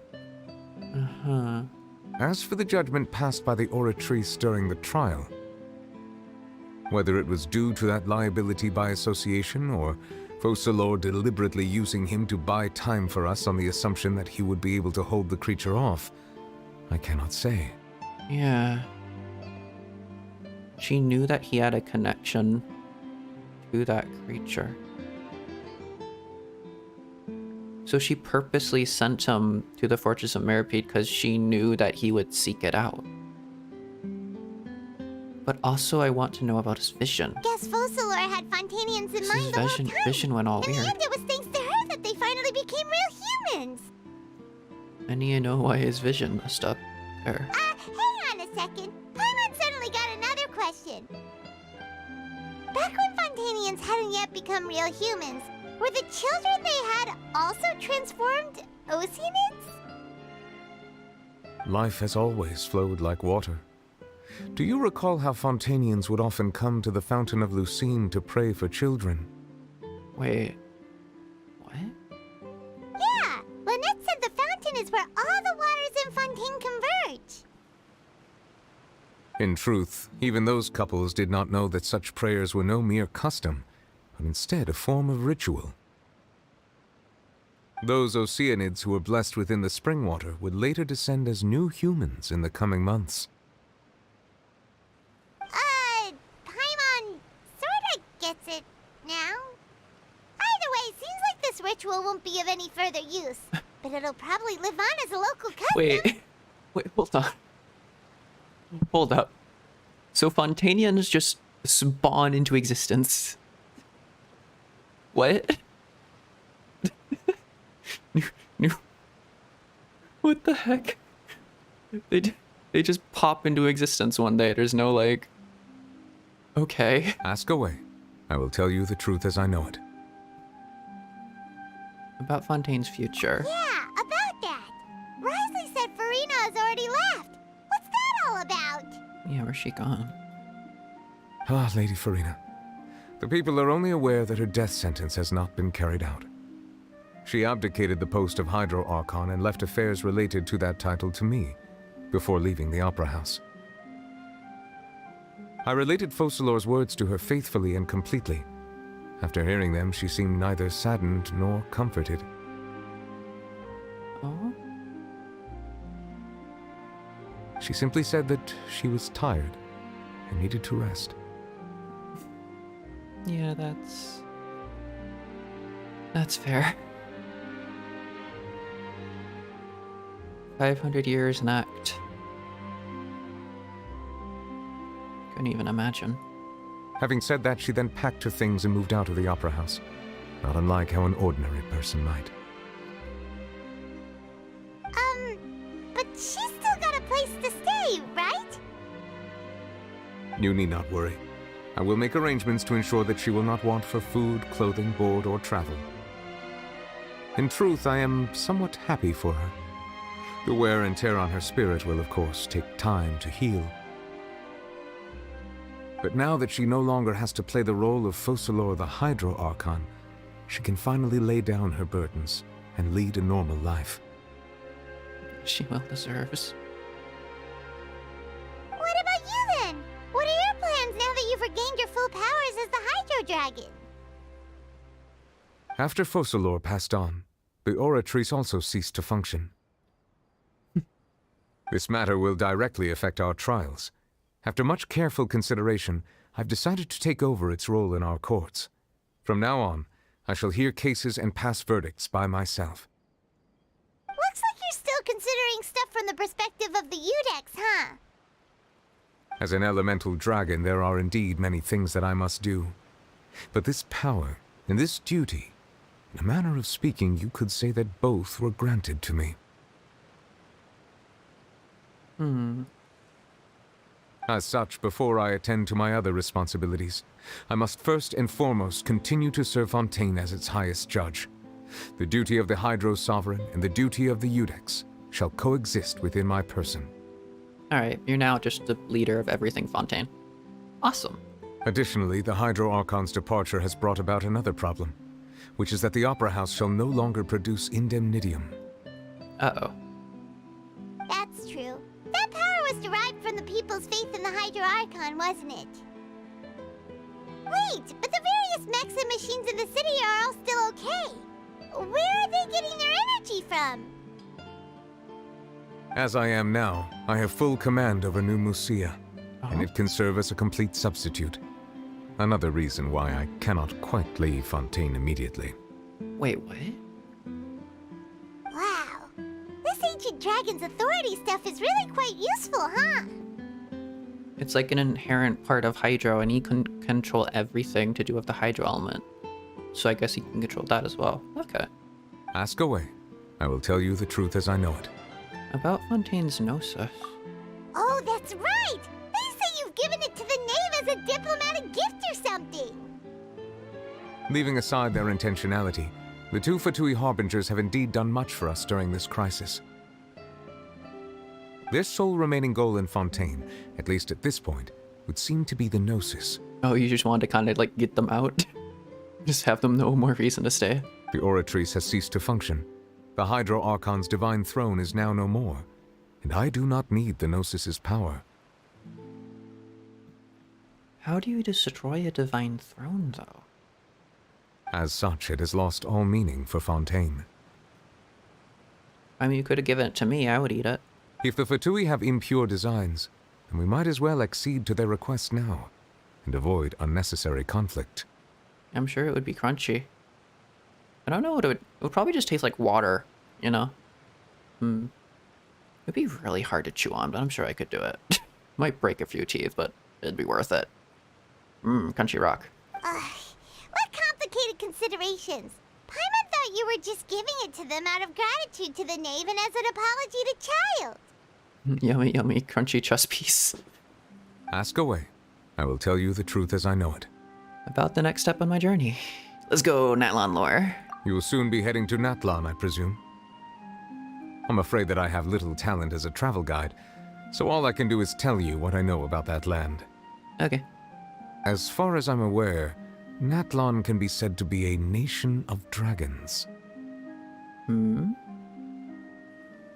nation of dragons? You mean like you? No, I suspect that I would not find myself welcome there. Huh? What do you mean, then? Unlike ancient dragons such as myself, the dragons of Natlan have undergone long years of development and evolution. Large numbers of them have entered a form of coexistence with humanity. Oh? What, like dragon riders? Like, How to Train Your Dragon? Natlan is also the nation of war. War ravages those lands like an undying flame. Huh. I guess that makes sense. So they're just like in a constant state of fighting each other? There is one other piece of information I got incidentally from my negotiations with the Knave that I believe may be useful to you. The Harbinger known as the Captain has thrown his hat into the endless ring of war. Oh? The Captain. Sounds like a real tough customer. Seriously, everywhere you look, there's a Fatui Harbinger doing their thing. Capitano. I suggest that you fully prepare yourself before going to Natlan. In the meantime, Fontaine's doors will always be open to you. That'll be another year. We have a full year to prepare for Natlan. Ask away. I will tell you the truth as I know it. I have no more questions. Hang on a sec. Paimon's still got a question about the Gnosis. What's it do? When we spoke to Linny earlier, he mentioned that your attitude towards giving away the Gnosis had clearly changed. We guessed that there might be some reason for it that only you were aware of. No wonder the House of the Hearth is the Fatui's intelligence division. They are certainly sharp. Oh? So regarding this specific issue, I was just getting ready to share something with you. Oh? What is it? In truth, I exchanged some further words with that lady named Skirk after sending you two back to the surface. It went something like this. Okay.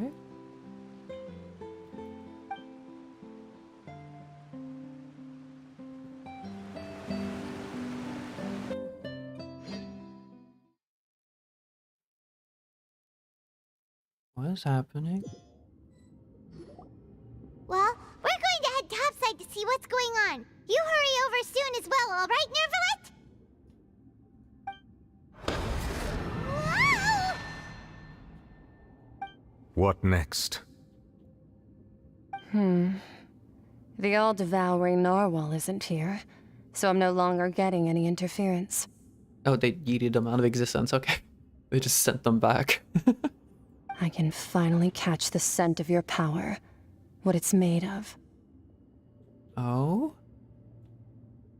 It is the authority of the planet's primordial dragons, but with something very similar to a god's curse mixed in. It's quite a novel blend. So she was talking about him, okay.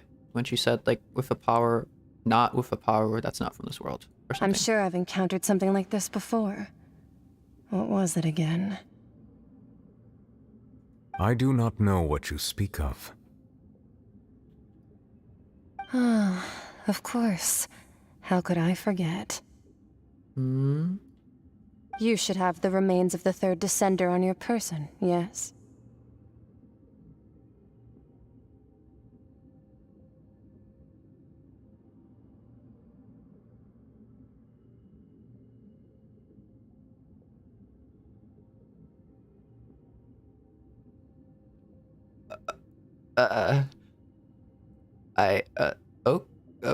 Okay then. Right. Yeah, what?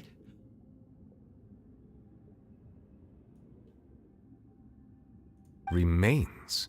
I've never heard of any such thing. Huh.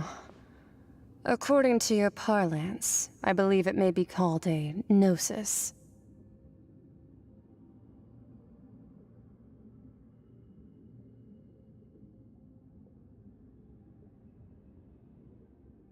That's what a gnosis is? Wait.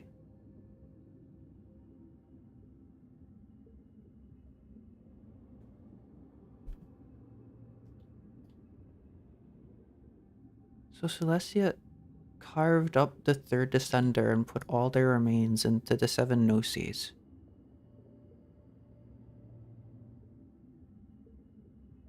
And then handed them out to Archons. Well, that much is true. After Focalor's divinity faded, she handed her gnosis to me. But I fear I have never heard of it described in the manner that you just did. The remains of the third descender. I've been training with my master, the Foul, ever since I was young, and I have never returned to the surface since. So most of the information I possess, I got from him. You're from Tevat?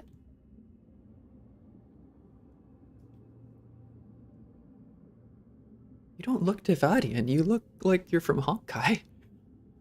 It is only natural for those who are greater than humanity to possess a different sort of common sense, which is why there are so many problems in our attempts to communicate with humans. Regardless, you should probably get rid of objects of misfortune to prevent any disasters from befalling you. Gnosises are objects of misfortune? So what are you? If you're something higher than a human, what the heck are you? I know you have like these weird void arms, but... Huh? To live in itself is a blessing. But once a person dies, the bonds he once had with this world shall all turn to curses. What are the true secrets of the Gnosis? What do you mean by that? No need to fret. These are just my personal thoughts, and my reason for no longer wishing to return to the surface.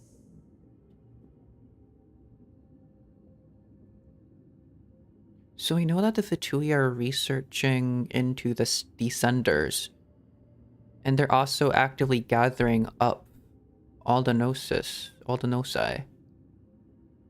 So they know something about that, don't they?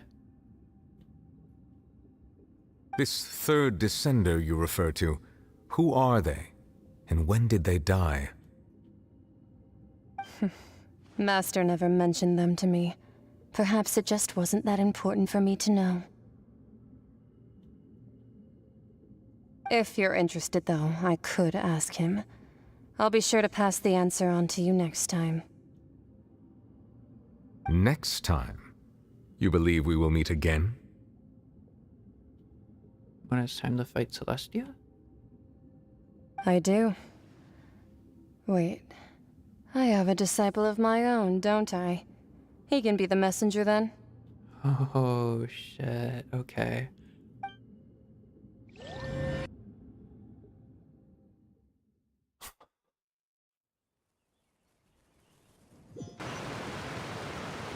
God damn. That's what she told me. Whether it would prove useful or not, I wanted to pass that information on to you. I don't know what to do with that. The remains of the third descender? So that's what the no-sees actually are. Paimon just thought they looked like chess pieces. How could they be a person's remains? All the same, assuming that there was no misunderstanding or special metaphor at play, that is what she meant to say. Huh. And she said that it would And that's bring why you got rid misfortune of and that it. you should check it, which is why you gave it to the Fatui. So the Vituya are trying to revive the third descender, or they're trying to gather up so much misfortune and then chuck it back at Celestia or something? Huh? If she speaks the truth, then I would simply be putting Fontaine at unnecessary risk by keeping it here.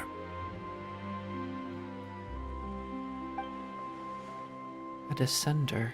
She mentioned one of them. I am the fourth descender. For me, this information means two things.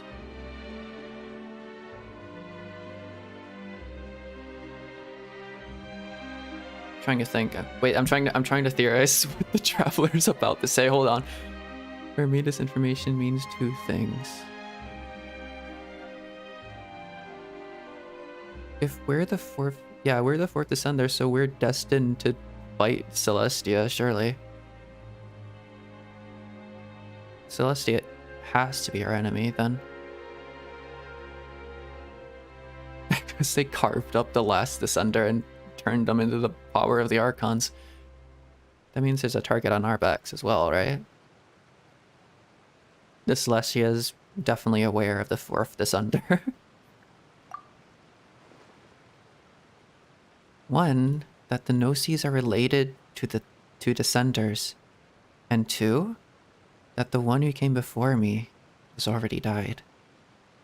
I guessed that you might already be familiar with this concept, but I did not expect you to be one of them. That means that the no-sees, which are exceedingly element-compatible and can even enhance elemental abilities, do indeed come from the third descender.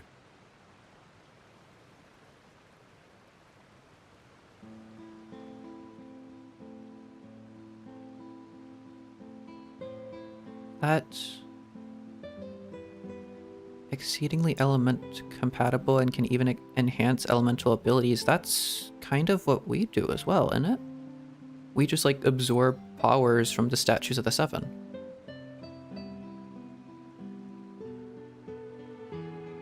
Do all descenders have that power? That's all the no-sees do? They don't give you power, they just enhance your own.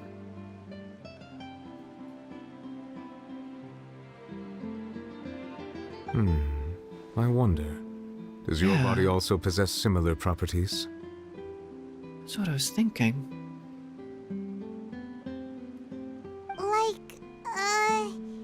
Like being able to use elemental powers without a vision. That does sort of count as special compatibility, right? Yeah. No, let's not think about this stuff right now. It just feels creepy. Comparing the Traveler to the dead third descender and all. Don't worry, I won't die so easily. Nah, we'll just be made into the next batch of Celestia turning things into... Anyway. That's definitely some lore. That's what you say, but this topic still feels like bad luck. Once Child recovers, let's get some more answers out of him. Or go look for his master and get the answers that way. I too believe it unwise to make too many blind guesses when information is lacking. The same is true of being at court. It's time for the upcoming Tartaglia second story quest, I guess, or something. All right. Whatever the case, Holy shit. seems like the crisis here in Fontaine's over for now. Yes. All of Focalor's efforts were for this moment as well. But she sacrificed herself in the end as a god, and she suffered through all those years as a human. Was that really what she wanted? To save her people. Yeah. I suppose that would be the mystery of a god's will. Can you understand the will of the gods? I suspect not. But once in a while, I too would guess that if wishes were like the clouds in the sky, they will one day return to the earth as raindrops. Life flows like water, and rain is the final answer. The water levels may sometimes tilt one way or another, but the rain falls fairly upon all. And what, ultimately, is the difference between the rains that fall upon all of us?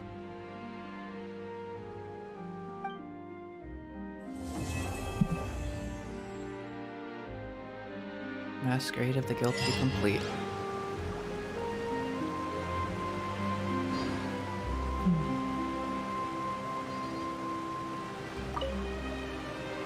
It seems from your expressions that you still have more things you wish to ask. Is there more I can ask, or is it just Ask like the away. same questions? I will tell you the truth as I know it. Yeah, no. I suggest that you fully prepare. Okay. Goodbye.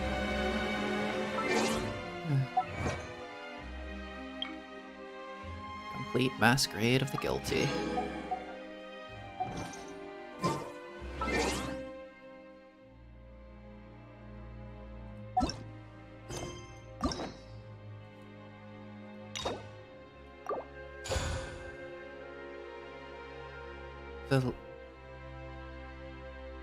The little Oceanid?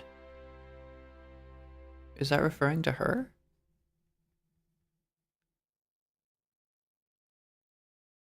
Animila Joragi, chapter Act 1.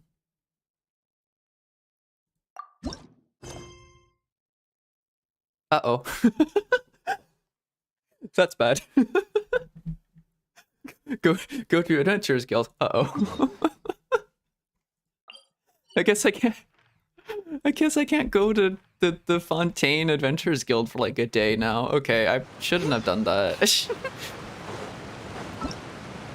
I want to do that, but I shouldn't have done that right away. I just wanted to make a point. I just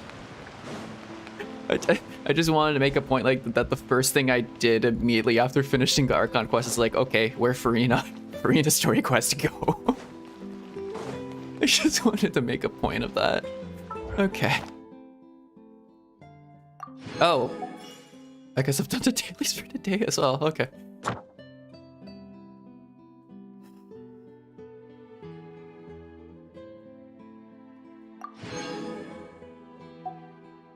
Awesome.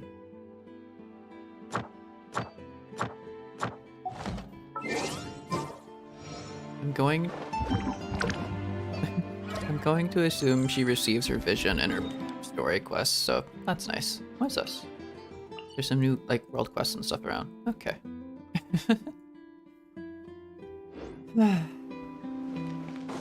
It has been... Holy shit, it has been 9 hours. That is... Okay.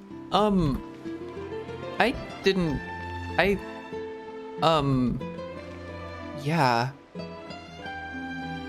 I'm really, like, shocked about that, honestly, because I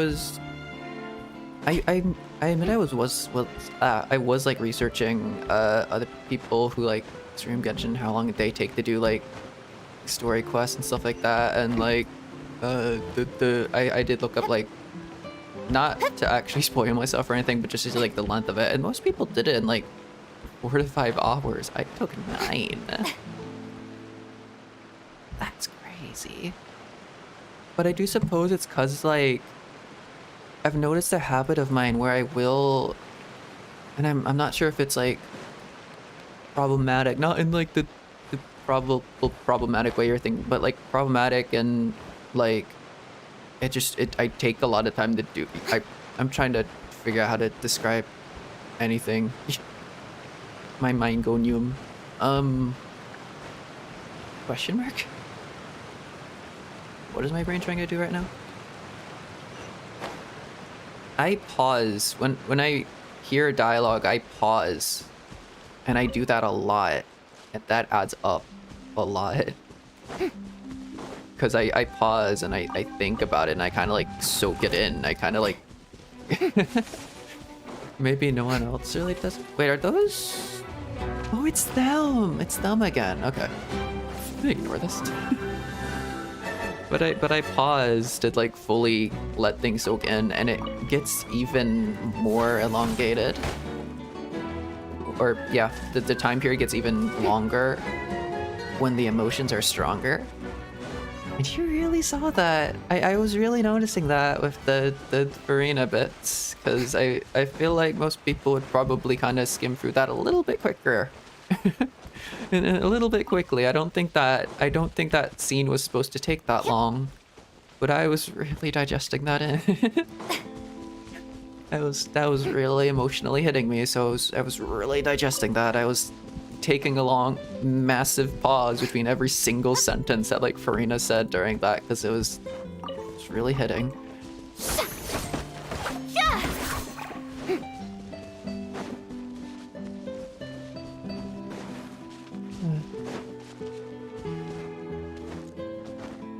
Okay.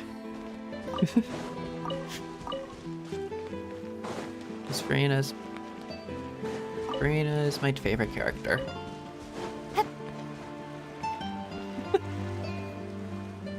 I will triple crown her.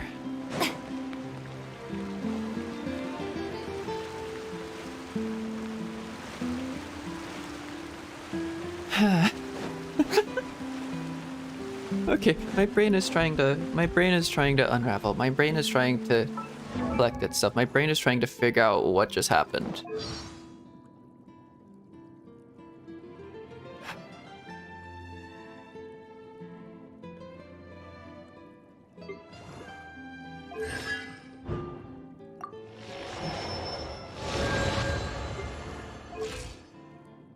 Friendship level 3, and we've unlocked more stuff because we've completed the Archon quest.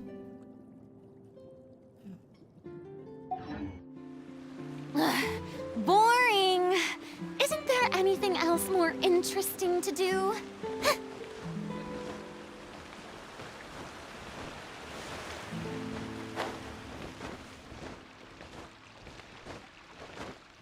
Shirley is finally free to be able to live her life.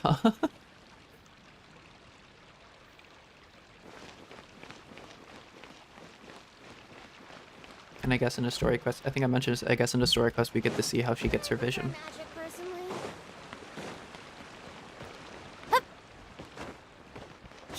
Honestly, I'm not a big fan of There's also whatever this is, I don't really care. I'll probably do this off stream, honestly, whatever this event is. Okay.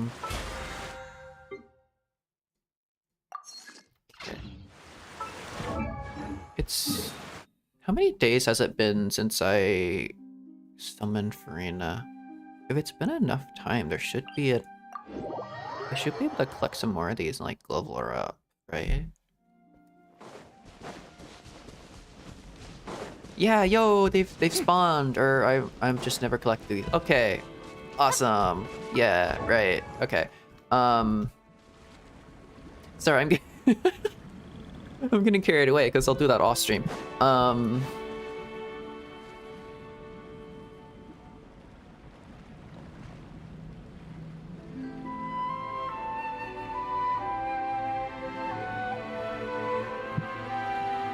Okay. Tea Also, yeah, I parties did. are a must for the well-mannered. If you'd like to learn the proper etiquette, I'd be happy to teach you. I did learn wow. I did do the world quest for this little area of Arrhenius. So that's all. I can swim on these now. Shower me with praise!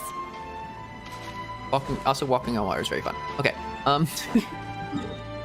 The Archon quest is done. Everything is good. I am going to go through these voice lines. I think, or whatever new voice lines and like stories unlocked. I'm gonna go through that a little bit.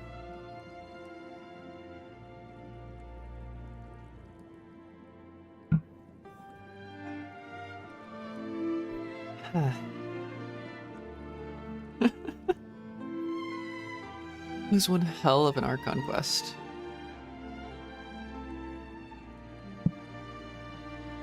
Honestly, I might be incredibly biased, but I think that was my favorite Archon quest. Because that is the most I've ever cried in Genshin, I think.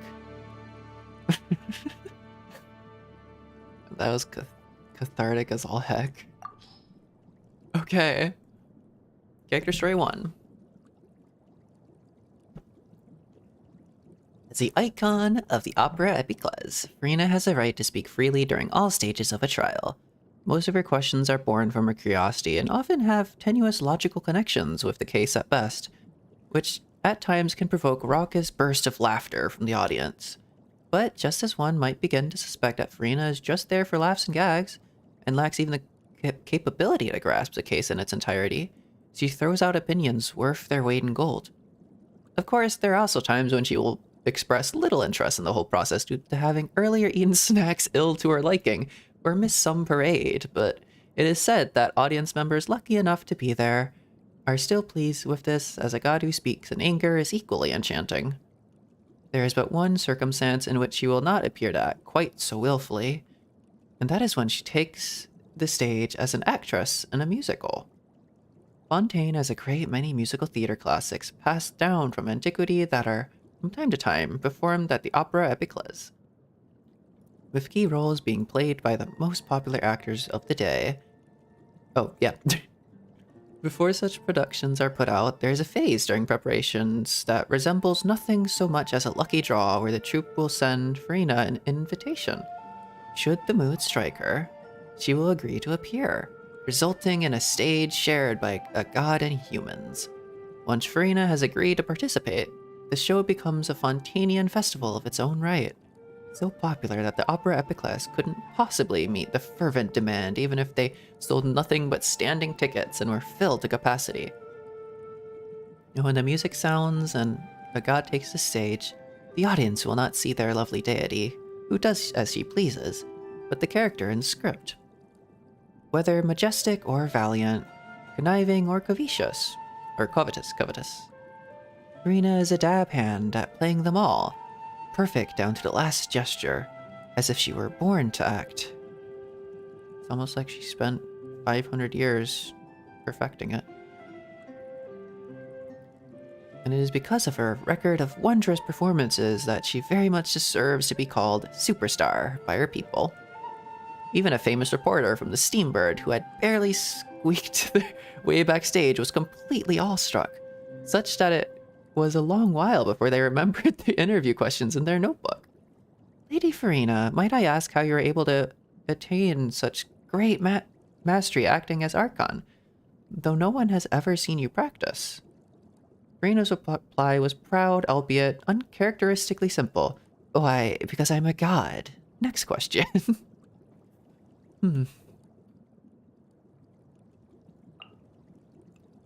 Cases and performances take up a great deal of Furina's time, and even without these two things, she still shows up for all kinds of social activities and dinner parties related to government and business and diplomacy. Of course, social engagement is usually the limit of her remit, while the real behind-the-scenes work, and sometimes even certain important speeches made during those interactions, are handled by others.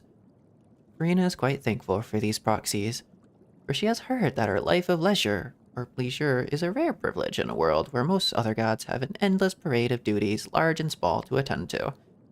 She once considered that it might be right to set a godly example, so to speak, and so she attempted to take part in the Palais Marmonia's day-to-day work when she had excessive amounts of free time on her hands. However, her offers were respectfully yet consistently declined by both humans and Melusines, who insisted that there are no great duties at present that need to be handed over to our god. Though these words did make her glad, of course, after a few attempts, she quickly realized how impractical it would be to use the work of the Palais Marmonia to escape her boredom. Furina actually has another hobby, known to very few, and that is playing with little animals. Fontaine's waterscapes are vast and beautiful, as well as blessed with innumerous adorable creatures.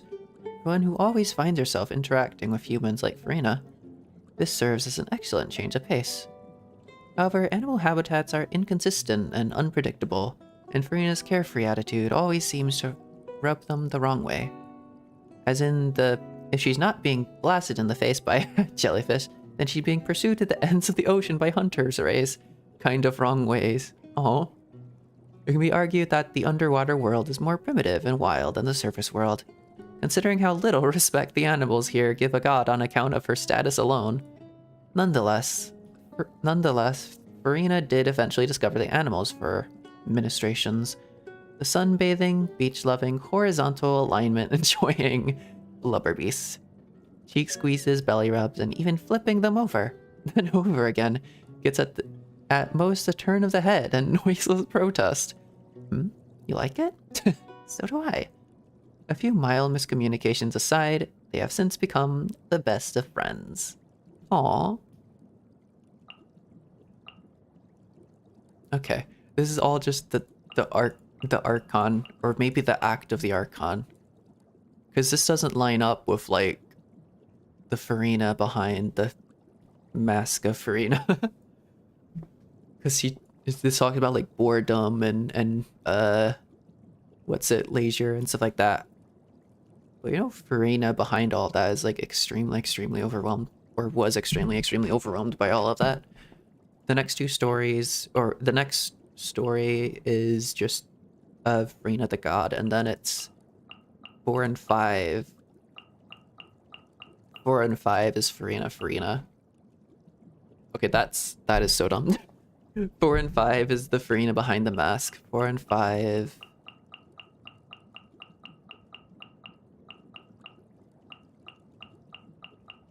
What's my brain doing? 4 and 5 is the real Furina, I guess. As much as you could say one or the other is real. Maybe that touches upon that in there. I'm sure it's like, in here, it's like she's not sure which version of her is the real one anymore. The act or the actor. I know that becomes a thing sometimes. And for this, I need to complete the Little Oceanid, so she does get her vision in her story quest. Okay. That is up next, whenever I next do a stream. Because I sure as heck ain't doing that now. It's been 9 hours. And if I go on for too long, I think I go over like a 12-hour cap, and then YouTube doesn't let me archive the VOD, which would suck. Someone recently recommended me to try surfing, so I went and gave it a shot. Keeping balance on the rolling waves was a little tricky at first, but I managed to get the hang of it pretty quickly. Maybe I'm just a natural surfer. Anyway, feeling the wind and waves up close and riding along the horizon was rather amazing. You should give it a try. Furina's a surfer, okay. Oh, it seems I haven't actually unlocked all that much. Little Oceanid. Huh.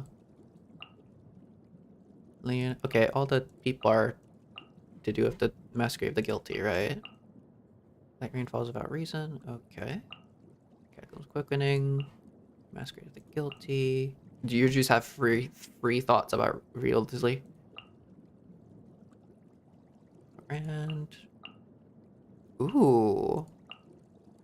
Wait, more about you 4, I need to do Little Ocean. More about you 5, I just need Masquerade of the Guilty. That's interesting.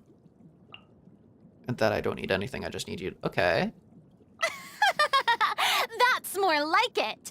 As expected. I did see these My before, dazzling I side think. comes through in any situation. Because I was working on leveling up off stream, I think. The strength gained through my own hard work is truly fulfilling. Thanks for your support. Also, I don't know if I feel like I did this one on stream, but I love that line. That's like really heartfelt. I love that. Okay.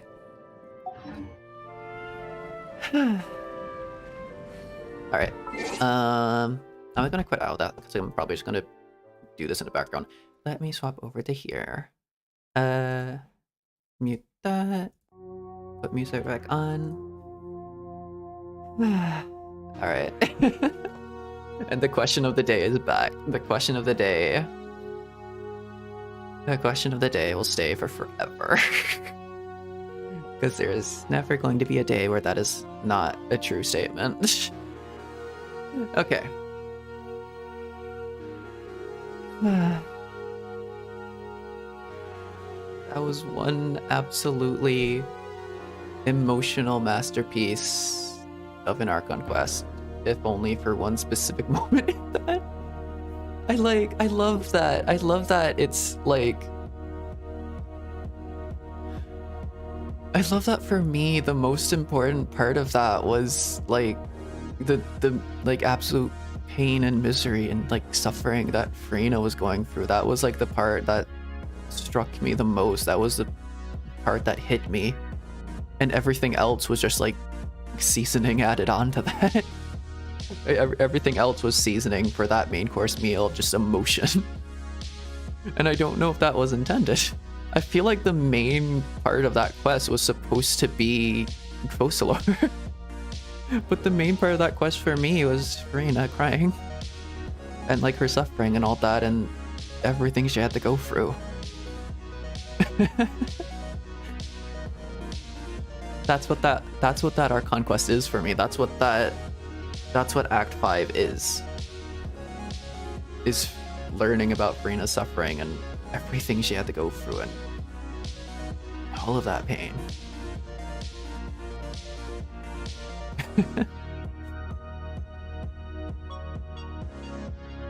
Yeah. Act 5 is a huge, just cathartic, insanely good emotional mess.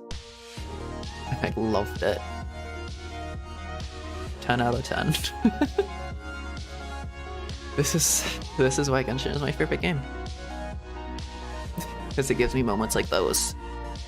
It does the emotional moments really well. Even if I'm not entirely sure that the emotional moment there was supposed to be Furina, it was for me. It's like I didn't really. The whole Focalor bit, the whole Focalor and Neuvillette interaction there, that was like 10% of it for me. 90% of that, the importance of that quest for me was like all the crying and like the suffering and all the everything that's happened to Furina and all of that. It's all just so like emotionally perfect. I have an emotionally perfect quest. I might be saying that a little bit too soon after completing it. I am very, very biased right now, but it's everything I wanted. That quest was everything I wanted emotionally. And there were some cool lore drops too there. There was a lot of interesting and cool lore drops there too, and like realizations and stuff like that. I was like, whoa, all this stuff, but at the end of the day, what I'm going to remember about that quest is how much it made me cry.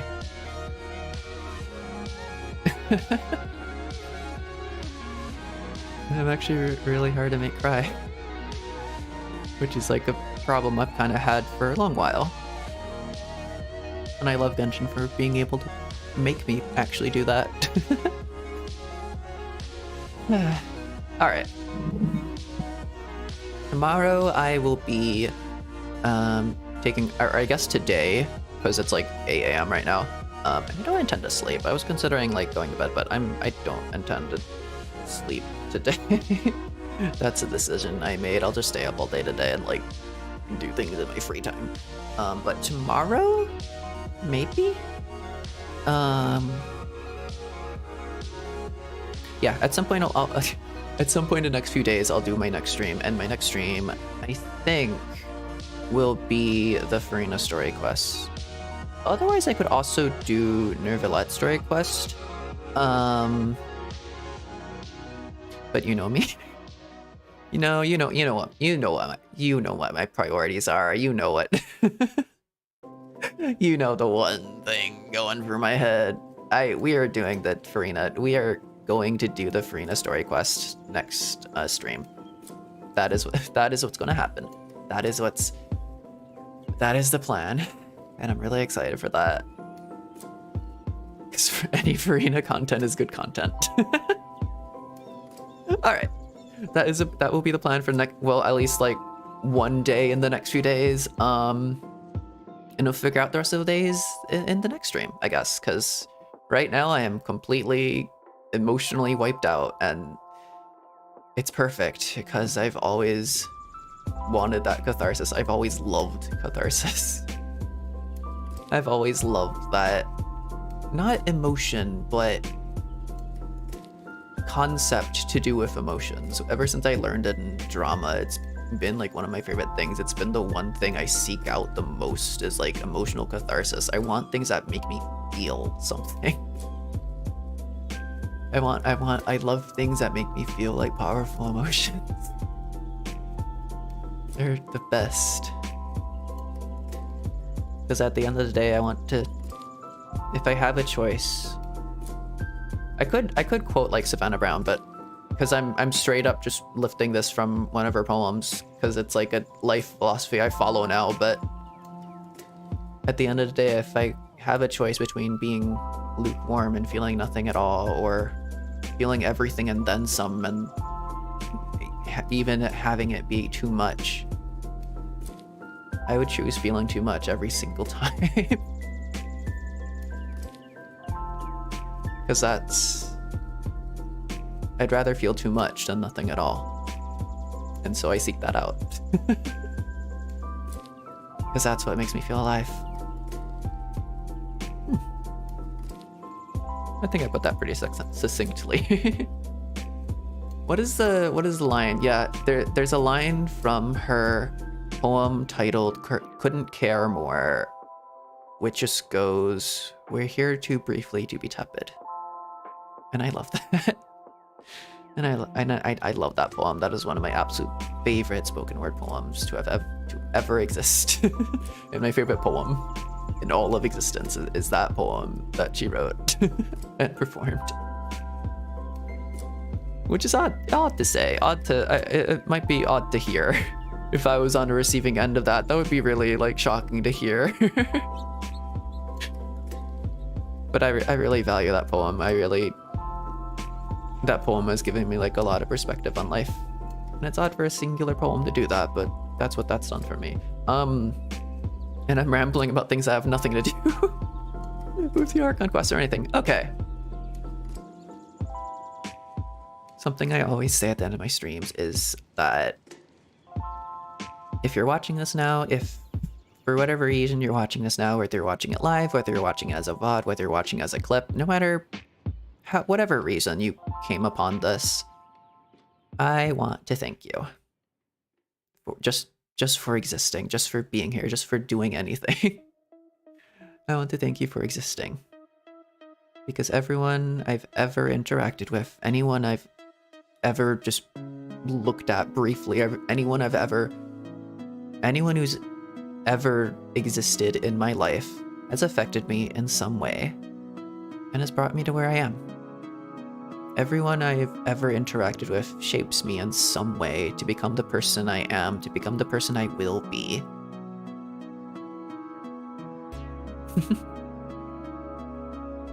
And in some way, I guess, becomes me. So always thank you for helping me be who I am, helping me become or discover my purpose in life and stuff like that. Yeah. Huh.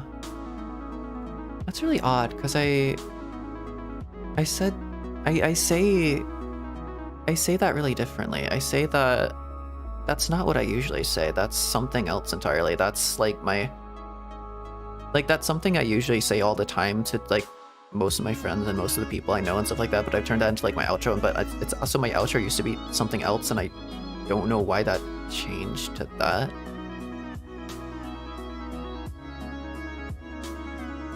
That's an odd one. I need to do like 2 in 1. I need to do like two things. two versions of things.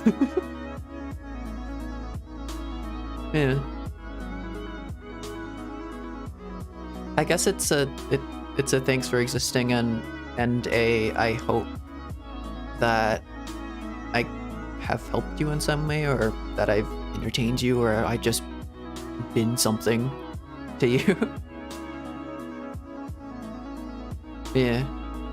Yeah, okay. Thanks for existing to me, and thanks for letting me exist to you. I guess that's my message. I guess that's a root of everything of me. It's thanks for existing and thanks for letting me exist to you. It's oddly poetic. And I would expand on that more, but I don't know. I need to rethink my entire life choices. No, I need to rethink my entire like intro and outro sequence, because it's all odd and it's all weird and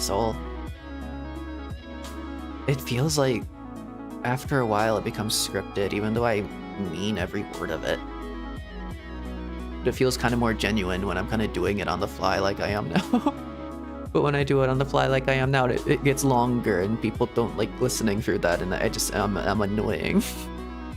And I'm gross and icky anyway. So I need to figure out a way to shorten it down.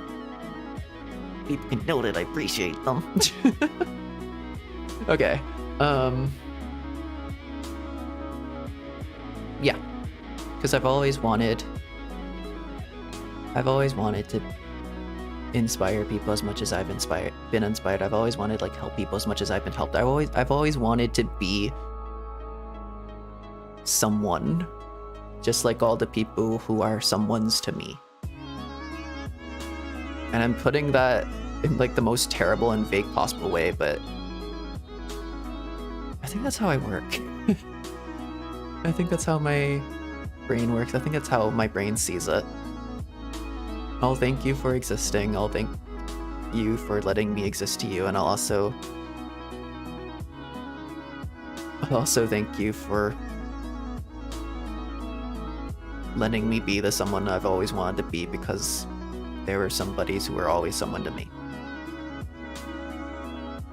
Yeah, that's distinctly odd enough for me to use as like the ending. Yeah, awesome. Yep, that's great. 10 out of 10. Pure vagueness. Not.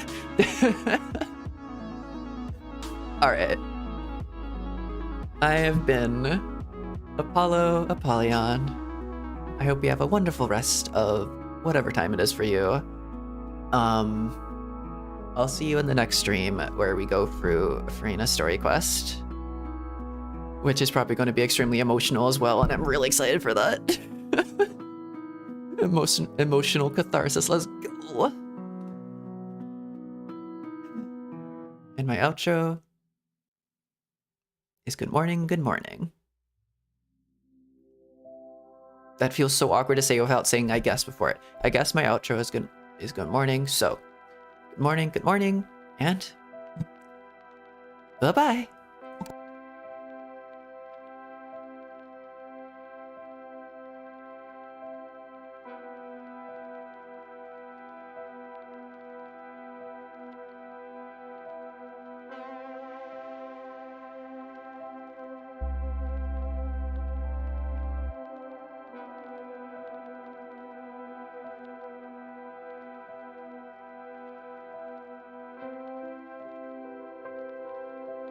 The most astounding